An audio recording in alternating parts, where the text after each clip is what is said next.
The manhwa begins with someone rising from the ground, covered in blood, as a winged man stands before him. The celestial being declares, "God is dead."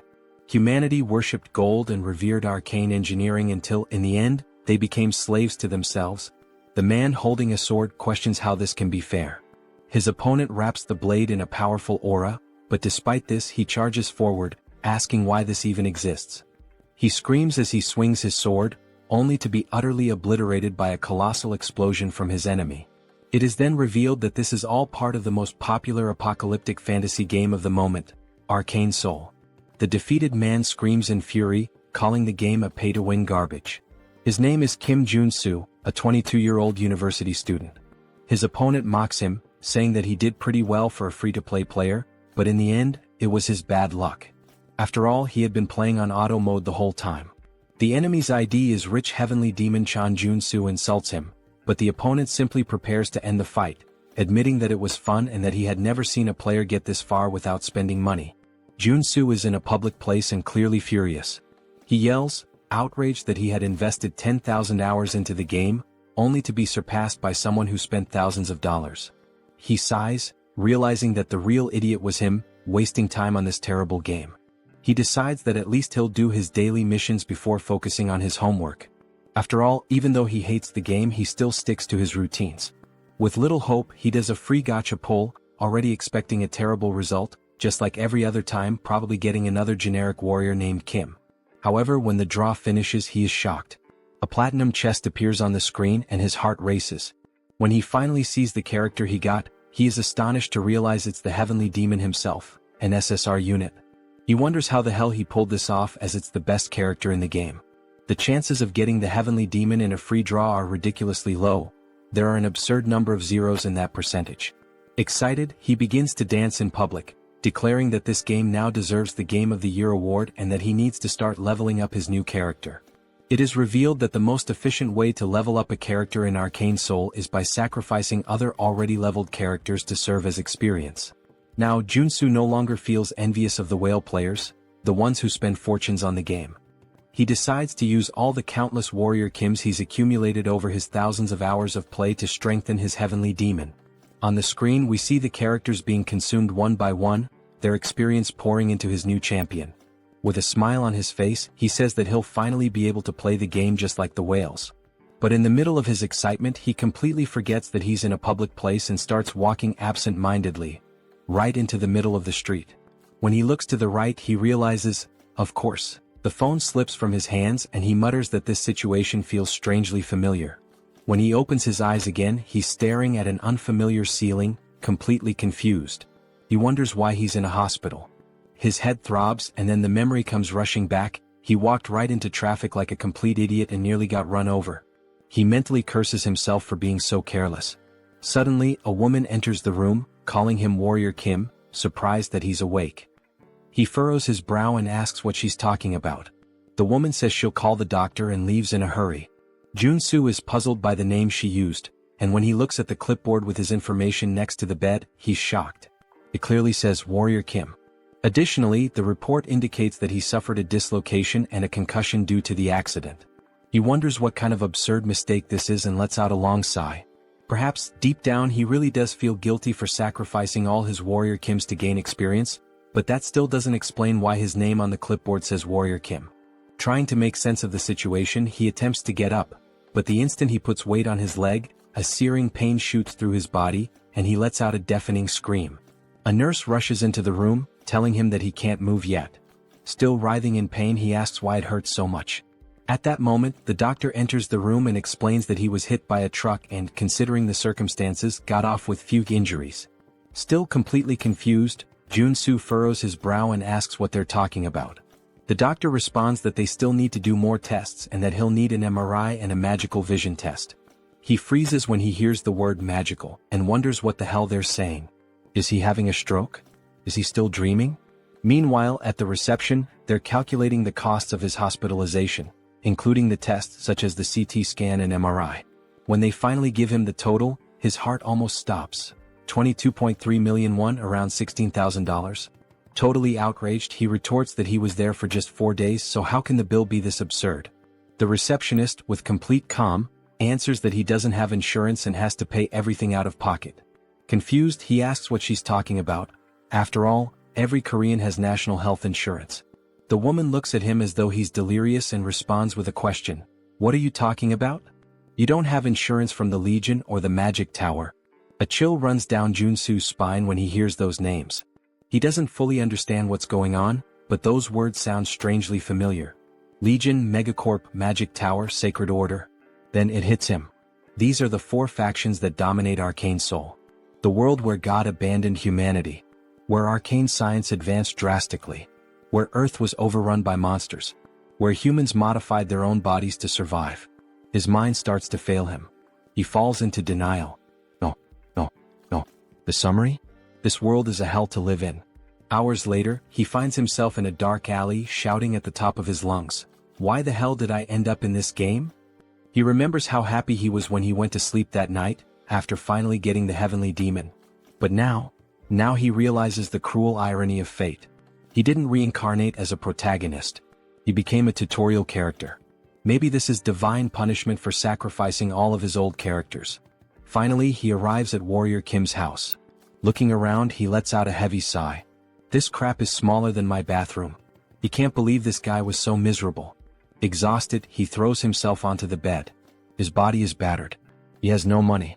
And now, what should he do? Then reality hits him like a punch to the stomach.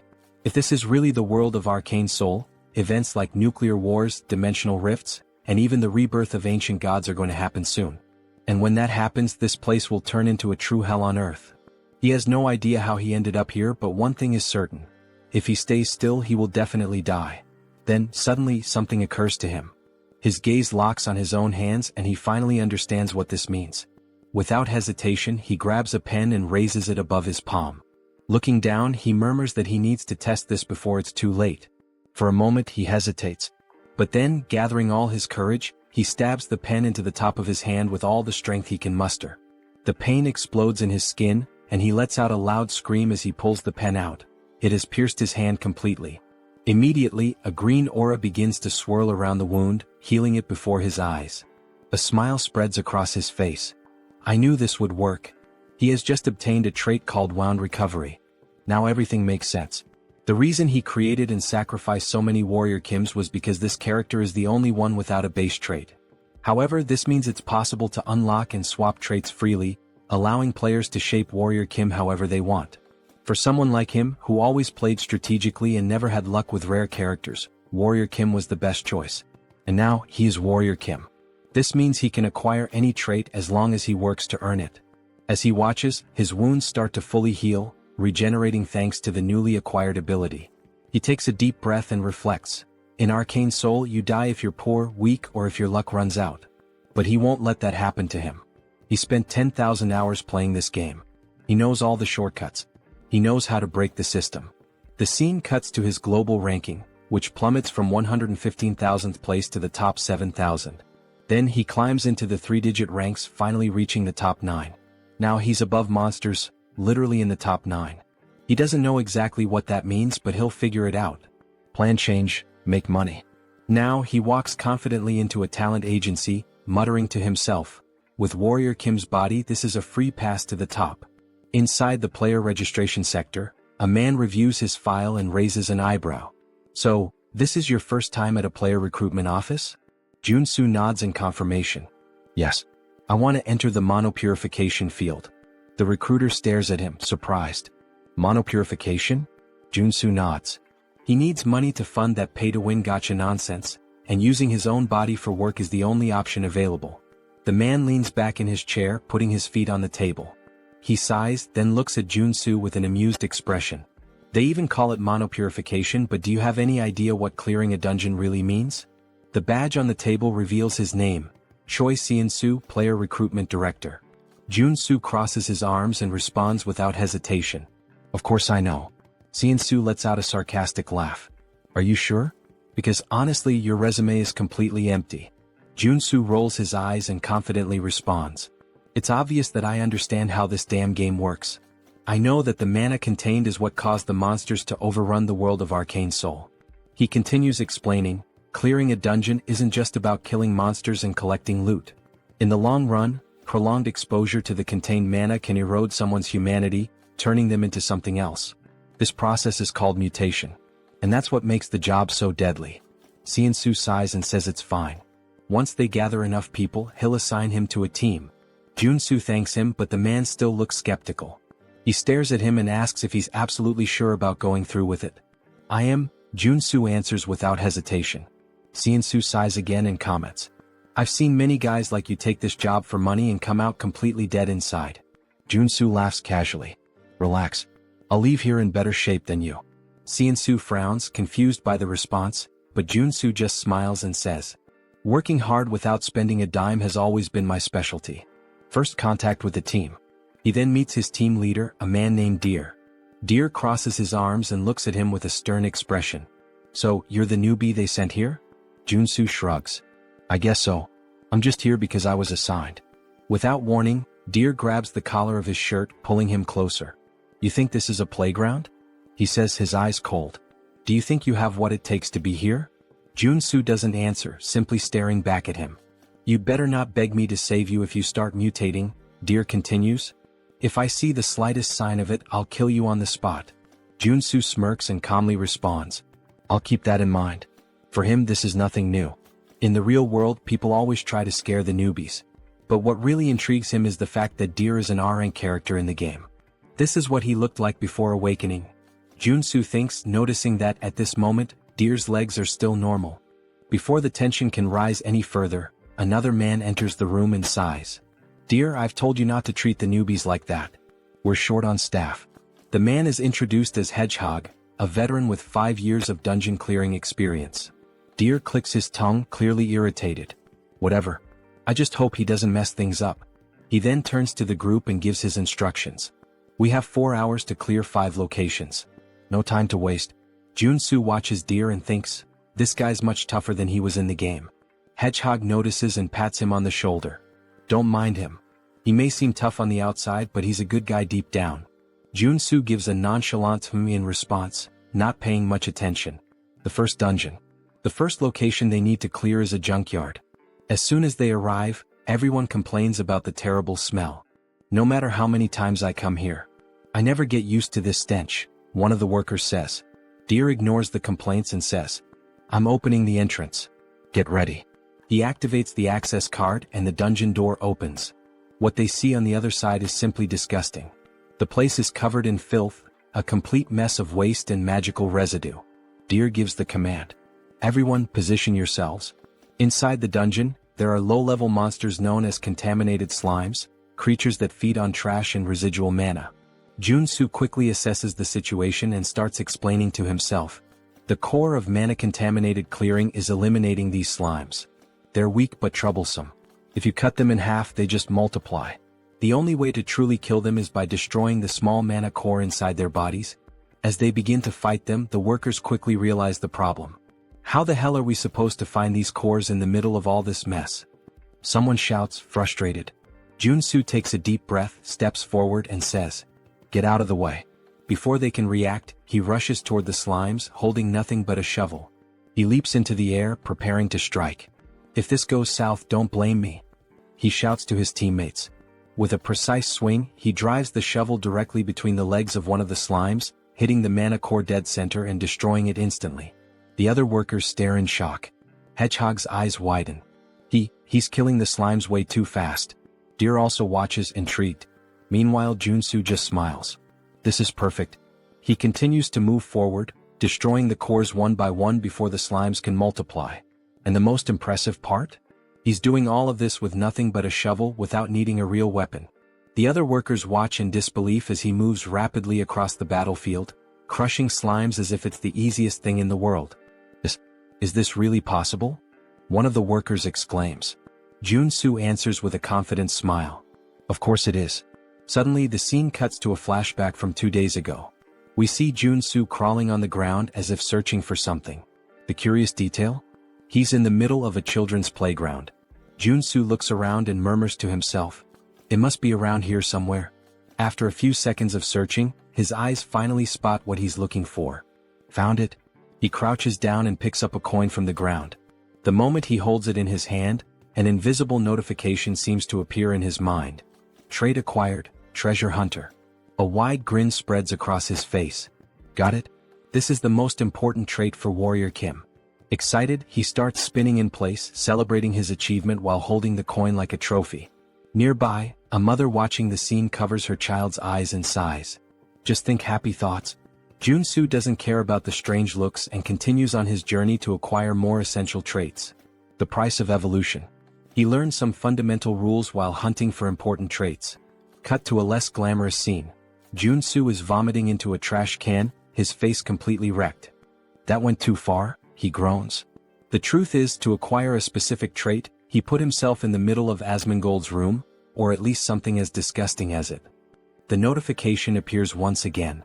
Trait acquired, Contamination Resistance. Joonsoo wipes his mouth, panting. That was the hardest one so far. The logic for acquiring traits in this world works exactly like in the game. If you meet the conditions, it's yours. He opens the mental menu and reviews his abilities, explaining to himself that it's possible to equip up to 6 traits at once, and that he can switch between them at will. Now, thanks to Treasure Hunter, he can see the mana cores inside the slimes, which explains why he's able to eliminate them so easily, even the giant ones. However, another slime is attacking his team, shooting a barrage of sticky slime. Deer gives an urgent warning. Don't let that stuff touch you. But Joonsoo simply walks through the toxic substance without hesitation. Finally, all this work paid off, he comments, satisfied. Thanks to contamination resistance, he feels no side effects from the slime. I personally wouldn't stick my tongue out in this situation. End of shift. The scene cuts to the bus on the way back home. Joonsoo leans against the window, exhausted. Even with all these traits helping me, working all day is still draining. Hedgehog smiles and comments. But thanks to you, we finished early today. It was incredible seeing all of that up close. He pauses and asks curiously, "Are you hoping to awaken like Deer?" Joonsoo laughs. "No way. I only know how to use a shovel. Military training to blame." Hedgehog whistles. Impressive. As they talk, something strange happens. Small horns begin to grow from Hedgehog's head. Joonsoo furrows his brow. "Your mutations are getting worse. You've been exposed to too much contaminated mana." He observes his colleague more closely. "You don't look so good. You should rest for a bit." Hedgehog just shrugs and lets out a bitter laugh. "I'd rather mutate than face the debt collectors." Joonsoo sighs, understanding his situation better. "Now it makes sense why you wanted this job. Not exactly the kind of position people queue up for." 4 days later. A time skip brings us 4 days forward. The work finally comes to an end, but everyone is exhausted. "We're done," someone murmurs. The team members are wrecked after days of non-stop dungeon clearing. On the other side, a worker is vomiting uncontrollably, almost doubled over. Joonsoo immediately recognizes him. "Hedgehog. I told you not to push yourself so hard." Deer approaches and pats Joonsoo on the shoulder. "The only reason you're still in One Piece is because you're young. Never thought you'd do your part properly, but good job." Joonsoo gives a faint smile. It was thanks to everyone. But deep down he knows the truth. He only managed to do well because of his traits. He watches Deer, noticing that he's holding up surprisingly well against the exhaustion. For someone at our rank, he's holding strong. Before they can continue talking, a desperate scream echoes through the area. Joonsoo turns to find Hedgehog. Something is terribly wrong. A dark aura begins to form around him. His colleagues look horrified. What's happening to his spine? Deer runs over, his expression turning serious. "Hedgehog. Hang in there." Joonsoo understands everything in that instant. Hedgehog is mutating. Deer tries to hold his friend back. "Hold on. We need to get out of here." But it's too late. The mutation consumes Hedgehog completely, and his body explodes into pure energy, creating chaos around them. Joonsoo feels the impact and murmurs. "Shit. Now this is serious." The battle begins. Hedgehog has lost all trace of his humanity. His silhouette now resembles that of a giant porcupine, and his foaming mouth makes him look like a rabid dog. Joonsoo watches the creature and immediately concludes. He's gone. There's nothing left of Hedgehog in there. If they don't defeat him, no one will walk out of here alive. But there's a problem. All the traits Joonsoo has acquired so far are specialized for monster cleaning. None of them are useful for combat. He struggles to find a way out, but nothing useful comes to mind. The first attack comes directly at him. Joonsoo has no time to react. The strike hits him square in the face, sending him flying like a rag doll into a wall. He crashes to the ground, spitting blood. The power difference, it's absurd. A new notification appears. Trait acquired, endurance. He smiles faintly, wiping the blood from the corner of his mouth. It's still too early to give up. If he wants to survive, he needs to act now. He quickly opens the menu and starts switching his traits. I need something that will actually help. He selects strength, which will increase his physical power. Mana heart, which will allow him to control his magical energy. And endurance to reduce the damage he takes. Let's see what I can really do. The counterattack begins. Joonsoo finishes selecting his traits. Mana absorption allows him to absorb magical energy directly from the environment. Deep breathing accelerates his mana regeneration, ensuring a steady flow of energy. Finally, the last piece of the puzzle, corruption resistance. Now that his traits are set up, he's much better prepared for combat. Hedgehog charges at him, screaming as Joonsoo activates strength, multiplying his physical power by 10. He swings his shovel back and roars, spinning his body with full force before delivering a crushing blow. The impact hits Hedgehog square on, launching him into the air. Joonsoo feels a flicker of hope. This is working. I can really win this. But then, in midair, Hedgehog starts spinning violently, turning into a deadly ball. Joonsoo's eyes widen. That should be illegal. Hedgehog launches himself at Joonsoo like a projectile, but at the last second he crashes into a rock, losing control and flying back up. Joonsoo yells, completely confused. What am I supposed to do in this situation? He doesn't have time to react. The attack hits him full force, smashing him brutally into the ground. Hedgehog pulls away, laughing, but then his eyes widen as he notices something. From the rubble, Joonsoo leaps out, completely unharmed. Thanks to endurance, his resistance to damage was multiplied tenfold. He winces in pain, groaning. Even with endurance, this still hurts like hell. But he has no choice. If he stops now, he'll die.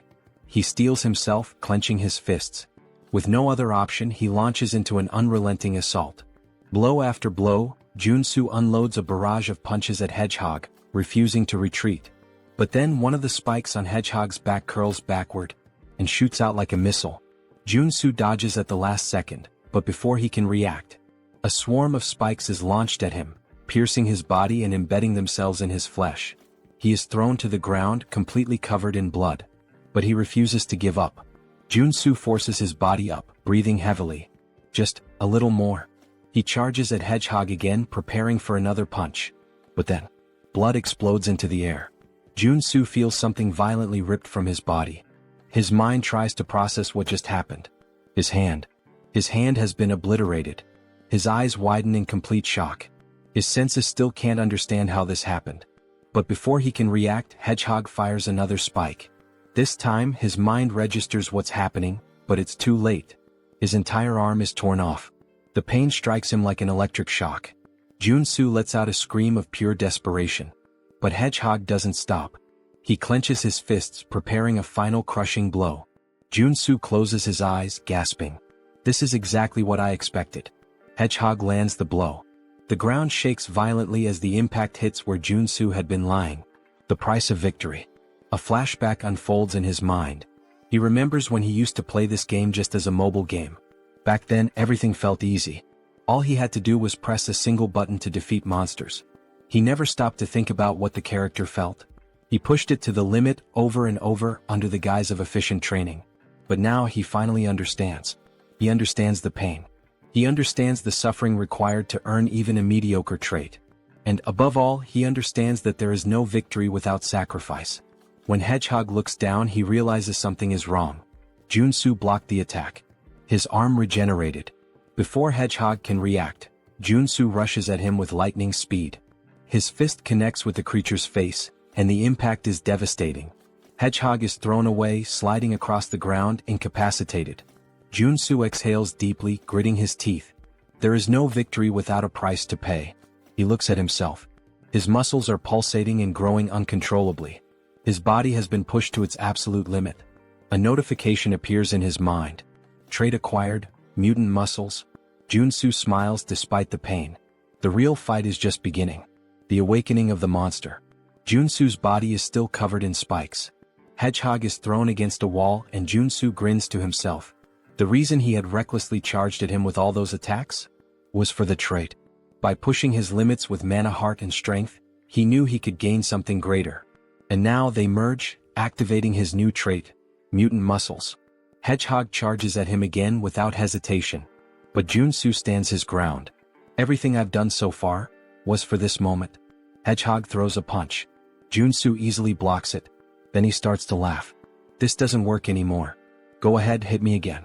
Hedgehog snarls and then his fist deforms, sprouting sharp spikes. He lunges forward, slamming the punch directly into Joonsoo's chest. The impact is brutal. Joonsoo is thrown to the ground, his body pierced from all sides. It seems like he won't get up from this. But then, his body begins to regenerate. His organs rebuild. But something feels off. The regeneration is not just healing him, it's transforming him. Hedgehog watches, confused, as Joonsoo unlocks a new trait, mutant body. His arms grow, his structure expands, and his physique now matches Hedgehog's. Joonsoo smiles. Thanks, Hedgehog. I needed this. All of this happened because of you. He moves forward without hesitation. Hedgehog howls and charges straight at him. Neither of them backs down. What follows is a battle of pure brute force. Punch after punch, they exchange blows evenly matched. The monster battle. Nearby, Deer stirs. Dazed, he lifts his head. What the hell is all that noise? His blurry vision clears, and he freezes. A monstrous battle unfolds before him, something straight out of a kaiju movie. His eyes lock on Joonsoo. Wait, that's Warrior Kim? Deer can't believe what he's seeing. A normal human can't fight a mutant on equal terms, can they? Joonsoo and Hedgehog trade powerful punches at the same time, and both are thrown back, crashing to the ground simultaneously. Joonsoo grits his teeth, breathing deeply. This isn't as easy as I thought. Physically, he's now the same size as Hedgehog. But if this keeps going, he'll end up at a disadvantage. The breaking point. Hedgehog lets out a deafening scream. Joonsoo narrows his eyes. This is dangerous, but I have no choice. He activates corruption resistance, a trait that's helped him before. And then, he deletes it. Deer is shocked. What? He just erased a skill. Joonsoo's body shakes violently. And then, he starts transforming again. His skin darkens, twisting and stretching, his muscles expanding uncontrollably. He fights to keep his sanity, but the process has already begun. Joonsoo is undergoing a full monsterification. The primal roar. His skin turns a deep red. His body grows even larger, becoming colossal. Then, he lets out a primal, deep and terrifying roar. The sound shakes the air, a fearsome bellow that freezes Hedgehog in terror. For the first time, Hedgehog hesitates. Above Joonsoo's mutated mouth, a magic circle begins to glow. And then, a burst of pure energy is unleashed. The attack hits Hedgehog squarely, sending him flying far, far away. What the hell was that? Deer watches in pure shock. What the hell was that?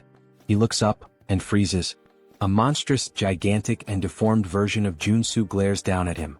Deer feels a chill run down his spine. He really turned into a mutant?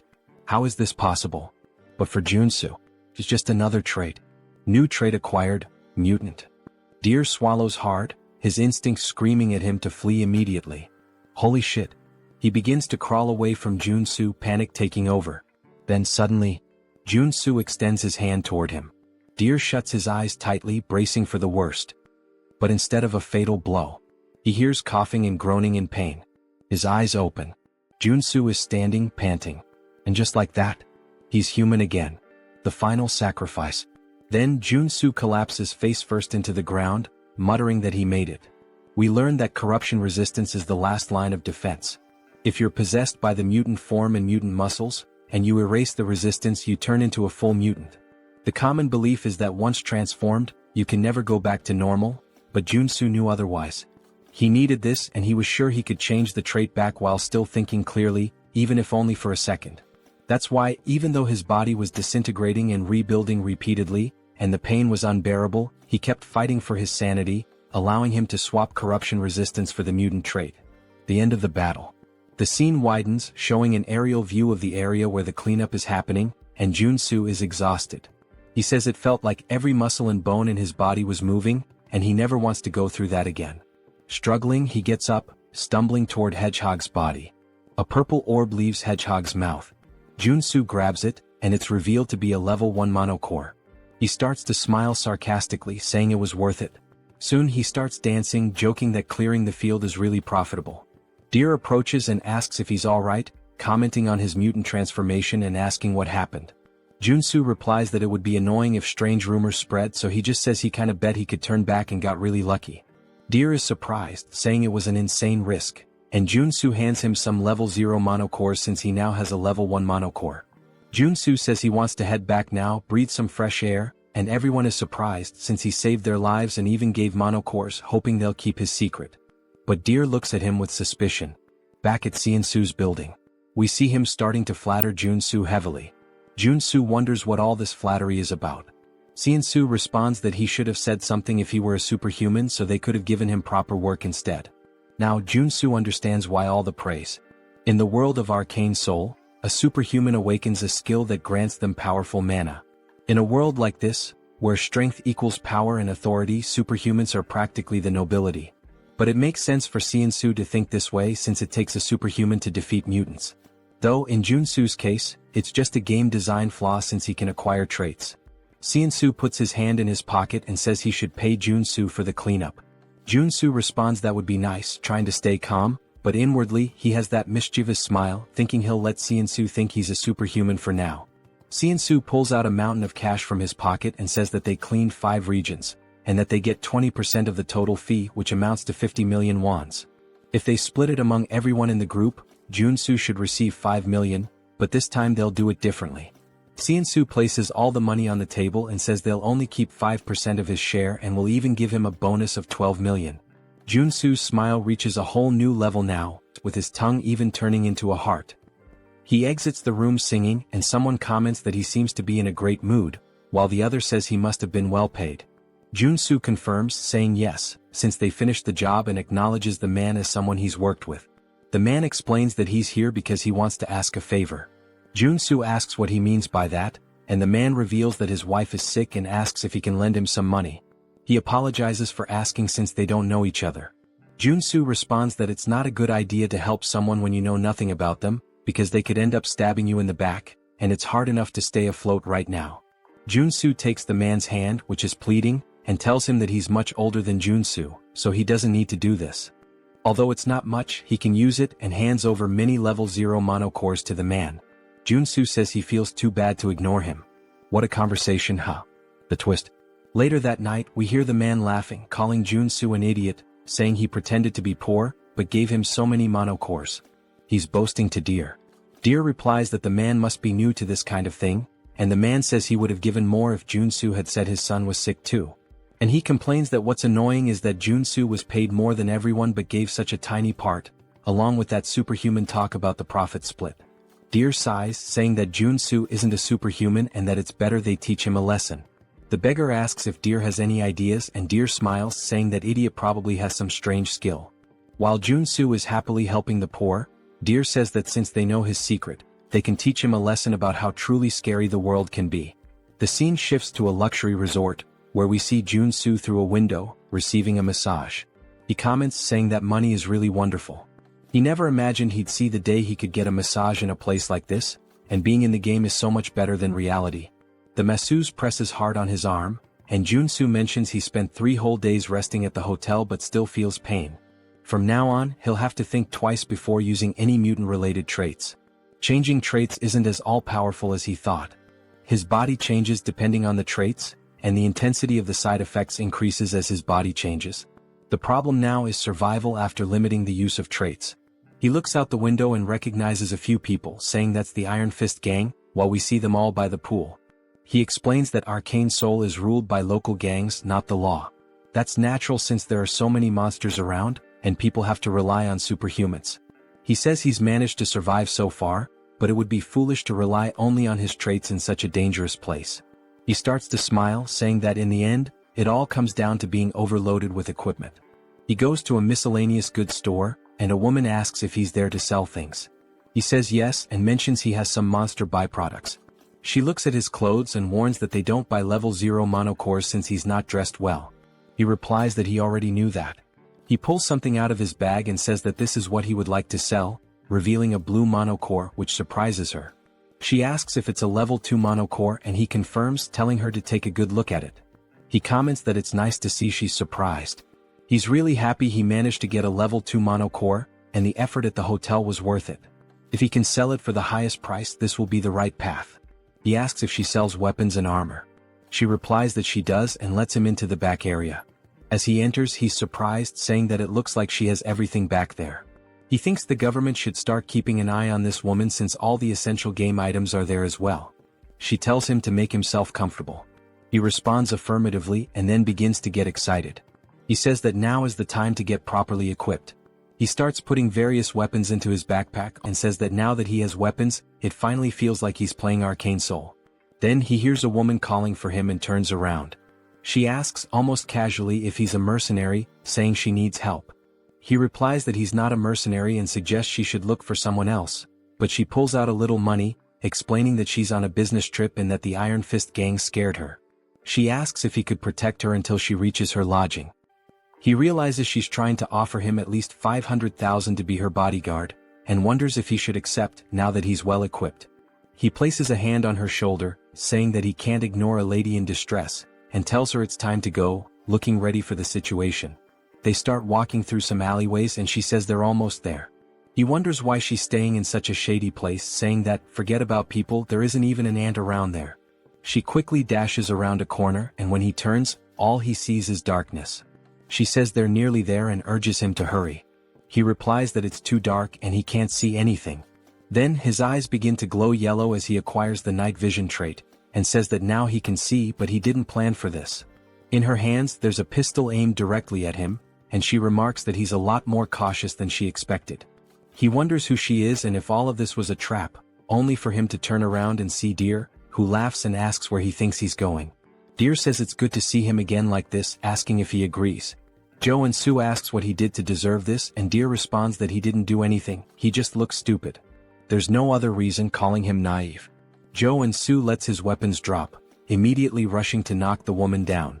Deer asks why he would start a conversation just to run away. He tells the woman to shoot him and she fires her gun directly at him, hitting him in the back. He starts falling down the stairs.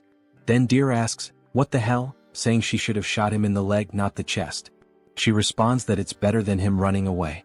Deer says, "Damn, I think he's dead. Honestly, I think the guy can just get up, he looks fine."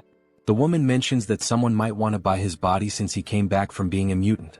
The beggar says it's time to loot his gear now. When Deer looks down again, he says there's no way and they should do this first, only to find that Joonsoo's body has disappeared. They all start wondering where the hell he went, growing uneasy. The street lamp breaks and the beggar is hit in the neck. The rest of them start panicking, wondering what's happening, and Deer says there's no way he's still alive. Joonsoo says that he can't die at the hands of someone who repays kindness with betrayal, and it's a good thing he left the store after putting on the bulletproof vest. Thanks to that, he acquired the trait of playing dead after being shot. Deer looks around in panic, saying he can't see anything since the street lamp broke, wondering where Joonsoo is. Joonsoo suddenly appears behind him, saying he's right there. He says he saved his life, so now he's going to take it, landing a punch directly to Deer's face. Joonsoo punches Deer in the face, sending blood flying everywhere. Deer falls to the ground but instantly gets back up, wiping his mouth. He stands up and kicks Joonsoo, who dodges. Joonsoo says he should be grateful for being saved in the first place, asking if Deer thinks trying to kill the person who saved his life is the right thing to do. As Deer is about to fall to the ground from the attack, Joonsoo tells him to bite the curb and is about to land a kick when the woman shoots her gun at Joonsoo, asking Deer if he's okay. She manages to hit Joonsoo in the arm with a shot, and he says he was too careless.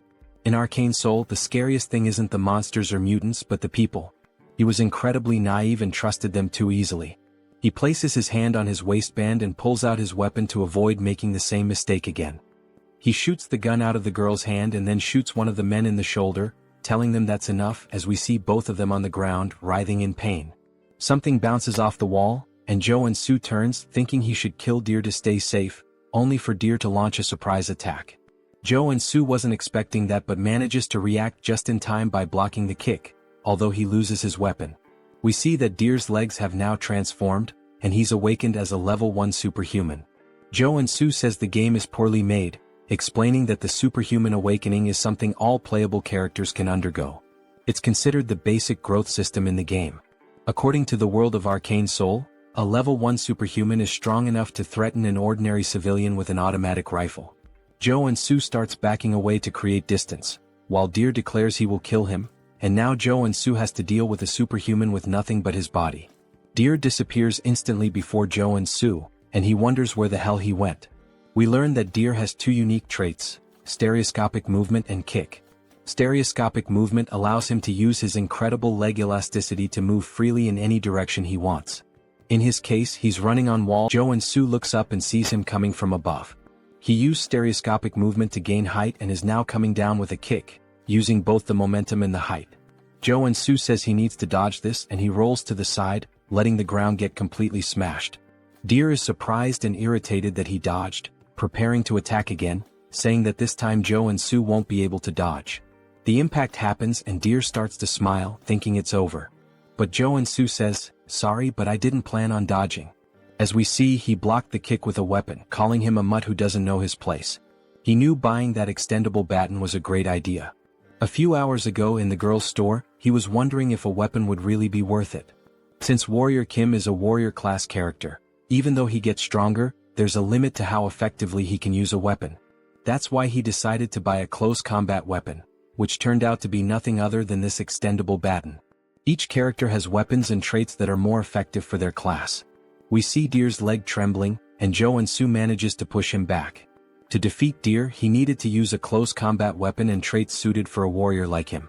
He swings the baton downward, hitting Deer and knocking him to the ground, then acquires a trait called Strike. This is a trait specific to the warrior class.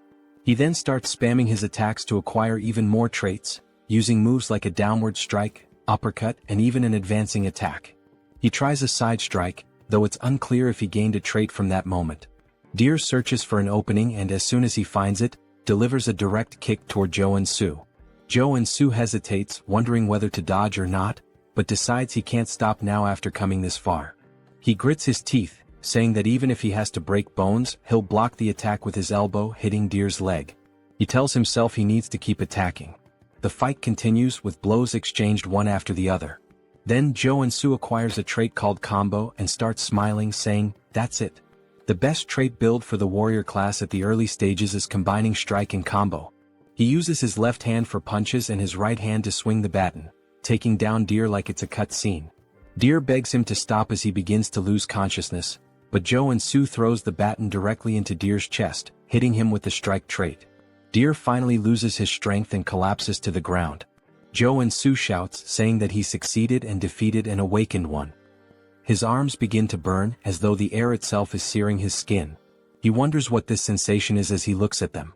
His whole body starts to ache as a red aura begins to swirl around him. He says he can feel something about to overflow inside him, thinking he knows what's happening. There's a brilliant explosion from where he stands, and now, with a golden aura surrounding his fingers, he says, "This is the day I learned the cruel truth of the world of Arcane Seoul, and now I am awakened as a level 1 superhuman." Joonsoo clenches his fist with excitement and starts shouting, saying that the time has finally come. He then pulls the fiercest face he's ever made, resembling Lloyd, and is so pumped up that he does a handstand, announcing that he's about to start taking low-interest loans and landing high-paying jobs. A man approaches him, asking what he thinks he's doing. When Joonsoo turns around, he's shocked to see a giant, old man holding an enormous weapon. This man is Iron Fist Kim, the second basic character available in Arcane Seoul after Warrior Kim. He's a reinforced soldier class character who specializes in firearms, primarily using his prosthetic arm to shoot. The issue is Iron Fist Kim is the feared leader of the Iron Fist gang, and since Joonsoo fought within their territory, he's probably stirred up quite a mess. Iron Fist asks if Joonsoo checked where he was before all of this. Joonsoo responds that he was caught off guard and couldn't just stand there and not fight back. Iron Fist unlocks his weapon, saying this means they're more terrifying than his own gang. Joonsoo is taken aback, saying that if he fights under these conditions, he'll die for nothing.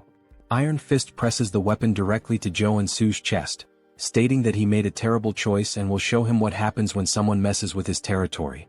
Joonsoo pauses for a moment, then asks if that's the best he's got, mentioning that Iron Fist forgot something. Joonsoo grabs the weapon and puts his finger on the trigger. He shoots himself in the chest, saying that he's not the type to die so easily. Iron Fist is stunned, seeing the guy just kill himself with his own weapon, calling him a psychopath for pulling the trigger on himself. Joonsoo starts laughing, asking if that's all, saying it was easy. We see that he acquired the regeneration trait. Iron Fist laughs, calling his ability interesting. Joonsoo explains that the upgraded version of Wound Recovery is regeneration, and it can only be obtained when you become a level 1 superhuman. He warns Iron Fist that it will be the end for them if they start underestimating him. He realizes he'll need to bluff his way out of this. He points to the triple homicide case behind him, saying that, as they can see, he didn't survive by chance and that he doesn't care who they are.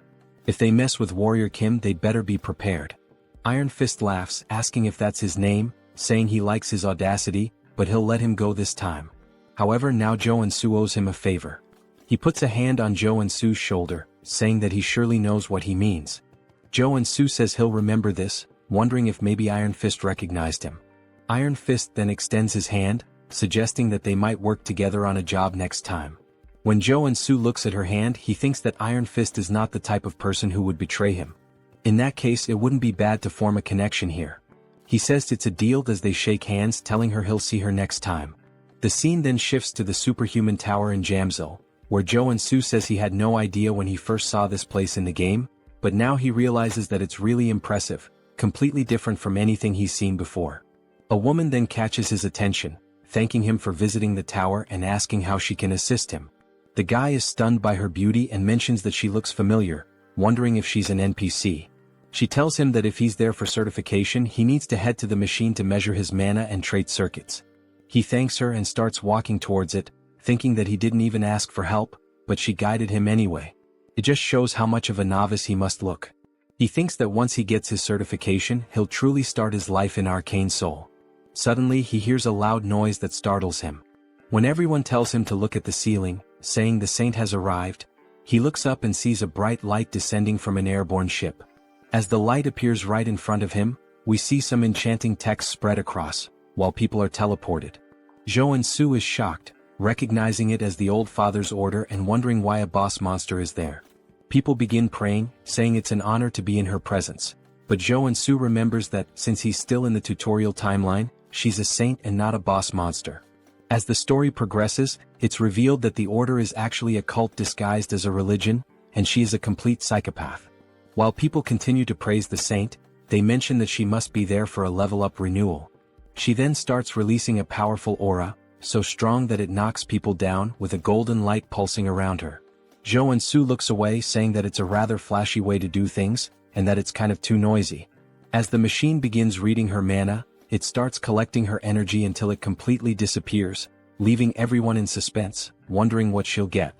We then see that she is 27 years old, a priestess class with mana level 8 and a 6-layer circuit. They can't believe she's only level 8. She smiles as they say she has up to 6 traits, which the layered circuits represent. But Joonsoo has a different opinion.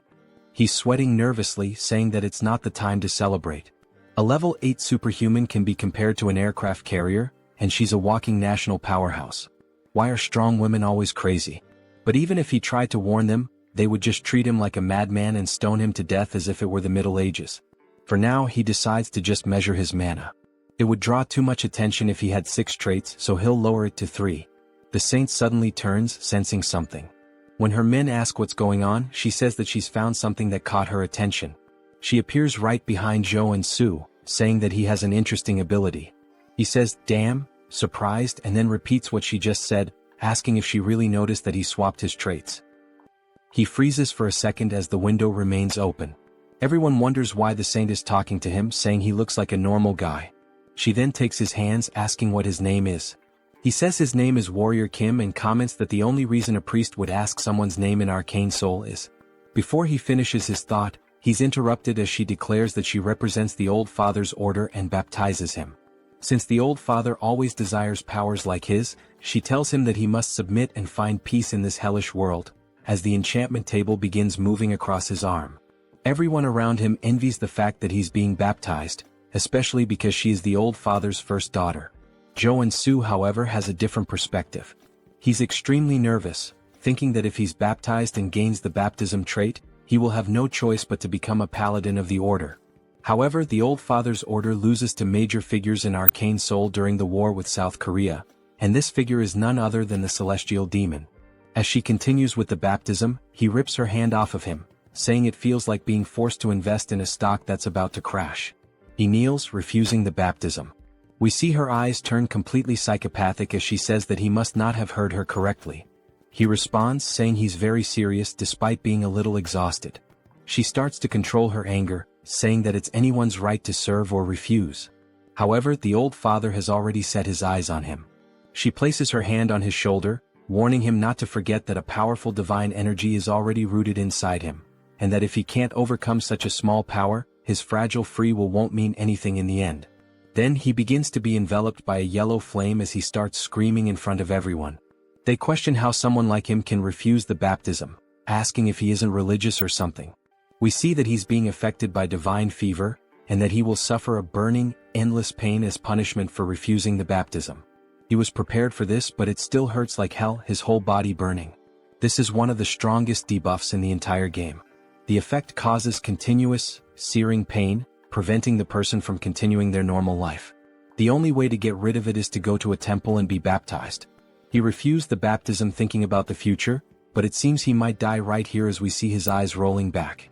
He loses consciousness until someone splashes water on his face, waking him up again. He wonders who it is, only to see the woman from before asking if he's okay. She seems genuinely concerned. He says that no one helps someone affected by divine fever because they fear the negativity will spread to them, and he's grateful that she took the risk to help him. He sits up again saying that he'll endure a little longer. As he enters a lotus position, he gains a trait called divine resistance. We see that he's starting to build a resistance to the flames. He says he didn't refuse the baptism recklessly either, and that the debuff gets stronger depending on the total mana of the target. Since he's still level 1, the debuff is weaker in comparison, so there are some solutions. The first is to acquire the trait, which he just did, and now he'll focus more mana within himself. It's unclear whether he unlocked his traits or activated mana absorption. Still, he starts screaming in pain, while the woman continues to pour bottles of water over him, telling him that he'll make it. This immediately cools his body, and he says it feels like life-giving water. He needs to focus on this contrasting sensation between the fire and the water. As he begins to balance them inside him, it feels as though time stops. The burning pain and the sensation of cold begin to merge into one, while he uses the mana within him to extinguish the fire. When he opens his eyes, a powerful blue light starts emanating from him. It even blinds the poor girl. We then see that he has gained another trait called Mana Barrier, as the flames can no longer harm him. He smiles, saying that this is the common level 1 skill that a defender warrior should acquire. The woman asks if he's okay, and he replies that he's fine now, thanks to her. But everyone is in disbelief that he managed to overcome the divine fever, asking if that's really possible. Of course, he hasn't fully overcome it, and this is just a temporary measure against the fever, using the barrier. But at least he's free from the burning pain, and the black flame even makes him look cool. Now it's his turn to measure his mana as he steps onto the magical device. He begins to charge up, rising higher and higher. He smiles, awaiting the measurement, and we see that the device reports he is level 1 but has a 6-layer circuit. They can't believe he has 6 traits, saying this is the birth of a super newbie. It must be why the holy figure had her eyes on him. Joonsoo says that he has attracted a lot of attention, and that his goal is to be the overpowered protagonist, but hidden in the shadows. The woman then congratulates him, saying she's never seen anyone start with a 6-layer circuit and that they can now issue his license. They move to another part of the tower, where she places it on the table, congratulating him for being officially certified as a superhuman. He starts crying tears of joy, saying that he worked so hard to achieve this, and she says she'll explain all the privileges. He replies that he doesn't need an explanation as he already knows everything. He begins to list the privileges, and she's surprised at how well he knows them. He says that he's addicted to games, or rather, a doctor in superhumanology. He then warns her that he doesn't like to waste time. While we see a crowd watching them, he asks if there's a way to leave discreetly. She laughs, saying of course she's already prepared a way. We see him blush as she stands up, asking him to follow her, smiling. They both appear cloaked, and he thanks her for taking such good care of him. She even provided him with a secret passage, along with a cloak, saying that it was nothing as everyone should help each other in the end. Just by wearing the cloak he acquires the stealth trait. The guy is broken. The woman then points to the exit, saying that he just needs to walk there as she can only guide him to that point due to the rules. He bows, saying that this is more than enough and thanks her for everything she did. She wishes him a good journey back. As he watches her walk away, he says he didn't know such a kind person existed in Arcane Seoul. She's also beautiful, and once he becomes stronger, he'll have to repay the favor. Then he wonders what her name is. When he looks at the business card, he's completely incredulous. We see that her name is Baek Soren. He says this is the name of one of the 3 strongest warriors in the SSR class in the game. She's a berserker and has always had a rather intimidating appearance. He finds it strange that her face looks familiar and never would have imagined she once had such a calm demeanor. He wonders what happened to her between then and now. The scene shifts to him working as he cuts a slime in half. He says that he takes back everything he said about being cool as a superhuman, mentioning that he's been cleaning these monsters for a whole week and is about to die from exhaustion. Me too, man, me too. He then sits down, sighing, saying he's only finished 1 cave, but he's so tired that he can't go on. His efficiency is terrible. All of this happened because he focused his traits on maintaining the mana barrier. If he could customize them to specialize more in monster cleaning, he'd have been done hours ago, but now he can't do any other work because of that damn debuff. He needs a rare potion called Nectar to get rid of the divine fever, but it's so expensive that this monster cleaning job isn't worth it, and he starts feeling incredibly depressed. His phone starts ringing and we see it's none other than Seonsu. He wonders how many times this guy is going to call him, saying that Seonsu is persistent. Before he can reject the call, thinking he's tired of this guy, an idea pops into his head, and he starts grinning wickedly. At Seonsu's agency, he's thrilled to see him and says he can't believe he managed to overcome the divine fever without being baptized, starting to turn into a big brown noser. Joonsoo says that things have ended like this and asks if Seonsu has found the job he requested. Seonsu tells him not to even mention it, saying it was so difficult because nectar is a medicine that can only be obtained through level 5 or higher requests. Joonsoo says that if he hasn't gotten the nectar, he'll leave, but Seonsu tells him to wait, explaining that it involves their exclusive contract, and he needs to secure it at all costs. And of course he did. Joonsoo starts smiling, saying that since Seonsu is so desperate for a superhuman contract, he knew he would do anything to ensure the request was fulfilled. He then sits back asking what the content of the request is. As Seonsu hands him the paper, he asks if Joonsoo has heard of Security Number 1. Joonsoo says this is the first time he's hearing about it, wondering if it's a security company. Seonsu explains that it's a private military company, one of the top 10 in the sector. The CEO and the vice CEO are a married couple, both come from traditional martial arts families, which makes their foundation very solid. Joonsoo asks what they might be lacking that would require them to make such a request. Seonsu replies that the issue is their son. He's already over 20, but still hasn't awakened as a superhuman. Joonsoo finds this surprising, given that both parents come from martial arts families. Seonsu says the rumor is that he's already accumulated level 8 mana, but simply can't awaken, which is a mystery. Their condition was for a warrior-type superhuman, level 1 or higher. So, it seems to fit perfectly. Joonsoo then starts smiling, saying that he'll go see them right away. As he heads to their property, we see Seonsu's legs shaking uncontrollably. He says that they're quite busy as they aren't the type to be late. Joonsoo just looks around the house, commenting that it's very expensive. We hear a woman apologizing, saying she's very sorry for making them wait so long. The guy's about to have a heart attack. Finally, we are introduced to them. She says they are the clients. The husband's name is Seo Youngju, and the wife's name is Lee Miria.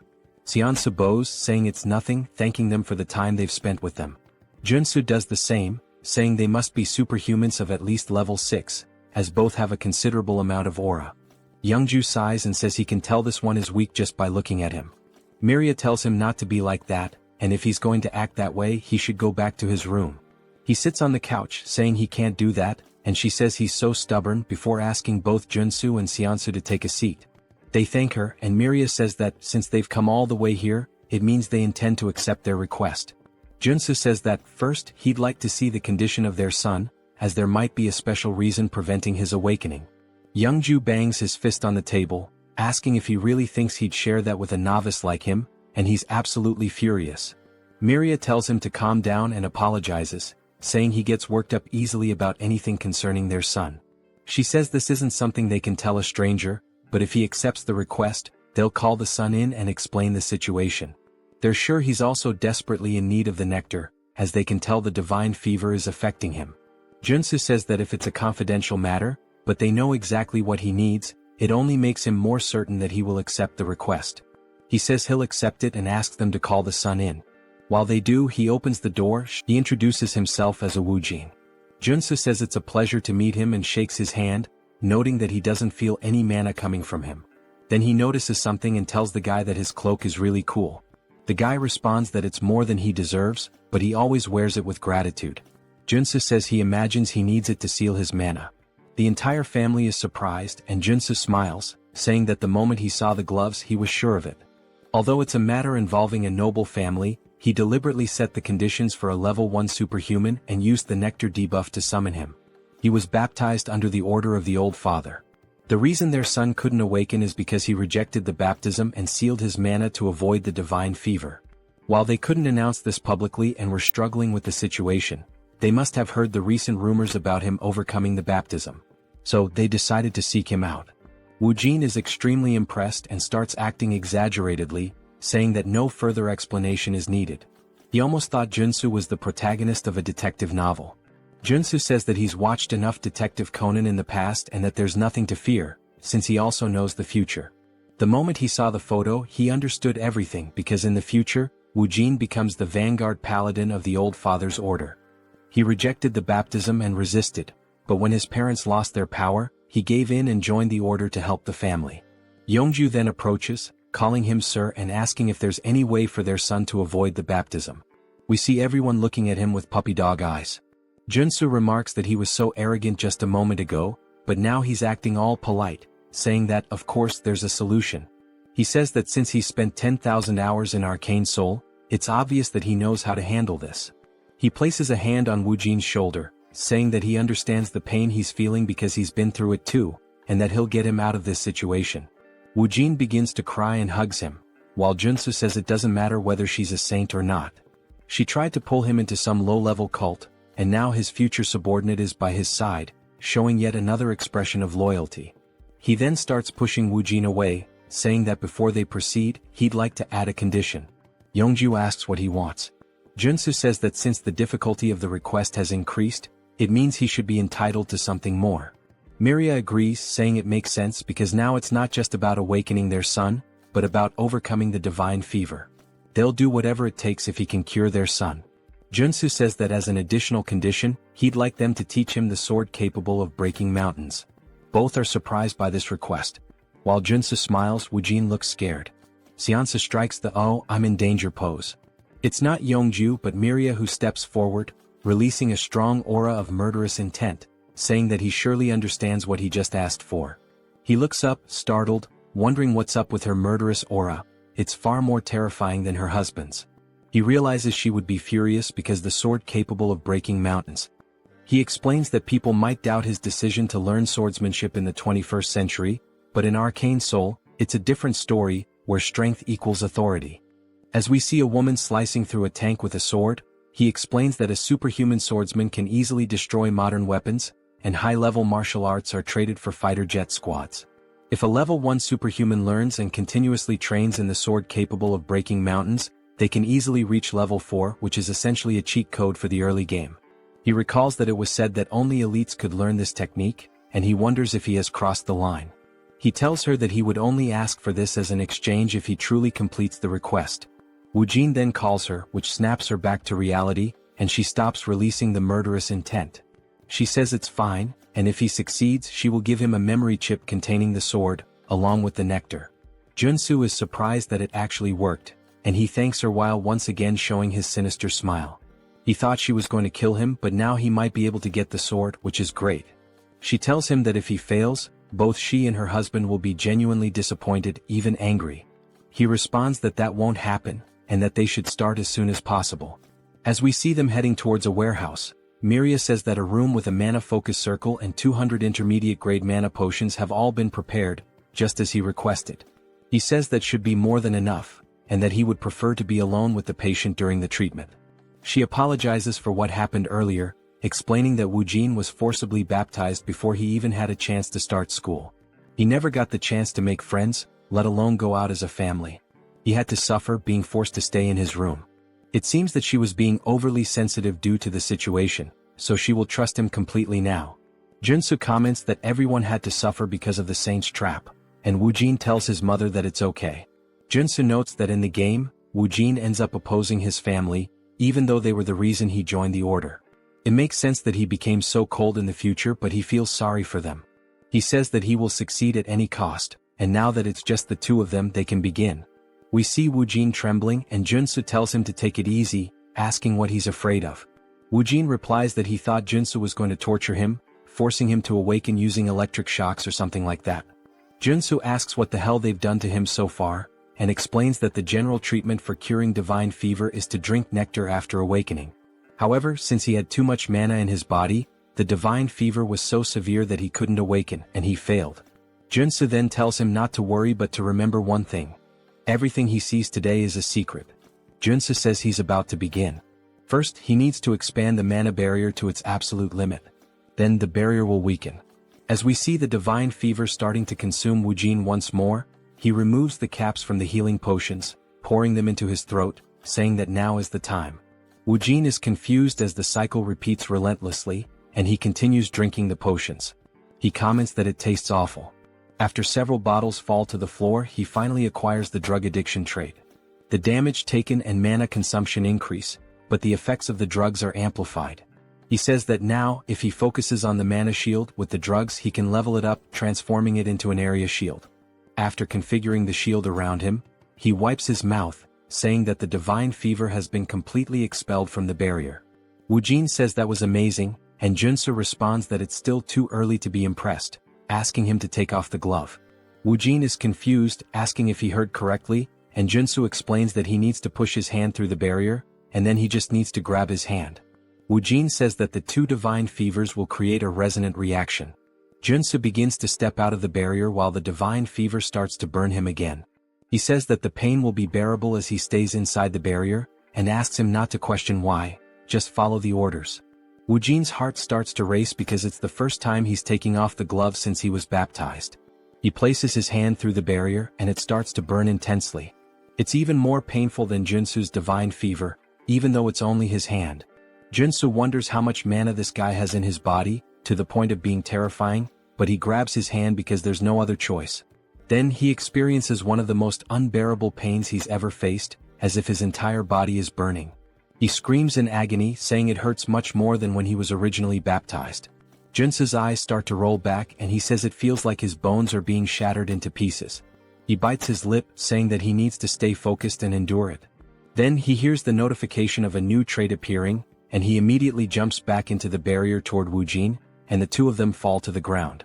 Joonsoo starts to pant, and we see that he's still holding Woojin's arm, while Woojin acquires the damage absorption trait, meaning he can absorb damage from others. Joonsoo says that this was a success, and Woojin is staring at his hand, now gloveless, saying that he can't believe it's still bearable. Joonsoo says that everything was planned to go this way. Besides the barrier, he used damage absorption to take some of his divine fever for himself, which means his fever is severely weakened, and now it's the final stage. He hands a wooden sword to Woojin, saying that he can't stop and that he needs to attack him until he awakens. Woojin says he understands, and that it's time to use the swordsmanship he's been training since childhood. He then takes his stance and attacks Joonsoo, who we see getting hit in the forearms. While using the armor to block the attack, Woojin runs behind him, and Joonsoo just looks at his guards, armed with fear, since they're made of iron and were broken by a wooden sword. This means the situation is going to get bad. He acquires the protection trait and says that even with this trait, he'll be in a critical state if he's hit even once by these attacks. And to think that this is coming from a guy who hasn't even awakened yet is pretty terrifying. When Woojin begins to attack again, Joonsoo extends his hand, dodging the strike.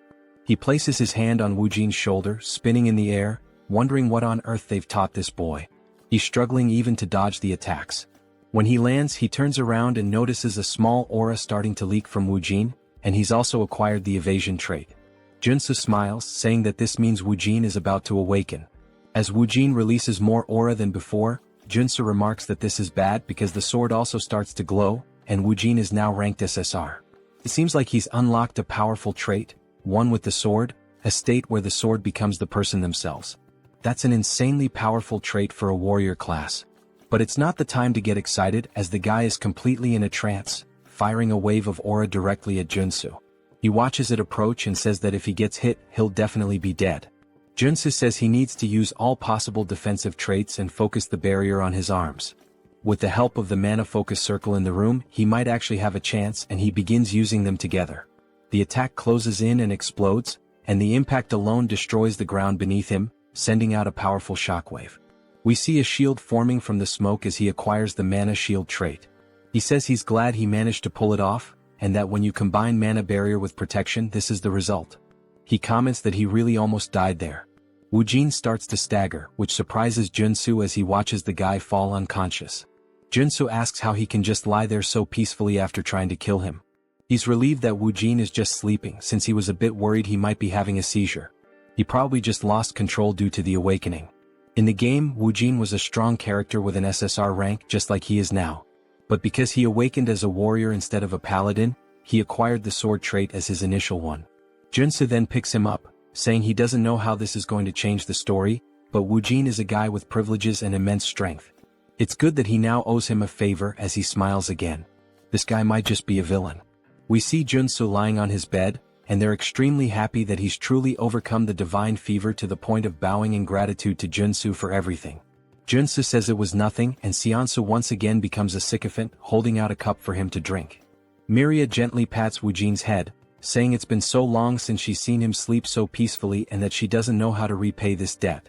Yeonju nods and she does the same. He says that, along with the promised nectar and memory chip, they would like to offer an additional success fee. Joonsoo replies that he doesn't have to, and the other man responds that he would like to give 1 billion wons, although this may seem small compared to what Joonsoo has done for them. Joonsoo nearly dies on the spot and forces a smile, saying that it would be painful for his heart to refuse, but of course he's actually overjoyed to hear this. That night, while he and Seonsu are on their way back, Seonsu says it was truly a lottery win. Joonsoo looks at the reward saying that it looks great.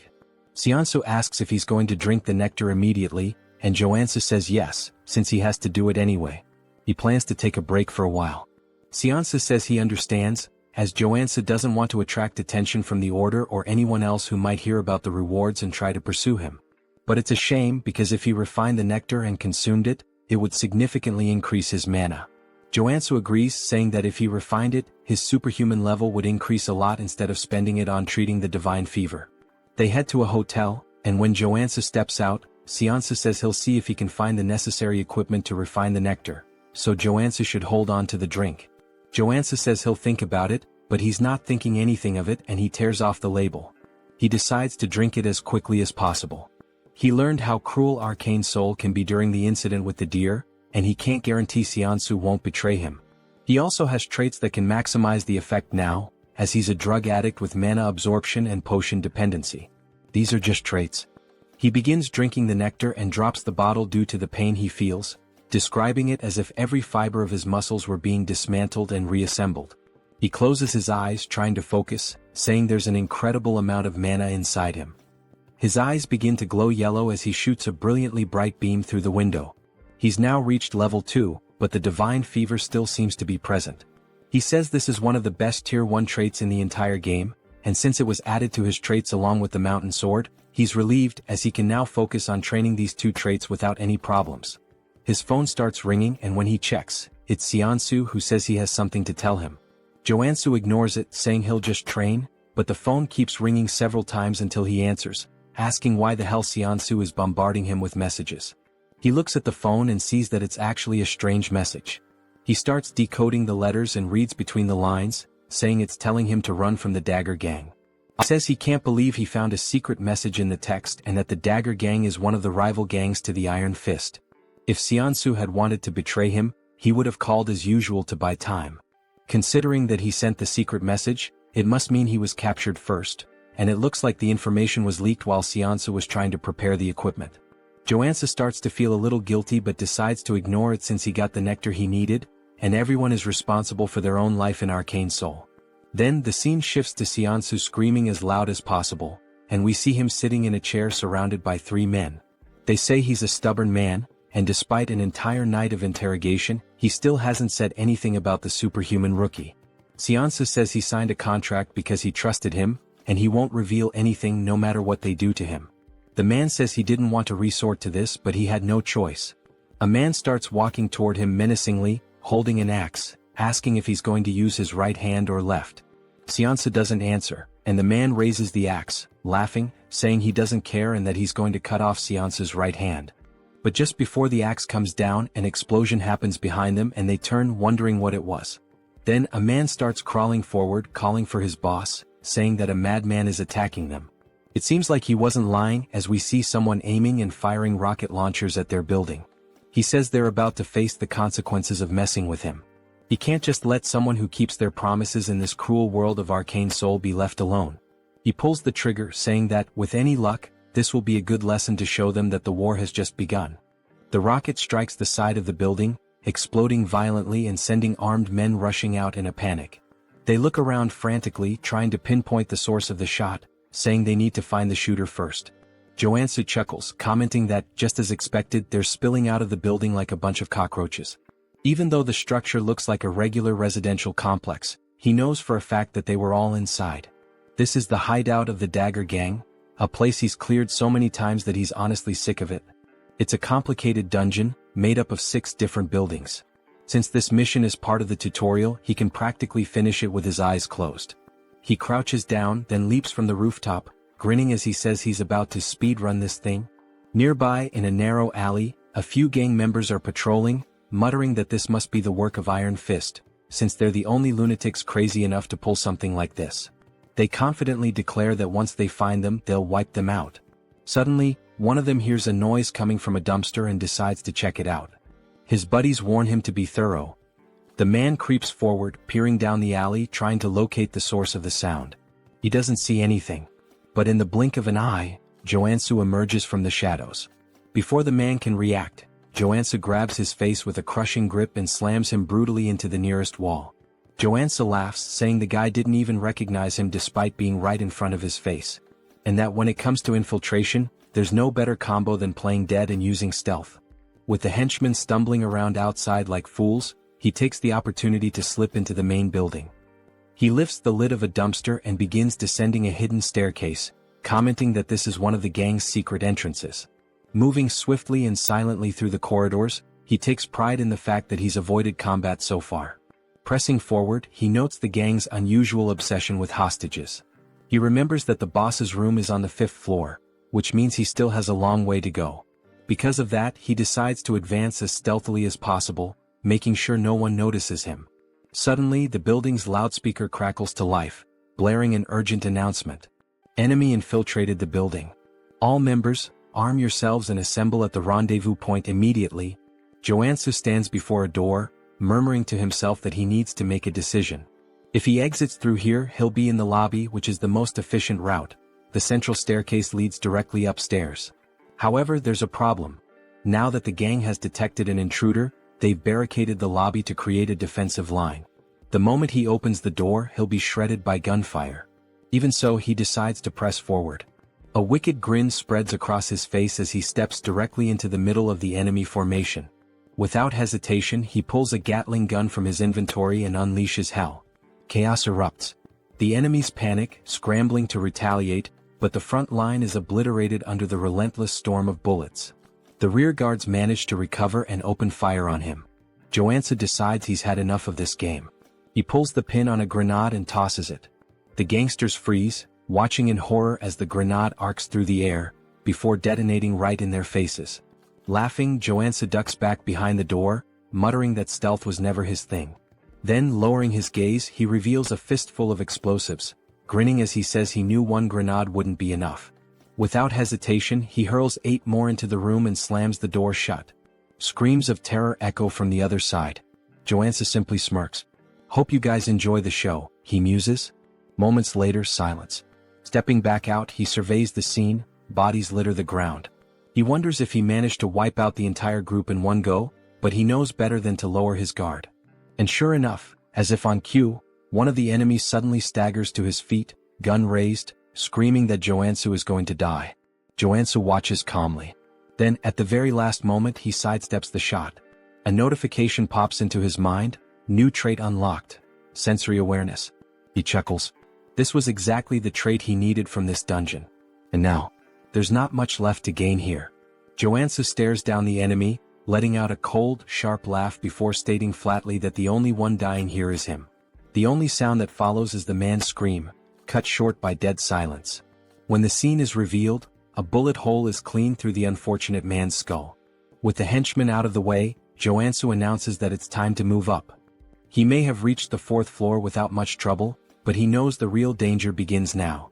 The fourth floor houses the gang's gambling den, and directly above it on the fifth floor is the boss's room. Moving cautiously, he edges toward a corner and peeks around, expecting enemies. But to his surprise, there's no one there. His brow furrows. Keeping his guard up, he advances to the game room's door and carefully pushes it open. Empty. Something's wrong. He can feel the air itself thick with danger. At that moment, a notification flashes. New trait unlocked. Focus. Suddenly, a sound from above catches his attention. He snaps his gaze upward. It's not an enemy. It's a drone. And worse, it's dropping a grenade. His eyes recognize it instantly, a flashbang. The grenade detonates. For a moment, Joonsoo is left blind, deaf, and completely vulnerable. Taking advantage of the opening, a man bursts from one of the side rooms, sprinting toward Joonsoo from behind, knife raised high. The impact lands. The attacker laughs, convinced he's caught a rat in a trap. And just like that, the boss of the Dagger Gang makes his entrance, a level 2 assassin named Tung. But Joonsoo remains unfazed. He smirks and tells Tung he really shouldn't be so excited. Tung, confused, notices something's wrong. His blade didn't pierce. What? Why the hell didn't it go through? He instinctively steps back, creating distance, still struggling to process what just happened. Joonsoo eyes his stance and scoffs. Who's the real rat here? He mocks. You sure it's not just your own insecurities talking? Joonsoo hadn't expected the gang boss to show up on the fourth floor. That complicates things. This wasn't in the original game. But even so, he had anticipated the attack pattern. The flashbang was part of a chained ambush triggered as soon as the player stepped into the boss room. If he hadn't unlocked sensory awareness and focus before this point, he would have walked straight into the trap. Tung may be a skilled assassin, but Joonsoo knows that the key to defeating him is to predict where the attacks will come from. Tung, in disbelief, asks how Joonsoo managed to block his ambush. Joonsoo simply smiles and replies that it's the bare minimum. Without wasting any time, he draws his blade and warns Tung that he's going to regret picking him as a target. He moves swiftly, launching an attack, but Tung dodges at the last moment. In the blink of an eye, the assassin disappears and reappears behind him. You're acting pretty tough for someone so slow, Tung taunts. Tung throws a dagger directly at Joonsoo. He notices the movement, spins his blade, and deflects the projectile in midair. As expected from an assassin. You're damn fast, Joonsoo acknowledges. He quickly realizes that the dagger was enchanted with poison. One simple touch and it would be lethal. The longer the fight drags on, the worse it'll be for him. Tung grins maliciously. You're pretty lucky, huh? How about making a deal? If you surrender now, I'll only cut off one of your arms. Joonsoo rolls his eyes. Less talking, more fighting? Tung laughs and mocks him. I can tell from a mile away that you're a gunman just by how terribly you hold that sword. And you talk too much. Joonsoo wonders why Tung is so confident about that. Maybe it's because until now he's only used firearms. The gang leader charges at him, declaring that he's going to make his death painful. Joonsoo raises his sword above his head. I only have one shot, and it's now. He strikes, but Tung easily evades and laughs. Too slow? But that's exactly what Joonsoo wanted. In the middle of the swing, he twists his body, spins the sword, and redirects the strike straight at Tung's head. The assassin's eyes widen in shock, realizing too late the mistake he made. What? A marksman using a combo attack? Tung falls to the ground but manages to block the blade at the last moment. Joonsoo smiles, shaking his head. I hate to break it to you, but as soon as I switch traits, I stop being a marksman. He releases a faint aura around his body and declares, now I'm a classic warrior trained in fencing. He adjusts his stance and activates the Mountain Crusher style. His blade descends with overwhelming force. Blood flies. Tung lets out a scream of pain as the blade tears through his chest. Joonsoo laughs. You dropped your guard. That's why you lost. Tung, on the verge of death, grips his knife tightly and throws it forward, shouting that he won't fall so easily. Joonsoo, completely caught off guard, didn't expect anything more from someone who was already defeated. The impact happens. Blood sprays through the air. Tung is sprawled on the ground, motionless, but Joonsoo looks to his side and sees the blade lodged in his own body. Damn it. I dropped my guard. Amateur move.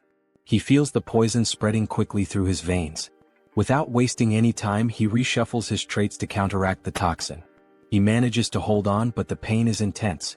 Outside he hears voices. Hurry. We need to get in. There's an intruder in the building. Joonsoo looks around. his vision begins to blur. He feels his energy draining from his body. No time to waste. I need to get out of here. On the 5th floor we see Joonsoo tied to a chair. He struggles until he falls to the floor trying to reach a shard of glass. I need to get out of here fast. He hears footsteps approaching.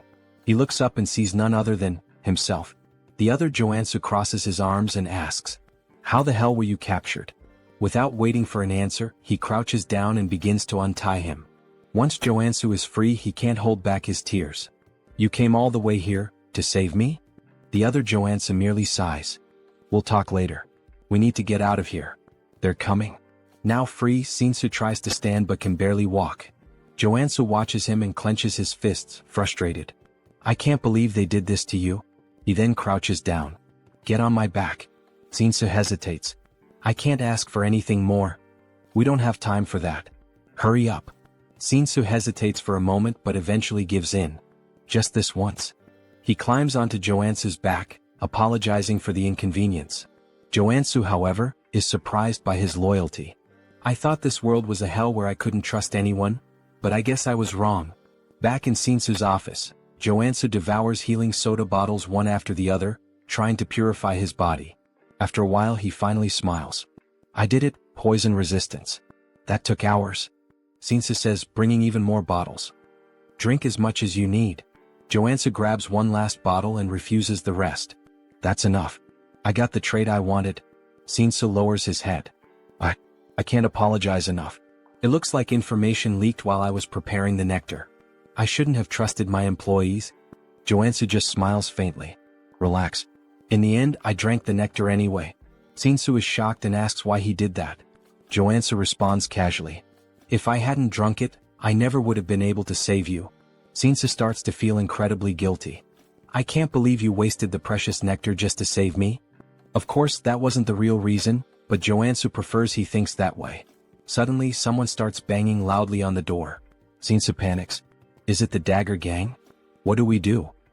Joonsoo smiles. "Let's welcome them." He opens the door and to Shinsu's surprise, it's not the Dagger Gang standing there, but the Iron Fist Gang. The leader of the group looks at Joonsoo with a half-smile. "It was about time I got here." He crosses his arms.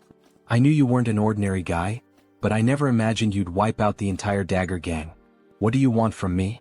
Joonsoo reflects for a moment. "Well, it's my turn to receive the reward for cleaning up this tough mission." He begins to explain how the two gangs hated each other and were constantly fighting over territory. In the game, the tutorial required the player to annihilate the Dagger Gang by helping the Iron Fist Gang take the building. As a reward, the rival gang offered various advantages. But now, Joonsoo is struggling with an internal dilemma.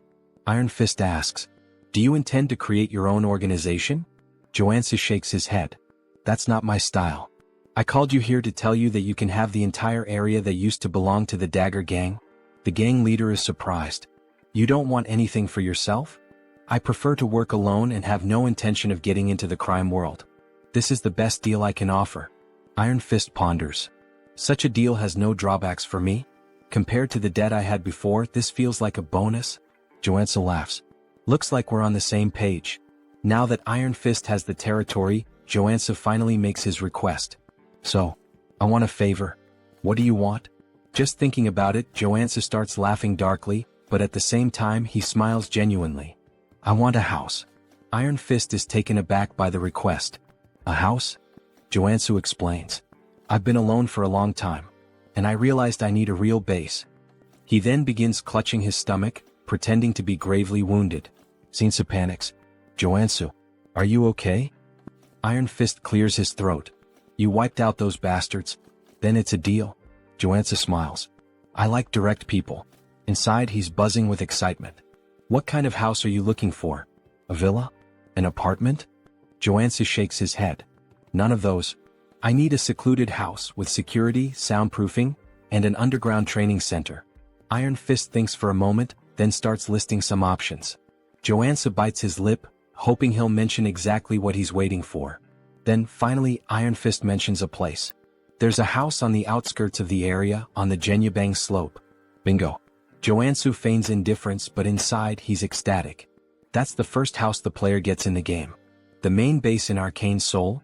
He heads to the location and upon arriving, can barely contain his excitement. Finally, he takes in the view and laughs to himself. This house is way better than I imagined. Memories flood his mind. When he first fell into Arcane Seoul, he had no idea what to do. His hospital bill was a ridiculous 20 million won, and now he has a house that feels like a palace. Plus, now he has money coming in from the city's biggest security company. He could pay for a full year of hospital bills without a second thought. But this is still Arcane Seoul. No time to relax. The game's story is going to move forward, and he'll have to face enemies like the Saint, who threaten to destroy the city. He grabs his pickaxe. Time to find out the real reason I chose this house. He heads down to the underground training room and starts tapping on the walls. It must be around here. After a few minutes, he finds a specific spot and begins hammering with force. The wall finally breaks. Joonsoo smiles. My instincts never fail. I think I'll finish this faster than I thought. He continues swinging his pickaxe back and forth, deep in the mine. However, things aren't going as quickly as he expected. Man, I had no idea this was so deep when I played. Even so, he's determined to continue. There's no turning back now. He keeps breaking the rocks until, suddenly he hits a water source.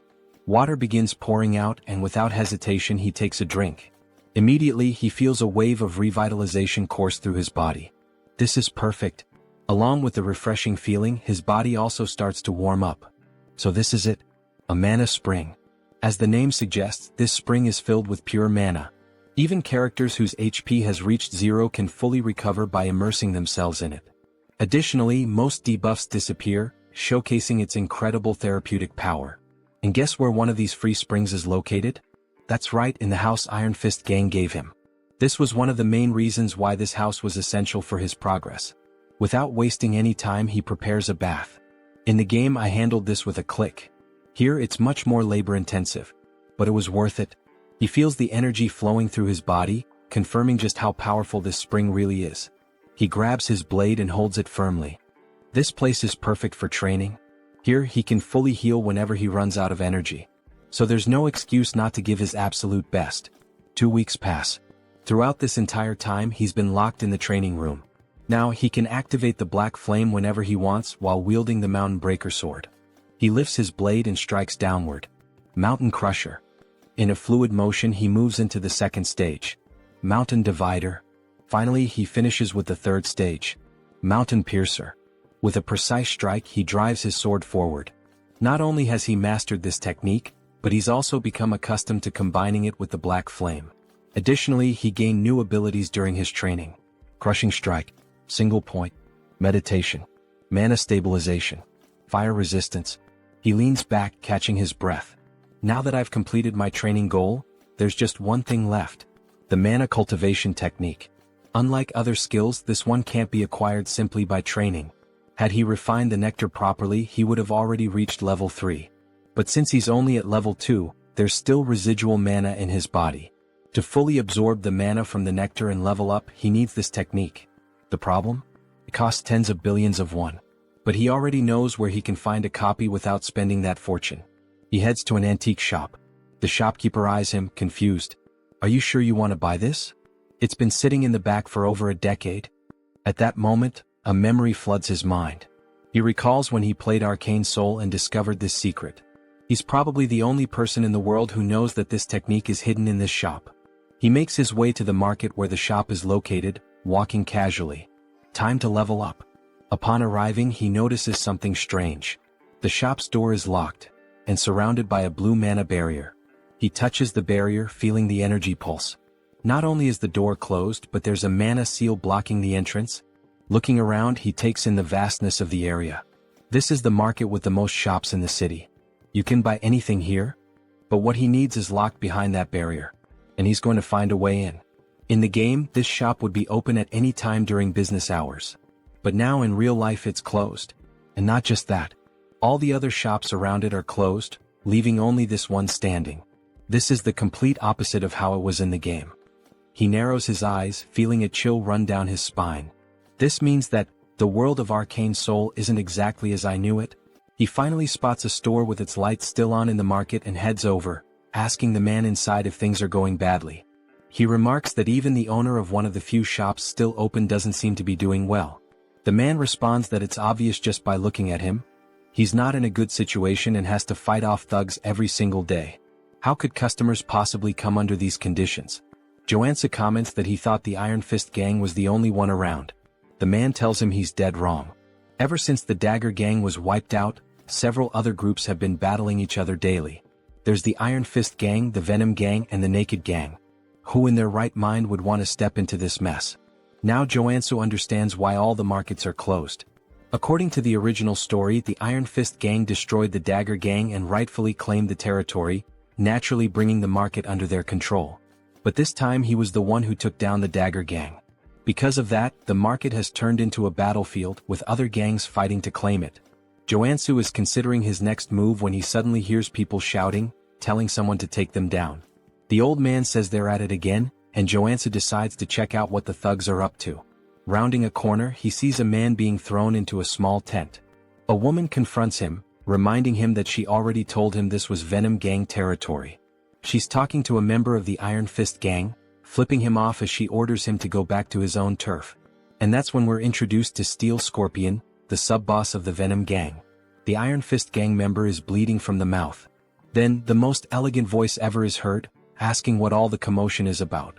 Everyone turns to see none other than our Lord and Savior, Captain Underpants, arriving on the scene with his allies.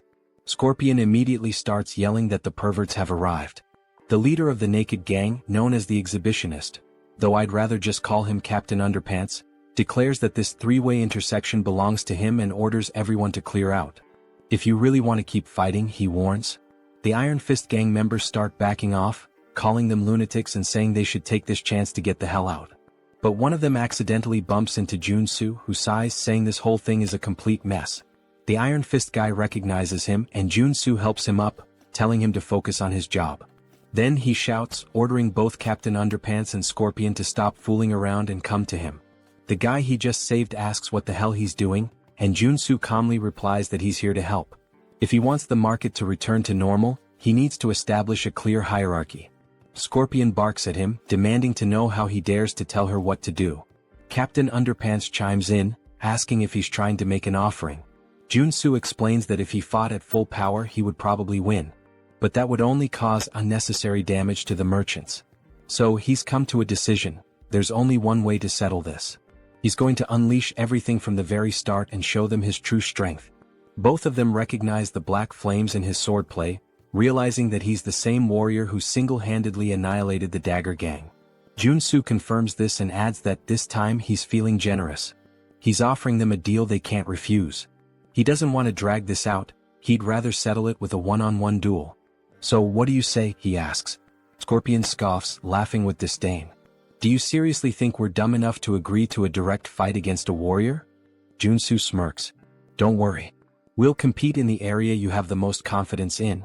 Sometime later, after a bit of negotiation, we hear Joonsoo talking with Captain Underpants. The so-called leader smirks and declares that his specialty is mind control. If Joonsoo can resist it, he wins.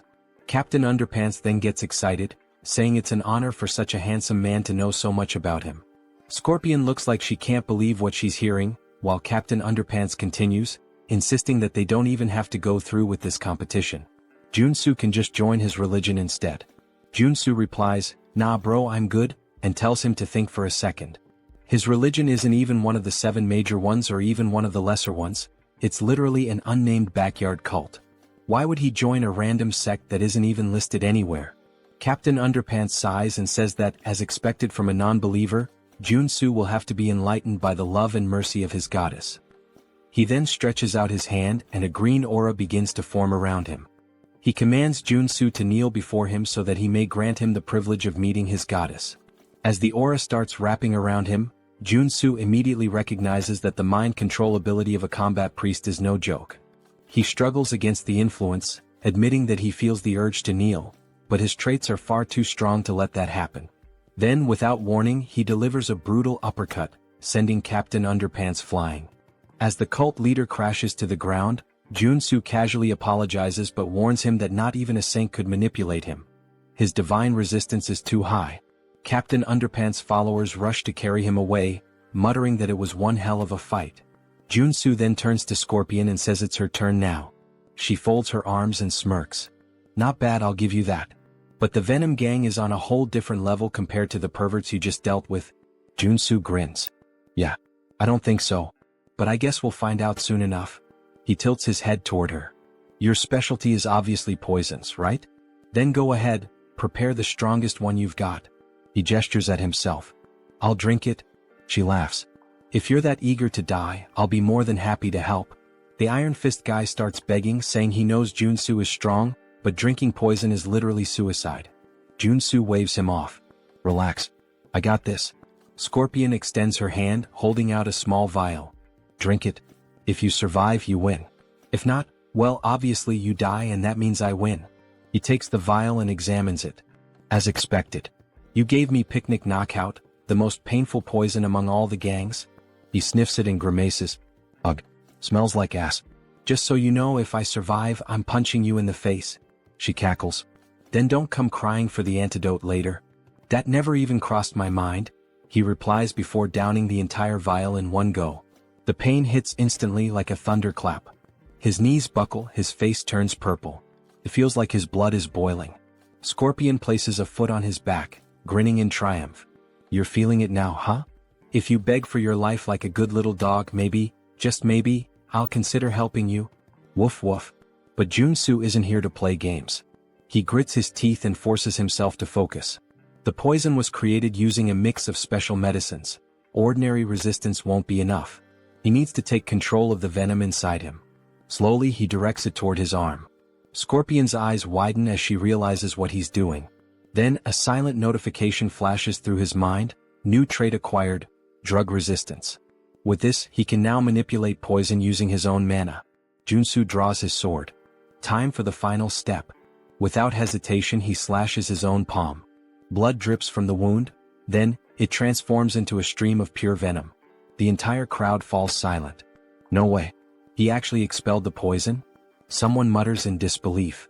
Scorpion shakes her head, calling it insanity. But before she can react, a chill runs down her spine. She realizes too late, he's already on top of her. Joonsoo grabs her finger and, with a sharp twist, rips it off. Her scream echoes through the market as the severed finger hits the ground. She collapses, trembling. Do you really think you can just walk away after doing this to me? Joonsoo rolls his eyes. Quit your third-rate villain monologue and get lost. Staggering to her feet, she backs away, vowing she won't forget this.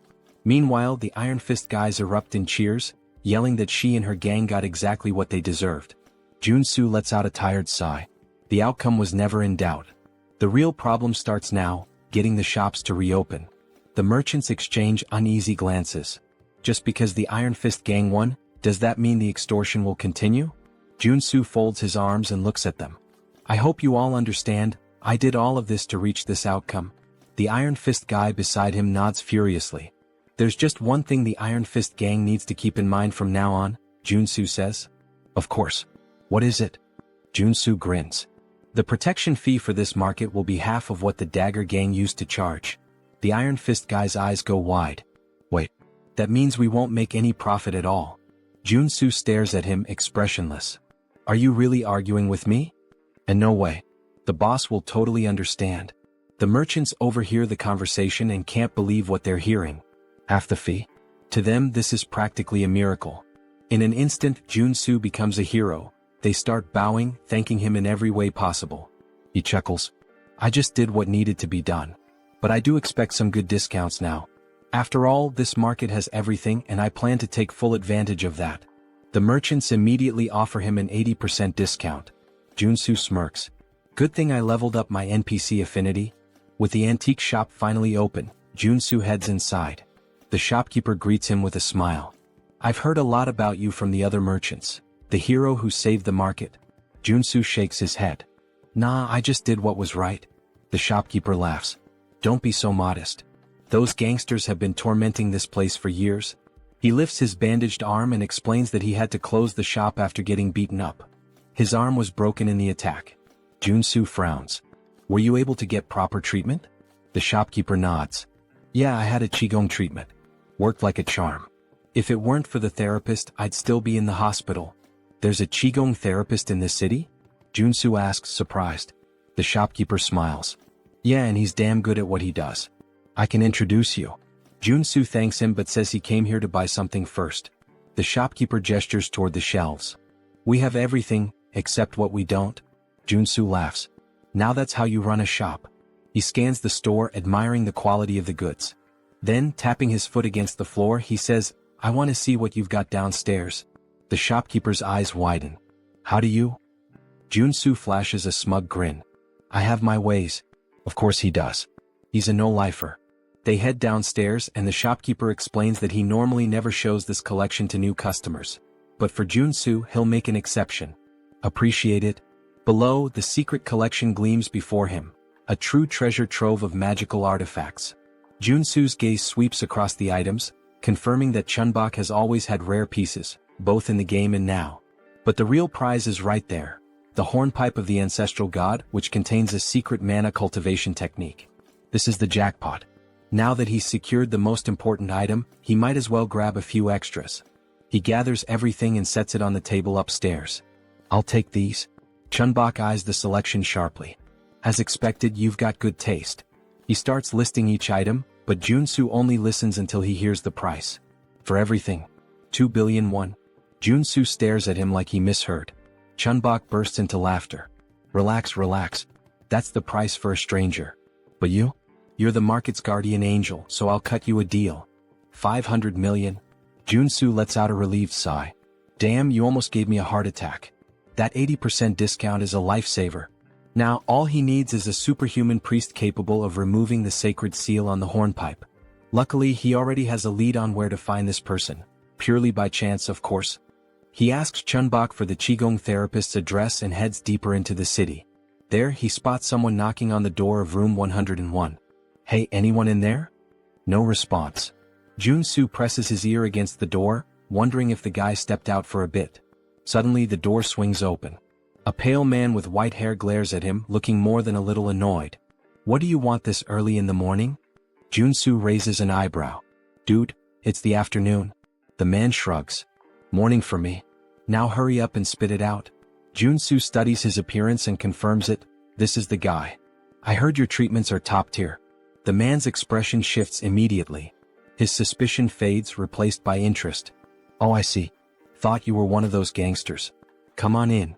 He gestures toward the bed. Lie down. Where's the injury? Joonsoo glances around the room, noticing a statue in the corner. That just confirms his suspicions even more. The therapist frowns. What are you doing? Just get on the bed. But Joonsoo smirks and reaches into his bag. Actually, I'm not here for treatment.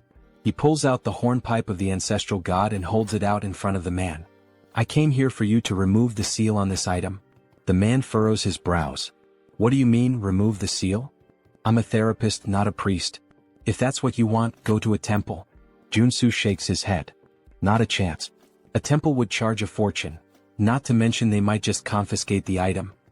He then smirks and continues, but if you do it for me, I'll pay you 100 million won. Priest Kim. The man freezes. How do you know that name? Joonsoo shrugs. Of course I know. You're the third tutorial character in Arcane Seoul. He explains that Kim is a priest of a forgotten religion that worshipped a god who died 3,000 years ago. Among the countless corrupt priests in Arcane Seoul, Kim is one of the rare few who are truly innocent. With so many frauds out there, finding a good-hearted guy like you is practically a miracle, Joonsoo says with a grin. And that means you're going to be very useful to me? He leans in slightly. But let's keep this between us, yeah? The priest sighs, scratches his head and replies, this won't be easy, but I'll try. Joonsoo smiles. I knew you were a good guy. The two sit down on the floor. Kim places the hornpipe of the ancestral god between them, closes his eyes and takes a deep breath. Slowly, a divine aura begins to surround the artifact. The seal weakens bit by bit and he murmurs, it's working. The sacred ribbon wrapped around the artifact starts unraveling, then snaps entirely, revealing its true nature. Just as expected, the hornpipe holds within it the Einherjar cultivation technique. Kim stares at the item in awe. I actually did it? Joonsoo nods. As expected, you've got incredible talent. Kim keeps his gaze fixed on the hornpipe. This is a mana cultivation technique? Joonsoo confirms and thanks him. Then, without hesitation, he brings the hornpipe to his lips and blows. A powerful energy field spreads through the room, hitting him like a tidal wave. His mana circuits start purifying. The bad mana inside me, it's being completely absorbed. A deep sense of tranquility washes over him, as if he's reached a new level of serenity. If he keeps this up, in 2 weeks he'll reach level 3. Kim claps his hands impressed. This is the first time I've ever seen a warrior using a mana cultivation technique. It's a rare sight for sure, Joonsoo replies. Kim grins. You must be exhausted. Lie down for a bit. Joonsoo shivers slightly. I just got hit with too much information at once. I'm fried. He lets out a deep sigh and collapses onto the floor. I'll rest for a while. I'm in your care. Kim chuckles. For what you paid me, you can stay as long as you want. As Joonsoo drifts into deep sleep, a thought lingers in his mind. This guy is really reliable, just like in the game. Having a trustworthy priest around is going to be a huge advantage later on. Sometime later, a sound wakes Joonsoo. Something is being poured. He opens his eyes, confused. What the hell? The strong smell of gasoline floods his nostrils. He turns and sees Kim pouring gasoline over the bag full of money. Joonsoo's eyes widen. What the hell are you doing? Kim sets the gas can down and pulls out a lighter.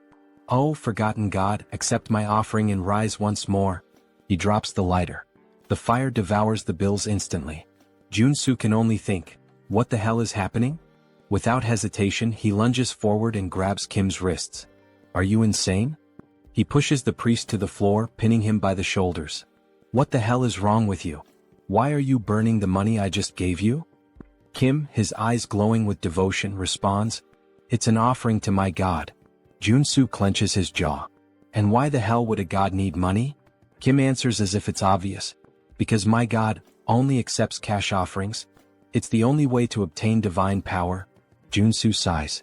Ah, so this is that phase where you still believed in this nonsense. He crosses his arms and continues, The god you worship has been dead for 3,000 years. Even in the game, your religion was weak and had no influence, until you resurrected him. Which means, you clearly didn't know how to worship him properly. And you know what? Your method is wrong. Kim furrows his brows. Wrong? Yes, Joonsoo states firmly. You're not supposed to burn cash. What you actually need to burn is gold. You have to melt it down and vaporize it. Kim's eyes widen in outrage. Only a heretic would say that. Joonsoo shrugs. Or maybe it's something only someone who actually knows what they're doing would say. I bet you've never even tried it before. Kim scoffs. Don't talk nonsense so confidently. The Order has practiced this method for thousands of years. Oh yeah. Joonsoo smirks. Then why is your god still dead? The argument hits so hard it practically leaves a bruise. Kim is speechless. Joonsoo stands up and dusts himself off. Melting gold is kind of complicated these days. But I have another solution. Kim eyes him suspiciously. What solution? Well, Joonsoo grins. You helped me obtain my cultivation technique, right? So now it's my turn to help you. Cut to a pot filled with a shimmering golden liquid. Kim stares at it, hesitant. I'm pretty sure we shouldn't be doing this here. Joonsoo pushes a bowl toward him. Just drink it. Kim hesitates. If you do, your divine power will increase drastically, Joonsoo insists. But you need to focus and sense whether your god is responding. Kim bites his lip. Diske, since you won't shut up about it? He closes his eyes and downs it all in one go. Joonsoo smiles, satisfied. Suddenly, Kim trembles. His chest burns, his hair stiffens, and divine energy begins to surge through his body. Joonsoo crosses his arms. So, how do you feel? Kim's eyes widen in shock. Holy shit. This is real. This is way better than burning millions in cash.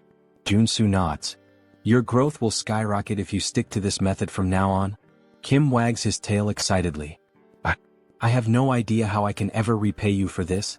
Then, as if suddenly remembering something, he pulls a necklace from inside his robes and hands it to Joonsoo. Take this, Kim says.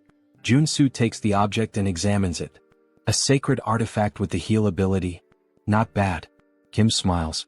I believe my god will be pleased to see you with it. Joonsoo holds the necklace between his fingers. Well, since you're offering, it would be rude to refuse.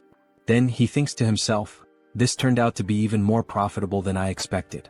In fact, Kim's order also provided incredible quests in the game. He suddenly grabs Kim's hands, looking him straight in the eyes. Let's pray together. Kim blinks, confused. What? Why? Joonsoo grins. Because I want to repay you. And just like that, in true Pokemon fashion, Joonsoo captured Priest Kim. 1 week later. The room is filled with bottles of shimmering golden liquid. Kim is pleading. Please, no more. If I keep drinking this, I'll turn into gold. Joonsoo crosses his arms. Until you become Midas himself, you have to keep drinking. Kim trembles. I am going to die of mana poisoning. Joonsoo's eyes shine like a shoujo anime protagonist. Do you really think so? He smiles. I guarantee that won't happen. Kim swallows hard. Joonsoo picks up another bottle, grabs Kim's face, and pours the entire contents into his mouth. Now just pray. Kim thrashes in protest, but Joonsoo keeps smiling. Oh, and one more thing, he adds. The 4 tutorial characters each have unique traits. He watches as Kim writhes on the ground. If Warrior Kim had an entirely white body, then Priest Kim? Joonsoo's grin widens. Is completely immune to mana poisoning. This allows his growth rate to skyrocket. The bottle empties and Kim feels like absolute garbage. But then his divine power explodes, forming a glowing circle around him so intense that it blinds Joonsoo. Kim has reached level 3. His eyes widen. At this level, I can even start preparing to become an apostle. Joonsoo laughs. Perfect. At this pace, it won't be long before you're ready. I'd say you've accumulated more than enough divine experience. He then crosses his arms, thoughtful. Besides, now that you're level 3, you need to call a regional assembly and gain official recognition as a bishop. Kim nods. Yes. I have 2 bishops already, and thanks to your help, I've grown so fast that I'll never forget this debt. Joonsoo waves his hand. Oh, relax. I just like helping people. But of course, he's betting everything on the fact that this guy will want to repay the favor for the rest of his life. After all, he wants access to the artifacts in Kim's God's vault. Kim then takes a deep breath. Actually, I'd like to make a request. Joonsoo raises an eyebrow. What is it? Kim hesitates. I need to call a regional assembly, but I'm worried about going alone. Could you be my bodyguard until the meeting? The other bishop will be there too. Joonsoo smiles. Of course. That's easy. Now that Kim has completed his growth, it's time to start the mission line. The next day, the church is still under reconstruction. The faithful surround Kim, congratulating him for reaching level 3. Kim thanks them, but Joonsoo just watches disappointed. What's this? The scale is so small. I can't believe this is all that's considered an assembly. Then a man enters the room. He looks around and scoffs. What a sight, pathetic. The other bishop finally appears. He glares at Kim. Tell me, who gave you permission to organize an assembly? Kim breathes deeply. Every priest in the order has the right to call one. The bishop smiles coldly. That only applies to regular priests? He leans forward. When it comes to an apostate, it's a whole different story. Kim furrows his brow.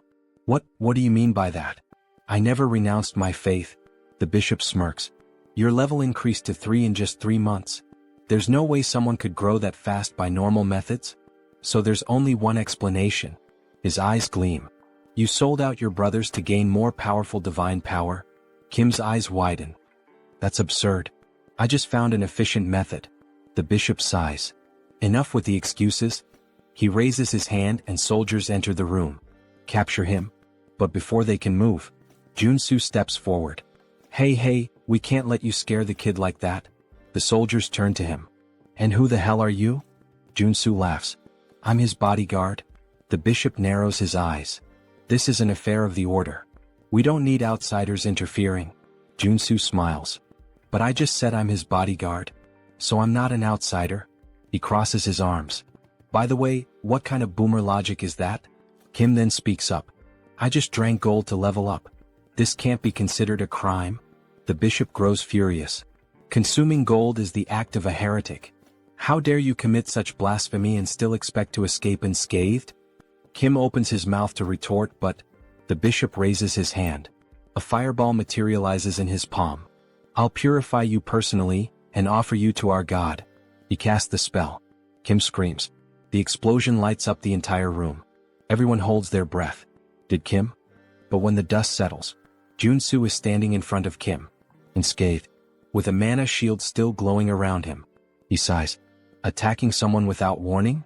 He furrows his brow. Now that's blasphemy. The bishop is left speechless. Why you blocked my magic? Joonsoo smiles. So, you really want to attack a potential apostle like this? The bishop grits his teeth. There's no way a heretic can become an apostle. Kim looks at Joonsoo confused. What do you mean? Joonsoo smiles. Don't worry. He pulls something out of his pocket. Just eat this and pray. Kim blinks. What? Why? The bishop raises his hand again. If you don't want to burn along with Kim, get out of the way. Joonsoo smiles even more. If I prove that he is an apostle? He narrows his eyes. What will you do? Suddenly, a golden aura fills the room completely. Kim falls to his knees, his eyes shining. He begins to pray. The bishop's eyes widen. It can't be. The arrival of an apostle? Joonsoo crosses his arms. There's a reason I didn't make Kim an apostle yesterday. He glares at the old man. It's because you have a serious mental delay. He then gives a half smile. And also, you're a detestable villain who envies Kim. So I need to eliminate you here. He grips the hilt of his blade tightly.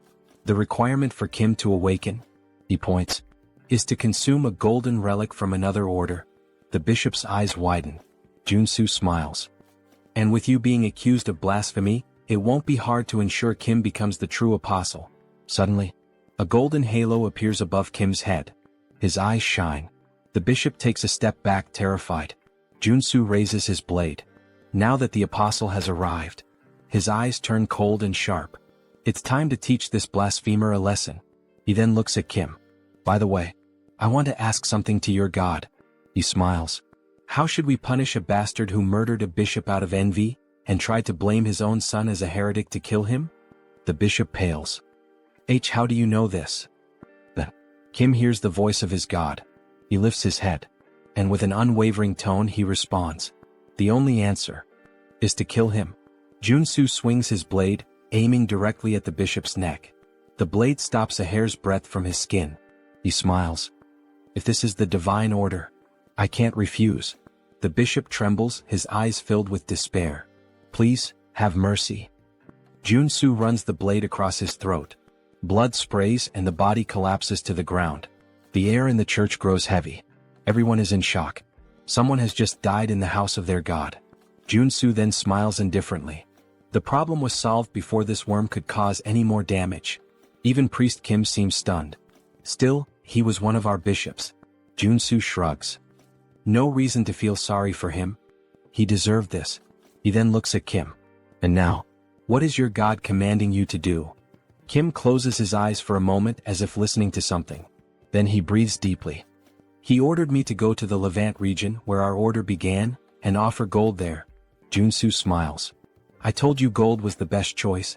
He crosses his arms. Now go there and expand your influence. Kim bows deeply. I don't know how I can repay you for all of this. Joonsoo pats him on the shoulder. You don't have to. I already planned to take advantage of it. Sometime later, Joonsoo arrives home. He stops in front of the statue of Kim. He smiles, satisfied. The reward for helping the priest was worth it. He looks at the valuable items he acquired. Among them, his first holy sword of rank or worth billions. But the most interesting thing is the divine statue, which creates a sanctuary around it. The sanctuary effect turns an area into a safe zone, protected by the will of its owner. If an enemy tries to invade, they suffer an expulsion or suppression effect. In other words, he can train like a madman without worrying about any interruptions. He begins his training. His sword strikes cut through the air. Time to have some fun. He raises his blade, an excited smile on his face. Sometime later, Joonsoo is submerged in the bathtub, holding his breath. He wants to test how long he can last without air. He emerges, looking like a wrinkled old man, gasping desperately. Okay, maybe I trained too much? Even the mana source isn't healing him properly. But still, he had plenty of time to practice his Enherjar cultivation technique and his mountain-crushing swordsmanship. And now, finally, he can assess the results. He picks up his phone. Joonsoo appears on the screen. Been doing well? Joonsoo laughs. Of course. But I need a warm-up. He stretches, excited. Is there anything I can help with? Joonsoo makes a face. Actually, we have a rather troublesome request. He pauses for a moment. Do you remember the first landfill? Joonsoo frowns. How could I forget? It was the first job I did, where I fought the porcupine. Joonsoo nods. Well, a whole cleaning team went in there, and they were massacred. This means that there are at least 6 active mutants there now. Joonsoo narrows his eyes. And why the hell haven't you called in the Janitors Association? Seonsu sighs. The authorities asked us to handle it secretly. They don't want this to become a scandal. Joonsoo snorts. If this leaks, some of them are going to lose their jobs big time. He crosses his arms. And what's the reward? Seonsu scratches his head. The payment is kind of pathetic. 100 million for a level 1 mutant. 300 million for a level 3. Joonsoo rolls his eyes. Is that all? Actually, Seonsu smiles. They're offering an artifact. An arcane rifle with a cursed debuff. Joonsoo raises an eyebrow. What kind of debuff? Seonsu hesitates then smiles. It's an item that's related to you. A rifle used by the old order of the father. Joonsoo's eyes widen. Then he chuckles softly. This mission. I can't refuse. That arcane rifle used by the order. It has a black flame debuff that consumes its user. But Joonsoo has already overcome that before. He gets up from the bathtub. Alright. I'm heading there right now. Joonsoo is definitely fired up. He heads toward the landfill and right from the start, he can feel a sinister aura emanating from the place. As he moves forward, holding his rifle, he mutters. They haven't cleaned this place for just a few days, and it's already this chaotic? Something's very wrong here. His senses are scrambled, he can barely see properly. He needs to prepare for a surprise attack. With a quick movement, he activates his sensory focus. Almost like an immediate warning, he feels something moving fast in the mist. He looks around, tense. The sounds of the creature come from multiple directions. He can't pinpoint exactly where the enemy is. A strong wind blows behind him. He spins around immediately.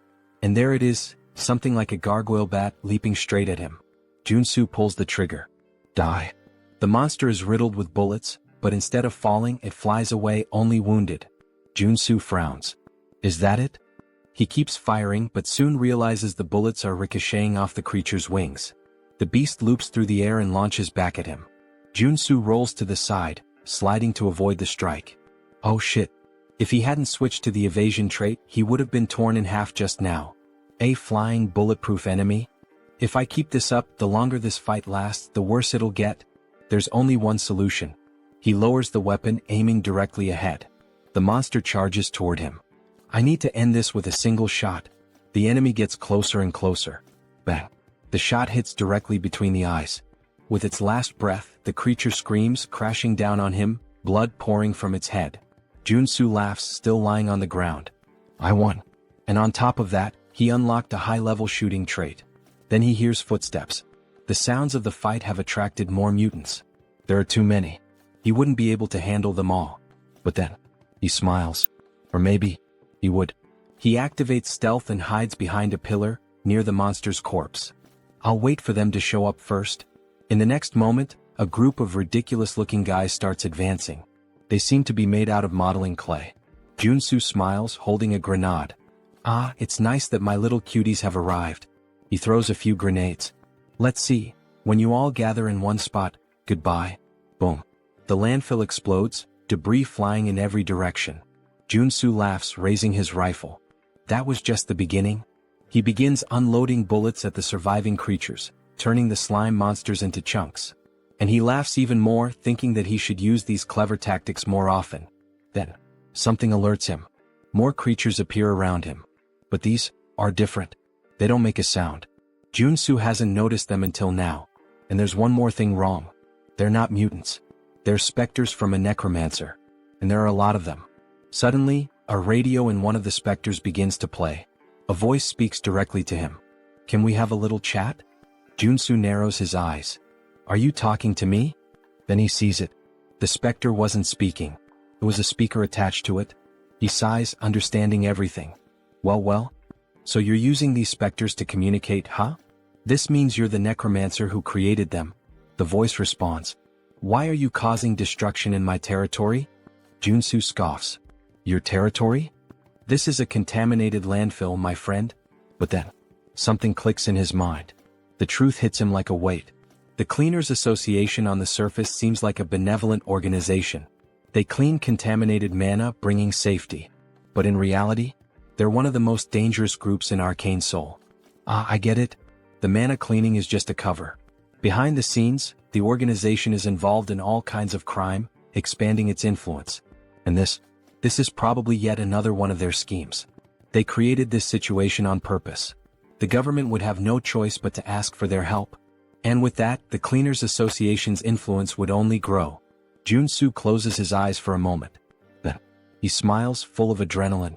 This just got a lot more interesting. Meanwhile, the Cleaners Association already has another plan in motion. They intend to use these incidents as an excuse to dismiss public employees who oppose them, consolidating their power even further. The necromancer's voice echoes through the speaker. There's really no reason for us to fight, you know? He pauses. I've got a proposal for you. Joonsoo rolls his eyes. Here we go. You're quite talented, the necromancer continues. Why don't you join us in the Cleaners Association? Joonsoo scoffs. And why would I join an organization that spreads terror with monsters in landfills? The voice stays calm. I'm serious. With your skills, you'd be at the top of our hierarchy. Without a second thought, Joonsoo flips him off. No fucking way. Besides, he adds, that name is garbage.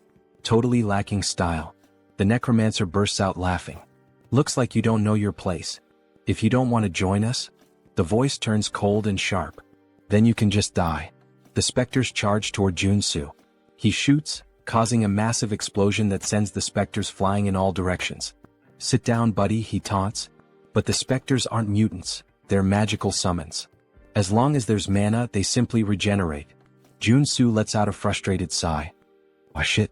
I forgot that firearms are useless against these things. He holsters his weapon and pulls out his sacred sword. Well, if that's the case, sacred attributes will take care of them. The necromancer's voice falters for a moment. A sacred sword? I thought you were just a shooter.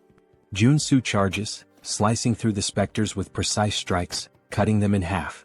Shut up, he growls. I'm going to find you, and when I do, you'll regret it. He advances, slicing through the fast-moving specters, severing limbs and limiting their mobility. Thanks to his attribute advantage, the fight isn't difficult. But the specters keep coming. Okay, enough, he mutters. Time to change tactics. He activates his resistance traits and combines them with the abilities of his artifacts. The sword, gloves, and necklace he bought from the store.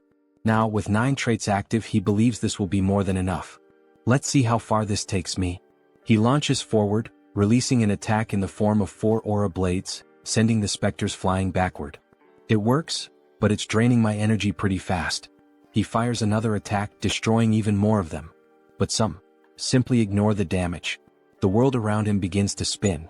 Shit. I'm getting dizzy. But, just one more attack. His body starts to glow blue. He takes a step forward, and in the blink of an eye, he surges straight ahead like lightning. The ability he just unlocked is called Charge. A trait that allows him to move at high speed, dealing damage to everything in his path. He grins excited. I didn't expect to get this, but I'm glad I did. As he cuts through the specters like a rocket, he's already thinking ahead. If I can unlock another skill now, that'd be perfect. He bends his knees and leaps into the air, unlocking another trait called Jump. Yeah, it's exactly what it sounds like, he laughs. With Charge and Jump combined, escaping or attacking becomes a breeze. As he descends at high speed, he mocks. Now these idiots won't even know what hit them. He leaps and charges repeatedly, bouncing across the battlefield like a human projectile. After a while, he collapses, exhausted. Most of the specters have been destroyed. But his body is on the verge of breaking down. The necromancer's laughter echoes from the speaker. I didn't expect you to be a paladin. Now, I want you even more. Joonsoo struggles to get back on his feet. If you're so confident, why don't you show yourself? The necromancer responds with contempt. What kind of idiot mage would face a warrior in direct combat? Instead, accept my gift. Before him, a corpse begins to move. It's a shield bearer, a level 2 undead. Joonsoo clicks his tongue. This is going to be a problem? He still hasn't fully healed. The shield bearer raises its weapon and brings it down violently toward him. Joonsoo narrowly dodges. But before he can react, a purple arrow soaked in dark mana cuts through the air, and it strikes him in the back. He spins quickly, trying to understand what's happening. The necromancer's voice comes through again. Your moves are pretty decent. I can't wait to turn you into a death knight. Joonsoo narrows his eyes. This reminds me of a rule in Arcane Seoul. When you fight a necromancer, you should never focus on their servant. He leaps into the air, pretending to prepare an attack, but it's a feint. Instead, he dives straight to the ground, sliding beneath the undead's shield. His eyes scan the area, searching for the origin of the shot, until he finally spots it. Up high in the balconies, a silhouette stands out. So, it's you? Joonsoo activates charge, dodging the shield-bearer's attack and rushing directly toward the necromancer. He propels himself off the ground, soaring through the air. Time to finish off this coward. He draws his sacred sword, pointing it at the enemy. You made a fatal mistake by revealing yourself. Karen, the necromancer, smiles with disdain. So, you have a brain after all? Joonsoo narrows his eyes. Now that I see your face, I recognize you. You're Karen, a Reincarned necromancer. One of the directors of the Association of Cleaners, and the final boss of this damn landfill. Superhuman level 3. Karen raises his hand indifferently. Things aren't going to go the way you expect. Suddenly, spectral purple hands shoot out from his back, grabbing Joonsoo from all sides. He struggles trying to break free. Karen simply laughs. You'll never catch me. Then he fires magical arrows and releases a devastating electrical discharge. Joonsoo screams in pain while Karen watches, satisfied. That scream? It's beautiful. He laughs loudly. You should have known your place. Joonsoo, still trapped, smiles. Actually, this is my ultimate technique. He raises his hand, conjuring a massive black fireball. Black flame. Karen's eyes widen. What? Joonsoo forces his arm to break free. This is the end of the game. Karen tilts his head. Why are you trying so hard? It's actually adorable. Joonsoo grins slyly. You really think so? From the very beginning, I never intended to finish the fight quickly. Karen furrows his brow. Joonsoo continues. When a boss uses their ultimate attack, if you equip the right traits, something fun happens. Karen rolls his eyes. Enough with the small talk. He shoots the black flame directly at Joonsoo. The black sphere, roaring with malevolent flames, advances rapidly. The spectral hands still hold him in place. Joonsoo smiles. It's now. When the three pillars, sword, magic, and physical power, align in perfect harmony, a supreme technique manifests in the face of certain death. It's the ultimate technique. The blade that cuts through everything, both the tangible and the intangible. Joonsoo raises his sword and brings it down. A massive golden burst erupts from the blade, slicing the black flame in half. The light illuminates the battlefield. Karen trembles. It can't be. The name of this trait? Cutting lightning. Karen watches in panic as the golden cut heads straight for him. And then, it cuts through his body, splitting him in half. The explosion of the black flame happens shortly afterward. The shockwave hurls Joonsoo back. He crashes to the ground, gasping for breath. Almost died. He lets out a sigh of relief. But a smile forms on his face. He won. Karen, the dungeon boss, was defeated. In the game, if you want to defeat this boss on level 2, you need an entire group. Even at level 3, winning alone with common traits and basic equipment would be impossible. He only managed it because he's been playing this game for way too long. But now, time for the loot. And since he did everything alone, he doesn't have to share anything with anyone. Cut to Seonsoo's office. Seonsoo is waving at Joonsoo, looking at him with admiration. You're amazing. Joonsoo boasts. Oh, it was nothing. Seonsoo lightly touches his shoulder. Joonsoo winces in pain. Hey, be careful. That's where I got hurt. Seonsoo apologizes. Meanwhile, the others around them are just staring, trying to understand. What the hell did they just witness? They thank Joonsoo, still in disbelief. I can't believe you did it all alone. Joonsoo just shrugs. I was just doing my job. He pauses. But there's one problem. He looks around at everyone. When I entered the landfill, something very different from what you asked for happened. Joonsoo slams Karen's equipment onto the table. Do you recognize this? The others look at it, confused. He points to the pieces. They're mana equipment, used to create specters. Equipment that belongs to Karen from the Association of Cleaners. A heavy silence falls over the room. Then Joonsoo confirms. That's right. This incident wasn't an accident. It was planned. The man slams his fist onto the table, his face red with anger. I can't believe those bastards did this. Joonsoo crosses his arms. Looks like they never liked you from the start. The man grinds his teeth. They always charged us ridiculous fees. We've had our own conflicts before, but I never imagined they'd take it this far. Turning innocent people into mutants? Joonsoo observes his reaction. Did he really not know? But thinking about it, it makes sense. In the game, The reality of the association is only revealed after the player completes this mission. The man lowers his head, ashamed. I'm sorry we put you in unnecessary danger because of this. Joonsoo shrugs. I just did what I had to do to blow up the bad guys. He smirks. But, of course. I hope there's a good compensation, not just a simple apology. The man nods, picking up 2 boxes and placing them on the table. This is the reward we promised. Joonsoo furrows his brow. Wait a minute. Why are there 2 boxes instead of 1? The man explains. One contains the arcane pistol we promised. The other is an extra reward for you taking on such a dangerous task. Joonsoo opens the second box, his eyes widening. Wait, is this sacred water? He nearly freaks out but quickly hides his excitement. This is an essential potion and I always have to buy it at the temple. Are they giving it to me for free? The man gives him a final warning. Stay safe. We'll use this evidence to officially accuse the Association of Cleaners. Joonsoo clicks his tongue. So that means they're going to retaliate against me, right? The man confirms with a nod. Exactly. But we can't just let this slide. Joonsoo smiles, confident. Don't worry. I'll find a way to survive. That night, Joonsoo and Seoul are driving through the city center.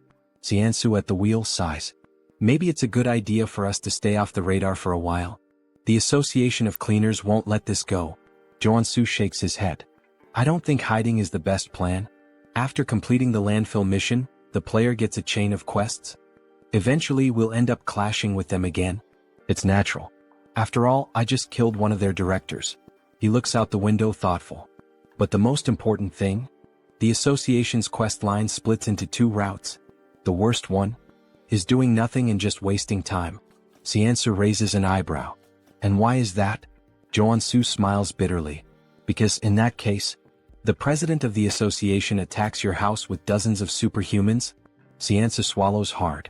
Joonsoo continues. On the other hand, the easier route is the one I'm considering. He turns to Seoul. Have you ever heard of Genubong? Seoul goes serious. Of course. It's that restricted area south of the region. There's a huge poppy plantation there. If you're caught inside, you're screwed. Joonsoo smiles sideways. Exactly. And guess what? That place belongs to the Association of Cleaners. Seoul's eyes widen. They have dealings with poppies? Joonsoo shakes his head. No. It's not about the poppies. They're conducting body modifications and human trafficking there. They're nothing but a luxury crime syndicate. Seoul's eyes widen. Are they crazy? Joonsoo nods. Exactly. And that's why I'm going to strike first. Seoul jerks the steering wheel abruptly, almost crashing the car. What? Say that again? Joonsoo ignores him and instead pulls out his phone, showing a list of supplies. Claymores.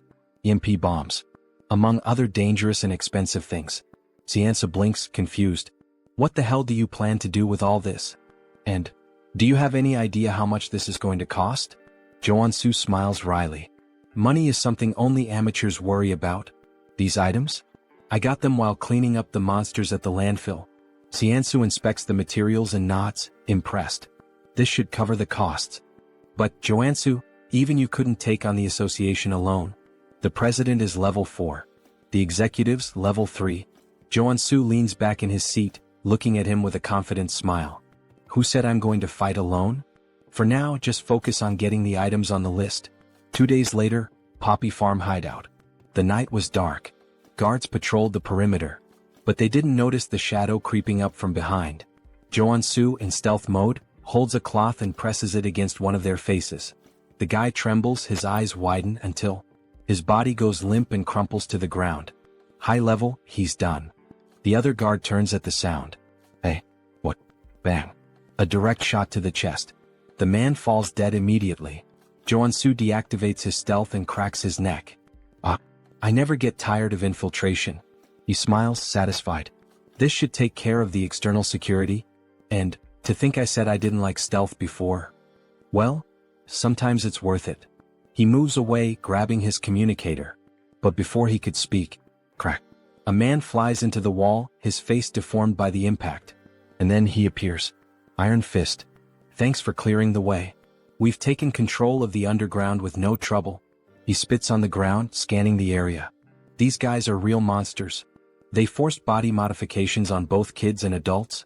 and then traffic them out of the country. Joonsoo nods. That's exactly why we need to put an end to them. He adjusts his earpiece. Did you finish checking the place? Iron Fist walks through the lab examining the machines. Yeah. This place is a legitimate modification workshop.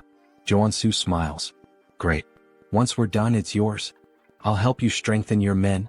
Iron Fist crosses his arms, studying Joonsoo. This sounds good. But are you sure you can take on the association? If they get involved, it's going to be a problem for everyone.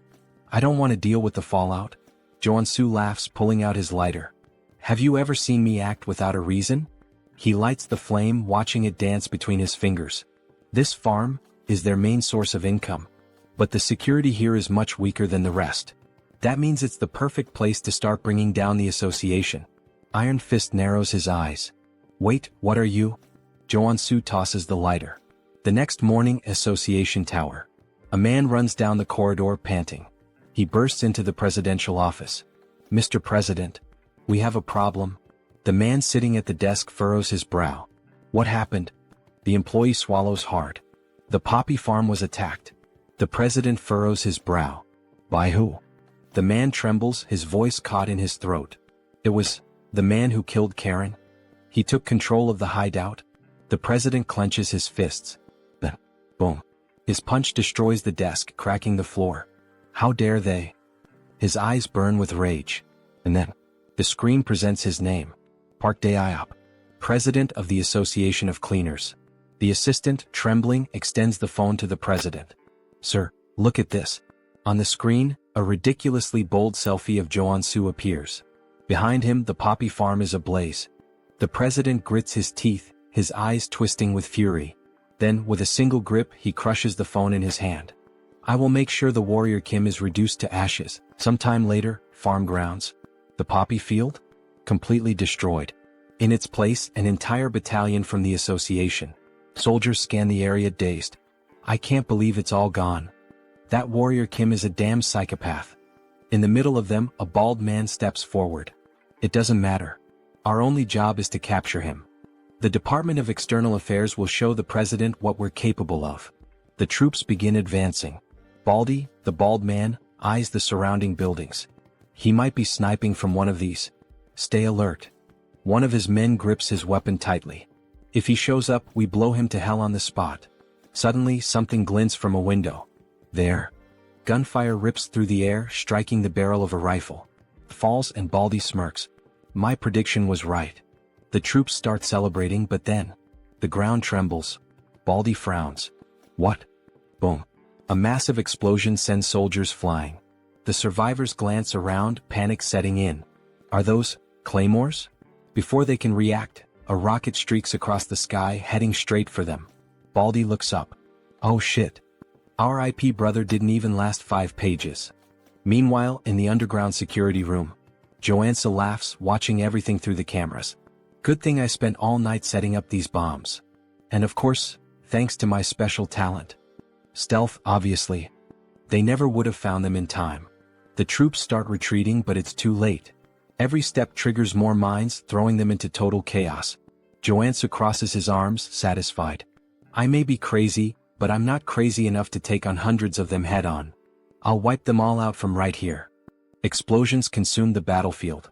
In the midst of the carnage, something gleams. A mana barrier. The association's president, Dae-iop, narrows his eyes. Looks like he came well prepared, despite the way he taunted us. Beside him, a man steps forward. Leave this to me.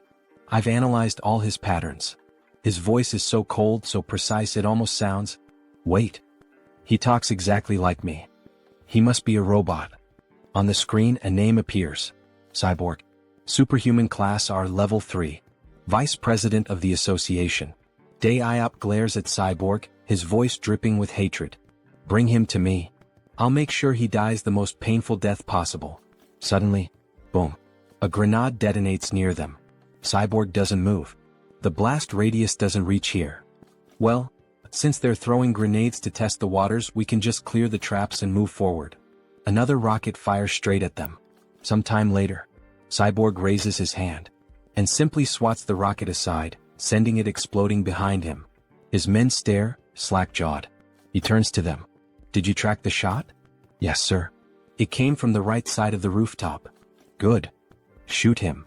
The troops opened fire, tearing the location apart. But as the dust settles, it was just automated turrets. Cyborg grins, satisfied. We're almost at his hideout. Time to show that bastard what hell looks like. Or maybe, he's already getting a taste of it. Inside the bunker, Joonsoo clenches his teeth. As expected of cyborgs. Not even remotely human. Suddenly, a red alarm flashes on the control panel. Joonsoo leans forward, surprised. They're here already? Faster than I thought. This newbie hunting event really lives up to its name. Then, crash. The doorknob explodes. The door creaks open. And in the entrance, two women appear, smiling. Why are you hiding down here, little rat? Come play with us. God, I wish I were him right now. The moment that thought crosses our minds, we're introduced to Ebony and Viper. Both are level 3 superhumans and executives of the association. They step into the room and... The chairs? Empty. The screens? Just images of Joonsoo flipping them off. Viper frowns. How did he know we were coming?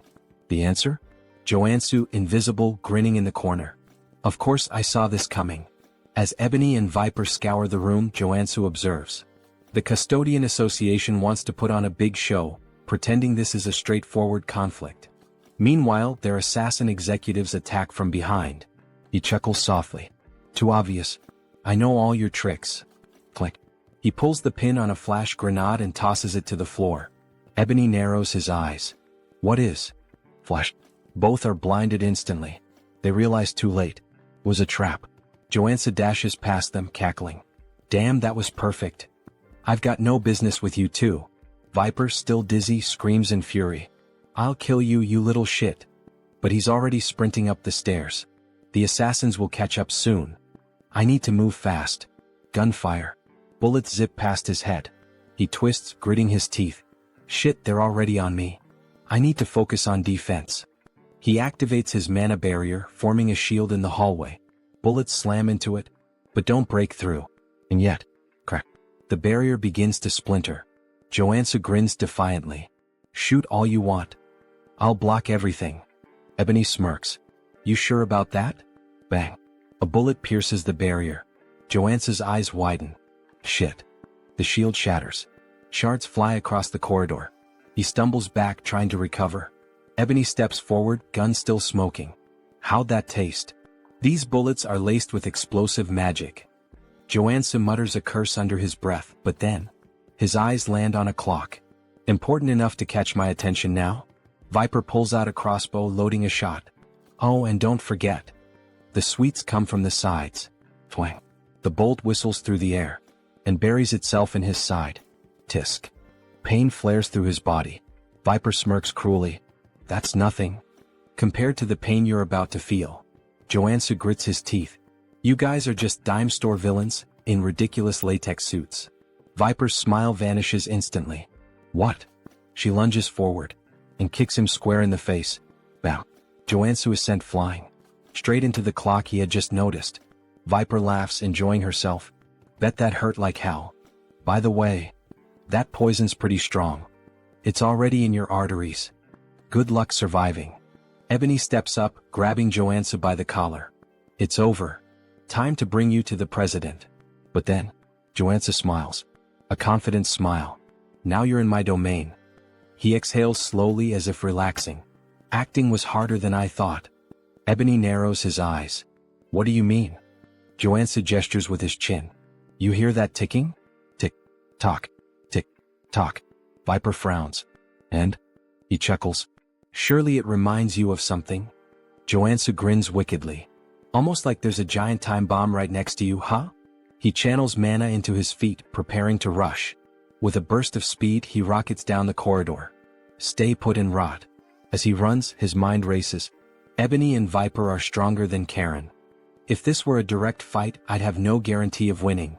So I had to play my role perfectly. I disabled all my abilities to appear weak. Lured them toward the clock while they let their guard down. Because, inside the clock, he had planted white phosphorus munitions worth over $1 billion. Pretty sure that's illegal under the Geneva Convention. Now he shifts into a dramatic tone, like a character from a novel. Sleep tight, ladies. And dream of me.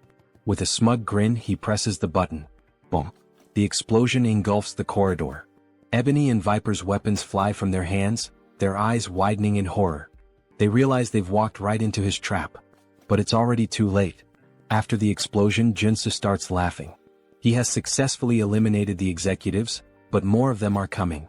He needs to recover quickly, so he equips all his healing abilities, especially because he has no idea when the guy with the machine will show up. And then, suddenly, multiple enemies start appearing. Speak of the devil. A group of men with robotic features approach the protagonist. You took down Ebony and Viper? Yeah, Joonsoo replies, grinning. And you'll be the next one buried in a grave in just a few moments. Don't even think about walking away from this unscathed, one of them snarls. I'll make sure to modify you until you're begging for death. Joonsoo smirks. Wow, what a terrible attempt at being scary. Try acting a little more human next time, he mocks, playing on the fact that his opponent is part machine. I can already tell talking to you is a waste of time.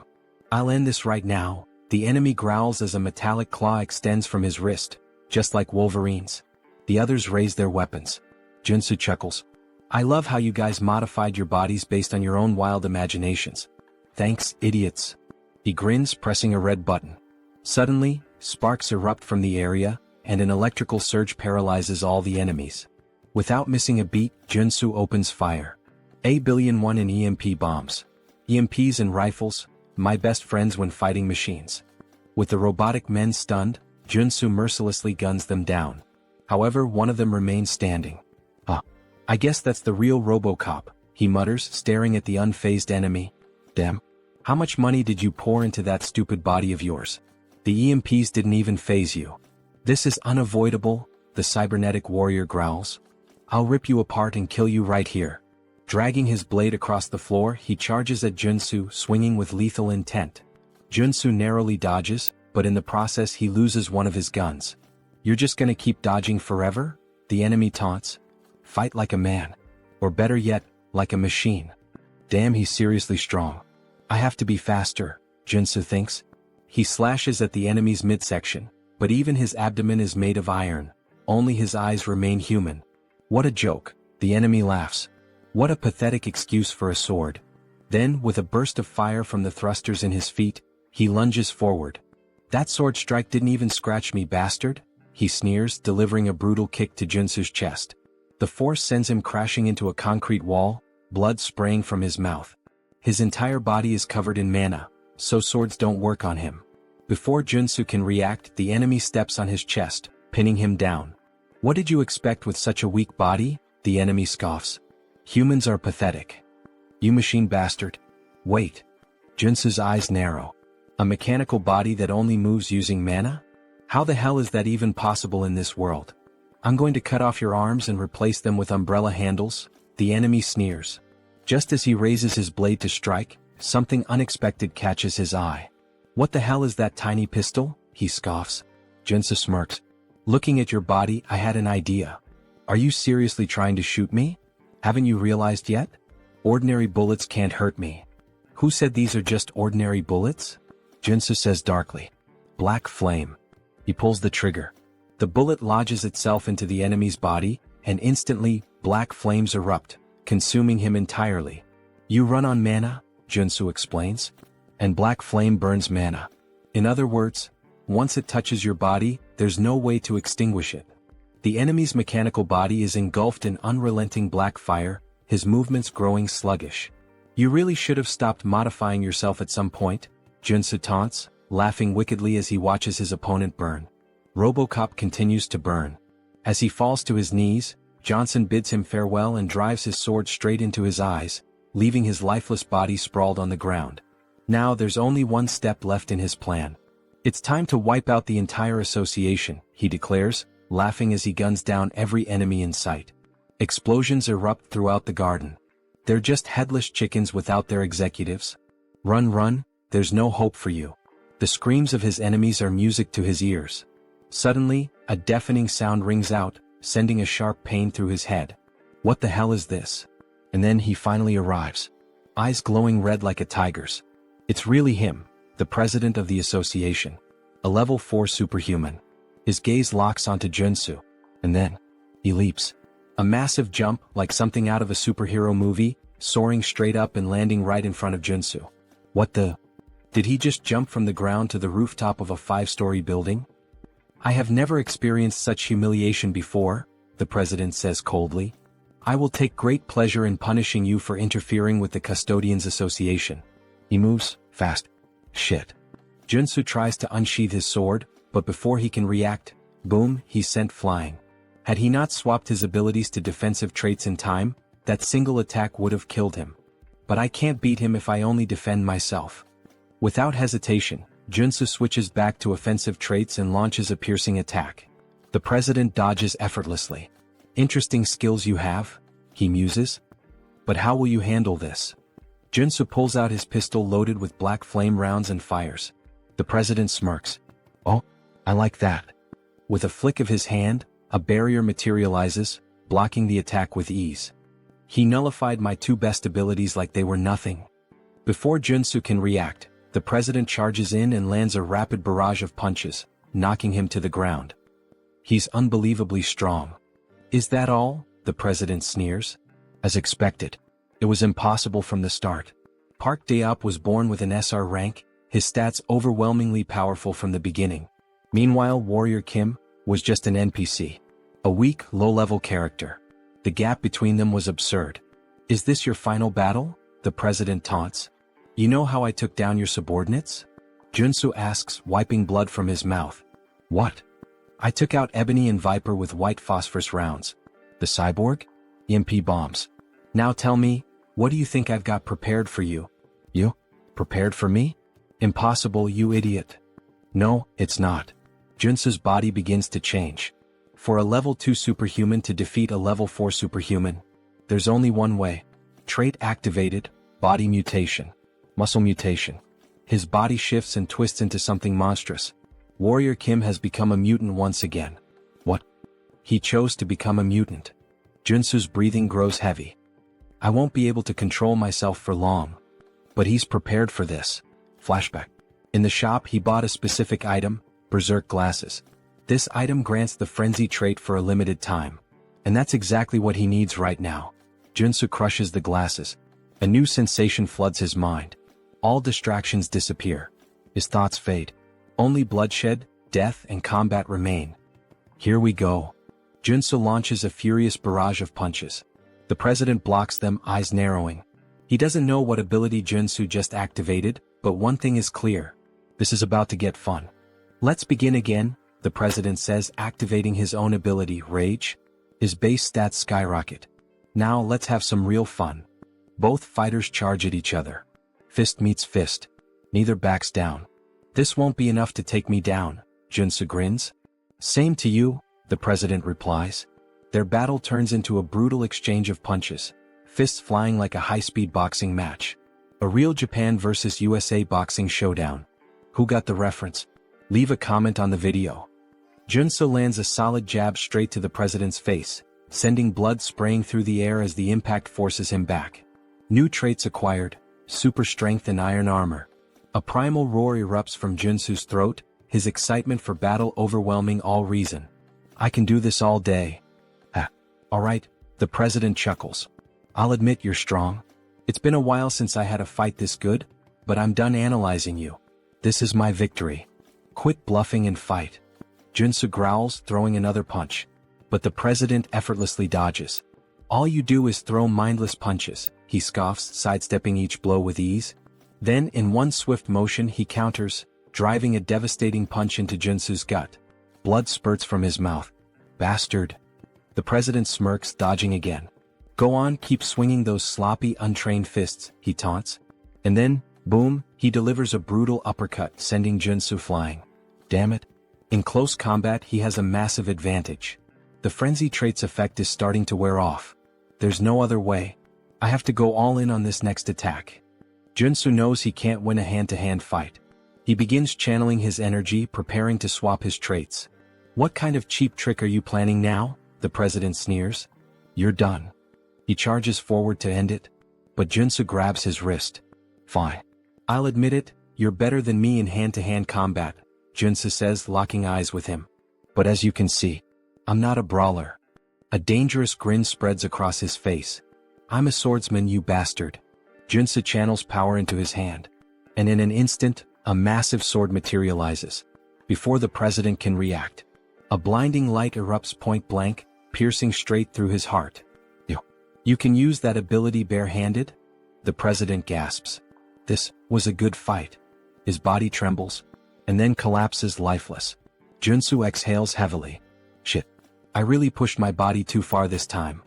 A system notification appears. Status effect, disease.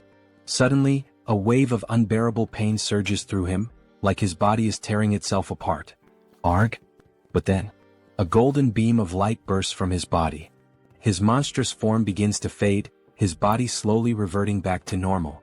Warrior Kim has ascended to level 3. Oh god.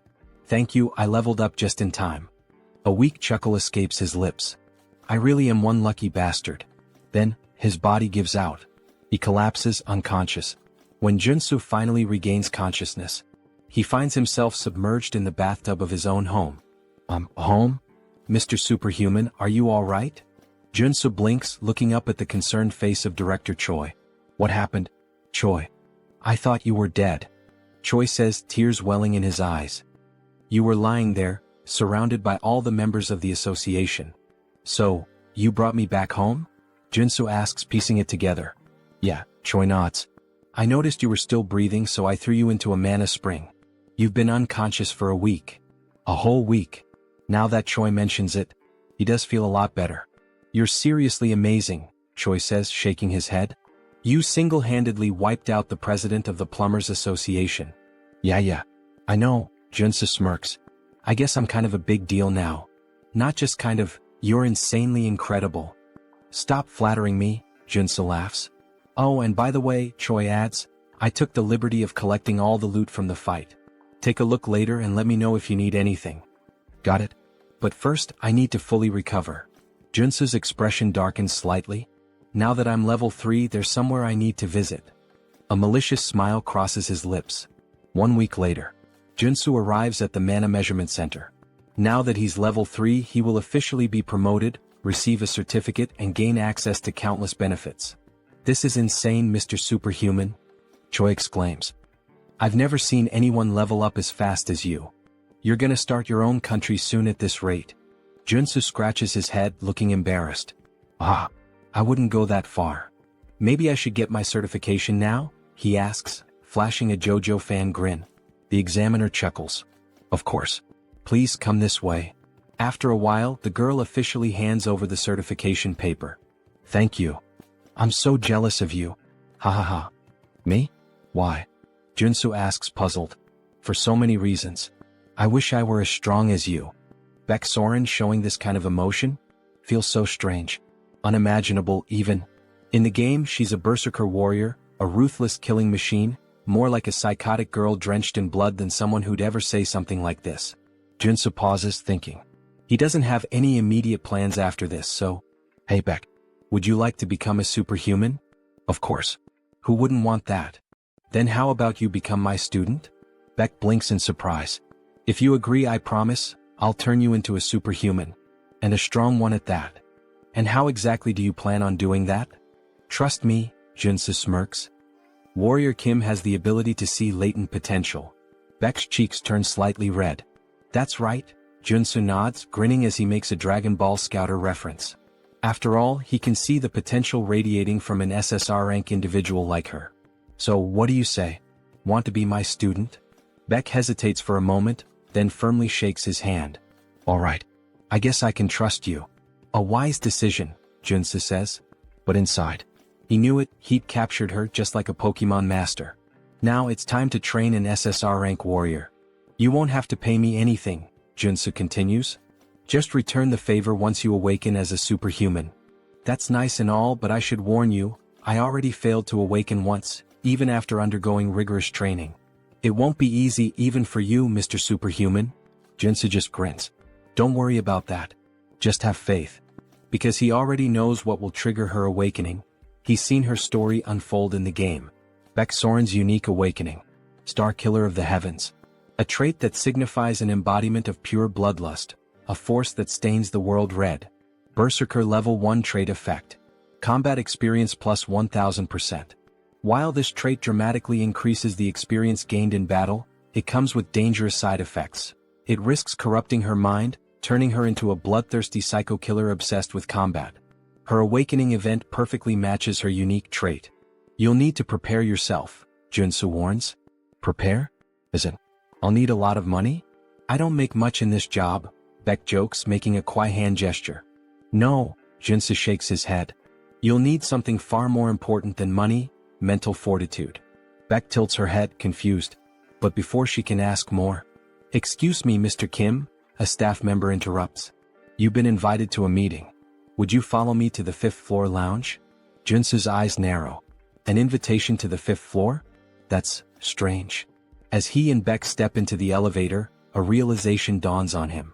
In this tower, superhumans are divided by their power levels. If he's being summoned to the 5th floor, that means a level 5 superhuman invited him. Who could it be? As the doors slide open. "Professor? Wait, it's really you?" A familiar voice greets him. Seo Woojin, a level 5 superhuman. "Congratulations on earning your level 3 certification," Woojin says warmly. "I'm so happy to see you here." "I'm happy to see you too," Joonsoo replies. But inside he's assessing him. Despite his natural-born talent and wealthy family, Woojin reaching level 5 this quickly is still surprising. "He's already surpassed me. Also," Woojin continues, "I'd like you to have this." He hands Joonsoo a small ornate box. "A gift? You didn't have to." Inside, Joonsoo sees the item description. Item acquired, Mana Focus Crystal. A rare artifact that enhances mana control and efficiency. Perfect for Warrior Kim. A warrior who relies on mana. For a split second, Joonsoo almost drools at the thought. But instead, he clears his throat and coolly says, I shouldn't refuse a friend's gift, right? Thanks, Woojin. Use it well, Woojin nods. But then Woojin's expression turns serious. "Mr. Warrior," he says, "there's another reason I called you here." Joonsoo raises an eyebrow. "A favor?" "Yes," Woojin nods. Joonsoo leans in slightly. "Why do you suddenly look so serious? Could you help some of my friends who are also suffering from divine fever just like you helped me? They contracted it as well?" "Yes. The 4 of them have been dealing with this since childhood. They were blessed alongside me. For people suffering from divine fever, huh? Wait a second. Is he talking about those characters? If so, then this is the perfect opportunity to make things a lot easier." "Of course," Joonsoo nods, radiating an angelic aura. "I could never refuse to help those in need. Thank you so much, Sir Warrior, for your generosity. But before we begin the treatment, I'd like to meet them first." "Of course. I'll arrange a meeting right away." Later that day, Woojin's estate. "Here they are, Professor." As expected, Joonsoo was right. These 4, they're the supporting characters meant to assist Paladin Seo Woojin. They're all children from wealthy families, essentially kidnapped and forcibly baptized under the orders of the old father. Joonsoo folds his arms and cuts straight to the point. "Let's be clear, you were all forced into this baptism without consent, right?" "Yes, that's correct." "Is it really possible to cure this?" One of them hesitates. "My treatment is painful," Joonsoo warns. "But if you endure it, you'll awaken, just like Woojin did. If you follow every single one of my steps, you will succeed. Do you have what it takes to withstand it?" For a moment, the 4 hesitate. Then, in unison, "We'll do whatever it takes. Please help us." Joonsoo smirks. Spreading massive black angel wings, he declares, "Then let's begin." 1 week later, all 4 of them awakened. We actually did it." Just as Joonsoo had predicted, their innate talent ensured a smooth awakening. "Professor, thank you so much." The 4 students burst into tears, overcome with gratitude. Joonsoo nods, satisfied. "You endured my method, that credit belongs to you." "Well done, students." Just then their parents enter the room. "Professor, we can't thank you enough. You've freed our children from this curse. As a token of our appreciation, though it's not much, we hope you'll accept these gifts." A mountain of presents is placed before him. Joonsoo waves his hands modestly. "You didn't need to do this. Their success was thanks to their natural talent." But inside, he's grinning ear to ear. "This order only favors rich families. Which means I can milk this system for all it's worth." For a brief moment, he makes one of the funniest faces seen in this entire manhwa. Lately, his luck has been insane, like he's been rolling SSR pulls in a gacha game. Now then, let's see what I got. Rewards obtained. Extreme speed trait. Steel-plated boots. Detection trait. Helmet. Fury trait battle axe. Acropolis trait shield. Nectar, a rare consumable item. All of them are valuable. All of them perfectly suit his needs. We selected these gifts together, one of the parents says. We hope you like them. Joonsoo smiles. You have my sincerest gratitude for these rewards. But now, it's time for his real reward. You mentioned you wanted to talk to me for a moment, right? Yes, one of the parents nods. I have a favor to ask of you. A favor? Joonsoo tilts his head. Yes. I represent the Galaxy Shopping Mall. Joonsoo raises an eyebrow. All right. How can I help the savior of my son? The man hesitates before answering. I'd like permission to enter the underground gold mine beneath the Harem branch of Galaxy Mall. A gold mine? We don't have anything like that under our shopping mall. Joonsoo smirks. I'm talking about the one hidden between areas A1 and A2 on the 8th floor of the underground parking lot. Are you sure it's not there? The man stiffens. Got him.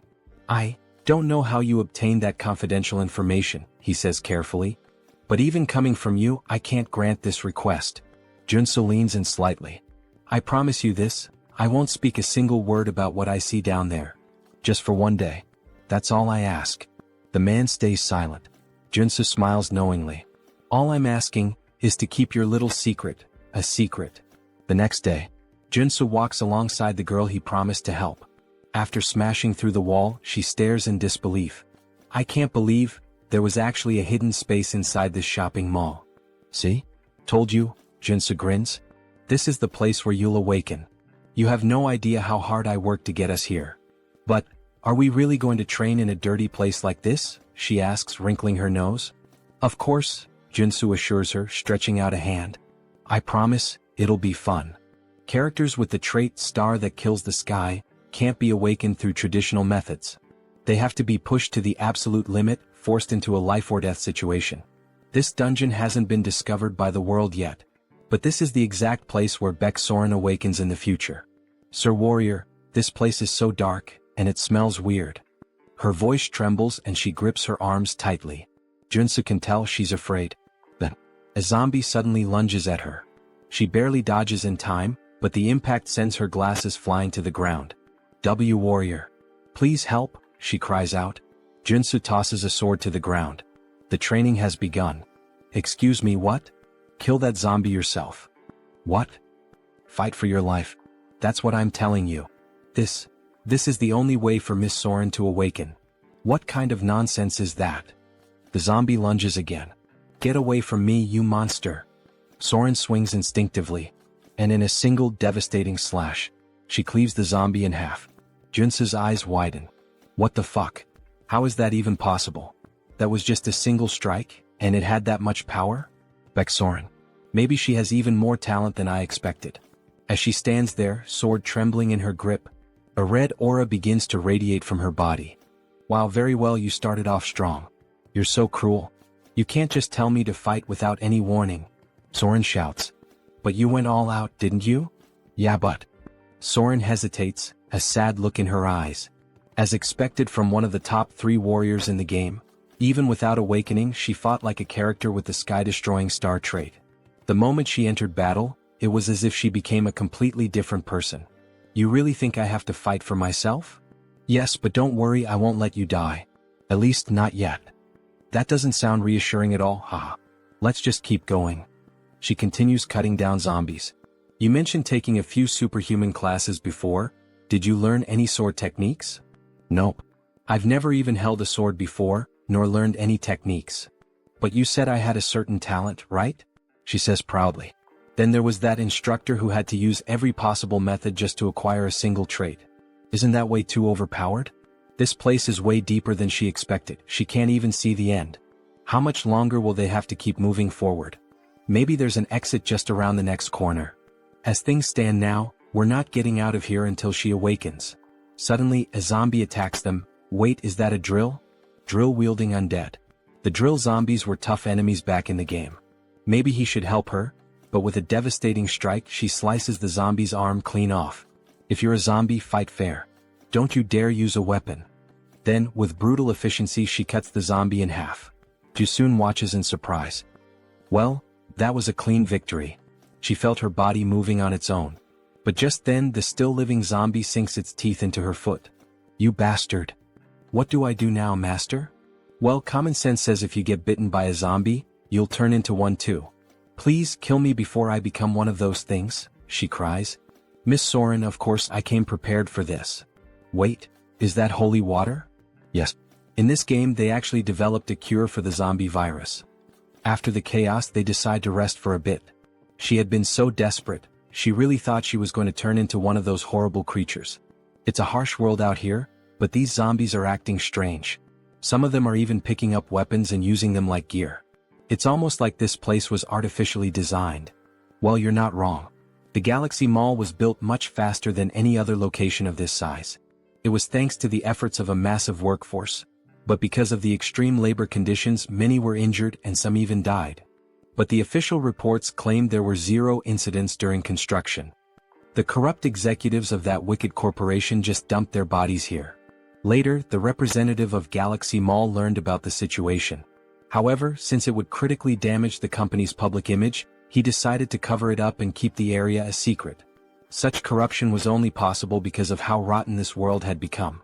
Soren never imagined there would be such a tragic story behind this place. But how did you find out about their secret? Because when the Order of the Old Father unleashed zombies to overrun Seoul, the dungeon that opened up was none other than Galaxy Mall's forbidden area. Well, let's just say the professor has a special ability. Wow, and you already have so many abilities. Since this was the place where Beck Soren was first attacked by zombies, he figured it would be the perfect location for her to train and awaken. But up until now there had been no sign of her awakening. These victims are still suffering even after death. I just hope we can at least put them to rest. Oh, so it looks like you've finally found some determination. At the same time, she couldn't shake the strange feeling that she had to keep fighting. Alright, let's go. It's finally starting. All of a sudden, the temperature in the area plummets. This place, it's eerie. Let's be careful. Then they spot an open warehouse, almost like a giant freezer. What is this place? Upon entering, they see a radio.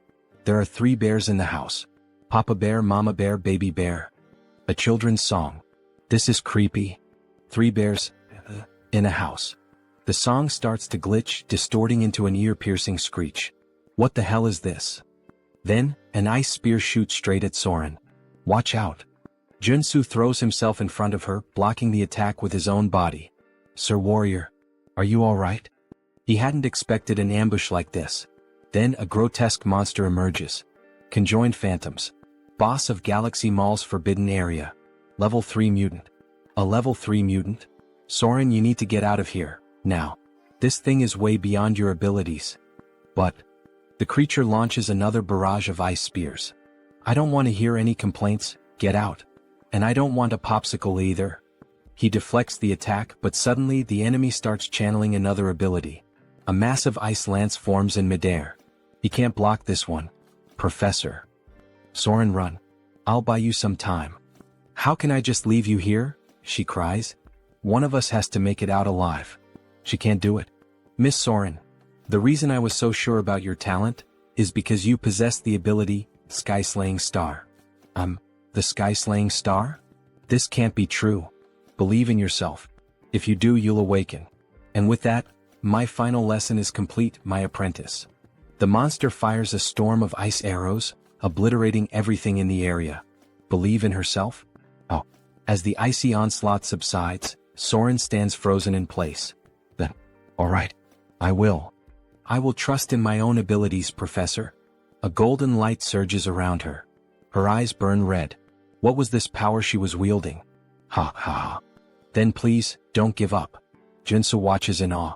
In an instant, she shatters the thick layer of ice encasing her. She has finally awakened. Beck Soren, SSR rank superhuman, level 1 warrior.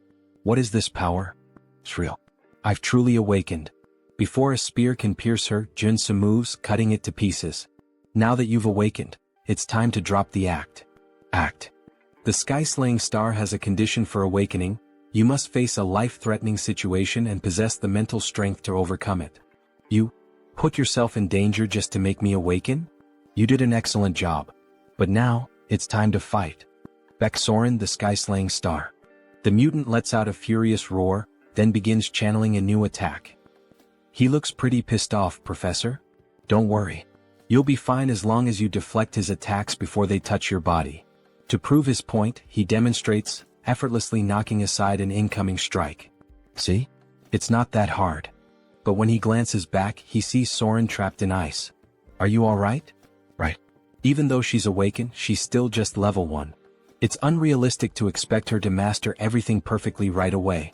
She had been caught by multiple ice barrages, yet she wasn't seriously injured. Looks like you're fine. Upon awakening, every warrior receives their initial trait. Hers was Indomitable, a trait that grants strong resistance against all abnormal status effects. Before awakening, she constantly felt like she was about to die. Now she barely feels a thing. Fascinating.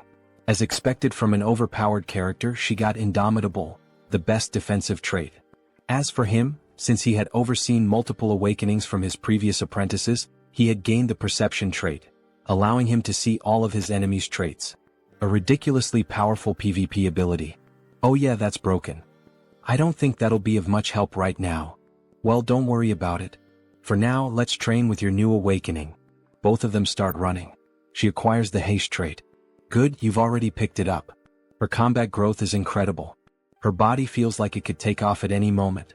She wants to keep fighting. Watching the professor leap to dodge 2 ice blocks, she instantly learns the same technique. Wait, I'll cut it for you. But before he can react, she's already next to him. What the? How did you get here? Well done. You can already use that ability. It felt like I was flying. Will she surpass Joonsoo in just a few days? Just like Seo Woojin did? Alright, Professor. What's the next move? Use the traits you just learned to pull the mutant's attention. While you keep him occupied, I'll finish him off. I've already taught you everything I could, so it's best to end this quickly. Understood.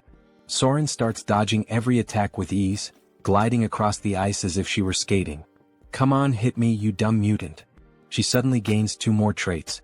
She keeps accumulating traits. Her talent is truly something beyond normal. Alright. Now that I've helped Baek Soren awaken, it's time to wrap this up. Joonsoo channels a golden aura into his sword. With the skill flash, he unleashes a devastating light-infused slash, instantly obliterating the mutant. Whoa. Congratulations, Professor. That was amazing. Nah, that was nothing.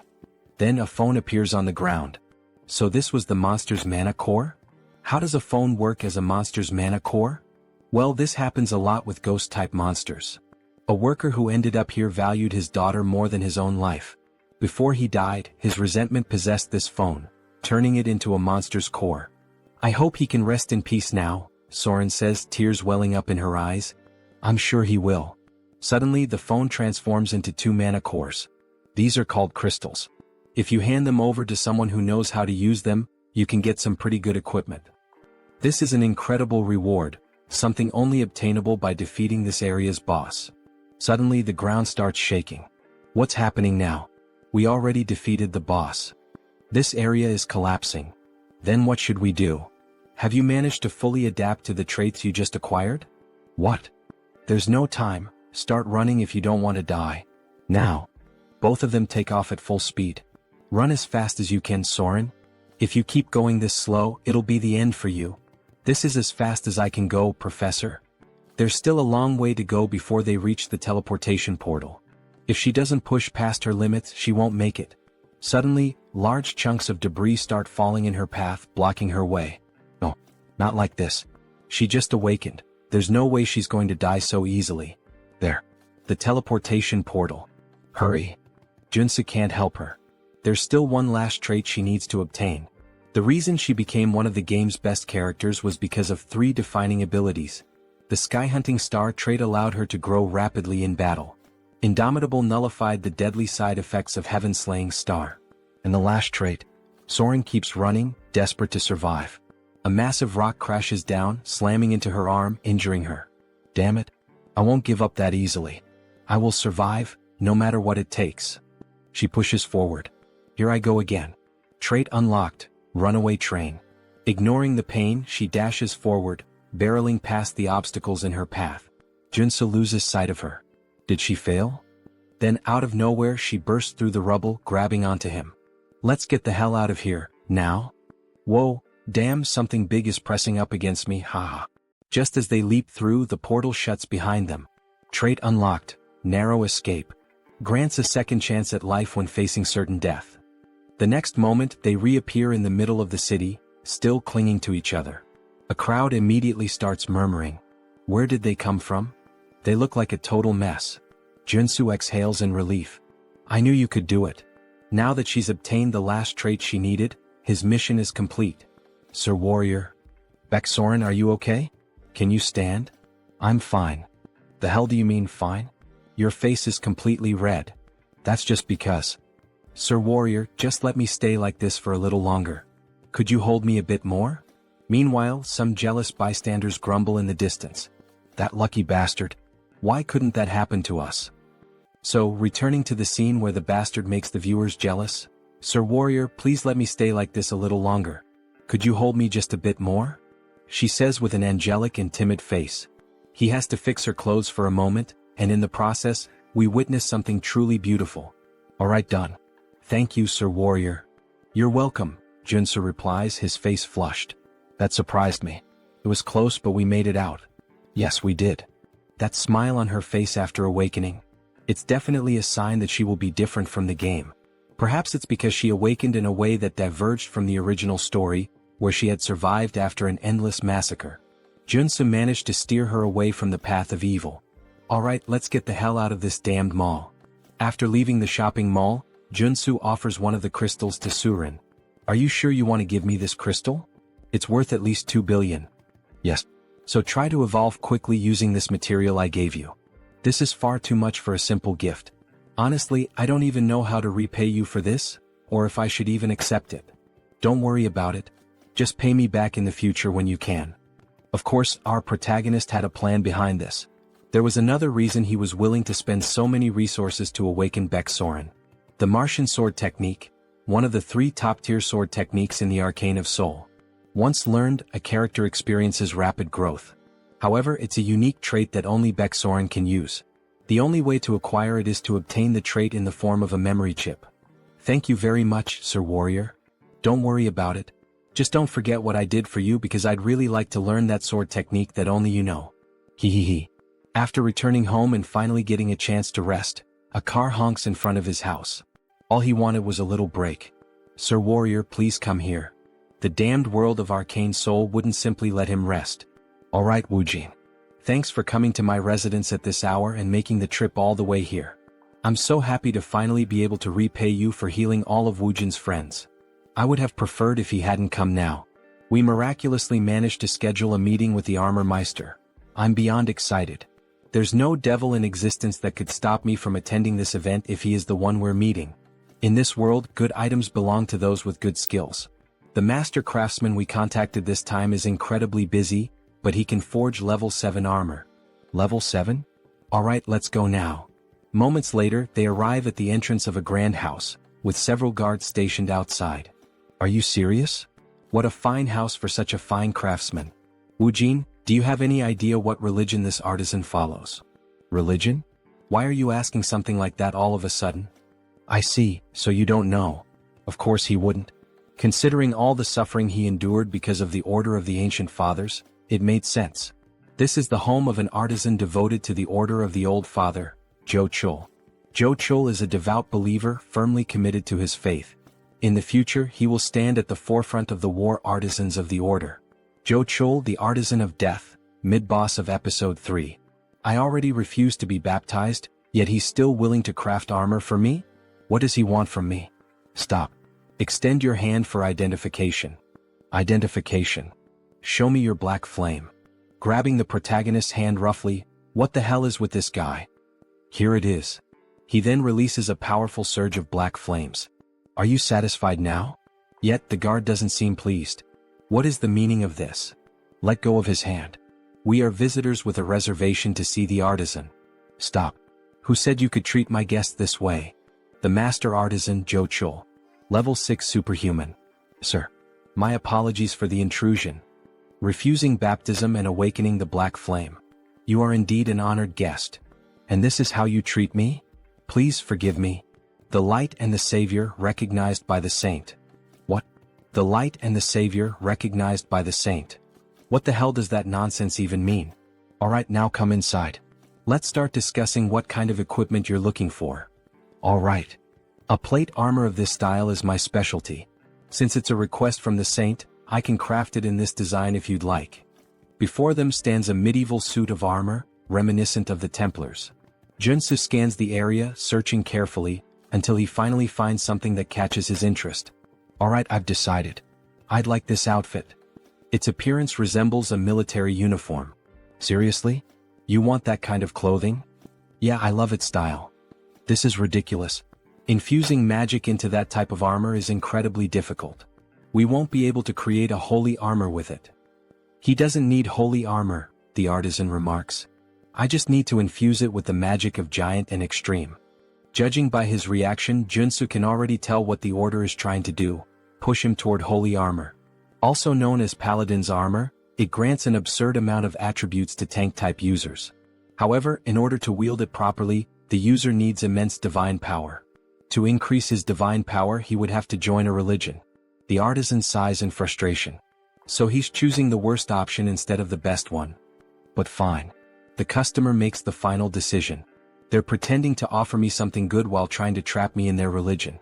Then I'll be expecting great work from you, Master Artisan Joonsoo, Joonsoo says with a grin, shaking the artisan's hand. After a long discussion, they finally leave the house. Woojin hesitates, then asks, "Are you sure that was the right decision? Not choosing the holy armor?" Joonsoo shrugs. "No. I just like the other one more." Meanwhile, the guard from earlier continues watching Joonsoo strangely. "I can only imbue a few traits into this type of armor," the warrior comments. "Are you really going to make it the way he asked? So, you want me to defy the saint's order? She said that man is the light and the savior of our order." The warrior cannot believe the saint's words. No matter how many times he thinks about it, there's no way Joonsoo is the Messiah. He'll have to confirm it with his own eyes. 1 week later, Joonsoo is back at the shopping district. "Sir Superhuman, you really shouldn't be downing mandrake elixirs all at once like that. You glutton." "Thanks, but I'm fine." "Are you sure?" "Of course. I got the treatment I needed."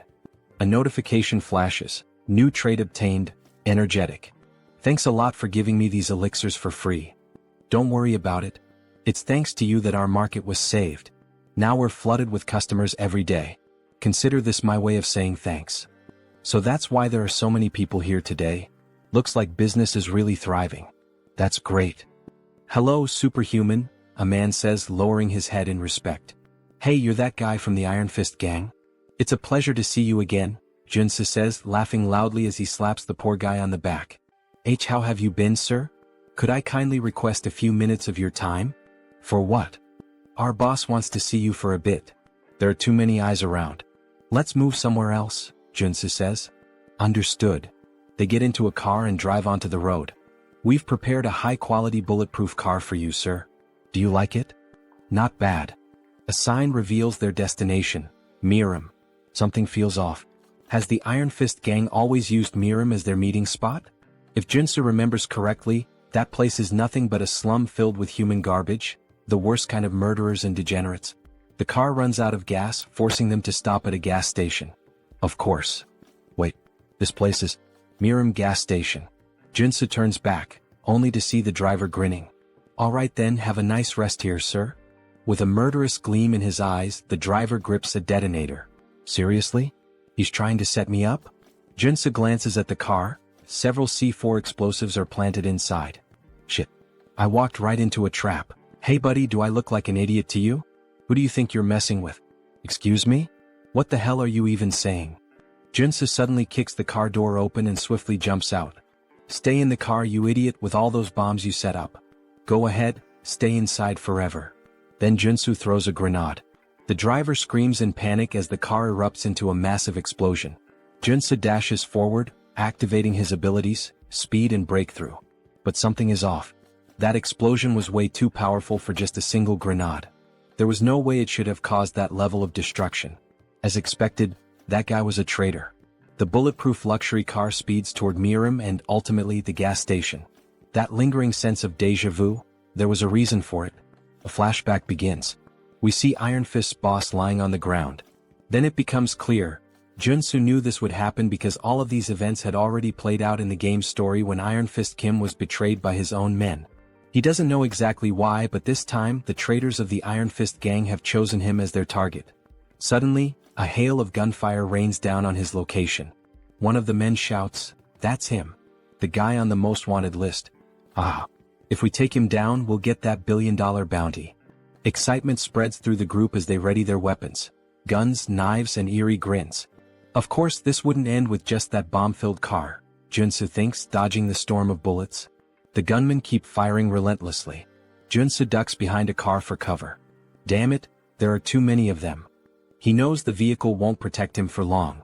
With no other choice, he activates his leap ability, launching himself onto a nearby building. They probably didn't expect this. I should be safe up here. But the reprieve is short-lived. There he is, on the rooftop.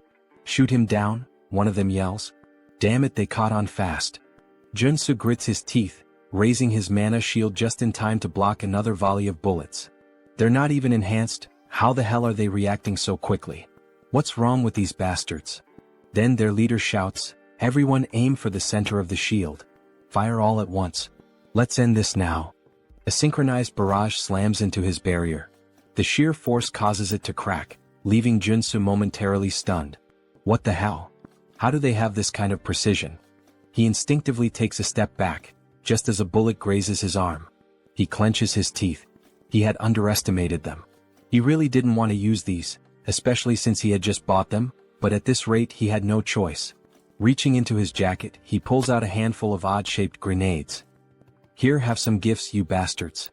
The grenades slowly fall near the enemies, releasing smoke. They begin coughing. What the hell is this smoke? Wait, these are tear gas grenades. Damn it, I can't see him.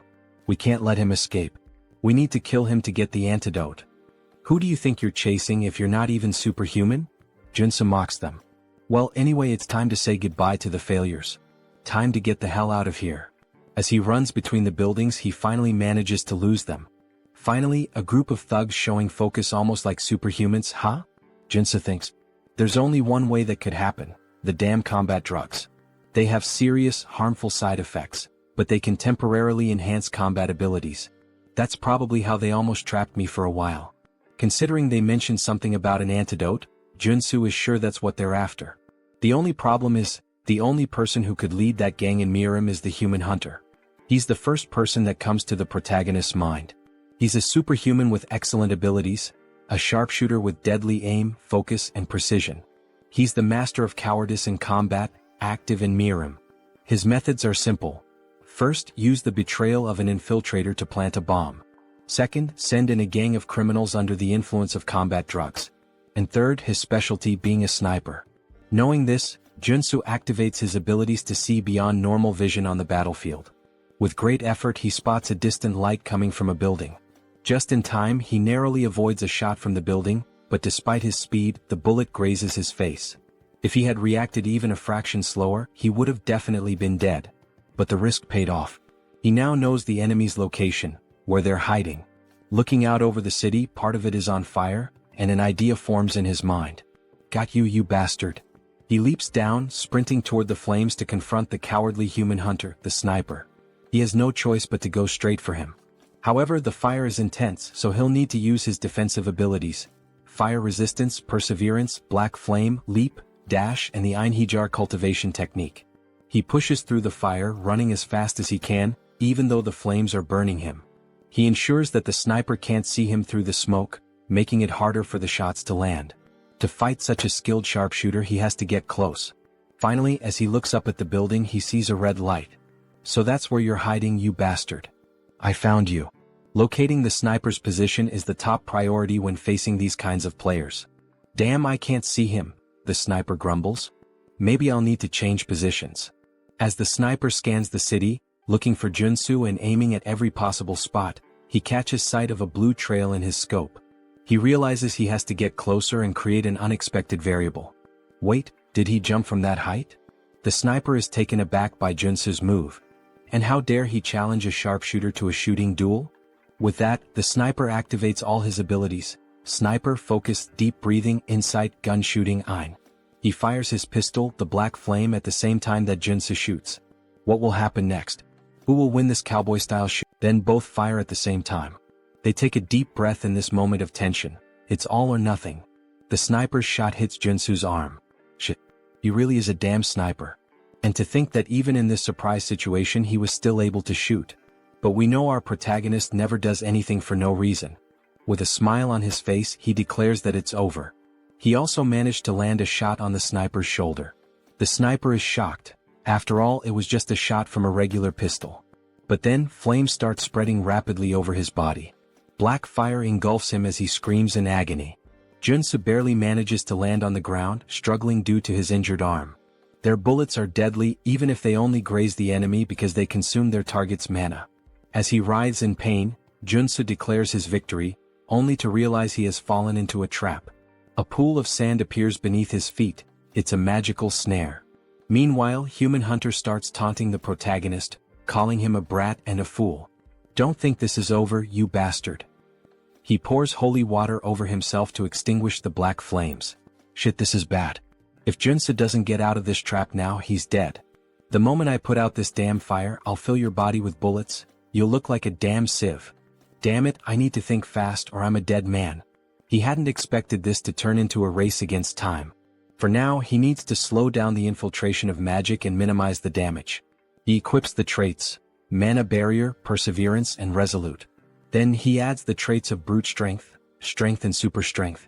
Pressing both hands against the ground, he yells that survival comes first, pouring all his strength into escaping the trap. He activates his last available trait, Purification. With Purification, he will destroy as much mana in the trap's magic as possible. But before he can react, his enemy is already in front of him, fully recovered. The enemy acknowledges the protagonist's resilience against the magical trap, but it's too late. Has he already extinguished the black fire? This victory is mine. If he kills the protagonist now, he'll spend the rest of his life relaxing on beaches. He raises his gun to shoot, but the protagonist vanishes. Before he can grasp what's happening, a fist slams into his cheek, making him spit blood. This is what a comeback feels like, you bastard. Thank God he managed to obtain the trait at the last second. Earth Resistance. It worked. Since you're a sniper, don't even think about fighting back at this distance. Now tell me who ordered this assassination. Alright, he admits defeat. He'll tell everything he knows, he just wants to light a cigarette first. Fine, you're free to talk, start now. As he lights a cigar, the protagonist already finds it suspicious. His expression shifts as if he knows exactly what's happening. So, do you enjoy the taste of that cigar? Of course he does, without a doubt he loves it. His mouth changes shape. Because it tastes like my sweet victory. He looks like a zombie now. Just as he is about to attack Joonsoo, a sudden gunshot rings out, and a hole appears in the Human Hunter's chest. So, you knew what was going on. Of course he did. Did he really think that a player with 10,000 hours of experience wouldn't recognize the cigar that turns the smoker into a mutant?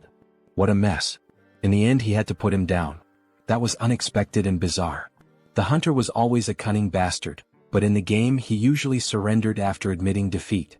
This time though he chose to fight to the very end, transforming into a mutant? Maybe he had a hidden motive. Not that it really matters. What's important is making it out of this alive. As he searches through the hunter's clothes, he finally finds a flash drive. Alright, let's see who's behind this plan and trying to kill me. The next day the news is all over TV, reporting on the chaos from the previous night. Last night, a large-scale shootout between gangs erupted in Harem. The explosion of a gas station triggered a massive fire, and it is estimated that the death toll is in the dozens. The president doesn't believe Joonsoo was involved in the massacre. How did you even survive that? That's why he's in such a complicated situation. It was truly dangerous. Who the hell tried to kill you? Tell me now. That's a long story. Where should he even begin? Suddenly the door is kicked open. The president of the Iron Fist gang steps in and throws a body onto the floor. Both the president and Joonsoo are taken aback by his sudden arrival. The gang leader immediately starts apologizing. He failed to keep his subordinates in check. At least now he knows what happened. Hey you bastard, stop breaking the damn door every time you come in, the president complains. So, was it the Iron Fist gang that attacked you? The president asks, his expression somber. The gang leader responds that it was one of the lower-ranking members of his group. Still, after interrogating the culprit, he managed to obtain some useful information. The guy who set up the trap was desperate for money? Something like that? How did you know? Turns out he had lost everything in illegal gambling and was drowning in debt to loan sharks. Well, the reason for his betrayal is pretty obvious, isn't it? Whatever the reason, it's his fault. Once again, I apologize. Apology accepted. Even as a gang leader, keeping every low-level member under control isn't easy. Iron Fist Kim truly had no knowledge of what was going to happen, because if it hadn't been Joonsoo, he would have been the target of the betrayal himself. He'll take responsibility and track down whoever was behind this malicious plan to have Joonsoo killed. Oh, for that, he already has a piece of evidence that might lead to the culprit. He then shows the flash drive. The president looks at it. Is this a USB? The superhuman who tried to kill Joonsoo had it on him. Do you know how to use a computer? I even have a license for it. Has my time to shine finally come? Aside from my bald head, obviously. After plugging the USB into the computer and searching through its contents, he finally finds something. Alright, this guy was a big deal. He killed at least 20 superhumans. He's a psychopath. Well, his name was Human Hunter, so that makes sense. Forget all that, let's get to what really matters. Let's check his most recent job requests. Alright. His latest request. Let's see. This was the last one he received about 5 days ago. The bounty was 20 billion? The president is shocked. 20 billion? Even the protagonist is stunned by the absurd amount. Maybe it would be worth turning himself in just to collect the reward. Who the hell could afford to offer that kind of money? The client was someone from the Ascendant Group? Someone from a major corporation? This person right here was the one who made the request. As soon as the name appears on the screen, Joonsoo recognizes it. Son of a bitch. So it was that bastard. The paladin who had gripped his hand tightly and questioned him. Things just got complicated. So it was that bastard. He's the paladin Joonsoo saw at Juchul's house. Why the hell is that rich kid trying to kill him? Maybe he has a suspicion. Can you pull up the Ascendant Security family tree? Sure, just a minute. Here it is. Just as he suspected. Now he can finally piece together what's going on. Ascendant Security, a private military company under the Ascendant Group, one of the top 5 corporations in Arcane Seoul. Lee Jaeol, the eldest son of Ascendant Security, was originally first in line for succession. However, after receiving the baptism of the order from his old man and becoming a paladin, he was pushed to the very bottom of the inheritance line. Now the only path left for him is to succeed as a paladin. But the Saintess has been obsessed with Joonsoo, calling him the light, the savior. Maybe it's just jealousy. Maybe he's furious that he lost the Saintess' attention and is taking revenge. Watching Joonsoo surpass the baptism and rise to prominence must have driven him mad. Mad enough to order an assassination. The president is outraged. What? To think he would target you just because of his own inferiority? He needs to be taught a lesson, he shouts, furious. But how? The opponent isn't just some heir to a small company. He belongs to a family that owns a major corporation. One wrong move, and the entire company will come after them until nothing is left. That doesn't mean they should just sit back and take it. Yeah, you're right, Joonsoo says, smirking. I have an idea. The president was already expecting that answer. With an almost theatrical reaction, he exclaims, I knew you were plotting something. If we have to take down a big name, let's start by focusing on our expansion. Hours later, Seo Woojin is shouting. That damn bastard. How dare he try to assassinate the Lord Warrior? He slams his fist on the table, shattering it. Joonsoo sighs. Relax. I'm still alive. Woojin looks at him with concern. You're not hurt, are you? Dear viewers, I'm starting to think he has something different about our protagonist, haha. Back to the Manhwa. The other two stare at the destroyed table, stunned. Nothing could be better than having Woojin on their side. He's not just insanely rich, he's also a level 5 superhuman. He won't let this slide. An eye for an eye, as they say. We should hire an assassin to do the same to him. I can't even begin to imagine how much it would cost to put a hit on the eldest son of Ascendant Security, but... Don't worry, Joonsoo interrupts. I have an idea. What kind of idea? I'm going to challenge Lee Jaeol to an official duel. A duel? Woojin questions, clearly alarmed. The other two are equally shocked. This can't be avoided. If he lets him go free, he'll just keep hiring stronger and stronger assassins to try and kill him. But that guy is a coward, he'll probably just hire someone strong to fight in his place. Either way, this world is full of unfair advantages. If he wins the duel, he'll receive a formal apology and proper compensation. Right now, this seems like the most realistic solution, analyzes the gang leader. Joonsoo won't be able to fight him on equal footing, so he'll have to rely on the duel. With clear evidence in his hands, he has more than enough justification to challenge him. If they allow Seoul to send someone in his place and keep the duel private, with only close acquaintances present, he will accept. All right, the president says, preparing to formally send the duel request. We'll also need an official notary. I'll take care of that, Woojin offers. His parents know a lawyer who used to be a Supreme Court judge. All right, thank you everyone. I can always count on you guys. Why are they all looking at him like that? Everyone has a sad expression, almost as if they're mourning him. I'm not going there to die. Don't look so down. Don't kill me off just yet. Are you confident you can win? The gang leader questions. Since your enemy knows your strength, he'll bring in a fighter who's at least level 4. Of course this won't be easy. Especially since he can't use his mutation characteristic in an official duel. This will be much harder than when he had to face that man before. Either way, he can already predict who the fighter will be. So you already know who your opponent will be? Yes, and that's why I need a good amount of preparation. Woojin, can we spar for a bit? Of course. I'll help you with everything I've got, Woojin says, gripping his sword with a happy expression. Thanks a lot, but please take it easy. Last time we fought, you nearly killed me, Joonsoo thinks to himself. 3 days later, they all gather in an arena inside a warehouse. Some spectators are present. We're all cheering for you, Lord Warrior. The president is dressed up like a cheerleader, completely decked out. The gang leader can't believe what he's seeing. And, of course, she's there too, the girl who got the protagonist all fired up. She's in the stands cheering for him. We believe in you. Don't give up. All right, thank you everyone. He trained so relentlessly over the past 3 days that he feels like he's about to drop dead. But thanks to that brutal effort, he has managed to complete his preparations to face the enemy. And there he is, Dusik, the paladin captain of the Order of the Old Father. It's been a while since I've had to participate in a duel, he says, laughing. Oh, Dusik, the paladin captain of the Order of the Old Father. A level 4 superhuman. Captain, you didn't have to come all the way here to settle this. Silence. What makes you think you have the right to speak to me that way? No paladin of the Order will ever lose an official duel while he is captain. Seoul stays silent. Lee Seoul, acting all high and mighty in front of me, yet he's nothing more than a sheep before his captain. What a coward. It's a pleasure to meet you, Warrior Kim. Hello. First of all, I would like to apologize for this unpleasant situation. What? He's apologizing in such a civilized manner? Joonsoo is taken aback. This incident is entirely the fault of one individual. The esteemed saint has nothing to do with it. All right. Then what is the official stance of the order? The saint has proclaimed that Warrior Kim shall be our light and savior. Light and savior? Jochul said the same thing last time we met. What the hell does that even mean? Therefore, the condition the saint proposes is this. If you lose the duel, Warrior Kim, you will join the order alongside us.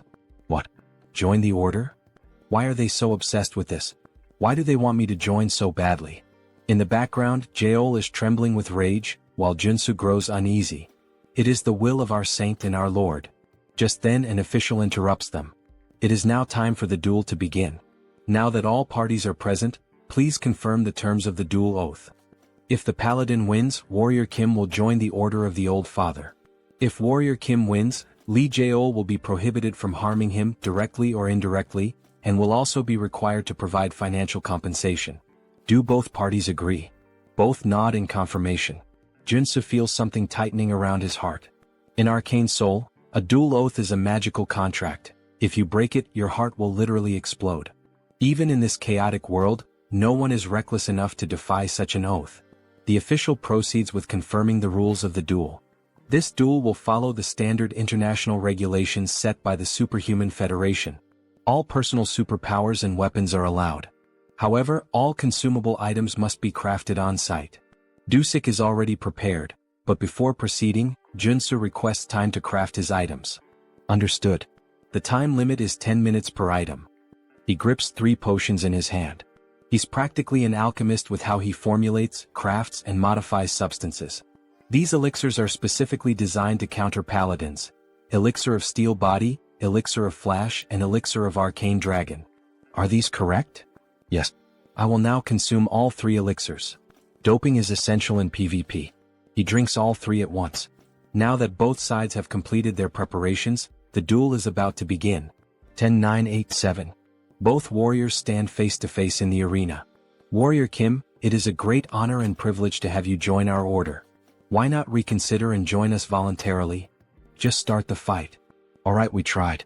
If you refuse salvation, then so be it. Dusik raises his hammer. It's like watching Thor himself. But there's no need to worry too much. After all, he can't kill Joonsoo. He needs him to join the order. Then suddenly his entire body radiates an overwhelming aura, filling the arena. He looks like a Greek god, just like Thor.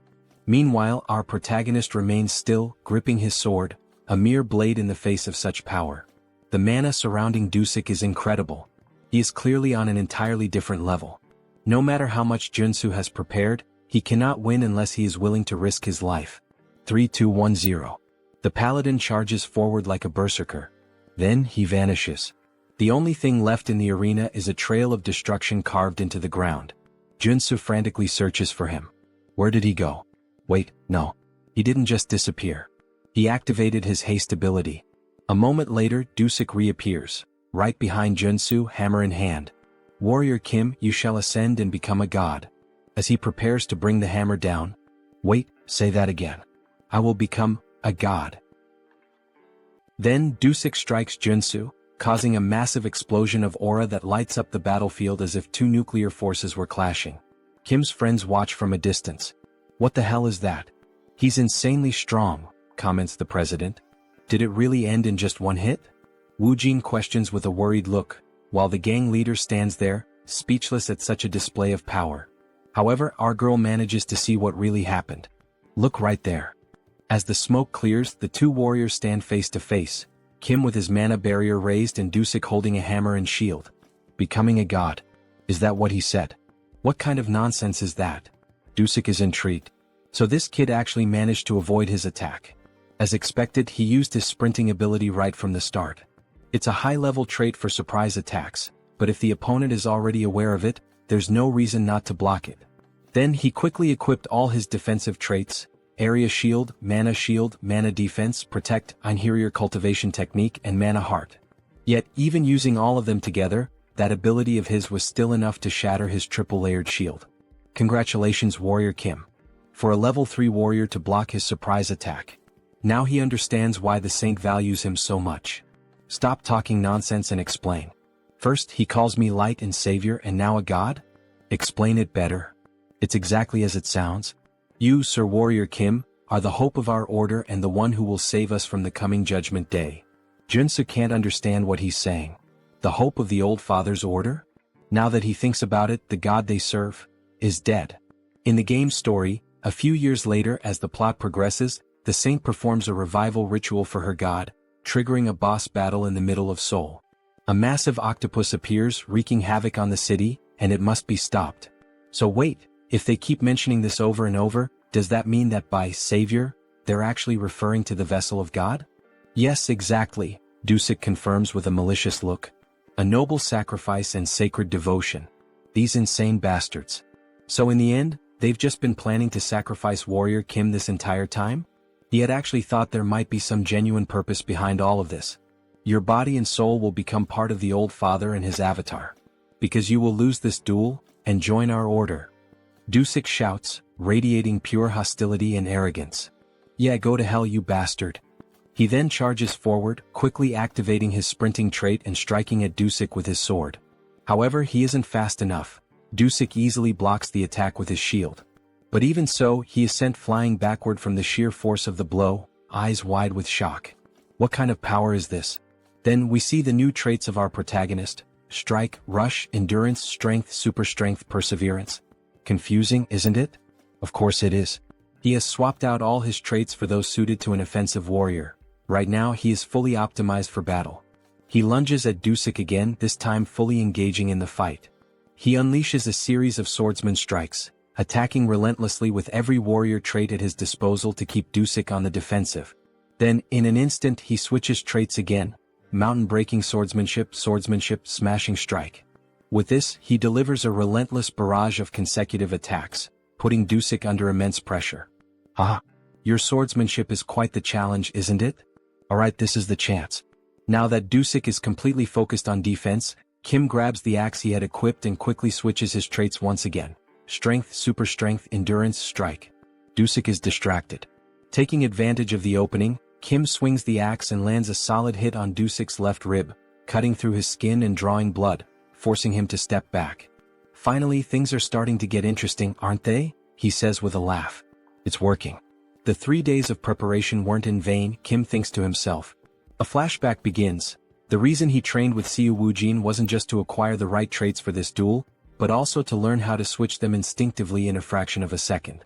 We see him training, shifting his traits while attacking Woojin, and when Woojin counterattacks, Kim immediately switches to defensive traits to absorb the hit. Back to the fight. When facing superhumans far stronger than him, he must use defensive traits at the right moment. Just like now, as he swiftly switches to defense to block Dusik's hammer strike. However, the strike is too powerful, shattering the shield and forcing Kim to step back slightly. But within a second he switches his traits once again. Use offensive warrior traits when executing a surprise attack. He dashes forward, aiming another strike at Dusik, who manages to block it. Use other warrior traits when unleashing multiple attacks to keep up the pressure. Dusik struggles to keep up, forced entirely onto the defensive. This is the perfect opportunity. Wielding both his axe and sword, Kim activates his berserker traits, taking full advantage of the opening to push forward. For a level 3 superhuman to fight a level 4, the only thing he can do is continuously switch traits mid-battle. And so, he keeps the pressure on Dusik, driving him further and further back. It feels as if he's fighting 4 different warriors at once. How the hell is this possible? Then, in a brief moment of distraction, Joonsoo seizes the opportunity. With a swift move, he disarms Dusik, knocking the hammer from his hand and sending it flying across the battlefield. All the paladins watching are stunned. Impossible. How could this happen? Even Dusik himself is shocked. He quickly turns to Joonsoo. This kid is actually going to win this duel. But there's no way he will let that happen. He has no intention of becoming a sacrifice for their rotten order. Alright, he admits it. He can't hold back against Kim anymore. He'll fight seriously now. Gripping his shield tightly, his aura begins to surge. He has given up on being Thor. Now he's Captain America. Dusik channels power into his shield and warns Kim. This next attack could kill him, so he'd better be ready. Then with a sudden motion he hurls the shield like a spinning blade. Kim quickly raises his own shield to defend. A direct attack like this won't work, or so he thinks. But in an instant, his shield shatters, and the sheer force sends him flying to the far end of the arena. Shit. The power output just skyrocketed. Was Dusik really holding back this whole time? Before he can recover, Dusik appears right in front of him and lands a devastating punch straight into his stomach, striking in a stance straight out of JoJo. How dare you mock our order? Kim is sent crashing into the wall, spitting blood as his body collides with the thick stone. If he begs for forgiveness now, Dusik will accept his surrender. But as Warrior Kim stumbles back to his feet, rolling onto his side, he simply smirks. No. The only way I lose is if you kill me. So be it. Now both warriors engage in an all-out frontal clash, neither backing down. Kim charges at Dusik, who manages to block his attack. Then, in a calculated move, Dusik allows himself to take a few hits just to land a clean strike on Kim. With all his strength, he slams his shield into Kim's shoulder, cutting deep. The pain is so intense that Kim nearly loses consciousness, but he refuses to give in. In an instant, he counterattacks, driving his axe once again into Dusik's ribcage. Dusik grits his teeth and retaliates with a powerful kick to Kim's chest, sending him flying across the arena once more. Both fighters lock eyes, exhaustion weighing on them. Their bodies are battered, barely holding together, they are at their absolute limit. Dusik declares that it's time to end this meaningless battle. Oh, great Father! Lord, hear my prayer and fulfill my wish. From heaven bring down the hammer of your wrath.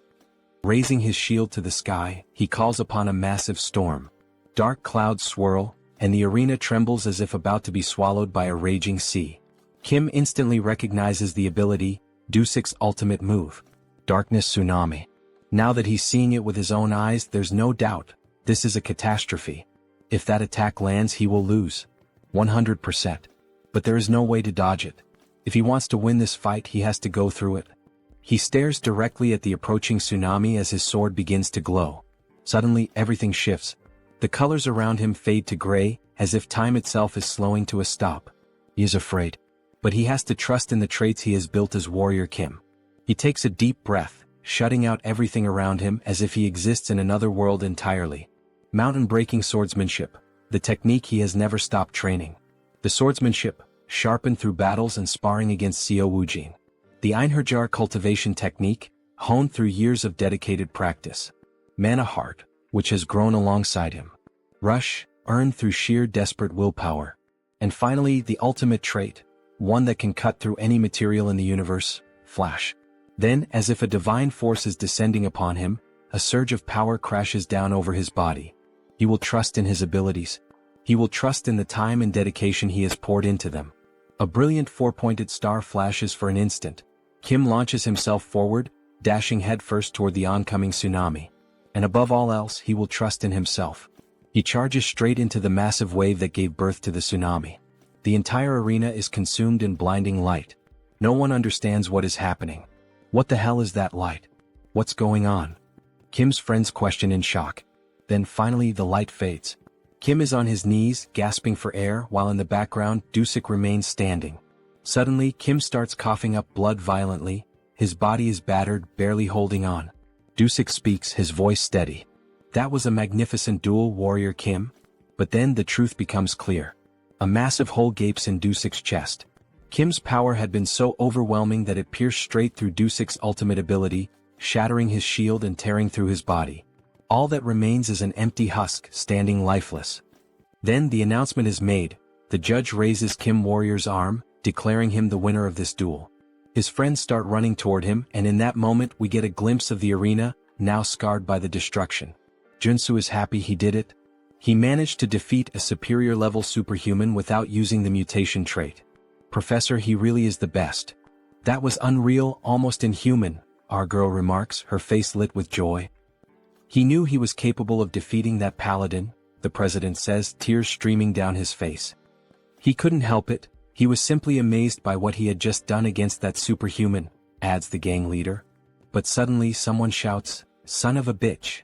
It's Jaeol, gripping his axe, ready to strike Joonsoo. Die now, cheater. However, Seo Woojin was prepared. He reacts instantly, protecting his master as we see a punch followed by a blue explosion, sending Jaeol flying. He crashes to the ground, landing near other paladins after being thrown several meters. How dare you refuse to accept the outcome? That chief paladin Dusik lost in a fair and honest battle, and yet you still try to attack his teacher? Do you truly wish to meet death now? At last we see Woojin in a fighting stance, his expression filled with rage. Sir Lee Jaeol, do not forget the magical pact both fighters agreed to. If he acts recklessly, his heart will explode. Kim Warrior, because of him the captain of the paladins is dead. We see his heart being crushed by magic, making it impossible for him to even breathe properly. They will have their revenge. The Order of the Old Father will not forget this, the other paladins shout. So they're saying that Kim was the one who killed Dusik in this duel? Is that really what that worm is trying to claim? Yes, everyone saw it, he was killed by Kim Warrior's hands. Stop talking nonsense, Joonsoo says in a serious voice. The one truly responsible for Dusik's death was none other than Jaeol himself.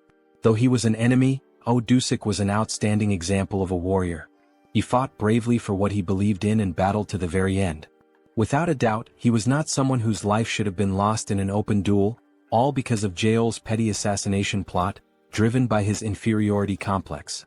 In the end, he was just a captain trying to protect his battalion, the very battalion Jaeol tore apart and led to his death. In the name of Dusik's honor, accept the outcome of this duel and uphold your promise. Jaeol begins to cry. Deep down he knows the truth, Dusik died trying to protect his reputation. Captain, forgive me. We need to leave now, sir. The paladins lift Jaeol and begin to retreat. Not even the Order of the Old Father would dare seek revenge after he had already gone this far. The next day we find ourselves at Seoul workforce. The president is on a call, bursting with excitement. That's right. He officially hired the superhuman warrior Kim, the one who defeated the captain of the Order of the Old Father. He understands you'd like to make a request. All right, my apologies, I'll call you back in a few minutes. Then we see that Joonsoo has entered the room. He had been worried that master craftsman Jo Chul might have tampered with his armor. But no, he had crafted it just as requested, embedding the giant and extreme traits. Wow, this armor really suits him. Here, why not try this on while we're at it? It's a gift from the president. A gift? Seriously, this is much better. It's a handcrafted luxury training suit. It even has self-cleaning and regeneration magic. Very nice, this is quite to my liking. President Choi knows exactly what I like. Thank you. Haha, wearing this you almost look like a model. Well done. Then our protagonist makes one of those familiar expressions just like Lloyd. In any case, maybe he can ask Joonsoo for something? And what would that be? Thanks to him, our business is thriving now. But since you have a relatively short work history with us, some people are questioning our contractual relationship. If that's the reason, then he should comply. Do you have any decent work for Kim? Yes, he has the perfect job prepared for Warrior Kim. The Sun Magic Tower wanted to study his black flame for research purposes. The Sun Magic Tower, It's one of the 4 great magic towers of Seoul Arcana. If he remembers correctly, this is the place where one can acquire fire-related magic. It's an excellent trait for mages, maybe even for him. They will reward him with membership. Very well, he'll accept. This character is in the Sun Magic Tower, so he knows exactly what rewards he can get from them, Joonsoo says with a sinister grin. Then he heads to the designated location, a place where magic and science intertwine. It truly is a fascinating sight. Superhuman Warrior Kim? The man introducing himself as Park Hyungju, a senior researcher. You must be here because of our request to study your black flame, correct? Park Hyungju, senior researcher, level 5 mage. Yes, that's correct. He had expected him to be much older, but he's actually quite young. There's not much time, so they'll get straight to the point. Please, this way. Then he introduces a capsule surrounded by cables and a computer. First, we'll perform some basic measurements. This machine looks oddly familiar. Please step inside. You only need to remain still. So he enters the machine. The assistant shuts the door and a robotic voice announces, initiating ultra-precision measurement. Ultra-precision? Wait, this is the machine used to reveal everything about a character to the player. He's walked right into a trap. Information about him starts appearing on the screen. This machine will expose all the secrets of his traits. Hey you bastard, what the hell? Shut this thing down right now. This wasn't the reason he came here. Please stay quiet and still. This is all part of the necessary process. This information was in our contract. Screw you, you bastard. He pulls back his fist and smashes the machine's glass with a single punch. Hey, what's the meaning of this? The contract he signed only required him to demonstrate his black flame to cooperate with the research. Who the hell do they think they are to pull this on him? Then the assistant gets slapped across the face by an old man. Park Hyungju, you idiot. Are you doing this again? Boss. Now we're introduced to the old man, Yoon Myung-seok, chief researcher, level 6 mage.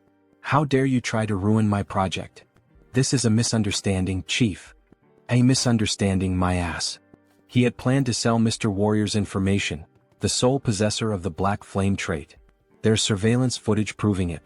My apologies. I let my greed get the better of me for a moment. Get the hell out.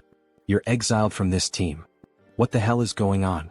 Kim has no idea what to make of any of this. 1,000 apologies, Warrior Kim. I am Yoon Myung-seok, the head of this research division. This was an unfortunate incident. What he means to say is, well, it wasn't his fault, you know. He thinks this kind of thing must happen often. So, that idiot sold our confidential information because of his gambling addiction. If it weren't for his mentor Elder Joe, he would have been kicked out of this place a long time ago. I see. In any case, I came here to fulfill your request and nearly had my personal information stolen. As an apology, we'll upgrade your membership status. Alright, I'm listening. What exactly are the benefits of this so-called upgrade? You'll have access to our commercial facilities as well as our training grounds. I assure you he'll make excellent use of them. The training facilities of the Magic Tower can only be used by its mages. What an unexpected stroke of luck. Yes, this doesn't seem too bad. Please, take some time to rest while we prepare for the research. Alright then. He'll take a look around the Magic Tower. As he enters a room, a floating golden orb appears. He almost fell for it, just as expected from Arcane Seoul. But in the end, everything worked out. This is a chance to acquire many excellent traits from the Magic Tower's training grounds. Initiating electric magic training. The golden orbs suddenly begin releasing fierce lightning bolts that strike the protagonist. The pain is unbearable, he complains that it feels like it's shocking him down to his very bones. But if he can endure it for a while using his traits, perseverance, determination, revitalization, After withstanding the pain for some time, he gains a new trait, electric resistance. Nice. He has finally obtained the ultimate resistance trait for all 6 attributes. Okay. Even with resistance, this still hurts. You can turn it off now. At this point, he's going to get fried alive. However, something happens. The lights turn red and the robotic voice announces, "Training system has been switched to manual. Warning, warning. The intensity of the electric magic has been adjusted." Wait, what? It said the training was already over. Who the hell switched it to manual? Wait, that bastard, what is he doing there? He tampered with the settings, that son of a bitch.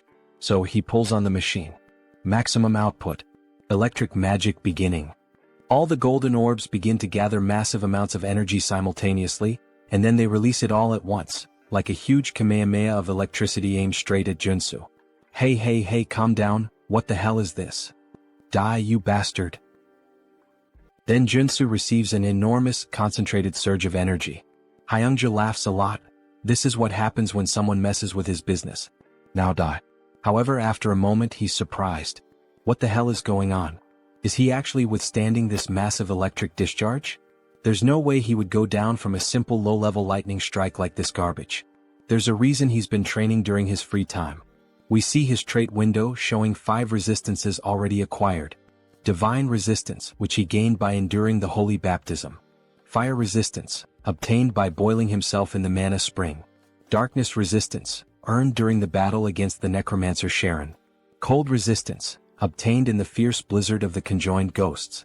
Earth resistance, which he acquired while trying to escape the magic trap set by the human hunter. And lastly, not least important, electric resistance, which he obtained through the training he just did. With all 6 traits now combined, we see a bright green aura surrounding the protagonist's body, as if he's undergoing some kind of mutation. His body begins to change from the inside. His heart starts beating harder as it draws more blood, more veins connect to his heart to increase its power. Then he finally gains a new trait, magic resistance. A green shield forms around him. How thrilling. This new trait came at exactly the right time. Hyungju can't believe what he's seeing. How is this possible? Can he really block a level 3 magic spell using only his body? Is he even human?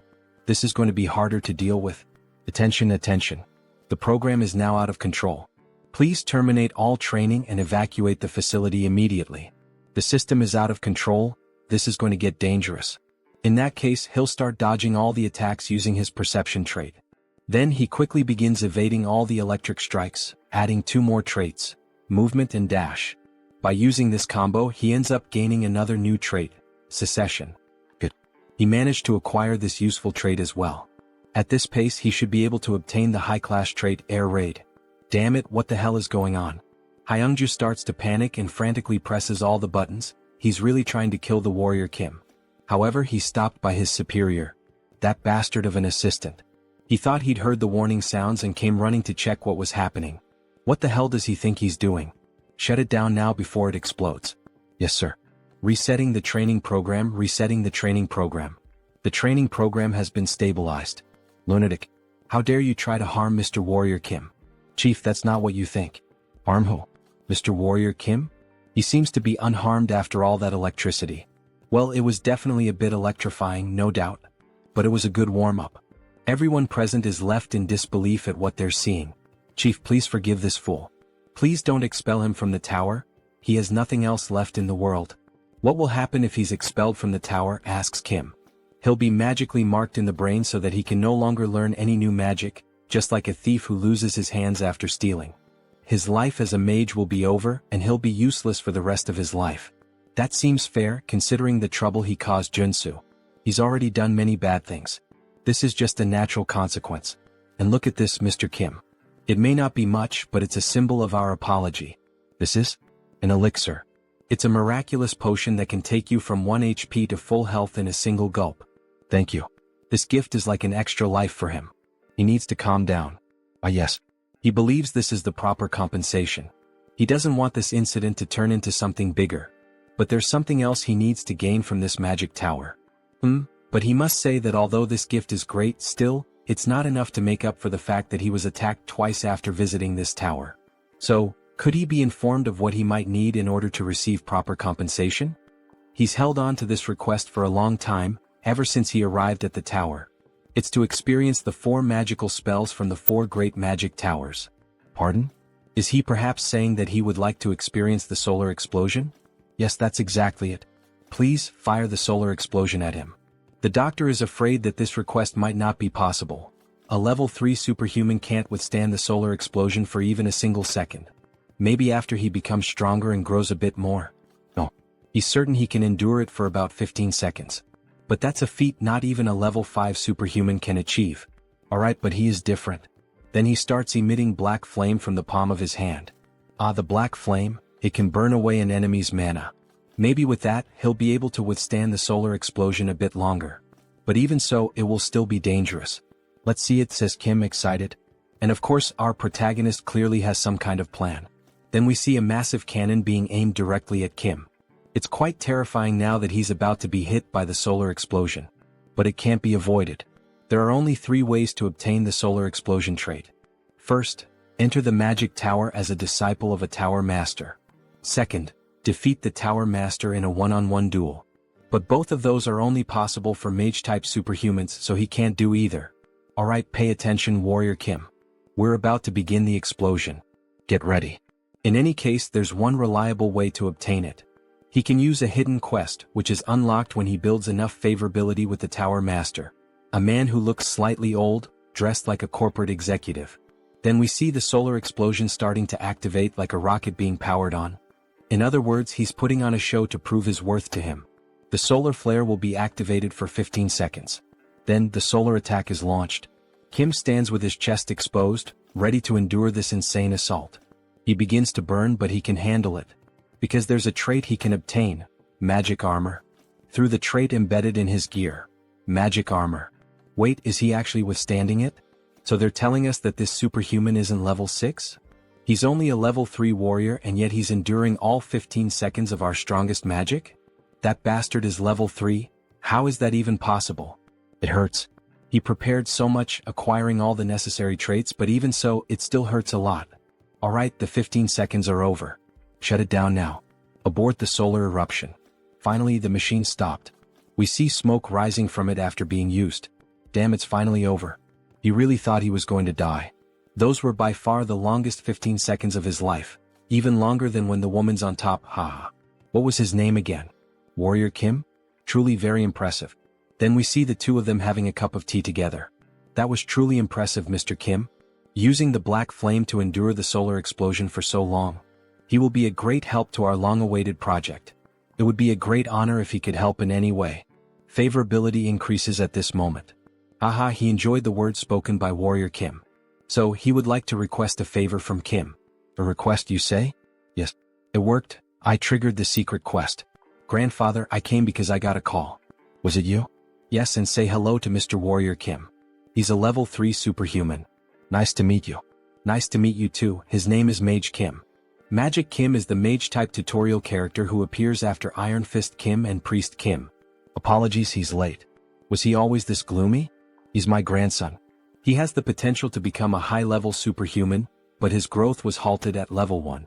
That's strange. He apologizes for being strange. Forgive me for being the shame of this magic tower. That's not what he meant. What the hell is wrong with this kid? So, how does this work, Mr. Kim? He heard that Kim also healed Director Seo's son.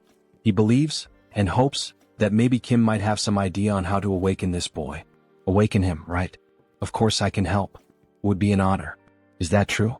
Please help us. If he somehow succeeds, he will be given anything he desires. Anything you say?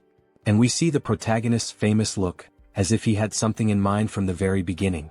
This marks the start of the hidden quest of the solar explosion. And a beautiful shot of the prettiest girl in this manhwa. What? Say that again. Warrior Kim wants what? Solar explosion. Should he spell it out for him again? Right? Solar explosion. Of course, he can do that for him, since the future of their tower depends on it, but he's not sure if he would be able to use it. That's why he's going to give it to him in the form of a memory chip, right? So he can learn it instantly. Well, fine. If he can solve the problem with his grandson, then his request won't be a problem. Alright, sorry to interrupt you both, but how is Warrior Kim planning to train him and make him awaken? Alright, let's begin. First, we need to figure out what the cause of the problem is. His biggest issue is that he's stupid. The grandfather says harsh words. He needs to become a mage, but he barely knows any math. Meanwhile, the depressed grandson starts tormenting himself. Sorry for being so terrible at math.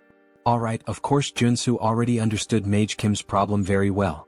He's smart enough to have graduated in business administration from Seoul University. However, he gave up on mathematics, which makes him unsuitable for magical research. No matter how hard he tries, he just can't grasp magic. He's just making excuses at this point. Sorry? So, why don't we learn a type of magic that doesn't require mathematical calculations? What did he mean by that? Magic that doesn't require mathematical calculations? By using spirits he will become a flame sorcerer. He says he's a flame sorcerer, but that's not the same as a mage. So does he prefer to let his grandson remain in that state forever? Or would he rather train him as a flame sorcerer, so that he can unlock his potential? Alright, for now, explain your theory in detail. The problem is the magical enchantment, isn't it? Since he can't perform the calculations for the formula, he can't cast spells. So, just leave that difficult task to the spirit that will assist him. In exchange, he only needs to supply mana directly to the spirit. That's not possible, he has no familiarity with spirits. How is he going to deal with one? He just needs to make a contract with a spirit like he already explained. The boy will only be using the spirit's strength. He inscribes just a single spell into the mana circuit. That way the user handles the mana, and the mana circuit handles the spell itself. Incredible, he's right to suggest that we capture a spirit and use it as a mana circuit. Or better yet, we could simply transplant it into his circuit. That's right. Truly amazing. An incredible theory. He thought he was a warrior. How does he come up with something like this?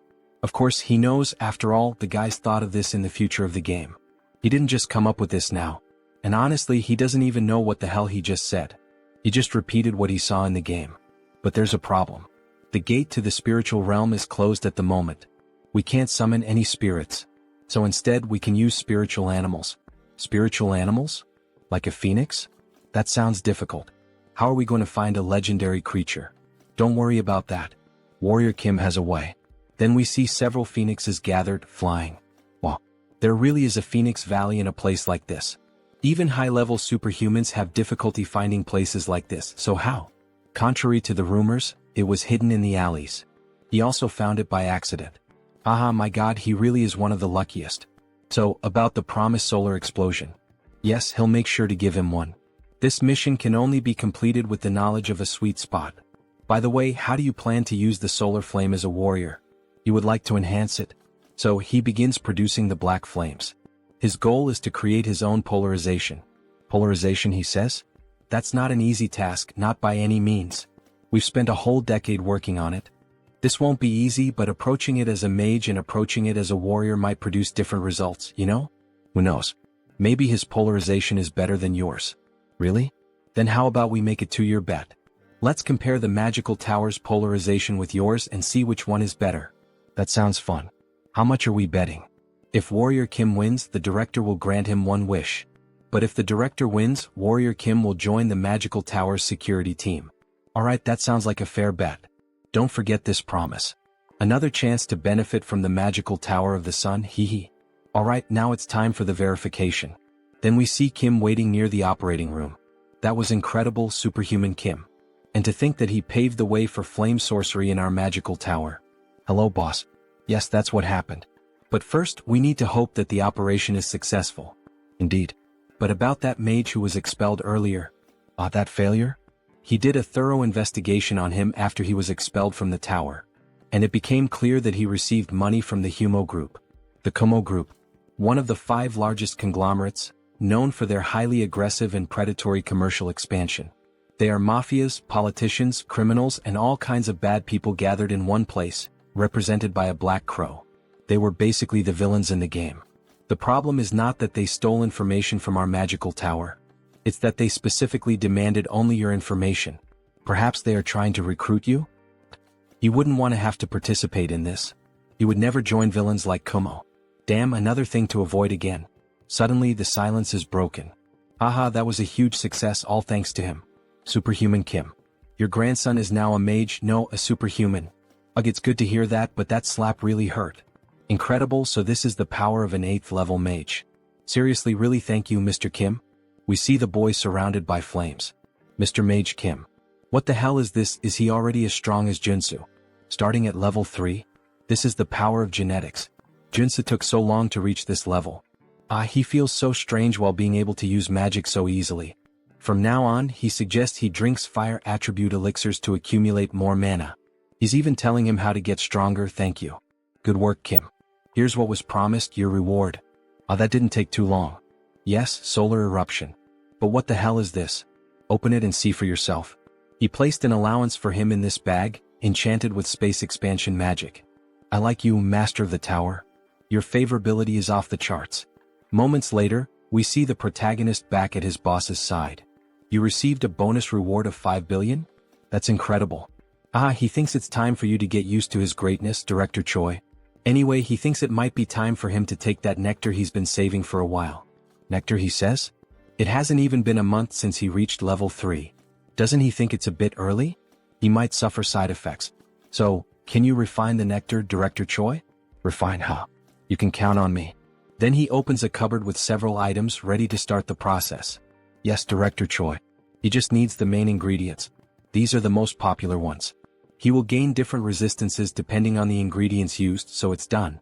We see some items on the screen that grant different attributes. Super resistance, steel, regeneration. He already has super strength and regeneration, and he has steel armor on his shield. He will choose the heart of the horned tiger. Oh, this one? Does it have to be the horned tiger? What's the problem? It's an endangered species, so it's hard to find these days. Endangered? Well, in the next scene we see a car speeding down the road. If that's the case, then he will search for it himself. The problem is how he will find the horned tiger in such a vast area.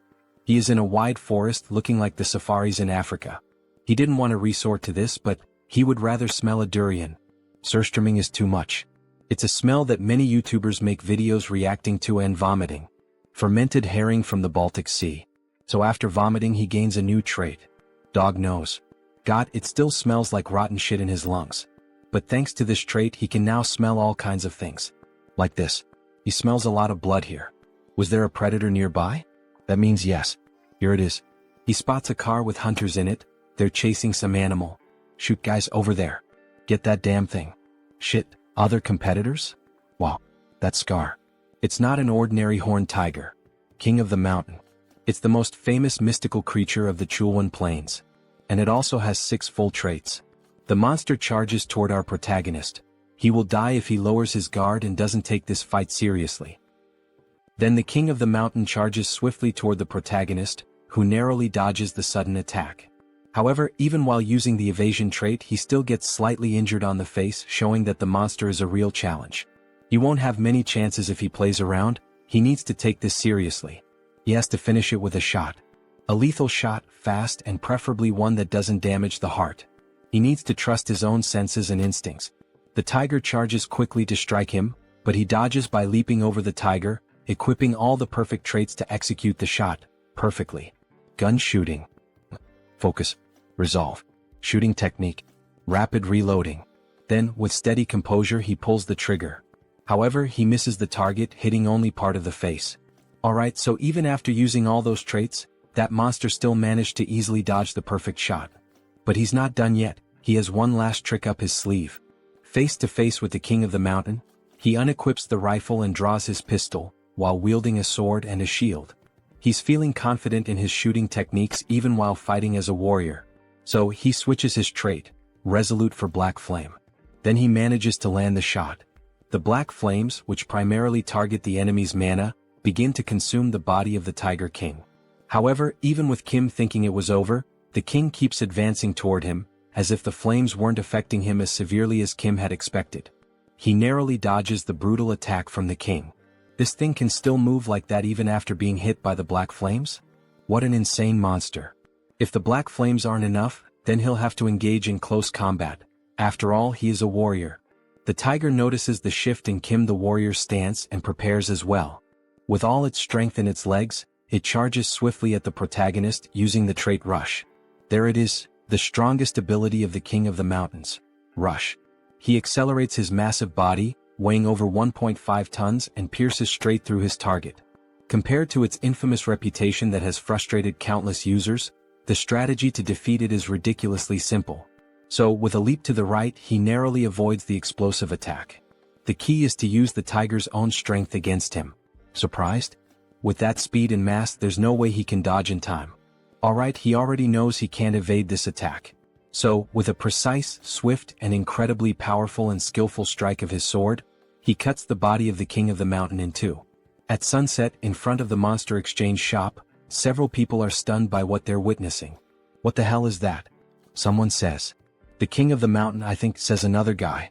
Hell yeah, that's right, that's the king of the mountain. Look at his heart right here, living proof. Wow, impressive, say the onlookers. He handled it himself because he was worried a contractor might try to scam him, and he ended up gaining a trait in the process. The trait, Butcher. It's a 1+1 event. He only needs the heart of the king of the mountains, so he's planning to sell off the rest of the body. Anyone interested in buying? Let's see how much the king of the mountain is going to go for. 1 billion. Someone wants to buy the Tiger King's carcass for that amount. Another man raises the bid to 2 billion, then 2,200 million, and then 2,500 million. Good. Then suddenly, a woman announces an offer of 5 billion. Everyone is left speechless by the outrageous amount she offered. Joonsoo quickly accepts the offer. 5 billion, it will be sold for 5 billion, it's hers. Alright, she's going to transfer the money right away. We see Warrior Kim holding up a sign with his bank account number, like a ring girl during a match. Here's your bank account number. The other bidders walk off, grumbling, whatever. That offer was rude. Alright, one question. By the way, did he actually hunt the king of the mountain by himself? Yes, he did. Kim was just lucky that day. There's no such thing as luck when it comes to hunting monsters, especially not the king of the mountain who has been a challenge to countless hunters for years.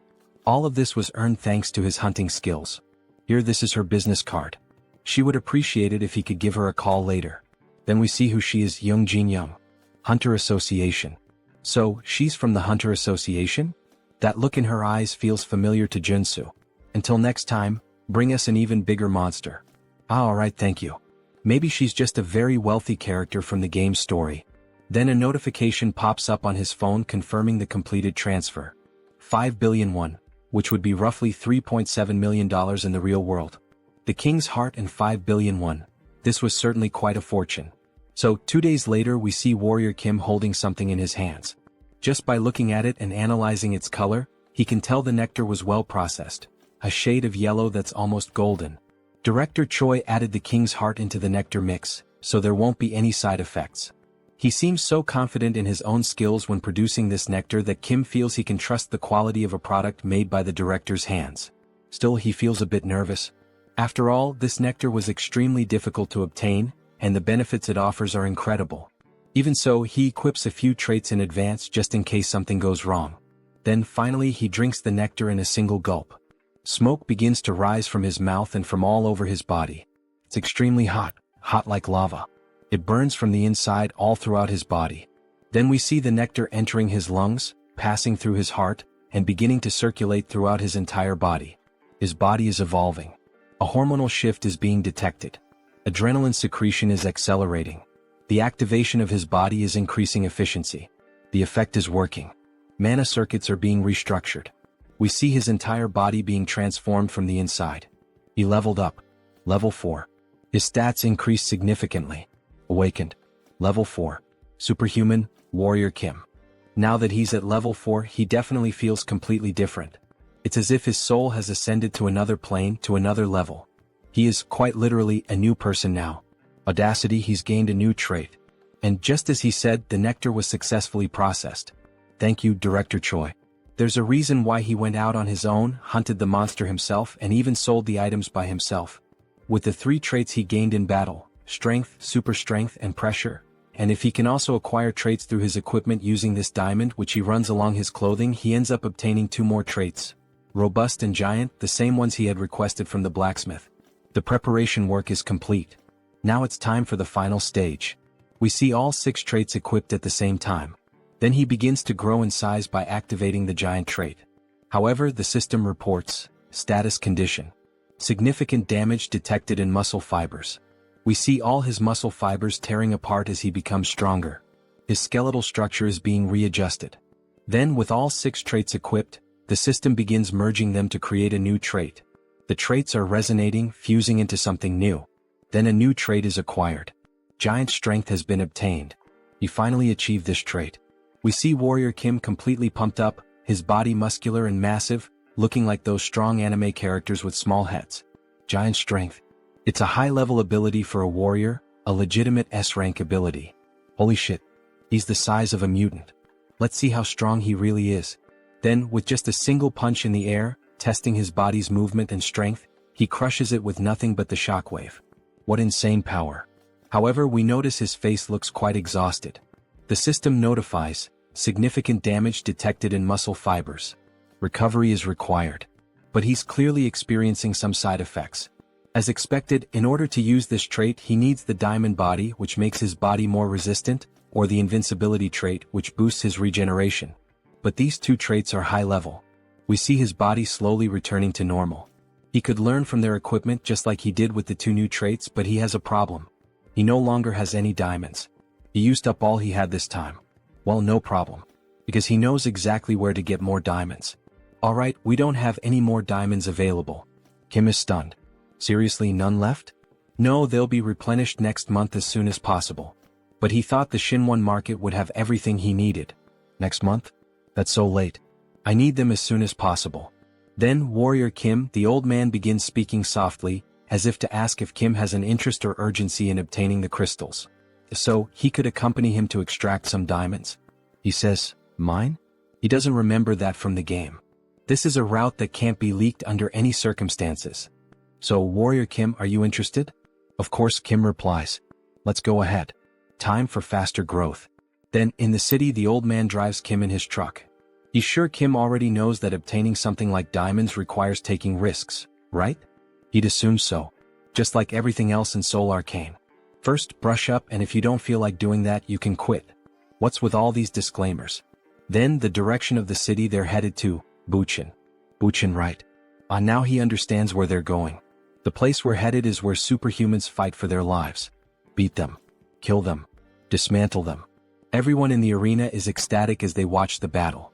The largest battlefield in the capital, the Colosseum. And right off the bat we see two men fighting with blood splattered everywhere. Warrior Kim and Chunbok watch from a distance.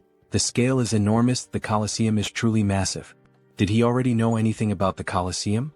No, he's only heard some rumors. This is his first time visiting the place. By the way, is he affiliated with this place? Ah, he got him. Well, he was wondering where all those rare items were coming from. After all, they were from here. Now that he thinks about it, Chunbok's history in the game also seemed pretty suspicious. Kim Chunbok, the owner of the antique shop. One of the founding members of the Shinwon market. He sells magical items from unknown sources and occasionally offers high-level magical products at surprisingly low prices. But he'll let him know that he didn't bring him here to force him to participate. After everything he's done for him, how could he? But anyway, he brought him here, right? As part of his plan. Well, yes. He can't get things for free in this unjust world. This is one of the many ways to obtain his diamond as quickly as possible. The rule is very simple. The winner takes everything from the loser, including the diamonds. The loser will have to dismantle their magic circuit to create a diamond. This basically completely resets his experience points. So, he would have to fight with his entire battle life at stake, wouldn't he? But the higher the risk, the greater the reward. Yes. If this isn't to your liking, we can always leave. Leave now. Stop kidding around, where the hell can he sign up for this? This is a perfect opportunity to collect diamonds. Chunbok will sign up Warrior Kim, since he's the matchmaker who brought him here. Well, that means he'll get something out of it too, right?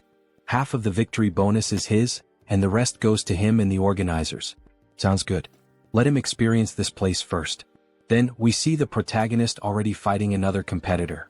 He dodges all of the opponent's attacks perfectly. The other fighter begins to get frustrated. This bastard is just going to keep dodging like a coward? Fight, you damn fool. He'll eliminate him in a single hit with those muscles. Then with both hands he lands a direct blow to Joonsoo's head. However, Joonsoo ends up growing, becoming massive, his body packed with muscles. This guy talks too much. Then he activates the trait, Giant Strength. Now it's his turn, right? He then strikes a pose to deliver a powerful punch, just like All Might from Boku no Hero. He lands an uppercut with extreme force, causing the other fighter to spit blood from his mouth and lifting him into the air with the sheer impact of the punch. The fighter then crashes to the ground without any sign of resistance. It was just one punch again. the excited announcer declares Kim the winner. This marks the birth of a super rookie. He is on a 5-win streak. Wow, that's incredible. 5 consecutive wins. He bets he has a lot of diamonds now thanks to him. Not only that, he also made a lot of money from all these fights. So, what does he plan to do with all this money he earned today? Well, Joonsoo is thinking about getting some better equipment. He needs new weapons and armor, maybe a new tactical set. Wow, even with all that money, he only thinks about ways to get stronger. Amazing. Maybe that's why he's so strong. He's a fanatic in search of power. Yes, of course. After all, strength defines a person's capability in Arcane Seoul. The world is unfair and only the strongest survive. You wouldn't want to live like a failure, deceived in this rotten world. Suddenly, Chunbok receives a notification on his phone. Look, it seems like Warrior Kim just received a duel invitation. Oh, from whom this time? From a level 4 superhuman named Destroyer King, ranked first. Destroyer King? Who the hell is that? Maybe this fight will be tough. After all, he's ranked first and Warrior Kim is in 10th. If you want, you don't have to accept this duel challenge. Don't push yourself too hard. Destroyer King, alright. That name is even somewhat familiar to him, maybe he can manage. Then, a ring girl appears, announcing the start of the first fight between Warrior Kim and, of course, with the huge crowd shouting, Destroyer King, kill this rookie, we've bet a lot of money on his defeat. Destroy that growing sprout of a rookie. Then he finally appears, the King of the Colosseum.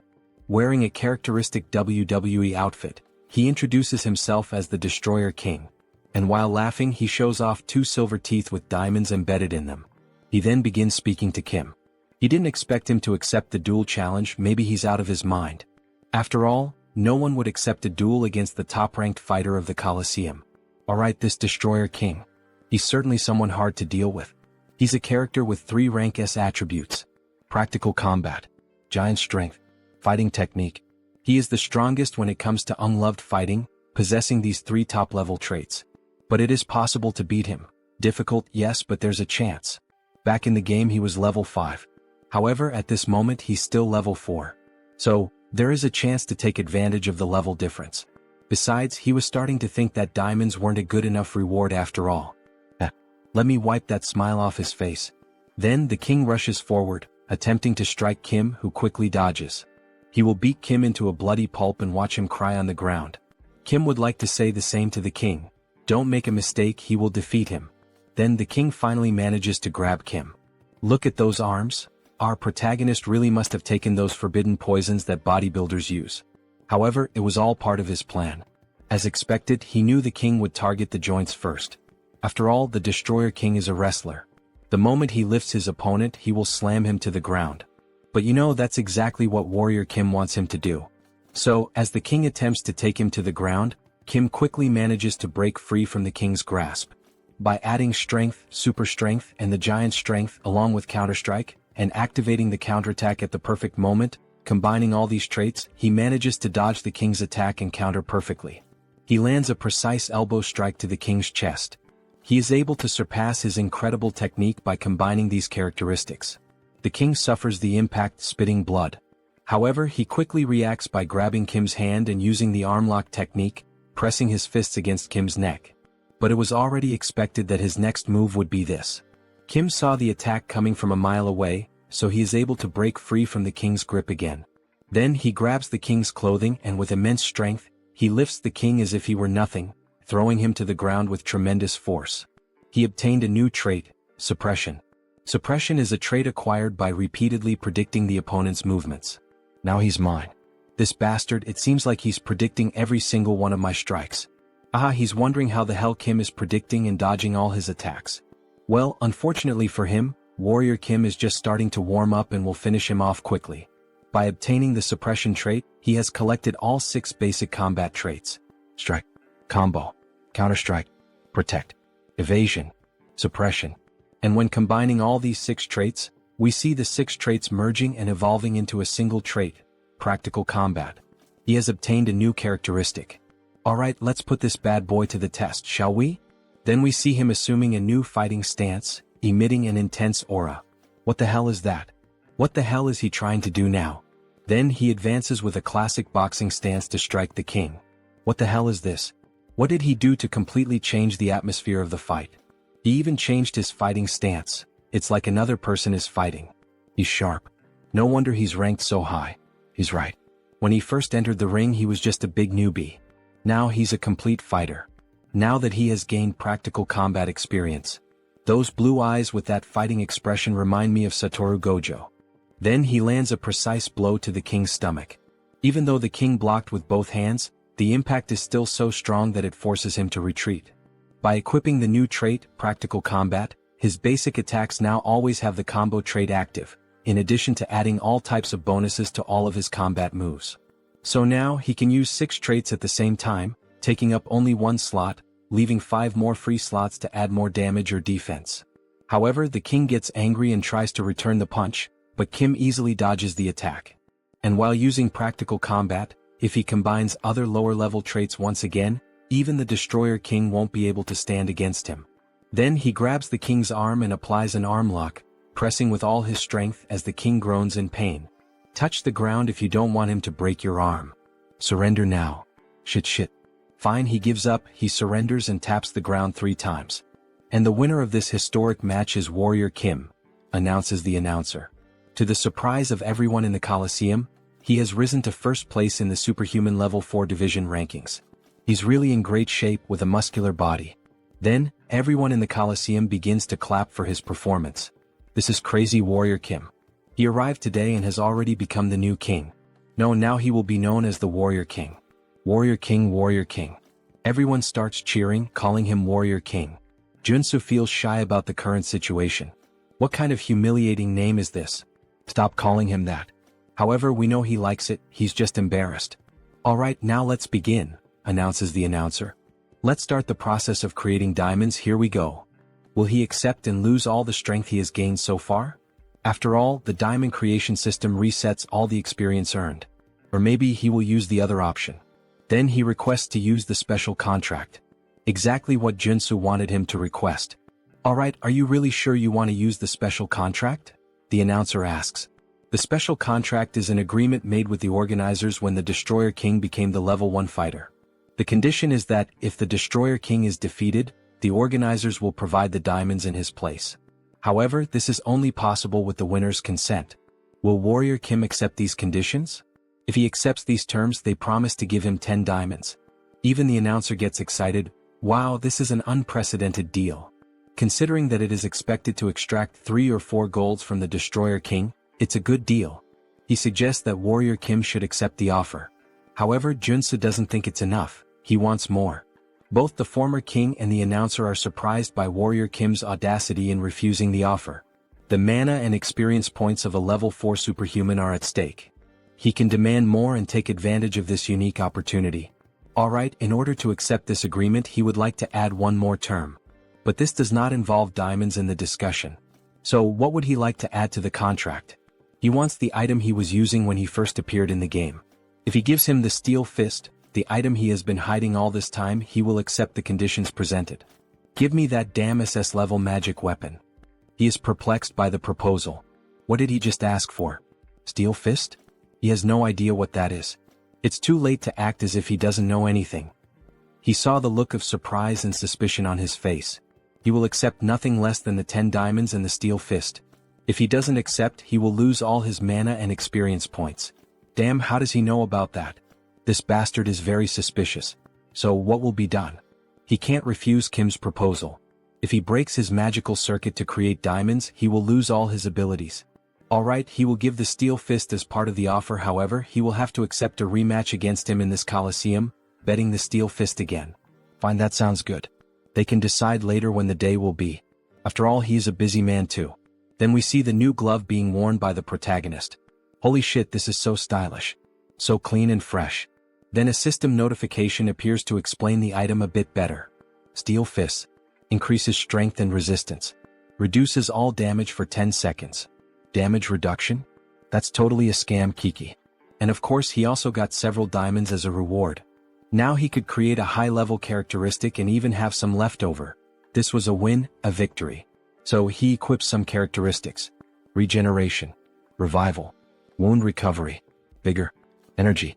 If he applies the healing characteristic from the necklace that Father Kim gave him a few months ago during the mission to drink gold, what should happen is, then suddenly, a blue aura begins to consume his body, even his eyes turning white. He then obtains a new characteristic, immortality. Perfect, it worked exactly how he wanted. Now that he has giant strength and immortality, he just needs one more characteristic to complete the warrior's build. He is a true RPG player. Alright. For now, these diamonds will be kept until their usefulness arrives. Then the phone starts ringing on the table. Young Jinyoung, who is it? Isn't that the hunter who bought the Mountain King? I think that was her name. Then the next day we see the Hunters Association. Thank you very much for accepting the invitation. The guild leader would really like to meet Warrior Kim. Oh yes, he would also like to meet the guild leader. Since the leader of the Hunter Guild is an NPC who often gives many missions with good rewards, it might be a good idea to build a friendship with him early on. Warrior Kim has arrived. Superhuman Kim, it's an honor to meet him. Kim was slightly startled. Something seems wrong. He is the leader of the Hunter Guild, Yoon Byungjin. We see a classic older man wearing a black suit and red tie, but what stands out are his vampire-like teeth. What the hell is this? This isn't the guild leader, at least not the one he knew from the game. He is the head of the assassin organization. Why the hell is a guy like this here? Something is off. Oh, it's an honor to meet you. I'm known as Warrior Kim. Haha, the honor is mine. Right. There were some rumors that after an incident at the Hunter Guild, he was expelled, but the details were vague. Suddenly, someone opens the door, a chubby man panting. Huff. Apologies, he's late. Director Kong, what's going on? What's all this fuss about? Haha, he heard that the person who defeated and tamed the Mountain King was here, so he rushed over as quickly as he couldn't miss this opportunity. This is the real guild leader, the one introduced in the game. Besides, the united competition is today. How could he miss that? What the hell is going on here? Joonsoo is lost with all this information. Hello, he is Director Kong, a pleasure to meet you. You can call him Kiziak. Ha. No, how could he dare to call him by his first name? Apparently he likes to joke around. Director Kong? As expected, he has a good personality just like in the game. Alright, if the introductions are over, let's get to the main topic for which Mr. Kim was invited. Mr. Superhuman, we would like to invite you to become a full member of our guild. He's talking about the Hunters Guild? He'll have to think a bit more about this. Becoming a member with full access for free is a good deal. But he's hesitant because of the current guild leader. To be honest, the guild is in the process of creating an exclusive hunting ground in Yongkian. An exclusive hunting ground? Yes, to be honest, the position of our guild is unstable. At the moment, we can only hunt with the permission of the two armies, the Western Army and the Eastern Army. But if that permission is revoked, we risk being dissolved. Therefore, our goal is to create a territory where only we can hunt without the need for things like this. A territory between the two armies that allows us freedom. We need someone skilled like Superhuman Kim to establish this. Alright, that sounds very reasonable, but there's one detail. Well, guild leader, this isn't actually our real goal anyway. Our guild leader isn't just trying to stabilize a hunting territory for us. He wants the guild to be recognized as a force, an army, and thus, be acknowledged as a military power in order to create a military kingdom in Yongkian. Wow, and something of this scale can really be created with just the guild? Aren't the generals of the two armed forces people with great influence due to their history of independence and militarism? That's true, so it's impossible, says Director Kong. However, the guild leader interrupts. It's possible. Superhuman Kim, if you lend us your strength, you might even be given the position of guild leader in the future. The position of guild leader? It seems so, his eyes are overflowing with ambition. Well, he should forget about complicated things like that for now and join them. Director Kong will take good care of him. Director. Thank you. Don't you think she can handle something like that? She says with a malicious look. Yoon Byungjin. A cruel man whose actions are unpredictable. The man behind the assassin organization, not trustworthy. It would be unfortunate if something happened to Director Kong, who will give out rewarding missions in the future. Then Director Kong interrupts her charm. Superhuman Kim, of course if you decide to join us, there will also be tax benefits. You can also enjoy hunting in today's united competition. Alright, he's made his decision, he has to protect the director at all costs. Fine, sounds good. So he will join. Moments later we see a truck in the middle of the forest. He owes a favor to Warrior Kim now. He'll take care of driving, just relax. He was worried that the guild leader inviting him first made him have to rush over there. To be honest, he was concerned about the fact that the guild leader approached him, Warrior Kim. Anyway, it's a lucky thing that both of us can ride in the same car like this, We see Joonsoo's ears bleeding, and he complains that the game never mentioned how chatty he was. Director Kong, Why are you against the exclusive hunting area? It's because of the Yankian faction. The Yankian faction? It's a group of guild members who follow the guild leader. They don't care about hunting, they're just cleaning up the politician's mess. So, the guild leader was trying to recruit him to his side? Exactly. He's doing everything wrong. Shouldn't merit be the most important thing in a guild? Instead of getting involved in nonsense like this. But lately, all the guild members who agree with me have been sent on expeditions, so his position has become unstable. He thought the director was just a happy-go-lucky guy, but he has some pretty deep thoughts.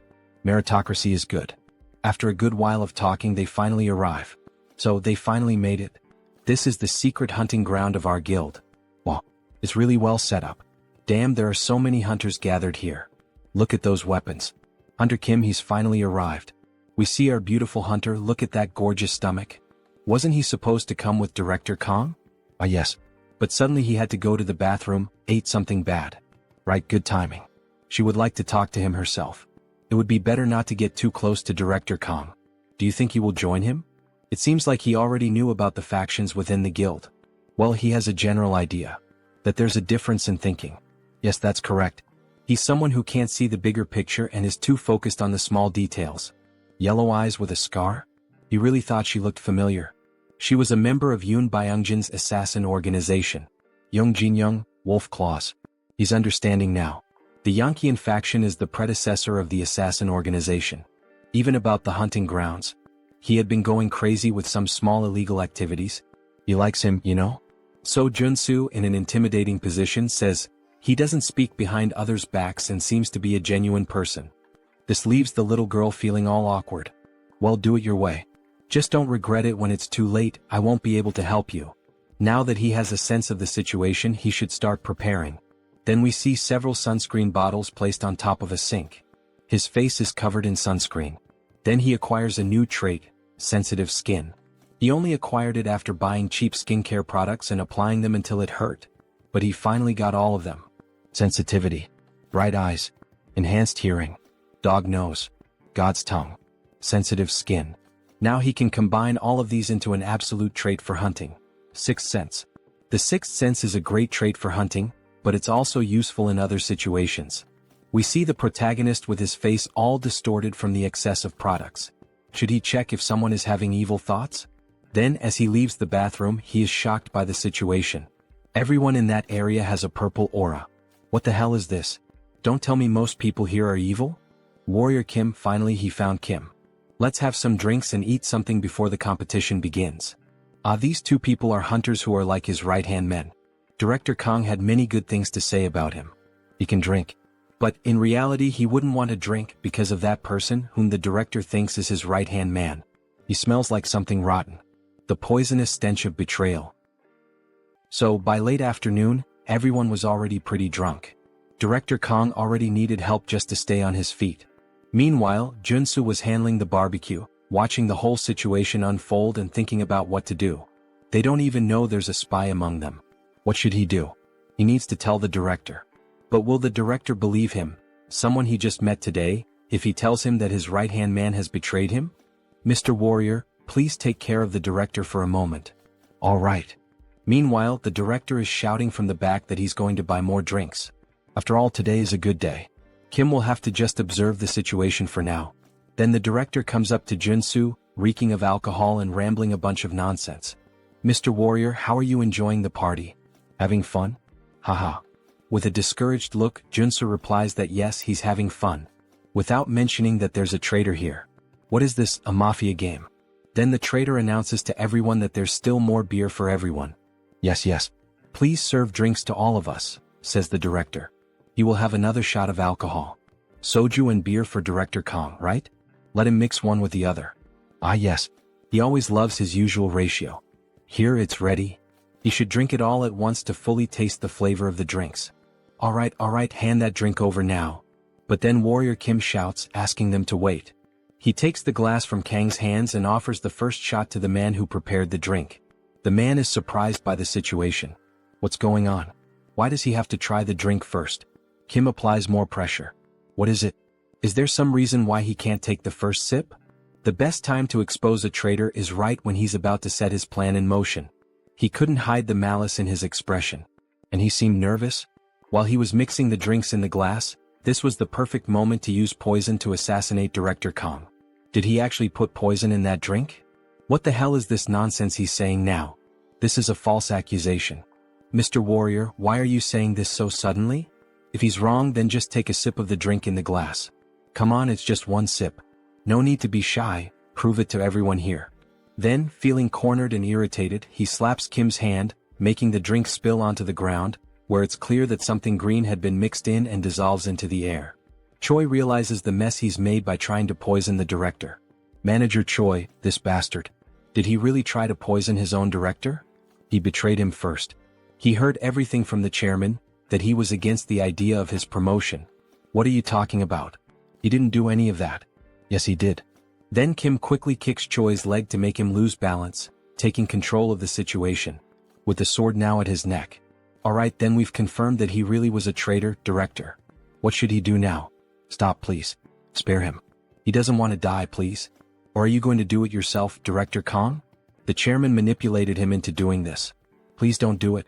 Then we see the director picking up an axe that was lying nearby, and with a swift motion, he cuts off the traitor's head without a second thought. I have to admit, as a reader, I didn't expect that reaction from the director. He seems so soft. Leave a comment on the video if you agree with me that the director didn't seem like the kind of person who would kill someone so easily. We see the director covered in blood, with an angry expression on his face, still holding the axe. He always knew his right-hand man was greedy from the start, but he never thought it would reach the point where he would try to kill him just to take the position of director. In the next scene we see them driving at high speed. They need to get out of there as quickly as possible. If anyone finds out they killed the spy, they will come seeking revenge. Yoon Byung-jin, that bastard. He thinks he can get away with this? That's why he got rid of all his men. That cunning bastard. Then the sound of a car horn breaks through. The hunter Young Jin-young is on their tail. Director Kong, did he get anything? She heard a rumor that he found the grand prize. No, they didn't find anything special at the camp. No, she insists she heard news about it. That they killed and decapitated Manager Choi. She pulls out a sniper rifle and fires at them. Kim activates all defensive features. Sensitive. Night vision. Enhanced hearing. Insight. Intuition. Focus. To avoid the rain of bullets chasing them, they swerve through the road. After all, an entire fleet of cars is pursuing them. All the vehicles begin firing at the pickup truck of our protagonist. Director Kong leans out of the vehicle and points a magical item toward them. Damn Yankeean group. Those filthy bastards. How dare they shoot at Director Kang's car? Then we see some of the pursuing cars being destroyed in a powerful explosion. However, there are still many more cars and trucks continuing the chase. Director Kong tells Kim to slow down a little because at this speed he can't hit them properly. Wait, let me show you something, says Joonsoo. Show what? Then he lets go of the steering wheel and begins aiming by himself. He equips the perfect traits for perfect shots. Gun shooting. Focus. Resolute. Shooting technique. Rapid reloading. Trait set effect activated, stabilization is applied. With this set effect active, he's able to read every movement. And since he's using my intuition trait, his aim becomes even more precise. Then, with a perfect shot, in true American sniper style, he hits the tire of one of the cars. This causes it to lose control and crash into other vehicles at the same time, triggering a massive chain reaction. Holy shit, what a shot. He's like a god of shooting. Hunter Kim, he's like a monster, isn't he? Even so, the hunter still doesn't give up. Now she takes the wheel herself, trying to run them down. She charges full force, using the truck to try to smash their car. Kim, completely calm, begins acquiring new traits while performing evasive maneuvers. Crisis detection. He manages to dodge at the very last moment, causing the enemy truck to nearly crash into another enemy vehicle. That way they manage to escape the chaos safely. However, this only makes Young Jin-young even more furious. Follow them now. We're going to kill those bastards right here. In the rearview mirror we see more cars joining the chase. Kim acquires 2 more traits. Driving and boarding. He remains completely at ease with the situation, while one of the others is nearly throwing up in the seat. At last they arrive at the military zone. This is Warrior Kim, a level 4 superhuman, affiliated with the Hunter Association. Full report submitted. Alright, very well, Warrior Kim. But he has one question. What the hell happened on the way here? We see the director's car completely wrecked, with a few other vehicles trailing behind him. Put your weapons away. We're not going to start trouble here. If they cause a disturbance in this area, it will be considered a challenge to the authority of the Corps commanders. Yes, they're aware of that. They won't cause any trouble here. Please wait. You can't let them into the city. They're criminals. They kidnapped and killed one of his men. We don't get involved in disputes that take place in hunting zones. He should already know that, Mr. President. But what if we... Then the guard's aura changes completely. He slowly begins to draw his sword. Are you trying to challenge the authority of the commander of the Eastern Army? The president just swallows hard. He knows there's nothing he can do. Kang Kiziak was running away like a rat. Did he hire a professional driver or something? All thanks to our hunter Kim here. He's good at driving, hunting, and shooting. Thank you for taking down a guy like that. If I had a daughter, I'd let you marry her. Marrying into that guy's family? What a horrible thought. Damn it. You didn't think Warrior Kim would take the side of that fat bastard. Director Kang, come over here for a moment. We don't want to see any blood spilled. No. He must not forget, this isn't his territory. He better not cause any trouble here. Then someone suddenly appears, yelling. What the hell is all this noise? Everyone is caught off guard by the sudden voice.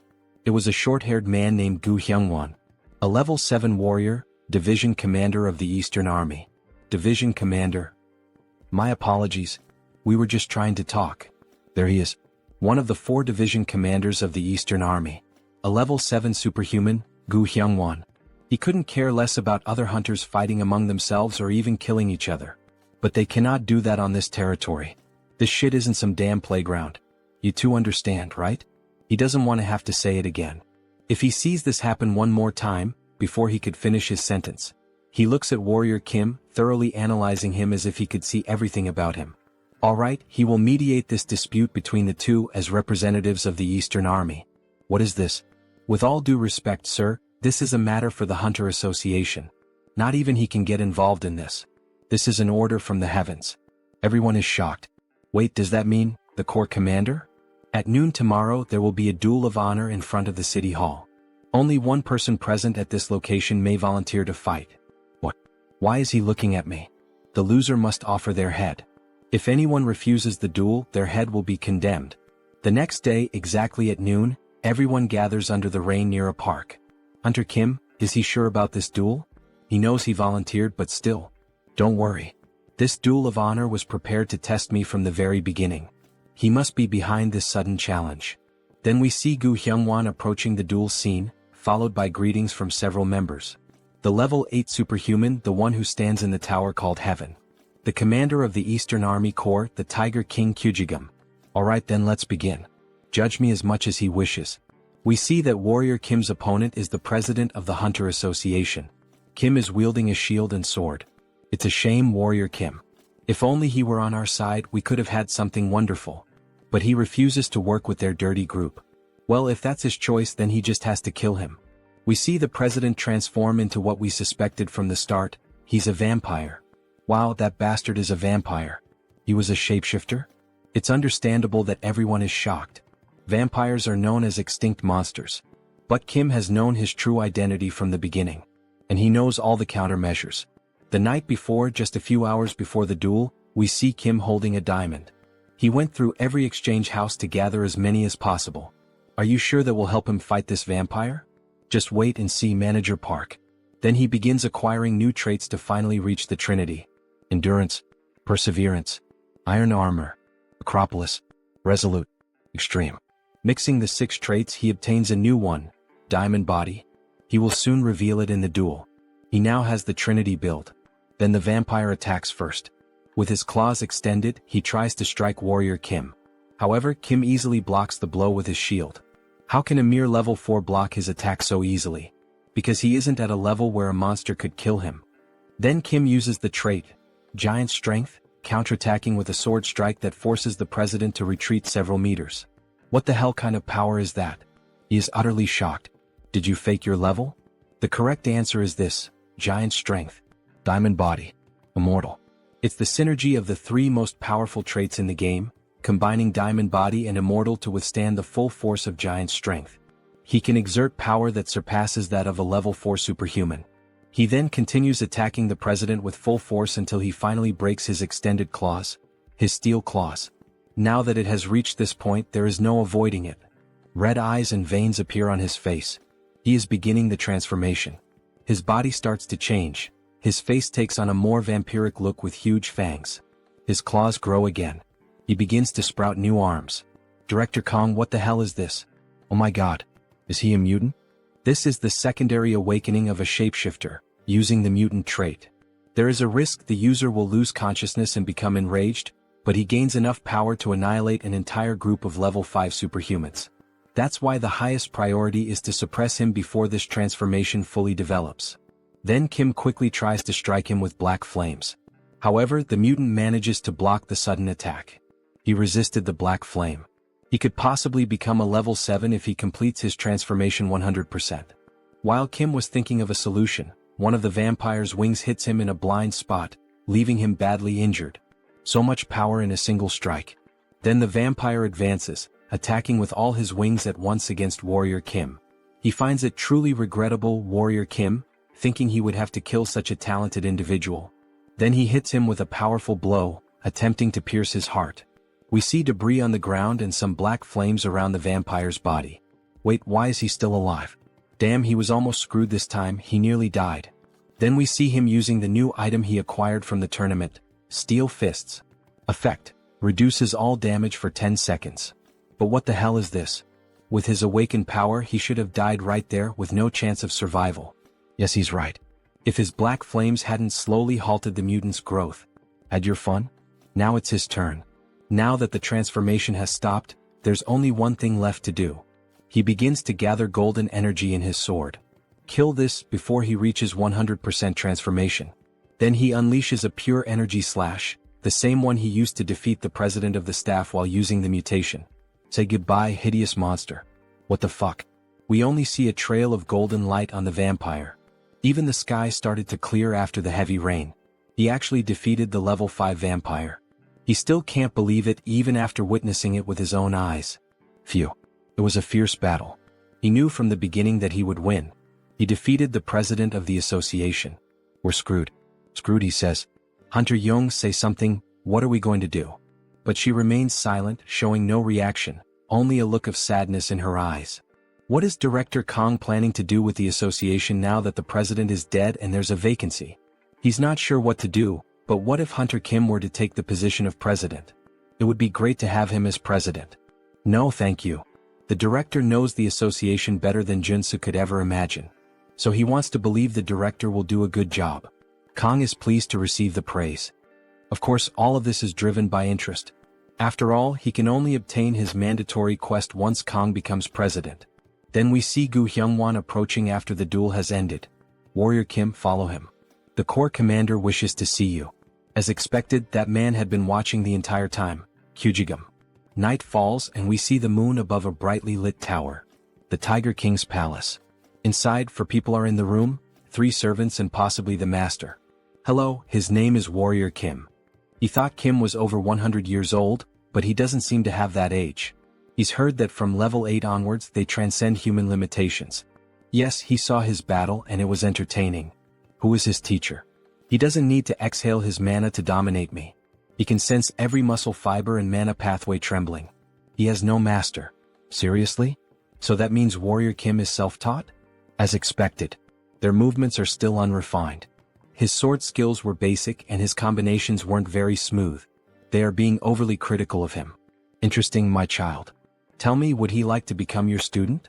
Joonsoo had anticipated this situation because he makes the same offer in the game as well. When he becomes your student, his rapid growth is guaranteed. And as a reward he will receive the Corps Commander's technique, the Tiger King's sword. But unfortunately, it is a great honor to receive such an offer, yet he would prefer to follow his own path. He dares to refuse the father's offer. Has he gone mad? If he accepts the offer he will face many restrictions. Taking the easier path is not always the answer. He should be bowing his head at this moment. He is going to discipline this young man. Quiet. He explodes with rage, emitting an aura that leaves everyone in the room frozen. That killing intent. Just feeling it is like being stabbed by millions of blades all over the body. But somehow he will endure it. Then he activates defensive and morale-boosting traits. Oh, so this kid managed to hold out? He is genuinely a little surprised. After all, not even his own subjects could. Even with so much talent, why does he still refuse to become his student? It's as if he has to face a tiger bigger than a mountain. He almost fainted. Because he has a dream he wants to fulfill. That is to reach level 9. It's to reach the constellation that only 4 have attained so far. But to reach level 9 as a warrior, he would need a high-level swordsman, mana cultivation techniques, and most importantly, enlightenment. However, he worries that his bad habits might hold him back when he reaches level 7. Even so, he wants to follow his own path, whether it's right or wrong. Because that is his resolution. Understood. He values his courage highly. Then he begins to pick up a sword. Here boy, take this with you. The servants are stunned by what they just witnessed. Wait, is that the Black Tiger sword of rank SSR? He unsheathes the sword, which emits a golden aura.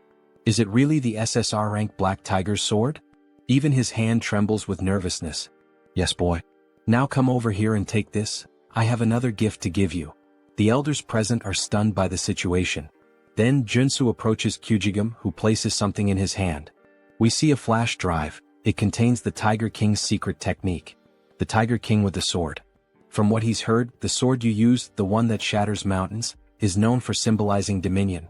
The Tiger King's swordsmanship is similar. As dominance and speed blend together in perfect harmony, it will suit you well. Thank you, Commander of the Army Corps. But why would Kyujigum give such great gifts to someone like Joonsoo, a complete stranger? He's not going to refuse them, of course, he's not insane. But still, it's a heavy burden. Answering the child's question, he saw both passion and talent in him. His eyes lit up as he spoke about the ambition to follow his own path. If he reaches level 9 within 10 years, no, even if he reaches at least level 8 within that time, the Eastern Army will be his. And he will be free to lead it however he wants. Everyone is shocked by his controversial statement. One of the elders stands up, showing clear outrage at the announcement. Commander of the Army Corps, this is utter nonsense. That was nothing but an empty bluff. Then he turns his attention to the other elders. You all listen closely as well. The moment anyone here reaches level 8, that person will take his position. That damn Tiger King, he can't be allowed to act like this. 10 years. He can follow his own path during that time, but if he fails to reach level 8, he will have to return the Black Tiger's sword.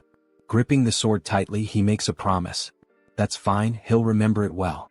Kneeling down, he makes his declaration. He promises to show results within 10 years. No, in just 5 years he will bring results. He has no real interest in succeeding the Eastern Army, but it doesn't hurt to have another option. Besides, turning down a favor isn't exactly polite. He says this while hiding a sly smile. Oh yeah. The next day he is at the Hunter Association's tower. Now they should be calling him the owner of the Black Tiger's sword. By the way, why did he refuse to become his disciple? Because his dream is to be independent and free. But of course there is a hidden reason behind it. To collect all 3 high-level swordsmanship techniques, he cannot afford to be tied to just one place. Since he met Beck Soren by chance, he is simply waiting for her to awaken the Sword of Mars technique. But he still hasn't met Jeanette and Carly. Joonsoo sits in thought, quietly sipping tea. He is definitely different from the others. Without him, our association would be in danger, Hunter Kim. So, he had something he wanted to ask. The former director, now President Kong, grabs Kim's hand and asks enthusiastically. Since he refused the position of association president, then how about becoming an honorary director? Wait, what does he mean, an honorary director? Kim is caught off guard by the sudden proposal. He only needs to attend the quarterly meetings, and we promise to provide him with all kinds of social benefits. He needs some time to think it over. Our protagonist likes to play hard to get. Basically, it's a dream job where he doesn't even have to work to get paid. Of course, the president argued that this still wasn't enough, so he prepared a few more things, a special gift. Joonsoo becomes curious, looking like a child faced with a new present. What could it be? Then inside the box we see 2 weapons adorned with golden details. One is a shotgun and the other looks like an automatic rifle. Dear God, is it really what he's thinking? Then with a sharp gaze the president announces the name of the weapons. They are known as the weapons of Daesun. Holy shit, so those really are Daesun's weapons inside the box. And the weapon crafted by Chong Yagyeong, the Mountain of Tea, who worked as an arcane engineer in the game. These are known as the best weapons ever made in the game. He's going to give him both pieces that our association owns, its treasures. How about that? Maybe it's a good time to start collecting the rest of the set. They say that if you collect all 5, you'll be able to find Daesun's magical tome. But of course he already knew that story, after all he was a game addict. It's a relic that unlocks the high-class traits needed for building the gunslinger class. He'll have to gather a few more when he gets the chance. So, would he like to sign the contract now, Director Kim? We can see that the current president is excellent at marketing and negotiation. Yes.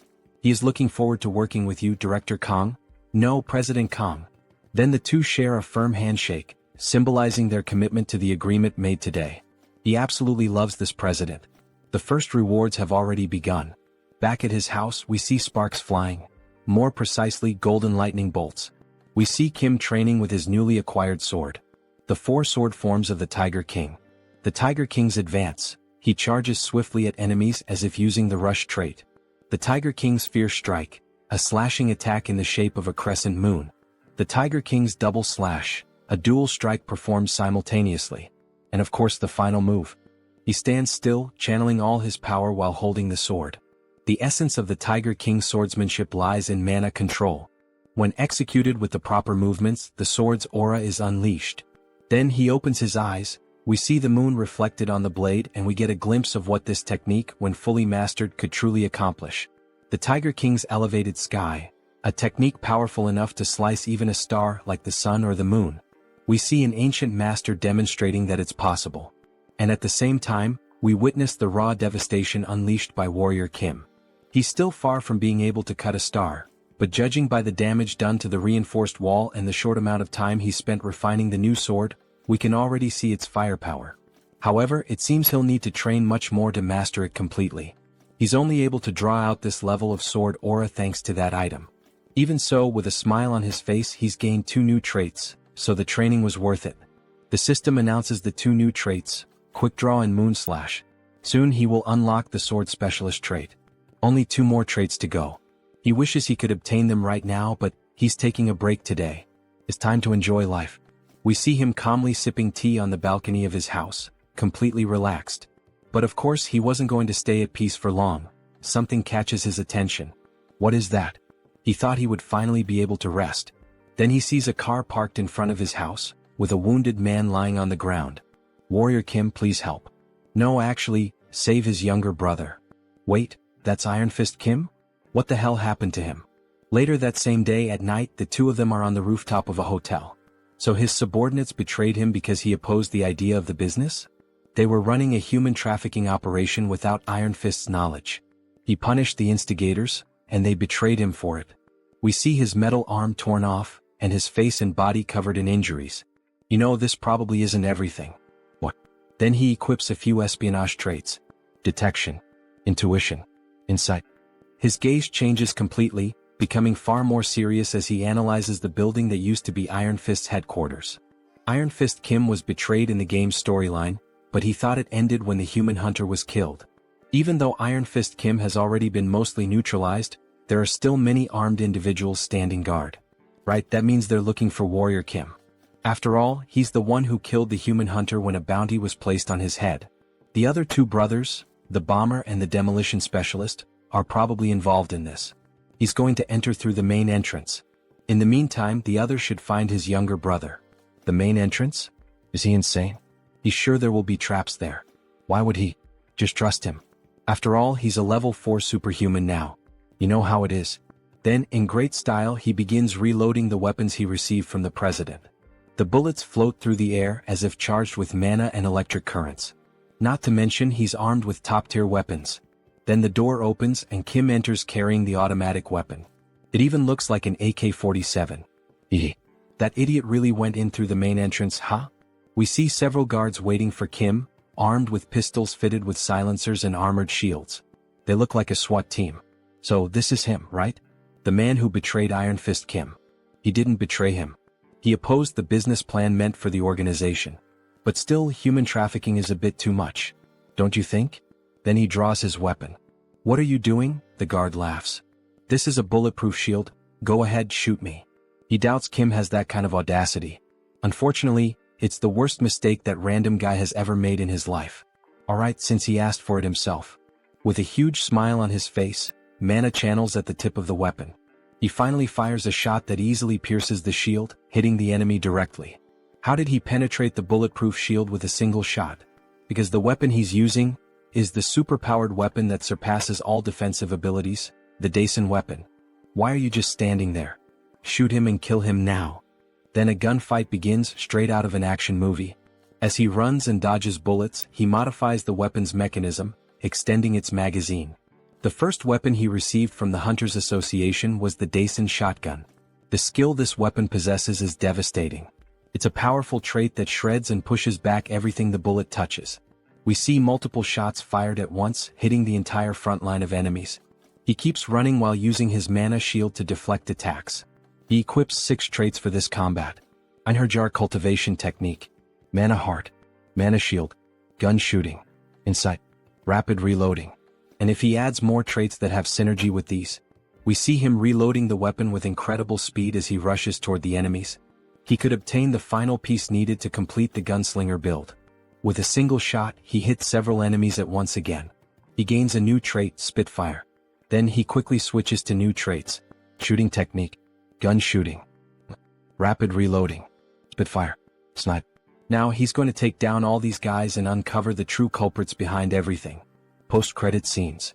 We see a funny image of Iron Fist Kim smoking a cigar, and in the background Warrior Kim sucking on a lollipop. Until the next chapter. If you watched all the way to the end, leave a comment and subscribe to the channel as well as like the video. Then he starts gunning down all the guards who try to shield themselves behind ballistic shields. However, they don't work. At least not against those special bullets which completely bypass all forms of defense. One by one they begin to fall to the ground. They look just like the zombies from Resident Evil 4 when they're hit by a submachine gun. If you got that reference, leave a comment on the video. When the storm of bullets finally ends, only one soldier is left alive. It's the same one who, at the beginning of the invasion, was confident and laughing, thinking that Warrior Kim was a fool for entering through the front. What the hell? How did he manage to pull all of this off on his own? This guy is literally a one-man army. There's no way he came up with this entire plan by himself. Where are the others? As he interrogates the last remaining soldier, a phone on the ground begins to ring. Kikik, very well done, Warrior Kim, for getting past those worthless soldiers. Alright then, Warrior Kim, let him give you a little farewell gift. Wait, what does he mean, a gift? Suddenly, he hears a deafening sound coming from above. No way, that can't be. We see a massive explosion heading straight toward him. The noise he heard was the bombs detonating inside the building he had just invaded. The building is shown in ruins. Columns shattered by the force of the blast, chunks of concrete falling from the sky. Pieces of metal torn in half and collapsing. Anyone left inside wouldn't stand a chance of surviving. However, that's not the case for Warrior Kim. By using the trait known as dash, he managed to run fast enough and leap through a window, narrowly escaping being consumed by the flames or crushed by the building's debris. We get a clearer view of the building's condition. These lunatics. They used the entire structure as a trap. He's going to have to teach them a lesson. He activates the trait, trace, to locate the two brothers. We then see a red line extend from the protagonist's hand and spread across the floor, moving as if it had a life of its own, something that wouldn't stop until it had tracked down whoever he was looking for. Eventually, it reaches a new building, stopping on the 25th floor. So that's the way then. They can try to hide all they want. With his traits, he can find people like them with his eyes closed. However, before he even finishes that thought, he's suddenly caught off guard by a ballistic missile flying straight at him, which he narrowly manages to dodge. A massive explosion erupts behind him, showing that the brothers aren't playing around, they're actually trying to kill Kim. Alright then, so that's how they want to play, huh? Fine. He's going to settle this long-standing feud once and for all today. We then see Kim equipped with a powerful sniper rifle, one from the Daisen collection. A beautiful sniper with electric blue lines running along its frame, giving it the appearance of being charged with energy. He then activates the 6 core traits of a sniper. Gunner. Sniper. Focus. Insight. Intuition. Alright, let's see what these bastards are up to. He brings his eye to the scope and begins aiming. The visual effect makes it feel like he's inside a first-person shooter game. In fact, it almost looks like he's using wall hack, that infamous cheat that lets players see through walls. A glowing purple line marks the direction of the enemies. Alright, target acquired. Time to eliminate. He begins to channel the shot with mana swirling around it. A beautiful effect forms around the weapon. Fire. As the brothers attempt to escape, one of them takes a perfectly guided headshot straight to the skull. If he ever pursued a career as a professional FPS player, he'd definitely make it big. Hey, what the hell just happened, brother? We hit ourselves intentionally between the buildings, so how? You'd better find a good place to hide. Because the shots he's firing now can't be blocked by walls. That's because these are special bullets that pierce the tangible to strike the intangible. Then we see another shot fired in their direction. They're known as soul bullets. The bullet flies straight between the buildings and hits the second brother directly in the head, making it a double kill. Warrior is the MVP. He didn't finish them off completely because these bullets strike the soul instead of the physical body. But that's even better, because others will take care of the rest. He then grabs the brothers and throws them to the ground like gifts, dropping them in front of Iron Fist Kim. As he assesses the situation, he hears someone calling out, "Brother. Everyone's alive and well. We've been protecting your younger brother, boss." You have no idea how worried he was. Worried both for his brother and for the rest of the team who had been taken hostage. Wait, where are the other members? All the captured members escaped safely. They're currently hunting down the traitors. What are you going to do now?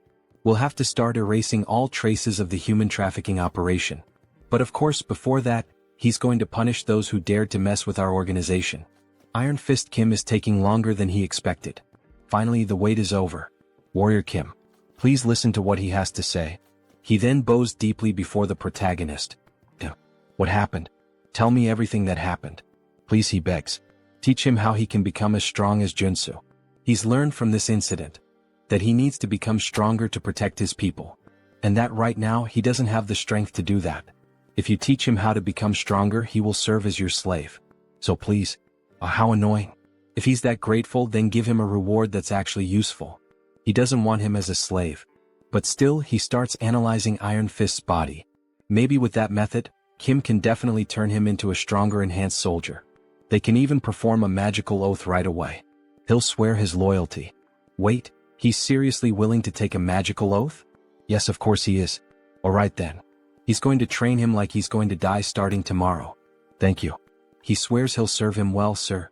Maybe it's finally time for him to have a loyal subordinate. The next day, we see an abandoned area with several destroyed buildings surrounding it. Warrior Kim and Iron Fist are walking through the deserted place. Wait a minute, wasn't this place? Yes, this is where the body modification facility is located, the one we took from the Caretakers Association. That's right. And it's probably the place where those traitors continued their human trafficking operation. Wait, this place? He told those guys to use this facility only for enhancement purposes. Wait then. He finally realizes the reason they're here. You brought him here to modify his body? Yes. This place is the best for enhancing a reinforced superhuman soldier. Today he will undergo a biological mutation and have prosthetics implanted at the same time. At the same time? But isn't that dangerous? Many people suffered mana overload attempting that. Don't worry. You just need to make sure the combination of the mutation factors and the prosthetic components is correct.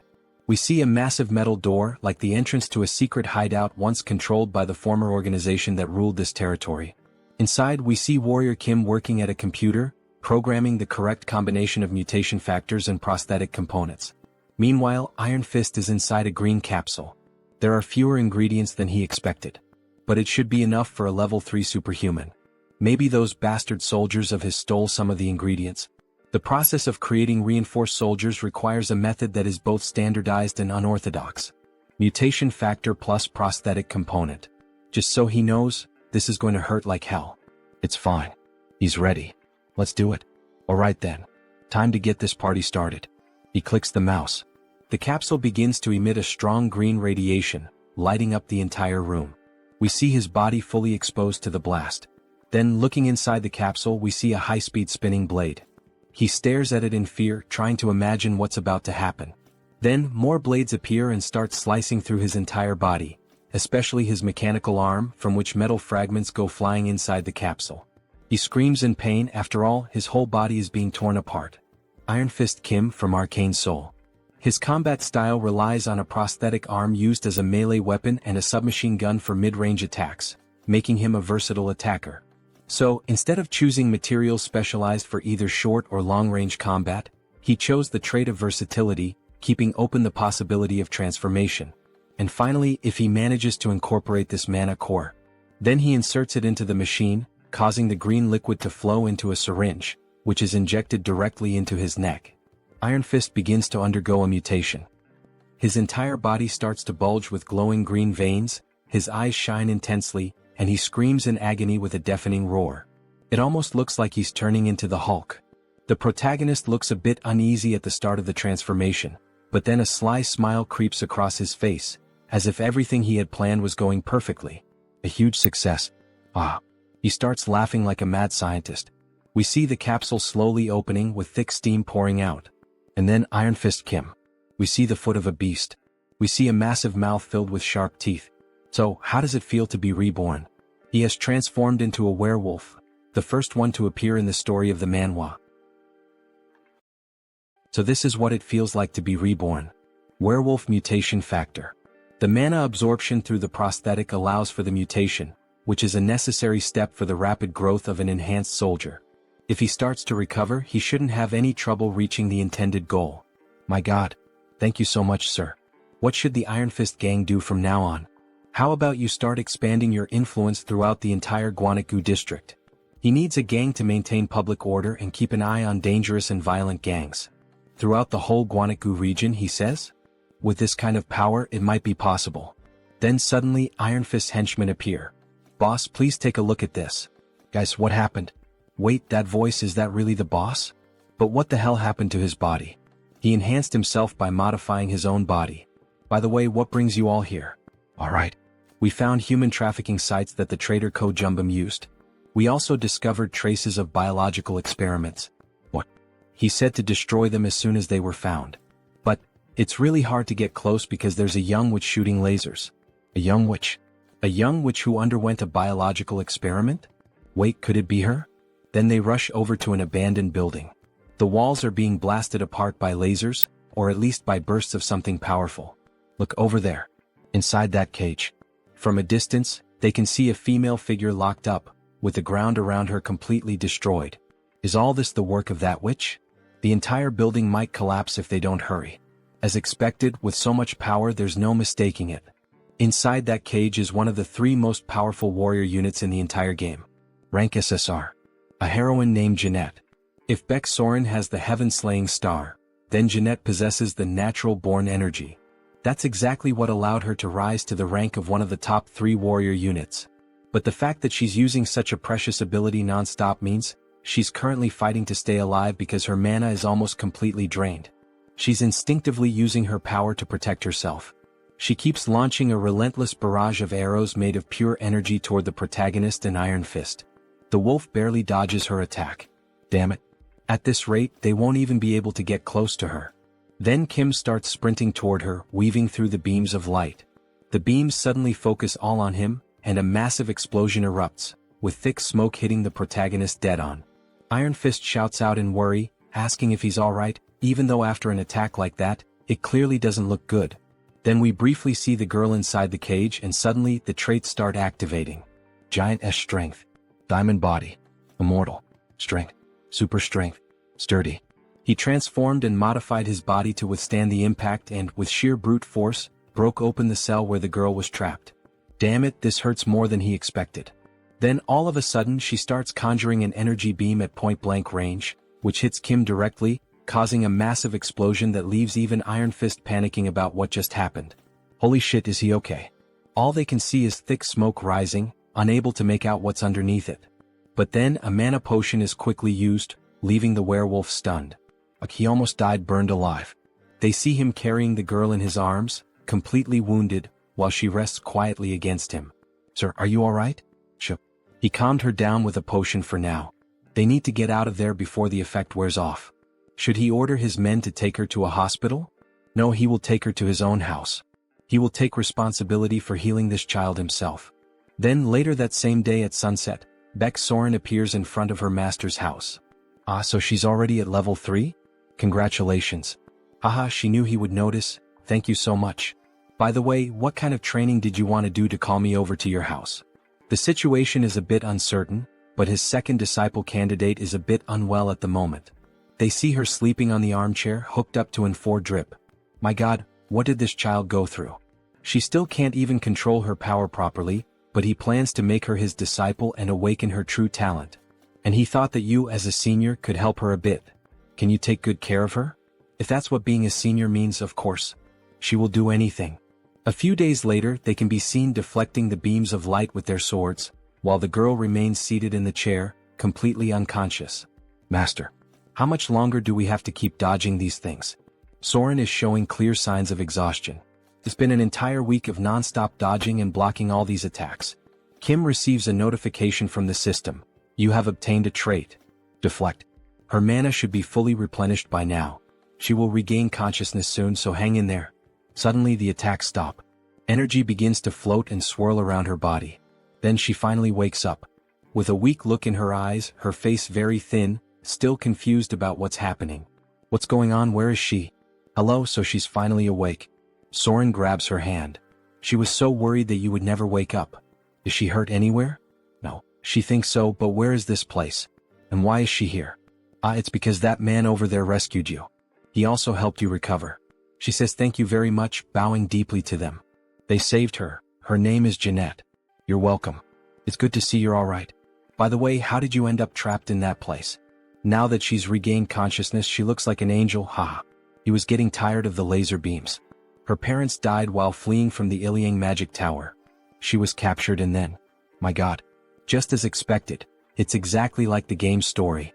Jeanette, you are more than welcome to stay here if you have nowhere else to go. Actually, he would like to accept you as his disciple. Wait, her. Why her? Yes, so that she can avenge her parents' deaths. He will teach her to become a superhuman. But she has nothing to offer in return. It's all right. She can repay him when she's strong enough in the future. She gets emotional at Warrior Kim's words, fire burning in her eyes, and Soren finds her so adorable. Okay then, make her into a superhuman, please. And she promises she will repay him in the future. Alright, then he looks forward to working with her. Alright, it's a deal. Welcome, Jeanette. She is an extremely precious talent who will teach him one of the 3 most powerful swordsmanship skills in the game.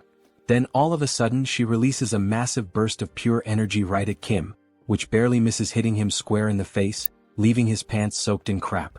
Sorry. She didn't mean to do that, it was involuntary. Soren tries to calm her down. It's okay, no one got hurt or injured, just relax. Kim is left stunned and shaken by what just happened, since he could have been seriously hurt. Jeanette, let's start by practicing your mana control first, alright? Okay, he thought she had already entered her rebellious phase. My god. Jeanette, the name of your trait is natural energy. Do you know what energy means? Do you understand what energy means here? No. Oh, she does know. It's like the aura of a sword, right? Yes. This trait is similar to Soren's Heaven-Slaying Star trait. However, you need to train your body to handle the power of the aura you wield. Because with a small vessel, the water will inevitably overflow. Although this trait gives you terrifying attack power, Jeanette is a tank. So it's important to focus on this first. You really think she can build up physical strength? Of course. He's going to teach you one of his own traits, Diamond Body. And it'll be even better if you can learn Mana Soul as well.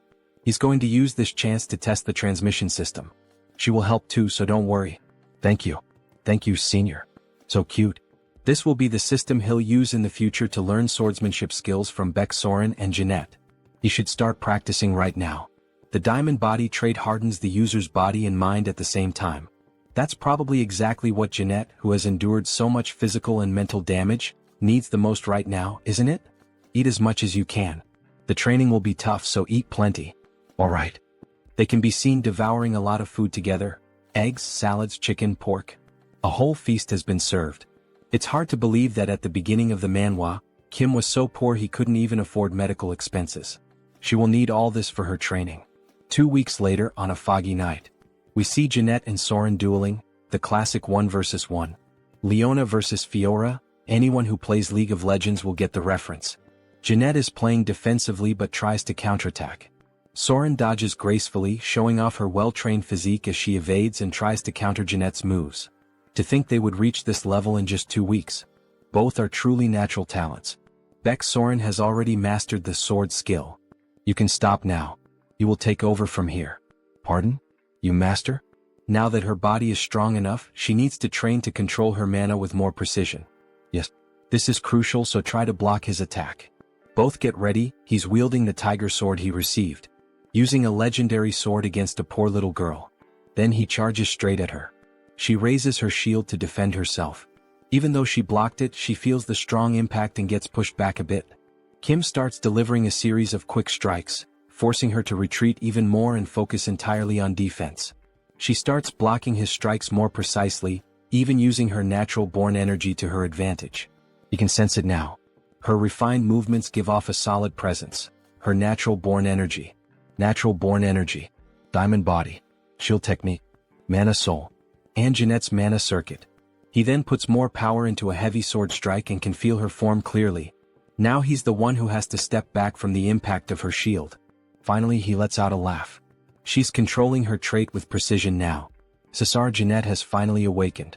Soren congratulates her. She finally managed to awaken such happiness, while hugging her almost like she were her own daughter.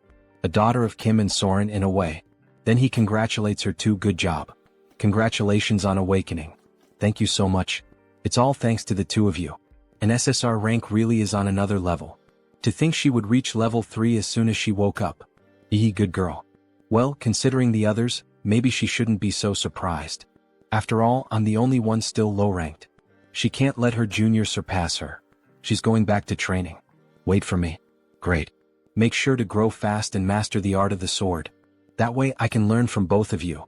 He's literally planting the seeds now so he can reap the fruits later, and maybe in more ways than one. Alright, he can't afford to fall behind either.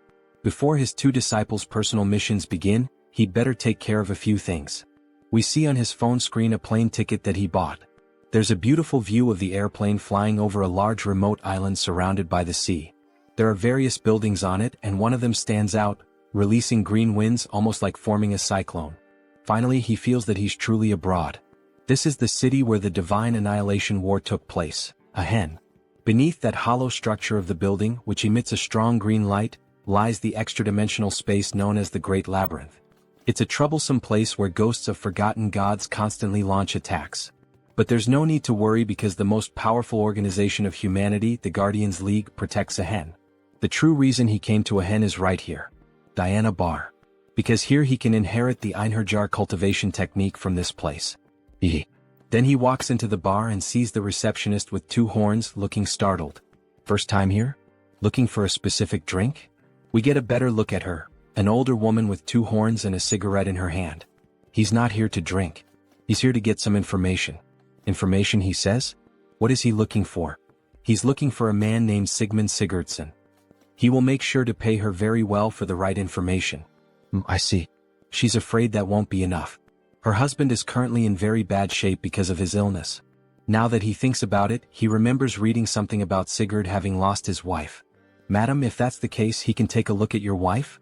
This might end up being much easier than he expected. Then the next day we see a house by the beach with a beautiful view and sand all over the ground.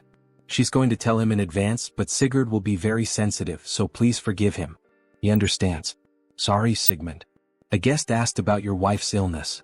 Oh my god, she sees that some guests arrived before them. There's a woman lying in bed while, at the same time, a priest and a nun are using healing abilities.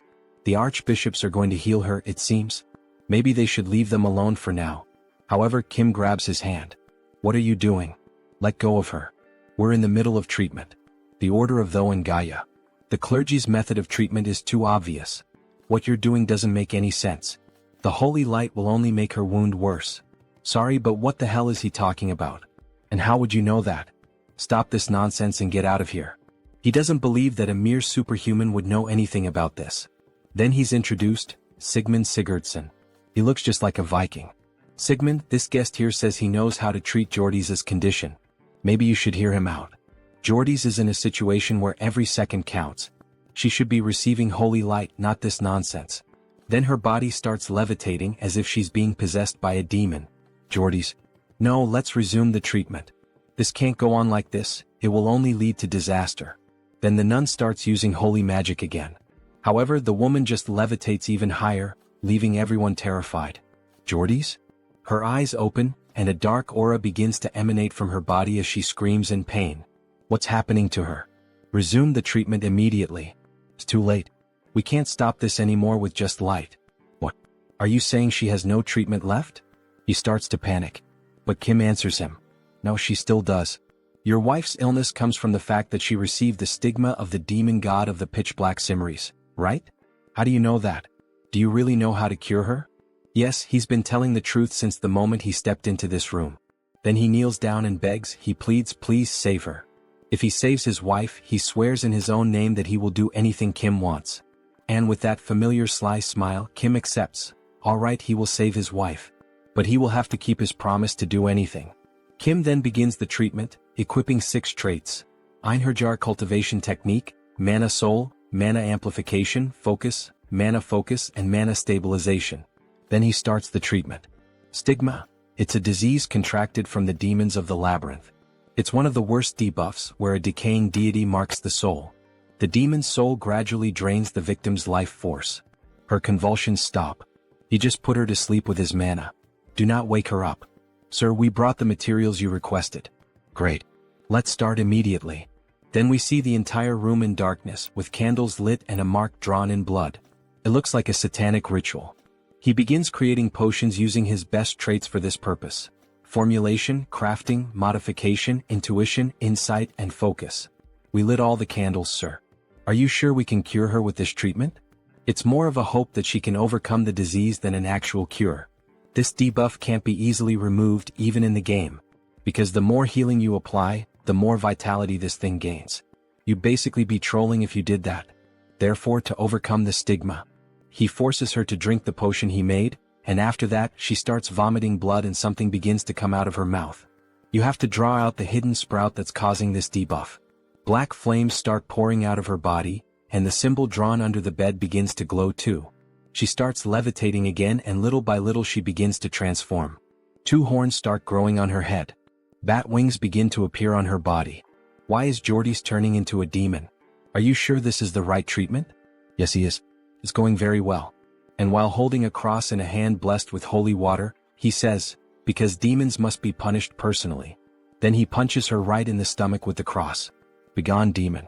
Our protagonist, besides having the ability to possess countless traits, has now turned into a priest.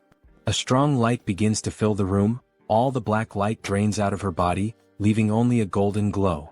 She finally falls back onto the bed. Darling, are you alright? Can you hear me? Can you see me? Sigmund? What happened? Why is he crying? Darling, you had been asleep for almost a year. Of course he was sad. You really would have died if it hadn't been for him. Now it's your turn, archbishops. He leaves the rest of the treatment in their hands. After all the commotion, Sigmund thanks Mr. Kim. By the way, what brought you here all the way from Korea? To meet you, of course. Me? You said you would do anything, right? He needs you to teach him the Sigurd cultivation technique. Sigmund's ancestor is Sigurd, the most famous mortal hero in Norse mythology. The Sigurd cultivation technique, passed down through his bloodline for generations, is a superior trait of the Einherjar cultivation technique. They sit down and Sigmund begins gathering energy and places his hand on Kim's back. He starts transferring the Sigurd cultivation technique. Every cell in Kim's body starts awakening. His mana attribute is changing, stronger, more resilient, more durable. His heart is undergoing a transformation infused with mana and the new technique. Then a new system notification appears. Sigurd cultivation technique. You have obtained a trait. His total mana just increased by 30% or more. With this growth, he shouldn't have any problem learning more sword techniques.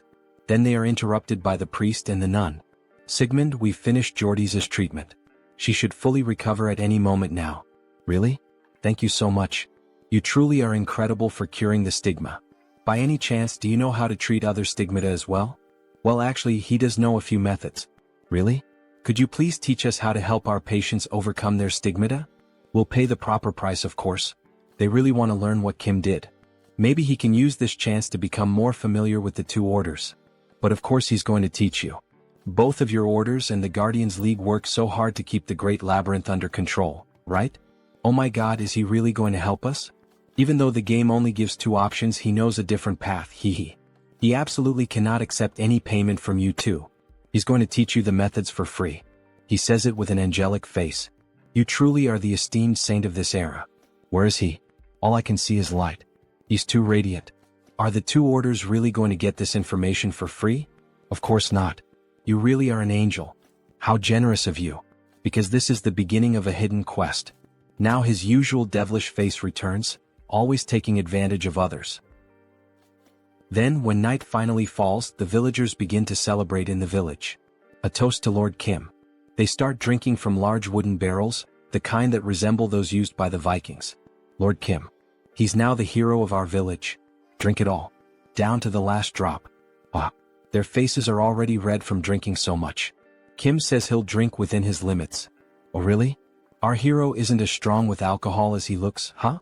Dear, you can still drink more, can't you? Oh ho ho, of course. Then they raise their mugs full of beer once more, making a toast to life. Just how much do these people drink, anyway? Meanwhile, he is passing out from exhaustion after working so much. Then we see a flashback to 1 week earlier. Kim is in an auditorium with several priests, nuns and members of the church. A man is chained up around the torso, possibly suffering from the same illness as Jordy's. The foundation is demonic blood, but the method changes depending on which demon granted the soul mark. He spread the method to overcome it to both orders and to the League of Guardians, and began traveling to save warriors who were suffering from demonic stigmas. So, at the very moment the mark takes over the body, he once again exorcises another demon. Driving a stake into the body can expel the demon possessing it. Wah. Long live the superhuman. He performed a miracle. He changed Akin's fate just like that, so I guess the grand festival makes sense. But what he really needs now is rest. A good rest and a vacation. Phew, he barely made it through. The Nordics really do know how to party. Ichem? Ah, superhuman, there you are. He was worried he wouldn't get the chance to thank you. Then we are finally introduced to who that man is. Director of the League of Guardians. A director. He came rushing over as soon as he recovered. Do you have a moment now? Ah, he's a bit tired at the moment. He thinks it's better if they talk later. Ah, what a shame. Our league president really wanted to meet you at least once. If he's not available, there's nothing we can do. He'll explain everything properly to the president. No. Suddenly, all his exhaustion vanishes. Please show the way immediately. If it's the president of the League of Guardians, he knows who that is. The youngest disciple of the Heavenly Demon. The Blood King SSR. It's an honor to meet you. He is Warrior Kim. Nice to meet you. He is Chinwei, president of the League of Guardians. Blood King / Chinwei. The president who protects the labyrinth and the dedication of the League of Guardians, he knows it well. Thank you for your words. It's simple, but please have a seat. They said you spread the cure for the soul mark in Akin? He's truly impressive, just as they had heard. Does he know Warrior Kim? In this world, there's no information that doesn't reach the League of Guardians. He heard you were called a rising star of Korea. Would you consider becoming his disciple? What? What do you mean by that? You happen to resemble his master quite a lot in temperament. Like someone with a vision that sees beyond. You mean, the Heavenly Demon? Yes, the Heavenly Demon. The greatest martial artist of all time, his skills reached the heavens. Although he has been in closed-door training and hasn't been seen for over a decade. The disciples of the Heavenly Demon, Divine Lord, Demon Marquis, Blood King. All of them are SSR rank in level 8, but the Heavenly Demon is on an entirely different level, level 0. And the reason for that is the Heavenly Demon's divine art. It is the ultimate technique of offense and defense, a cultivation art of mana, and even a movement technique, because it embodies the most powerful martial art in the world. Although the Heavenly Demon's divine art was passed down to his senior disciple, which is a shame, his own Blood Heaven divine fist art is still not something to be underestimated. Anyone who seeks power would never regret it. Unbelievable. The Blood Heaven divine fist art is level 1 among martial arts. This is a golden opportunity. But he thanks him for the offer, but fears he cannot follow him, President. What? Is he saying that he's not good enough as a master? Not at all. It's just that he already turned down an offer to become someone else's disciple. Then he shows the tiger sword he received. The silent sword. It seems he met Master Gugijium. He cannot do something that would dishonor him. After all, he is a historical figure of Korea.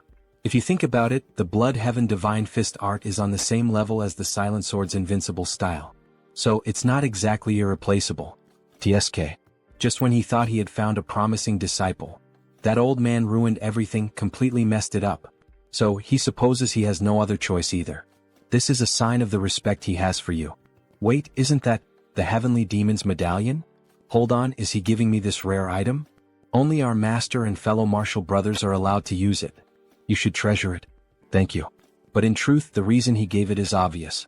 It means, if you ever change your mind, come find me. It's probably something similar to why the Legion commander gave me a sword. Amen. With 2 big shots showing interest in me, it's kind of overwhelming. Ichem? Why is he suddenly trembling? He's just moved by the president's gift. He will treasure it. Take care. Very well. I hope we meet again as master and disciple. Well then. Time to go claim that hard-earned mission reward. The next day in a massive building. We see the priest and the nun speaking with Kim. Transcendent One, we've prepared a modest gift for you. Here, please open it. You really didn't have to go through the trouble? You didn't do any of this expecting thanks. Good heavens. To think that someone this humble still exists. No wonder they call you the saint of our era.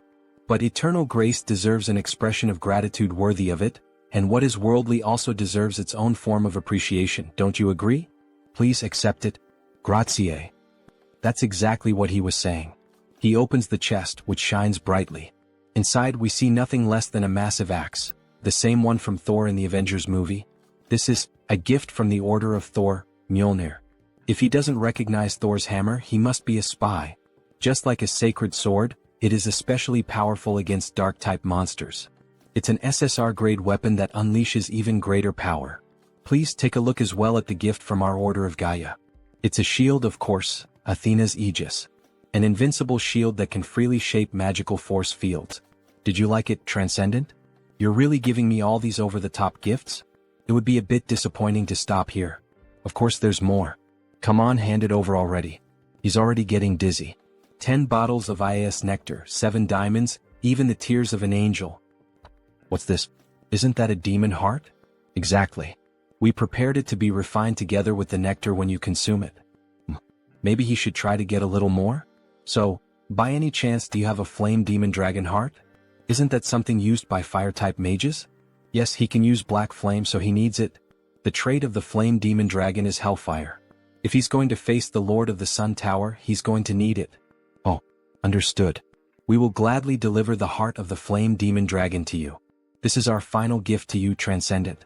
Wow, thank you so much. Secret mission reward, jackpot. And by direct order of the Pope, he will be named an honorary Holy Knight of the Order of Thor. The same goes for the Order of Gaia. It's only honorary, so there's no pressure. All right. It's important that he becomes stronger, but thank you very much. He will gladly become an honorary Holy Knight. One day, if it's necessary to keep the old father's order in check, he might need the power of those two orders. Back to the present, the party continues. This village festival shows no sign of ending. This is exhausting. Maybe he should head home now. Yang. Ichem? That voice sounds familiar. Priest Kim? What? Why are you here, MMPH? Sho. He's being chased by the order of the old father right now. Let's get out of here first. Quickly. Then we see a red-haired girl with short hair, surrounded by a few guards, searching for Priest Kim. He thinks they're already gone. Thought he was going to die. What happened?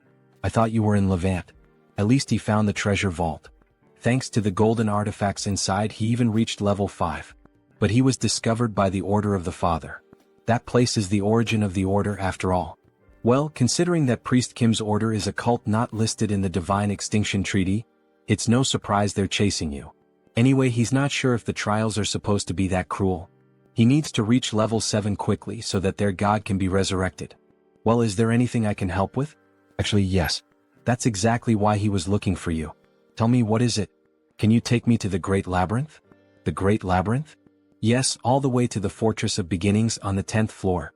For Priest Kim's order to be officially recognized, they need to gather more divine power.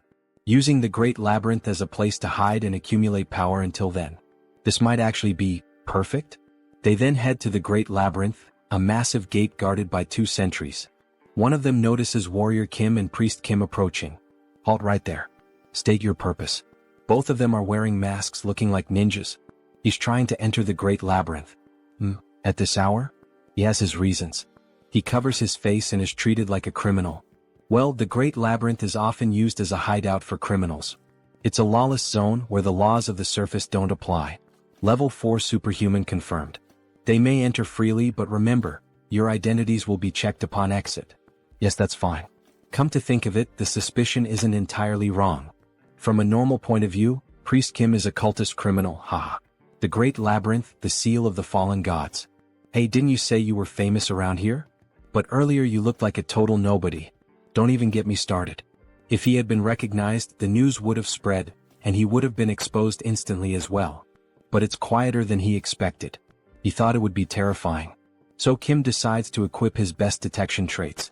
Sixth sense, insight, sensitivity, perky ears, bright eyes, dog nose. There's a smell of sulfur. Sulfur? There are demons hiding up ahead. No, he takes that back. Demons are advancing toward them. One-eyed bats, one-eyed goblins rush toward them at high speed. Priest, bless our weapons. Yes. Perfect timing. He was just wondering how the new weapons would perform. We see Thor's hammer glowing intensely with the priest's buff. SSR-grade weapons with golden blessings. Man, you could just throw them and it would already be a total massacre. He then equips the Thuring trait and wipes out all the demons with a golden lightning strike. As expected, Mjolnir is Mjolnir. It's incredible to think he wiped out all those demons. His blessing was insane too. It felt like it doubled the power. That's what you'd expect from a level 5 priest. Honestly, he was afraid the old cult of the father would follow him all the way here. But once they pass through that gate, they'll be free from the 9th floor so he can finally relax. But Kim begins to stare intently at the door and the priest asks why. What was with that sudden look? He thinks things aren't going to go as planned. They came in a swarm. They're much later than we expected, Savior. An inquisitor from the old cult of the father. How did they find me? No. Thinking about it now, he realizes it was obvious. They followed Priest Kim here. They must have the same tracking trait he has.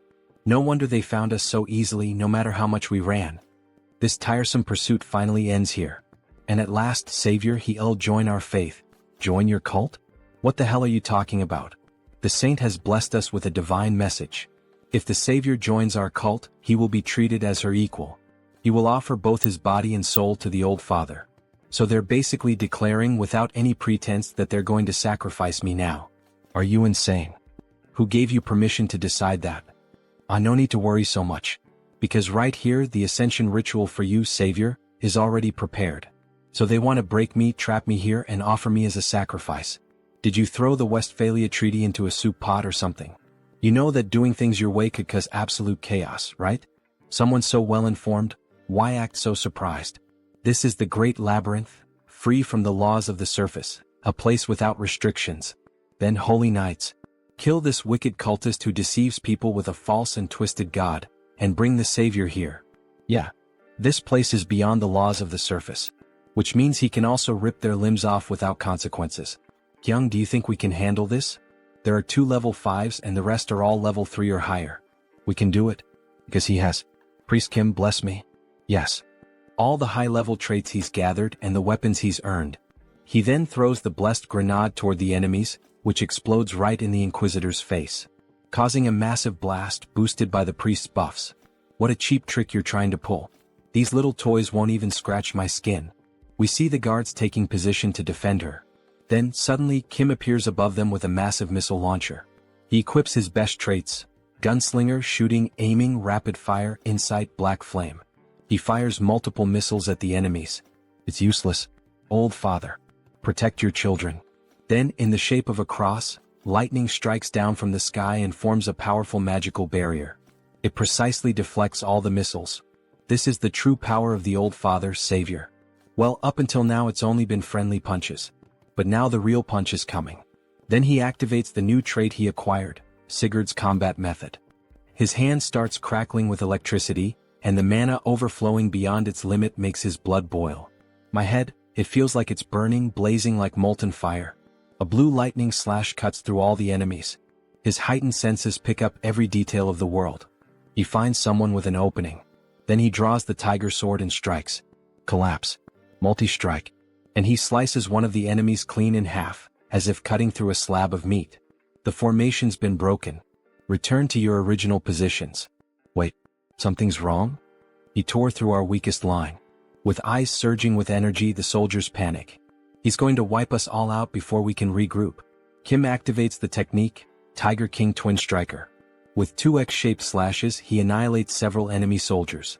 Do not retreat. The great old father watches over us. Sword Shadow Knights form a wall. Where do you think you're going? Tiger King Fierce Blow. He quickly slaughters the soldiers before they can form a new defensive position. Inquisitor. The enemy is advancing. What should we do? Please give us an order. Accept a glorious death. What? Your deaths will please the old father in the divine kingdom. This is his will, you must not avoid it. We can see she's a sadistic bitch who doesn't care about death. A difference in numbers and levels means nothing before the savior. It's utterly overwhelming. Tiger King rising / Meanwhile he keeps slaughtering the weaker enemies. And she, watching such a display of strength, with that golden aura surrounding him. This is. You're so magnificent, savior. It's an honor to witness the true face of light. So, are you finally thinking of sending out the stronger ones? Yes. She'll send some truly loyal ones your way. There's just one thing you must be extremely careful about. You absolutely must not die, alright? Then the first guard charges straight at Kim, who blocks the attack using the newly acquired shield, Aegis of Athena. However, the warrior suffers internal damage reflected back by the shield. Internal damage caused by a single collision against his shield? Then Kim hurls the enemy into the air, sending him crashing into the wall. The second enemy seizes the opportunity and tries to attack from behind. Kim jumps, dodging the surprise attack, and with all his strength, he strikes with Mjolnir, causing lightning to electrify the enemy. With a sadistic grin, the protagonist asks, "Is that all you've got? You can't even get warmed up with this. How the hell is that our savior? This is impossible. He has to be some kind of demonic apostle. Get lost, demon." Gem? So that one is still alive. Unfortunately for him, stalling isn't part of Kim's style. With a single swift and clean strike, he cuts off the enemy's head. So she's the only one left out of all of them? Do you still have more new power to show?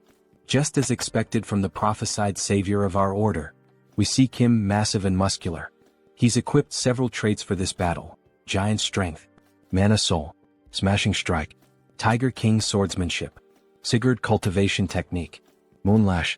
On top of that, he's receiving multiple buffs from Priest Kim. As he prepares for the final blow, he asks, "Are those your last words?" What else does she need to say? All that's left now is to wait for his soul to reach the divine land. Then a massive explosion erupts, and we see the body of that lunatic lying on the ground, along with her guards. Wow, he really took them all down by himself. It was all thanks to his blessings. Nice work. Did you see how she kept talking until the very end? That's why you don't mess with fanatics. Disgusting. It was almost frightening. Anyway, maybe he overdid it a bit. There's nothing left to loot because he destroyed everything. There's still that shield. It's broken too.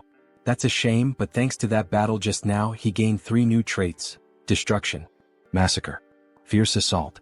He managed to gather the necessary materials to create a high-level trait, one capable of facing 1,000 foes. In the end, the loot's not bad at all, huh? Finally, we've reached the 10th floor. Congratulations, mission accomplished. He wouldn't have made it this far if it weren't for you, brother. He'd still be stuck in that Qigong therapy. Hey, at least he admits it, It was all you. He didn't really do much, so that's why, here it is, the Heart of Abundance. Heart of Abundance, SSR. Increases all stats. Possess trait, luck. An SSR level artifact. What a great reward. Kim's eyes practically light up. He found it in Levant's treasure vault, the one he told him about. Apparently, it's an extremely valuable artifact and he thought it would suit him well. Thanks, man. You really know how to pick a gift. By the way, where are you headed now? He's gathered a lot of good stuff, so it's time to return to South Korea. To find the final item he needs to reach level 5. So he finally returns to South Korea. He had missed the fresh air of his beloved hometown so much. South Korea, Gangwon-do. He thinks the place was somewhere around here. Maybe he should go deeper. Then, suddenly, a masked man appears behind Kim with a knife to his throat. What brings a stranger all the way out here? We see a skeletal hand. This guy is hiding his body, but he's the skeletal serpent, a character of SR rank. Looks like Kim has found the mutant's hideout. The man said, "What brings you here?" Kim replies that he has business to attend to. This area is restricted. Turn back. Wait, but Kim thought this was the path to Hope Village, wasn't it? How do you know that name? The place he arrived at is the Village of Monsters. However, the mutants call this place Hope Village. Someone who knows the real name of the village? It's like a password he can use to get in, He'll guide you there. Follow me. Thanks. Good thing the one on patrol today is the skeletal serpent, because for a mutant he's actually a pretty flexible guy. So they walk deeper into the forest, where various plants, roses, and beautiful trees are shown. There are even drawings made in archaic styles. As he approaches the village, the other mutants begin to wonder why the hell a human is there. This place is Monster Village. It's where the item he needs to find is located. Then we see massive feet approaching the area. Skeletal serpent, why did you bring a human to our village? We see that those huge feet belong to a bear wearing clothing and moose antlers. He knew the real name of our village, the skeletal serpent replies. He said he's here to do business with you. But I've never seen him before. What business? Kim becomes slightly nervous in the bear's presence. The challenge is that most mutants, having been ostracized by society, are closed off and hostile. He's here to make a request. A request? Yes, he needs a mutant mana core. Is it really okay to try and get one from them even like this? Before he could finish speaking, the bear attacks him violently. However, he manages to activate his shield just in time. That's what makes them hostile toward humans. If it weren't for those defensive traits, he would have already passed out. Diamond Body. Immortal. Sigurd Cultivation Technique. Mana Shield. Practical Combat. Protect. Not bad, huh? Great. Now I can feel you being crushed into pieces. I'm going to kill you. Wait. Why are you doing this? He's not here to hunt these people or anything like that. In truth, he knows the reason behind this irrational rage, because mana cores come from a mutant's dead body. Would you sell the body of a family member for a handful of coins, if it were you? The bear then starts using an aura blade to attack Kim. A bear that can use an aura blade? He's really serious. Please calm down.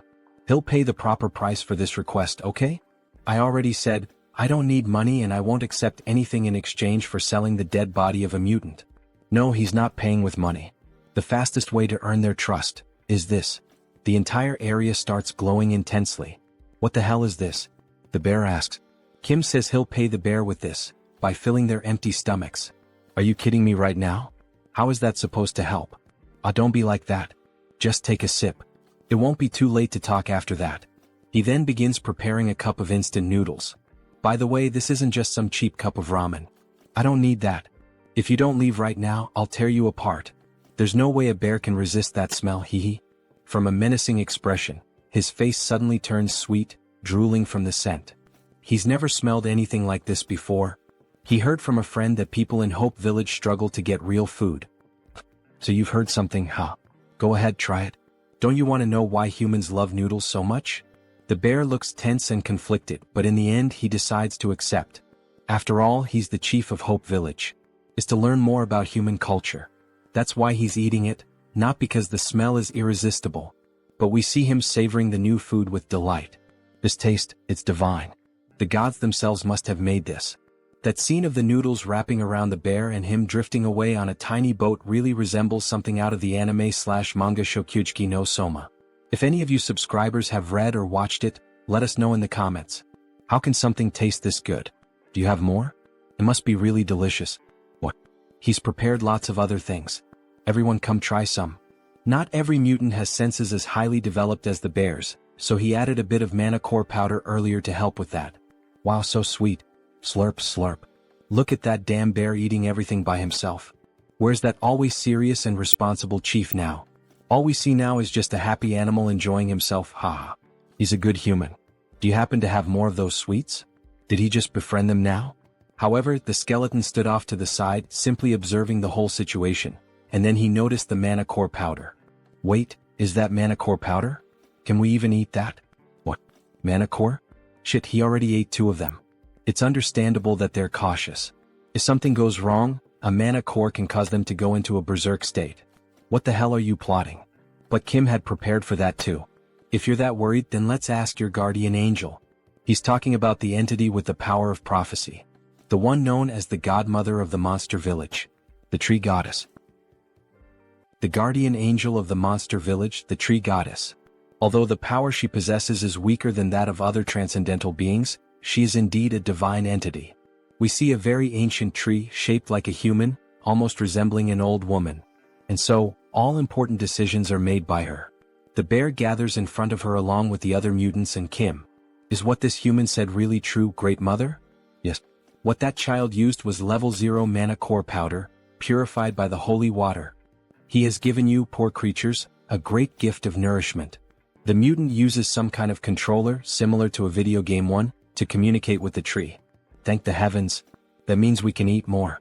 I mean, it won't have any harmful effects on our bodies. The godmother has given her approval. Really? Then we can eat more? Thank you so much for granting us your wisdom, godmother.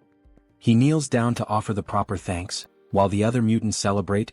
many of them overjoyed to finally eat something good. Then the skeleton approaches Kim. With this, the doubt has been cleared. It seems he made a fuss for nothing. Sorry. It's alright, he understands. There's no need to apologize. Now that the misunderstanding between us has been resolved, how about we have a Korean barbecue party?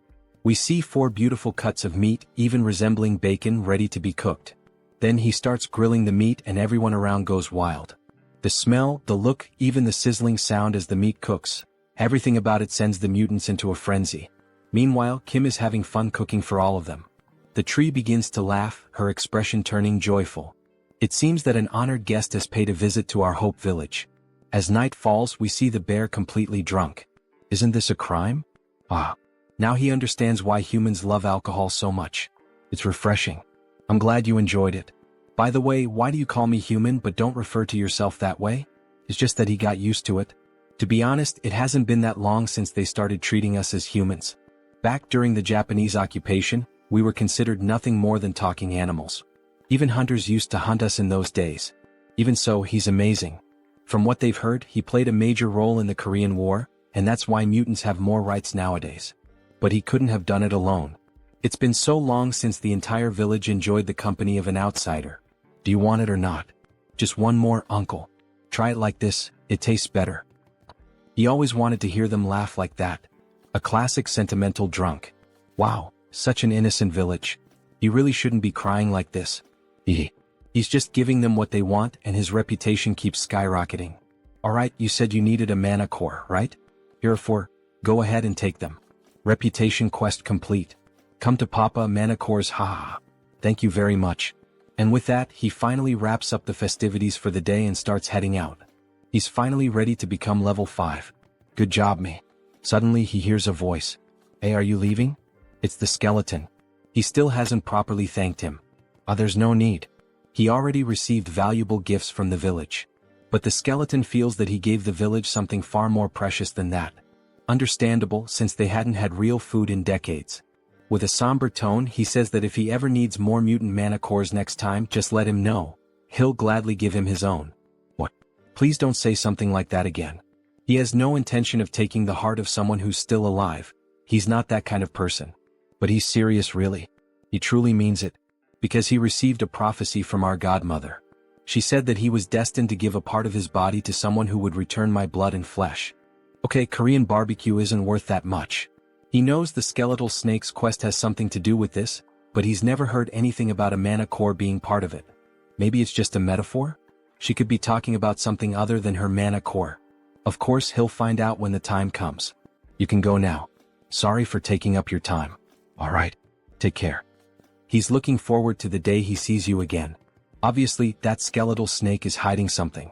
The next day we see a new house, quite large even with a pool. Yes, finally. What's right in front of me now is the large single-family home that will be mine from now on. The entire property spans over 660 square meters. And there's even a pool. But it's not just those perks. The real reason he came and chose this place. He takes an elevator down to the basement of the house. It leads to the high-quality, high-security secret training center. Yes, he never thought he'd see this day. Kim is truly happy. Enjoying the nice weather, sir? Yes, Director Choi. Thank you so much for suggesting this amazing place to him. Don't mention it. Still, why did you decide to make the move so suddenly? Because his disciples have been visiting his home quite frequently lately. He just wanted to provide them with a better environment. He also needed a bit more space. And since you brought that up, of course he's already prepared everything. Please feel free to use this to help you reach level 5.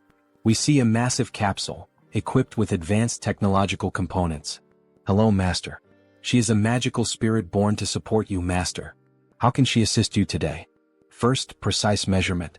From this point on, leveling up requires a more complex process. To achieve the best results, he needs the help of a spirit. Beginning precise measurement. Inside the capsule, all of his attributes, abilities, and powers begin to appear on the screen. Level 4 Warrior Class. Musculoskeletal Class, Giant. Musculoskeletal Class, Diamond. Healing Class, Immortal. Mana Class, Soul. Mana Class, Sigurd. Battle Class, Tiger King Swordsmanship. So that's how it's structured. However, several error messages suddenly start flashing on the screen. He doesn't understand what's going on. Master, there's been an error in reading your mana circuit. That's probably his fault. He's capable of altering his mana circuit in real time. That's actually top secret information, by the way. Is that even possible? That's not recorded in any of his data. She just saw it with her own eyes. So yes, she just witnessed it herself. That's why he'd like to prepare a level 5 elixir that suits him well. The spirit pauses in thought. A regular elixir wouldn't work, but if it's custom made, it's possible. Really? The performance does match the high price, huh? Please tell me all of your abilities. Please tell her all of his abilities. Alright.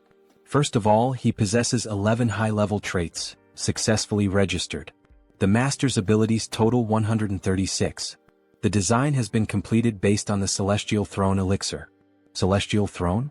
He's referring to that elixir that only exists in theory. Is everything ready for the elixir's production? That's not the elixir he expected, but that's fine. He trusts that the spirit found the right elixir for him. Absolutely. Let's begin. Then, initiating production of the level 5 elixir. We see the mutant's mana cores being used in the process. The full moon night has arrived. The house is lit up from top to bottom. Congratulations on becoming level 5. Congratulations, Master. We brought you some gifts. How did you know? That man over there told us. Great day for a party, don't you think? Congratulations, warrior. You told them, Director Choi? Of course he did. It would have been a waste not to celebrate an occasion like this. Then he hears an explosion. It was fireworks from the first family he helped. The great achievement of Warrior Kim. Congratulations, from security number 1. Wow, unbelievable. He turns red like a strawberry. You too, Woojin? You're making me embarrassed. Oh, and by the way, there's also a flower wreath at your door. Congratulations on reaching level 5, Warrior Kim. From the Order of the Old Father. How far has this news spread? Is this supposed to be a provocation? Now that he's level 5, he'll have to act discreetly. Everyone will be watching his every move. And they send me something like this? He starts tearing apart the flower wreath. While Kim was tearing it apart, a car pulls up beside him. A beautiful woman with purple hair and dressed in executive attire steps out. Finally, more women are starting to appear in this manhwa. So, who the hell is that now? Everyone, even everyone's mother, is coming to his house today. Superhuman Warrior Kim, right? Congratulations on reaching level 5. Thanks. But who are you again? Apologies for the late introduction. She is Song Hee-young from the Kumo Group. Third daughter of the Kumo Group. Song Hee-young, level 6 superhuman. Gasp. She's the youngest daughter of the Kumo Group. And what business would the Kumo Group have with me? We were thinking of leaving a request. A request, huh? Wait a second. From what he knows, the Kumo Group is in the middle of a succession war, isn't it? Getting involved in the internal affairs of the Kumo Group will only make things more complicated. The wise choice is to refuse the request right here and now. We wish for him to participate in the 5 consecutive duels that will be held for the succession, as the champion. Then she begins to open the briefcase she was carrying. The compensation will be more than satisfactory. How about this as your payment? There's no doubt, this girl is strange. Those ears and eyes, and those marks on her neck. Wait a second. That pistol. Is that the gun that holds the power of destruction among the Daisen weapons? That changes everything. Bring me the contract right now. Time to get some rare items. The next day they head straight to the main building of the Kumo Group. Such generosity on her part. Imagine her offering a Daisen weapon. He already owns 2 from the Daisen series. She knew he would accept the offer. Since she's willing to pay that much just as a fee, he can't help but wonder what she'll give him if he actually wins the duel. She will give him another weapon from the Daisen series, one that has the Paralyze ability. Wow, seriously? It's like one of those buy one get one free deals? Well yeah. If he manages to win consecutively, she'll give him even more incentives. But he shouldn't get too greedy. After all his opponents will be level 6. He just needs to defeat the one she tells him to. Other than that, he can relax. And so, the day of the tournament finally arrives. A massive arena with a huge crowd watching the spectacle. Even Kim is impressed by the sheer scale of these duels. The two of them walk toward the designated area and end up encountering Hee-young's brothers. Look who showed up, the little sister. They thought she wouldn't dare appear in this stadium to try anything, yet here she is, wearing that look of disdain. However, she simply ignores them and heads toward her seat. How rude of their sister. Eldest son of the Kumo Group, Song Hee-jun. Level 6 superhuman. Leave her out of this. This is a fight between you and me. Second son of the Kumo Group, Song Hee-cheol. Level 6 superhuman. It seems the two of them don't see Song Hee-young as a threat. It makes sense considering she's still young. The first duel will be between the champions of the eldest son and the second son. Yes, both are extremely strong opponents. We see the first superhuman. Mr. Armored Soldier, level 6 superhuman. Mr. Pyromaniac, level 6 superhuman. A level 6 cyborg and a level 6 human who manipulates flames through a mutant factor, huh? Being a conglomerate, they certainly have many enhanced soldiers. Please pay close attention to this battle. The Armored Soldier, team leader Kim, was hired by her second older brother. He is considered the key figure to watch in this tournament. And so, the battle finally begins. He charges straight at the enemy, trying to grab him with his own hands. However, Mr. Pyromaniac starts laughing and activates his ability. He brings his hands together, forming a cannon, and says, "Solar Flare." Mr. Armored is caught off guard. Flames, an enormous explosion, is unleashed directly at Mr. Armored. Song Hee-young is taken aback by such a powerful display. The cyborg is fatally burned by the explosion, leaving everyone in the arena hearing his screams of agony. After the explosion, only destruction and ashes remained in the arena. Song Hee-cheol, the second son, is left in a state of shock. Everyone present in the arena wonders, could he be dead? Meanwhile, the first son gives a wicked smile, knowing that victory is drawing near. That flame just now. He's not an enhanced soldier, but a mage capable of casting the solar flame spell. But isn't murder forbidden within the Tower of Solar Magic? He activates the insight trait to get a better view of the opponent. That aura, isn't it the eclipse buff? Could he really be who I think he is? President Song, is it our turn now? Yes, but he'll go first. Please finalize the preparations. Are you sure about this? That pyromaniac is covered by a veil, so she can't gather any information about him. She thinks it would be better to leave him to another level 6. He can win, because she believes she knows who he is. He is the mage who was banished from the Tower of Solar Magic, Park Hyungju. He ended up working for the Kumo group. Then the teasing between the brothers begins. He wonders if the person brought by their youngest sibling can defeat the pyromaniac. And finally, the two stand in the arena. Facing each other, it's time to settle the matters of the past. The gleaming sword catches the attention of the eldest brother. Could that be the Black Tiger Sword? But even the Black Tiger Sword cannot compete against the solar flame. Just another corpse to clean up. He never imagined they would meet again like this. Does he recognize him? Yes, because he's copying the techniques of the Eclipse School. How dare he use the solar flame in such a cruel way? Does his master, Elder Joe, know about this? His master knows everything.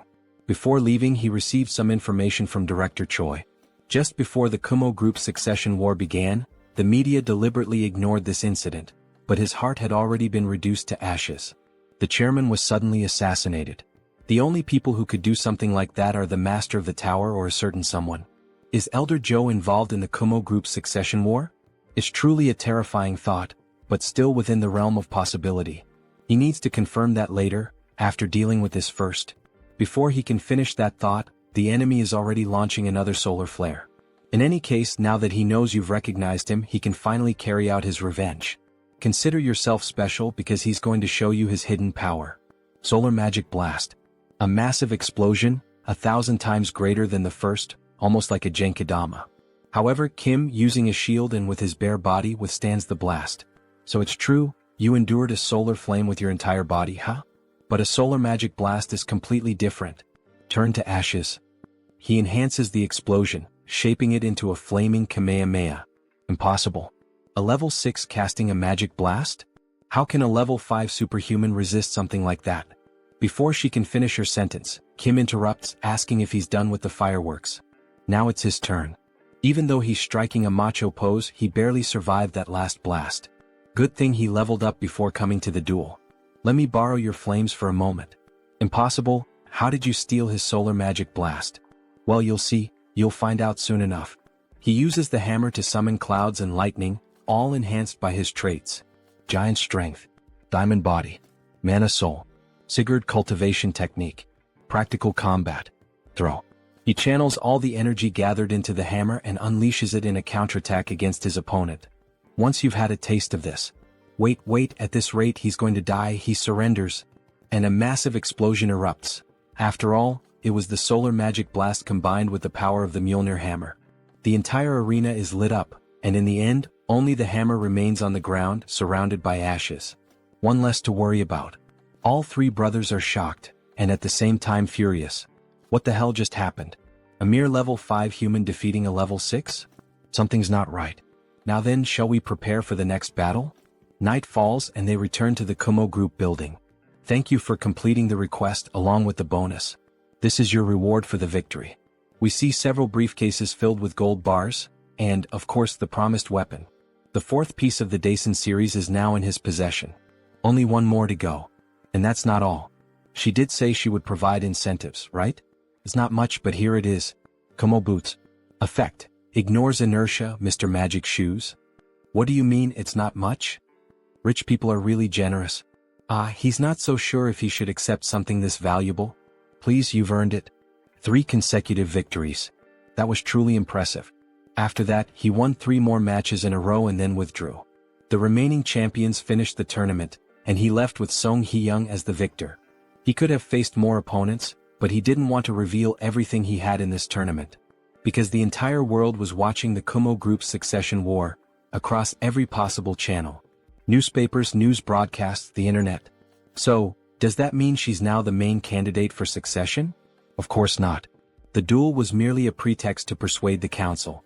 Her brothers were certain they would win, but their plan failed. Still, they won't give up so easily. I see. It's true she's at a disadvantage since she's the youngest. The only thing the Kumo group believes in is not morality or the law, it's overwhelming strength. Yes, but she has no intention of letting them do whatever they want. And that's why she would like to entrust him with a new mission. What kind of mission? She offers such generous rewards, there's no way he could refuse. There is one way to overturn this situation. She then touches her earring and a hologram is projected, of a black raven. The raven chip. This chip contains a mutated gene that responds only to our family's DNA. If we can secure it, she'll be able to reach level 7 and turn everything around. So she's willing to risk the dangers of the mutated gene. Of course he'll give it a try. Really? Obviously. He'd be a fool to turn something like this down. Because, in a place that looks like a shopping mall, a raven with deep black eyes appears. A strange-looking boy is on the phone. President Song. He's found the item. He already knows where it's located. Returning to the present. If he manages to bring her the raven chip, she'll give him double that amount. Something around 10 billion won. And if he manages to secure the position of president, she promises to grant him the Kumo helmet and belt that belonged to her brothers. But before she could finish speaking, she asks if the protagonist is okay, since he's completely red. Sorry? His nose itched for a second. Please go on. The Kumo equipment that the 3 of them possess will end up going to the president in the end. That means the full set of Kumo equipment, which has effects comparable to rank SSR gear, will be mine, right? He looks like a cowboy. What insane rewards. Anyway, her brothers can't find out about this, so please keep it confidential. If he needs anything for this request, let her know. Alright then. Can he get some diamonds? Well, he can see the entire Gangnam district from up here. Money really is a great thing, huh? Then the protagonist starts using the diamonds on the items he obtained. Detection helmet. Extreme speed shoes. Rage axe. Crisis detection ring. Time to absorb the attributes of these magical items. All the new traits begin to be absorbed into his body. And by accumulating them all, he unlocks a new one, Air Raid. Movement skill acquired. Now that the preparations are complete, it's time to begin. He leaps at high speed toward his target, landing right on top of a raven statue. Now time to report to the client.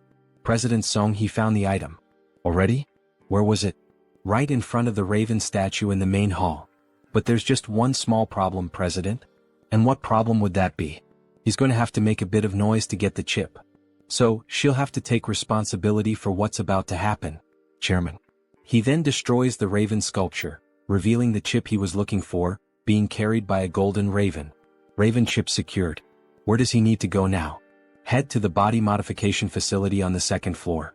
She's heading there as well. Her brothers have probably already noticed. She needs to hurry. Don't worry. She's always hated the fact that she was born after them. So this time she's going to be faster than they are. She finally arrives at the body modification facility. Youngest president? What brings you here at this hour of the night? The modification room is empty, right? Start everything up now. The lab assistant begins initializing the modification program's commands. But, what are you planning to do with that? You arrived just in time. She's ready, warrior. And so is the chip. Let's begin immediately. Don't tell me, is that the Raven chip? Then she'll leave the rest to you, warrior. Yeah, leave it to me. She's going to stay right here and see everything through to the end. Someone bursts into the room shouting, Song Hee-young, you treacherous bitch, how dare you act behind his back?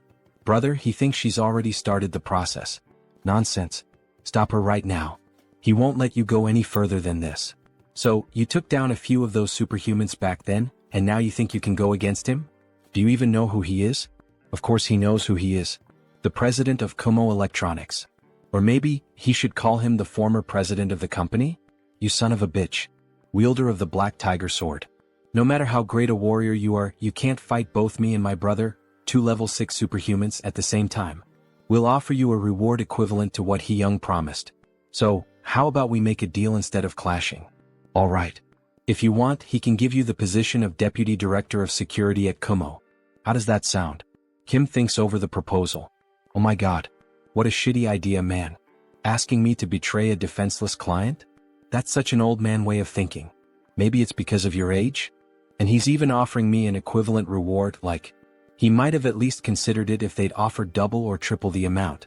But of course he values trust above all else, so he wouldn't have accepted it anyway. Siding with trash would only make him trash too, heh. Before he could finish, the older brother had already launched his attack, eyes red like a raven and sword in hand. He strikes directly at Kim, who defends himself using the shield he got from the island. Arc. This hurts more than he expected. So this is the power of a level 6, huh? Maybe he shouldn't have taunted them. Like they said, he can't handle both of them at the same time. But we see the older brother has been wounded.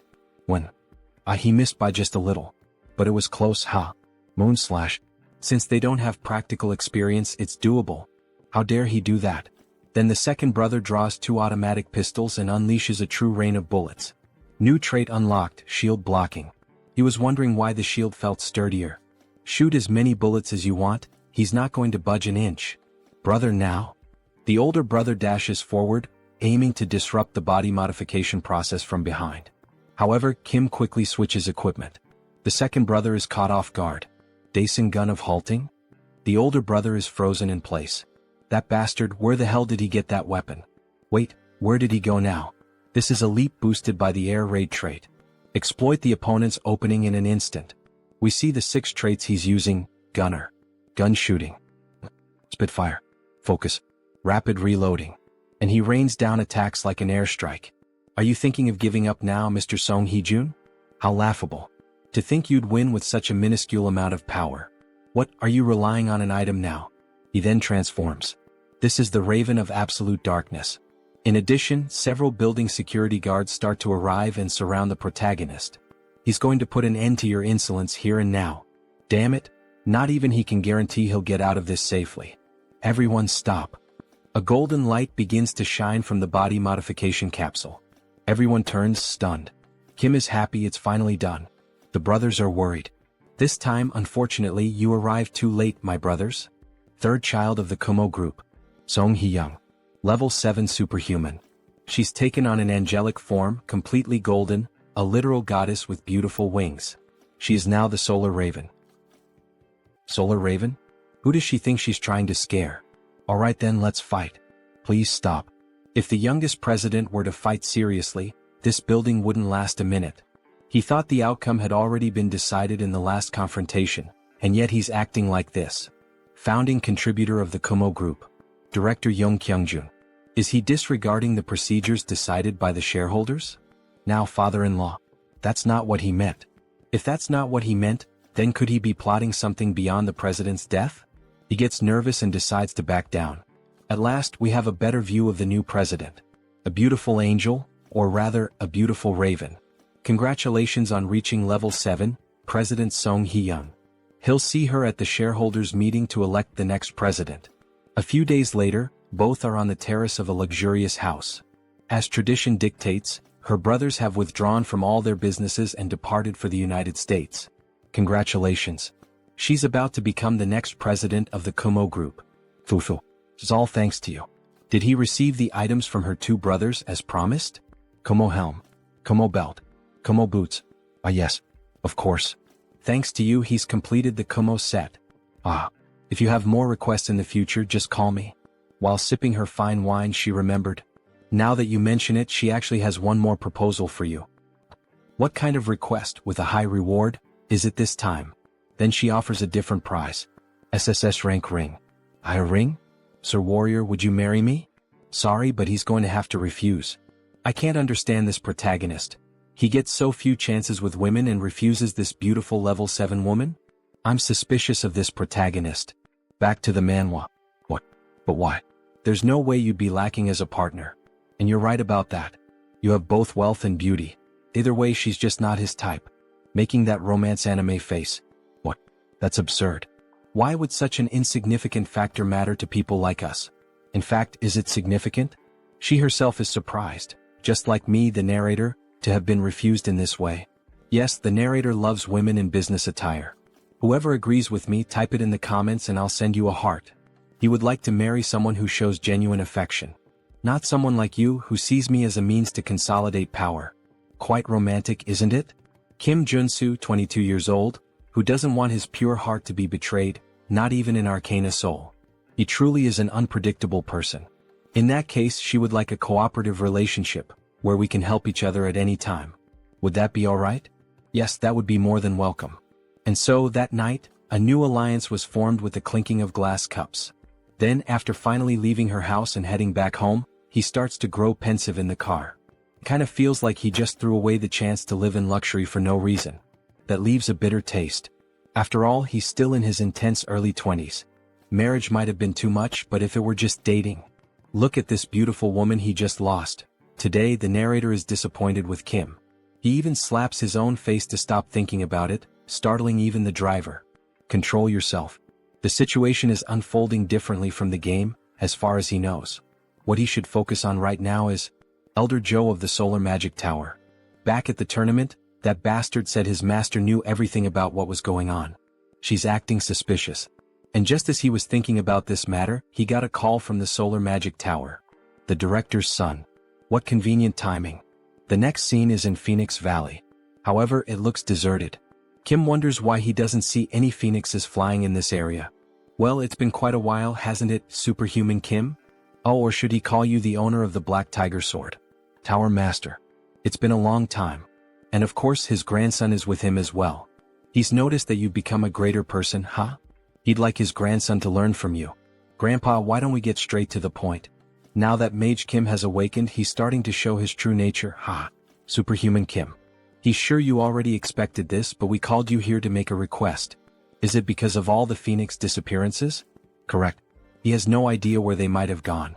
He supposes that some mythical beast might have taken them all. That's very possible, but have you considered the possibility of unauthorized poaching? That's highly unlikely. Our security was flawless. But what if someone on the level of an elder of the Magic Tower had acted? Someone on the level of an elder, huh? That would be possible, yes. But who would dare do something like that? The misuse of a phoenix is a clear violation of the rules.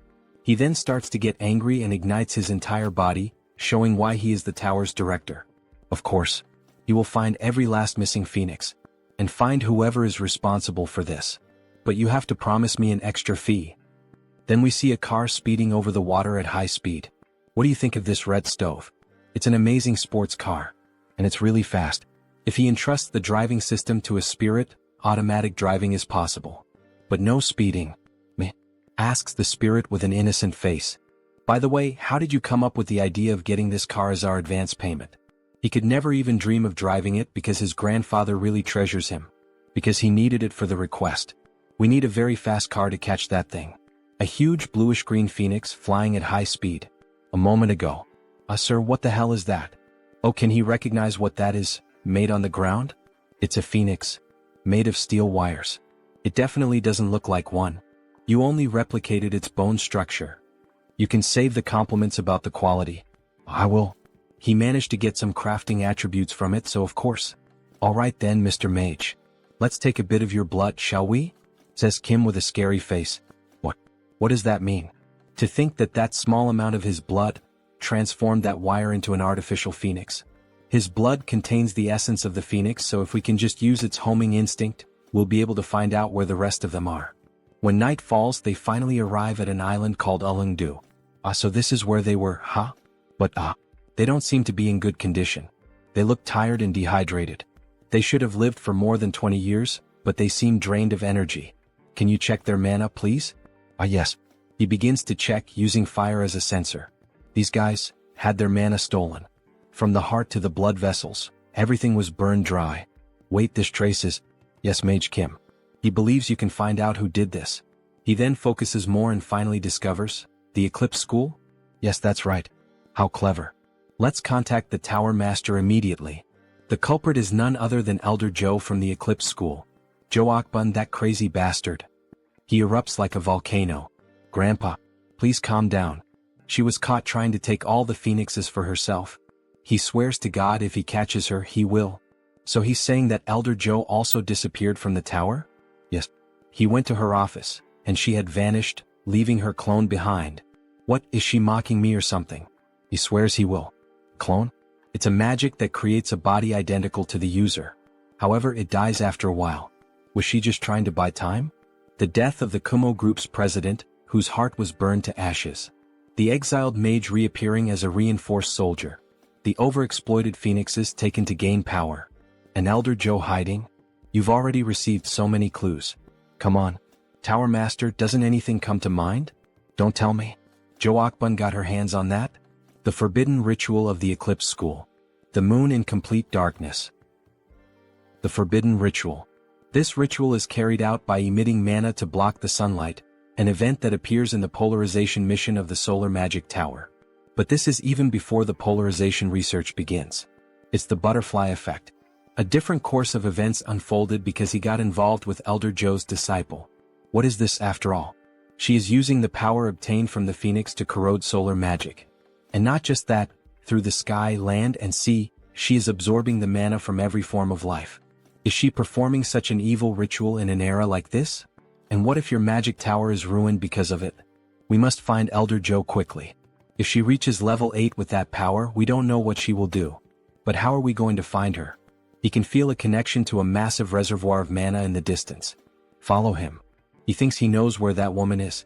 The mana trail leads them to a house near the forest. Upon approaching the place, they see an open portal. This is a subdimensional labyrinth? So he's saying she's hiding inside while the ritual continues? Yes, but the labyrinth is very resilient, so we cannot destroy it immediately.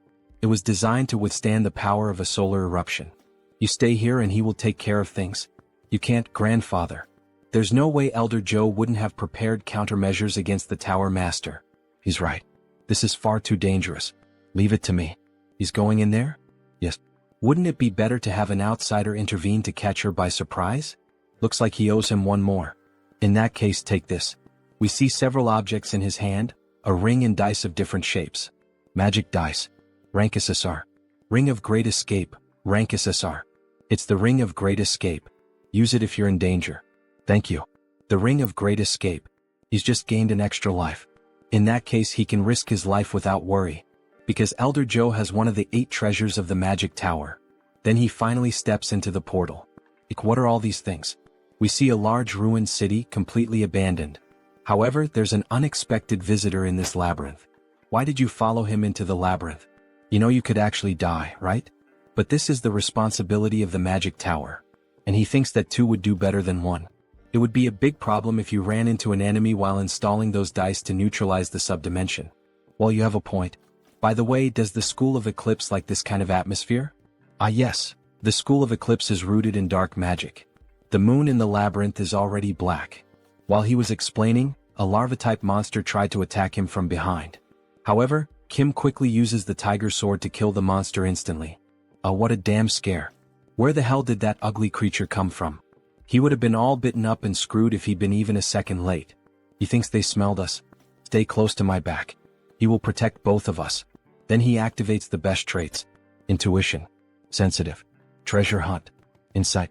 Detection. Sword expert. Dozens of them will come at us all at once from now on. They start emerging from underground, several of them, but Kim quickly slashes through all of them in seconds, looking like a Japanese chef making sushi. And he ends up unlocking a new trait. Identify weakness. Attacking the enemy's weak point will deal extra damage. All those monsters were simply blown apart and sliced within seconds. Kim is truly very strong. However, from the top of the mountain, an old woman with a huge staff appears. Stop. How dare you set foot in this place? The crime of obstructing a great cause will not be taken lightly. She uses her power to create a crack in the walls, causing several rocks to start falling on the protagonist. Elder Joe is indeed a difficult opponent. But he's not going to die in a mini-game like this. Hold on tight. What? Because he has already experienced this pattern many times in the game. He can see through everything. Then he activates the traits: Giant Strength, Air Raid, Intuition, Insight, Detection, Sensitive. He can see the battlefield with an overhead view, where each stone will fall and which route he should take. Running quickly, he saves the two of them from a terrible death. Only the rubble of the walls remains, and Kim emerges from the ruins in giant form, carrying Mage Kim. Are you alright? Yes, I'm fine. By the way, where is this? It's the place where the mana flow is concentrated. Install the neutralizer, please. Alright, he finishes it in a second. However, the old woman suddenly appears in front of him. You little rat. You've walked into your own grave. Mr. Mage, dodge. Then, by some miracle, he manages to dodge that powerful attack. As expected from a level 7 mage. He would have died instantly if he had been hit. It will be difficult to face her with normal methods. Mr. Mage, he will distract her. So go. Yes, then he will also have to reveal his trump card. Where do you think you're going, you little rat? Hey Joe Akbun, you old witch. He has to provoke her. Seeing you doing something like this all of a sudden, you're using the Kumo group chairman's magic circuit to keep yourself young, huh? Or have you gone insane because you're already too old? She wanted to obtain the solar raven through his disciple, but you ruined everything. Well, none of that matters anymore. Because the raven of the deep darkness will do. Does he really think he can keep avoiding the power of the School of Eclipse? Yeah, right. Your school is nothing but a loser third-rate school. Have your eyes gone bad too? You can't seem to land a single hit. Lol. You little bastard. The old woman truly gets pissed off by the protagonist's provocations. Magic dice installation complete. Activating. He's already installed the neutralizer? Grandfather, now's the chance. Good. The power of the subdimensional space is weakening. Time to show some of his own power too. He begins creating a whirlwind of fire, and the labyrinth slowly starts to give way under such power. Mr. Warrior, the labyrinth is shattering. Yes. It seems the Tower Master has done his part well. No, this can't be happening. Her magic, her power, and her world. Her body begins to melt along with the world, and we see that part of her body is robotic. It would have been complete in just a few seconds. It's all because of you, it's all your fault. Filled with rage, she tries to attack the protagonist with a massive burst of dark magic. He quickly manages to withstand the damage with the steel fists. Holy crap. He blocked it with the steel fists, but damn, what power. Even so, he won't fall behind when it comes to speed. Damn it. Why won't her attacks land? He vanished from her sight. Then he activates the new trait he gained, Identify Weakness. He found her weakness. And with a quick strike, he slashes her directly in the back. She falls to the ground like a sack of shit. No. It can't end like this. At the very least, she has to take his life with her own hands. Useless bitch. Time to die. Then the director himself burns her. So after defeating Elder Joe, they return to the tower. Warrior Kim is unbelievable. He thought you were an anti-magic warrior, but today you fought like a practical swordsman. Thank you for the compliment. It makes sense, however. That must be why that old tiger man gave you the black tiger sword. He thinks people call it the Celestial Star. That sounds like something the spirit said. What is the Celestial Star? It refers to those with infinite talent and 1,000 kinds of supernatural abilities. Doesn't that not seem exactly right for him? Anyway, he should reward you for this incident. Ring of Eclipse, SSR. It is a treasure he found from Elder Joe. Understood. One of the 8 treasures of the Magic Tower, and the strongest item of the School of Eclipse. The attribute imbued in the ring is Eclipse. The ring begins to display an animation of water and fire, as if there were a fusion of both powers. This is truly incredible. It combines the attributes of mana devouring, absorption, and storage. Says Kim while driving his new Ferrari that literally flies from being so fast. Time passed and autumn arrived. Beck Soren is training her attribute Heavenly Assassin Star, and Jeanette is training her attribute Innate Energy. Beck Soren will reach level 5 very soon. It will not take long until she learns the Mars Sword technique. we also have our werewolf. Having far surpassed level 4, Iron Fist Kim is in the process of expanding his territory throughout the country. And so, Arcane Seoul faced December 24th. Embassy of India in Korea. Wow. So an honorary paladin gathering is happening here? She wonders what it is like inside. This is the first time she spends the day of divine annihilation with other people. Make sure to enjoy today. Because tomorrow she will return to training, says Kim with an evil face, while Soren lightly laughs, seeming almost like a couple taking care of their daughter. She is going to enter first. Ah, Jeanette. Wait for me. December 24th, the day of divine annihilation. It is the day when the old father was officially killed, and the day to celebrate the Treaty of Westphalia. That is why it is commemorated as Christmas all over the world. Because this world does not have Christmas. Inside the Indian embassy it is beautiful. The girls become emotional upon seeing it. So much food and gold. Jeanette, look. It is Paladin Cha De-jun. Wow. He is so handsome. And on every day of divine annihilation, gatherings of paladins are held in several countries. He was invited as an honorary paladin of the orders of Thor and Gaia. But that is not the real reason why he came here. Who if it is not the owner of the Black Tiger Sword? He is Asim Kurat, the ambassador of India. He is Warrior Kim, level 5 superhuman. Thank you for the invitation. He came here because this man is the one organizing this gathering. This is his wife and daughter. His only daughter. Nice to meet you, Superhuman Kim. It is Kali, the last of the 3 most powerful warrior units of the game. SSR rank Kali Kurat. She will be the future owner of the Kalaratri. Let's use these girls as an excuse to talk to her. These are his disciples. And what a coincidence that his second disciple is. Before he could use the excuse to start a conversation with the ambassador's daughter, he is interrupted by strangers. Aren't you the owner of the Black Tiger Sword? What? The owner of the Black Tiger Sword? Really? Well, he is a big fan. He never thought he would see you in real life. Can we talk for a moment? What? Several begin to come forward wanting to meet the wielder of the sword. No, this was the perfect opportunity to become friends with Kali. You look great. He also wants to see you. Just a handshake. He leaves the rest to you girls. Our master was taken away by the crowd. He came out of there alive. He could not talk to Kali even for a second because of those people, but at least the girls made friends with her, so he thinks it is all right. Sometimes he makes this kind of face and, really, they are actually making fun of Kim behind his back, but at least they are making Kali laugh. Returning to Kim, he begins to pay more attention to the weather, since he is finally alone. Seeing the snow really conveys that end-of-year feeling. He wishes life were always this peaceful. However, the silence is interrupted by a girl. Hello. Would you mind having a small conversation, Mr. Kim? A beautiful woman in a black dress. But what we did not expect is that, in fact, that woman, this is the priestess of the Order of the Old Father. The very same one from the beginning of the story who forced him to serve her god. What brings you here? You must be busy since it is the day of divine annihilation. It is not the day of divine annihilation, it is the day of resurrection. Yes, of course, right? She is sure he already knows that she is showing great consideration. Consideration, she says? What kind? Have you never thought it strange? That he is still alive after you killed one of our inquisitors. That happened in the labyrinth, but even so she knows about it? If she had not intervened, his pathetic life would have already ended. It is all thanks to me working behind the scenes. Do you understand? Why did you do this? It is not as if he asked for it. He must do it, so that his great soul may become the light and the savior of our order. Soul. By soul she means the real world self?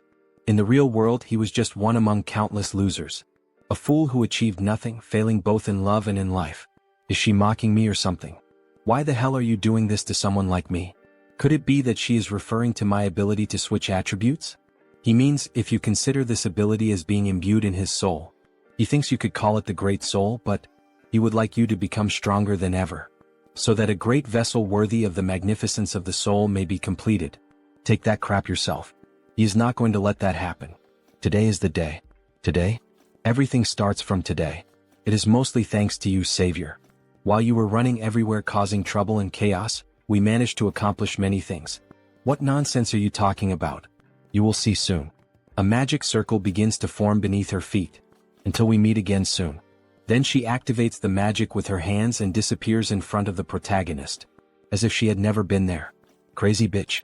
She simply disappears after saying everything she had to say.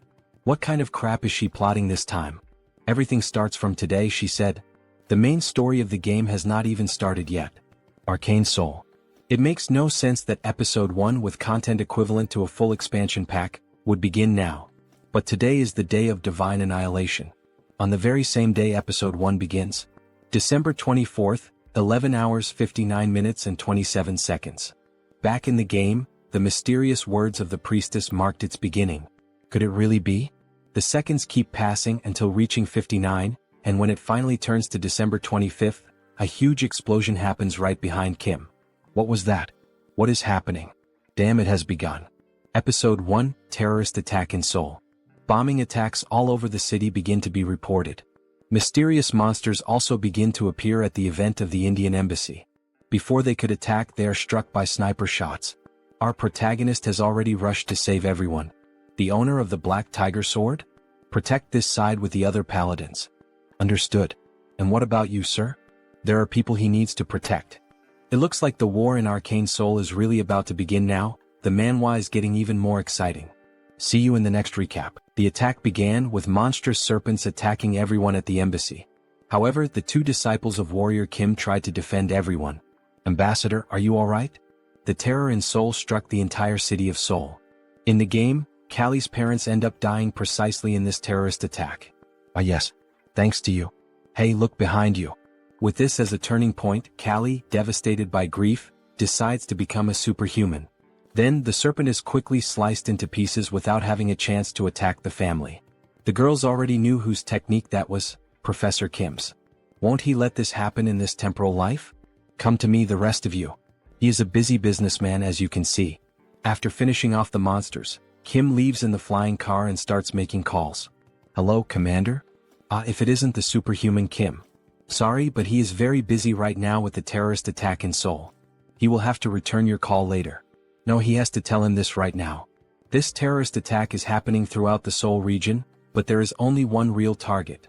The president is in danger. What? Is that true? But he received a report saying that the Blue House was safe? That is true, but the president is not there. It is obvious where the single president would go on the night of the day of divine annihilation. He will send you the location. He will see you there. It is the building belonging to the president's secret lover. We have arrived at the destination. Should we land on the rooftop? There is no time for that. Anywhere the president stays, no matter how briefly, has strict security.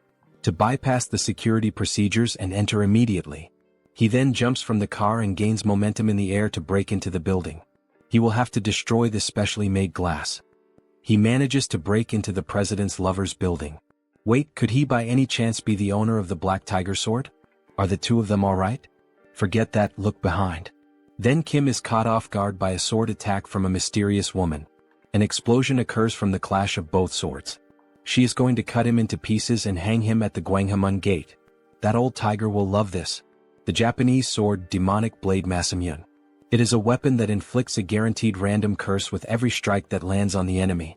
Wielding two weapons, Very well then, let's see how much he has learned from that old man. She then unleashes a slashing attack from a distance. Kim quickly switches the hammer for the shield to parry the attack, however, even so he is injured. All that damage from just one attack even after he blocked it? Mitchum, not bad, But can he withstand this as well? She launches another slashing attack. Kim tries to stop it by matching her strength, but he ends up losing and is hurled against the wall. He cannot keep going like this. The Empress of Massacre prioritizes offense over defense. To survive even one more second against her, he will have to close the distance. He will not stand a chance if he only blocks her attacks. He quickly rushes to her back with impressive speed, the same technique he used to defeat the old woman of the labyrinth. However, she manages to keep up with that speed. How cute, now die. She strikes the shield again, however this time Kim switched the traits to endure more. Giant Strength, Diamond Body, Mana Soul, Fierce Assault, Resonance, Shield Strike.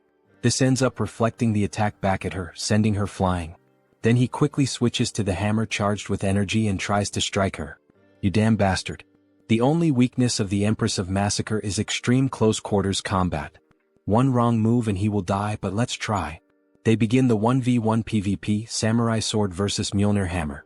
The sparks and massive destruction in the apartment leave the president and his lover terrified. Damn it. Because of the Empress of Massacre's broken passive ability, Invincibility, He was unable to inflict any damage. You annoying worm. This is the end.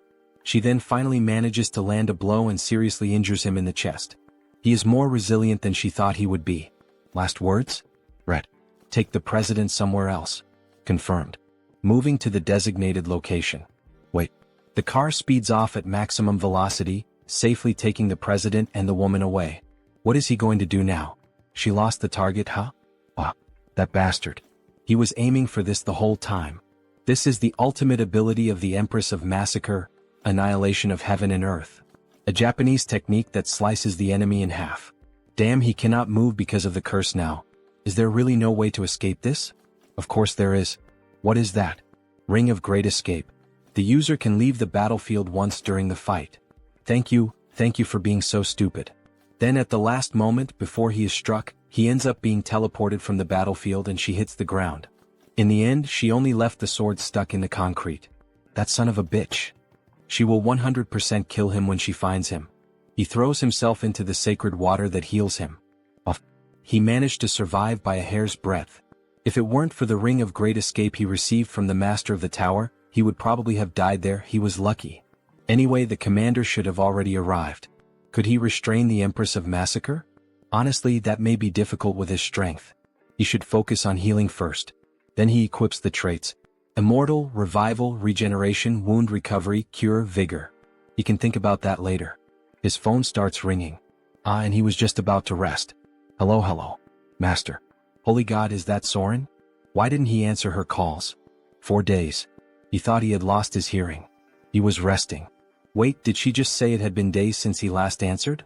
Yes, she was worried about him. Kim had disappeared after leaving her a strange message. Soren, he managed to survive, he will rest a little. Sorry, he was in a hurry. Okay, that's fine. But do you know where she is now? Where is she? Soren is at the Blue House with Jeanette. Well, the president wants to see him right now. He understood what is happening. Alright, he will be there soon. Now then, it is time to receive his rewards. In the next scene we see a handshake. He is truly incredible. He risked his life to save the presidents. Are you feeling better already?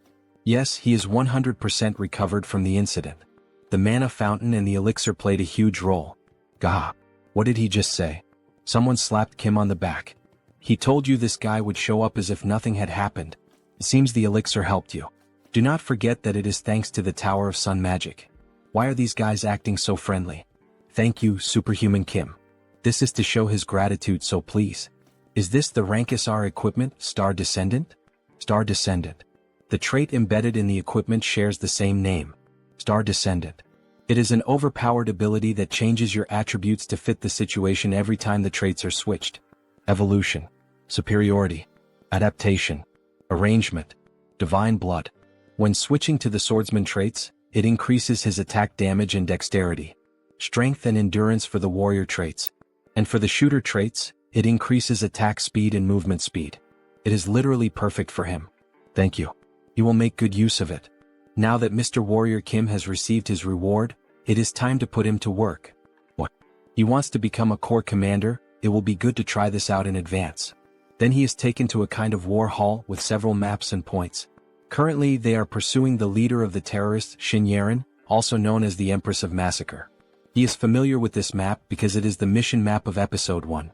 If this were inside the game, he would have to complete each of those missions, but here, he sees the commander of the Western Corps, a war hero like the commander of the Eastern Corps. He even sees some executives from other orders and some people from the strike force of the Superhuman Association. The government plays a huge role indeed. That is why the Order of the Old Father was trying to assassinate the president, huh? Everything starts from today. Oh, what are you going to do, priestess? He thinks Episode 1 will end sooner than expected. Wow, we see a photo of Kim and the president together. The entire internet is talking about you, Master.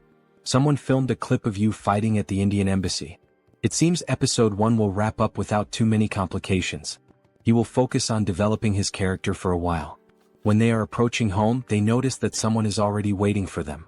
Is that the ambassador in Cali? Right, Cali. He had forgotten about her. Hello, owner of the Black Tiger Sword. We came to express our gratitude. Ah yes, he understood. It is the perfect opportunity to win Cali's favor. He has to say something. Master, she would like to become your student. Getting straight to the point? Student, you said? What do you mean? After experiencing this incident, she came to the conclusion that she needs to be strong to protect those she loves. She also wants to be strong like his students. Thanks to Soren and Jeanette, her family is alive. Please, she would like to become his disciple. Callie, are you sure you will not regret this decision? They can think about it a little more and make the decision later. Kim understands why her parents are so worried. Because Callie's grandmother, who was the former owner of the Kalaratri, which transformed into a kind of other world during the Rift expedition. The ambassador's family, upon reaching adulthood, manifests the destiny of the goddess Callie, and if they reject this destiny, death follows. Because of that, she also had no choice in the matter. But look at the time we are in now. Ambassador. No, Callie's father. This is a once-in-a-lifetime opportunity. The last of the 3 main warrior units has fallen right into our hands. He is well aware of his family's devotion to protecting humanity, and of the destiny passed down through the generations of their family. How could he know that? He understands his concern, but Callie has the talent to protect herself. Does this mean he knows a way for Callie to escape her suffering? Yes, and for that, Callie must become a superhuman. If he leaves that task to me, he will make it happen. He cannot miss this chance. That child has never wielded a sword in her life, and she needs to become a superhuman? There may be some other way. But dear, he already knows that Callie does not have much time left. Let us leave this to him. Callie, is she certain about this? Is this truly what she wants? Yes, father. She promises that she will do well, so please trust me. It will not be an easy path. But even so, if she is prepared, then do what must be done.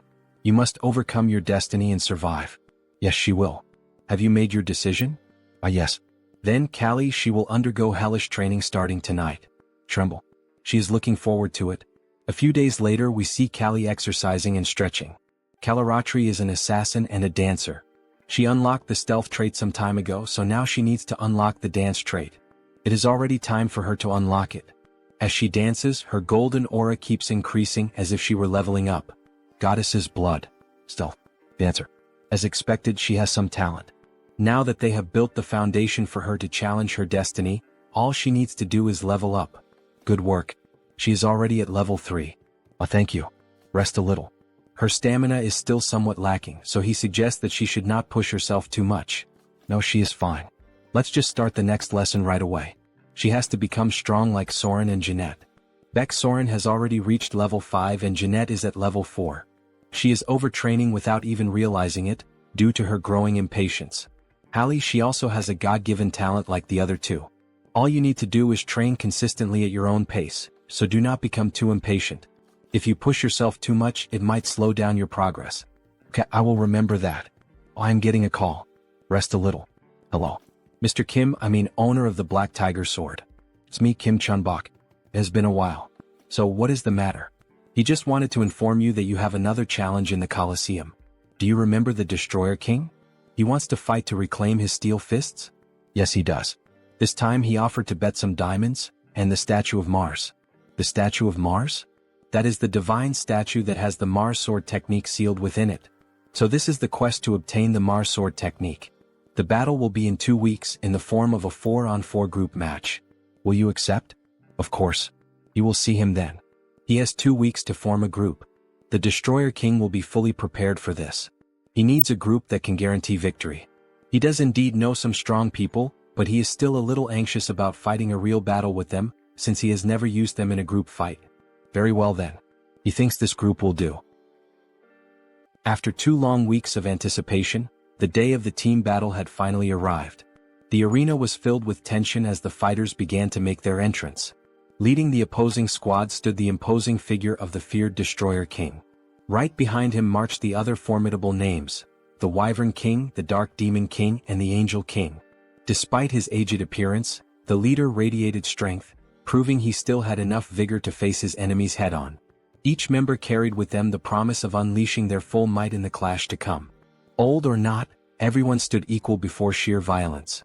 The expectation had been that a few high-level fighters would appear, yet no one anticipated the arrival of the foremost veterans of level 6. Even so, there was no reason to falter. On the opposite side of the arena, the leader of the Warrior King's team emerged, Warrior Kim. Known as Iron Fist Kim, a lone wolf armed with a mechanical arm, he prepared to push his limits with the power that had been granted to him. Priest Kim stepped forward, proclaiming that even their god would answer the call of his brothers. Beside him stood Magic Kim, ready to give everything in honor of his grandfather and the Magic Tower. A few days earlier the group had gathered at his summons. For them, his call was undeniable. It was their chance to repay Superhuman Kim, the one they owed so much to. He would have rushed to answer immediately, even in the middle of a meal. A traditional team had taken shape, composed of a warrior, a reinforced soldier, a mage, and a healer. The formation was one he knew all too well, though it carried a clear drawback. The greatest issue lay in their defense. Yet reassurance came from a brother who claimed to hold a support skill that could balance the flaw. Even so, the weight of responsibility seemed to press down on him, though there was no need for such harshness toward himself. In the end, they were up against the veterans of the Colosseum, making a direct victory nearly impossible. The question lingered: what plan could he be preparing to use? They needed to hold on to two guiding principles, explained through the example of chess. The first was to advance. The second was to fight. Back in the present, the clashes had already erupted across the arena. Iron Fist Kim clashed with the Destroyer King. Priest Kim confronted the Angel King. Magic Kim faced the Dark Demon King. Yet the fight unfolded in a messy, chaotic fashion. The struggle was brutal, filled with raw pain, resembling nothing more than dogs tearing into each other. Blows landed recklessly, even dragging at hair in desperation. Such tactics served one purpose only: to disrupt the opponent's specialty. Since every combatant was a mage, relying solely on fists left no room to unleash their special abilities. Meanwhile, Warrior Kim was engaged in battle against an airborne foe, the Wyvern King. The enemy dared to mock them with such a low tactic, showing not a shred of respect. Yet everything was unfolding according to plan. Their opponents had underestimated them, allowing their formation to break apart. The Angel King began preparing to unleash his light cannon. Fire erupted as the aerial battle revealed itself to be the Wyvern King's domain. Still, Warrior Kim carried a method of his own to counter it. He unleashed the trait Air Raid, granting him the ability to move freely through the skies, evading incoming fire and positioning himself strategically above his foe. To everyone's shock, he too could fly. Channeling Tiger King's soaring heaven, he delivered a massive slash downward at his opponent, leaving the enemy caught in a dangerous position. At Dawn's strike, the blade drove him into the arena floor, erupting in a brilliant golden explosion. The Wyvern King had fallen. Curses rang out as the realization hit: the Uncle Wyvern had been taken down. Distracted, his gaze turned elsewhere instead of the opponent before him, giving Iron Fist the chance to drive a crushing blow into the Destroyer King's stomach. The strike ended with his weapon aimed directly at the opponent. A pained grunt followed, a gasp questioning what kind of power this was. His strength was monstrous. For a complete attacker like Iron Fist Kim, an opponent such as the Destroyer King posed little challenge. He could hold his ground on his own without difficulty. The next clashes shifted to the others. One fighter, small in stature, moved with the flow of a mage despite not truly being one.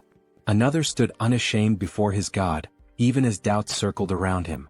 A message had just reached him, declaring pride in his actions. Step by step, they were performing exactly as instructed, their coordination falling into place. He had forbidden the two of them from using any magic. The restriction seemed absurd. How were they supposed to fight? The command was simple: stay close to the opponent and keep brawling. In time, an opening would reveal itself, and that was when their magic would come into play. The white mage struck first, casting a burst of light that blinded even his own allies.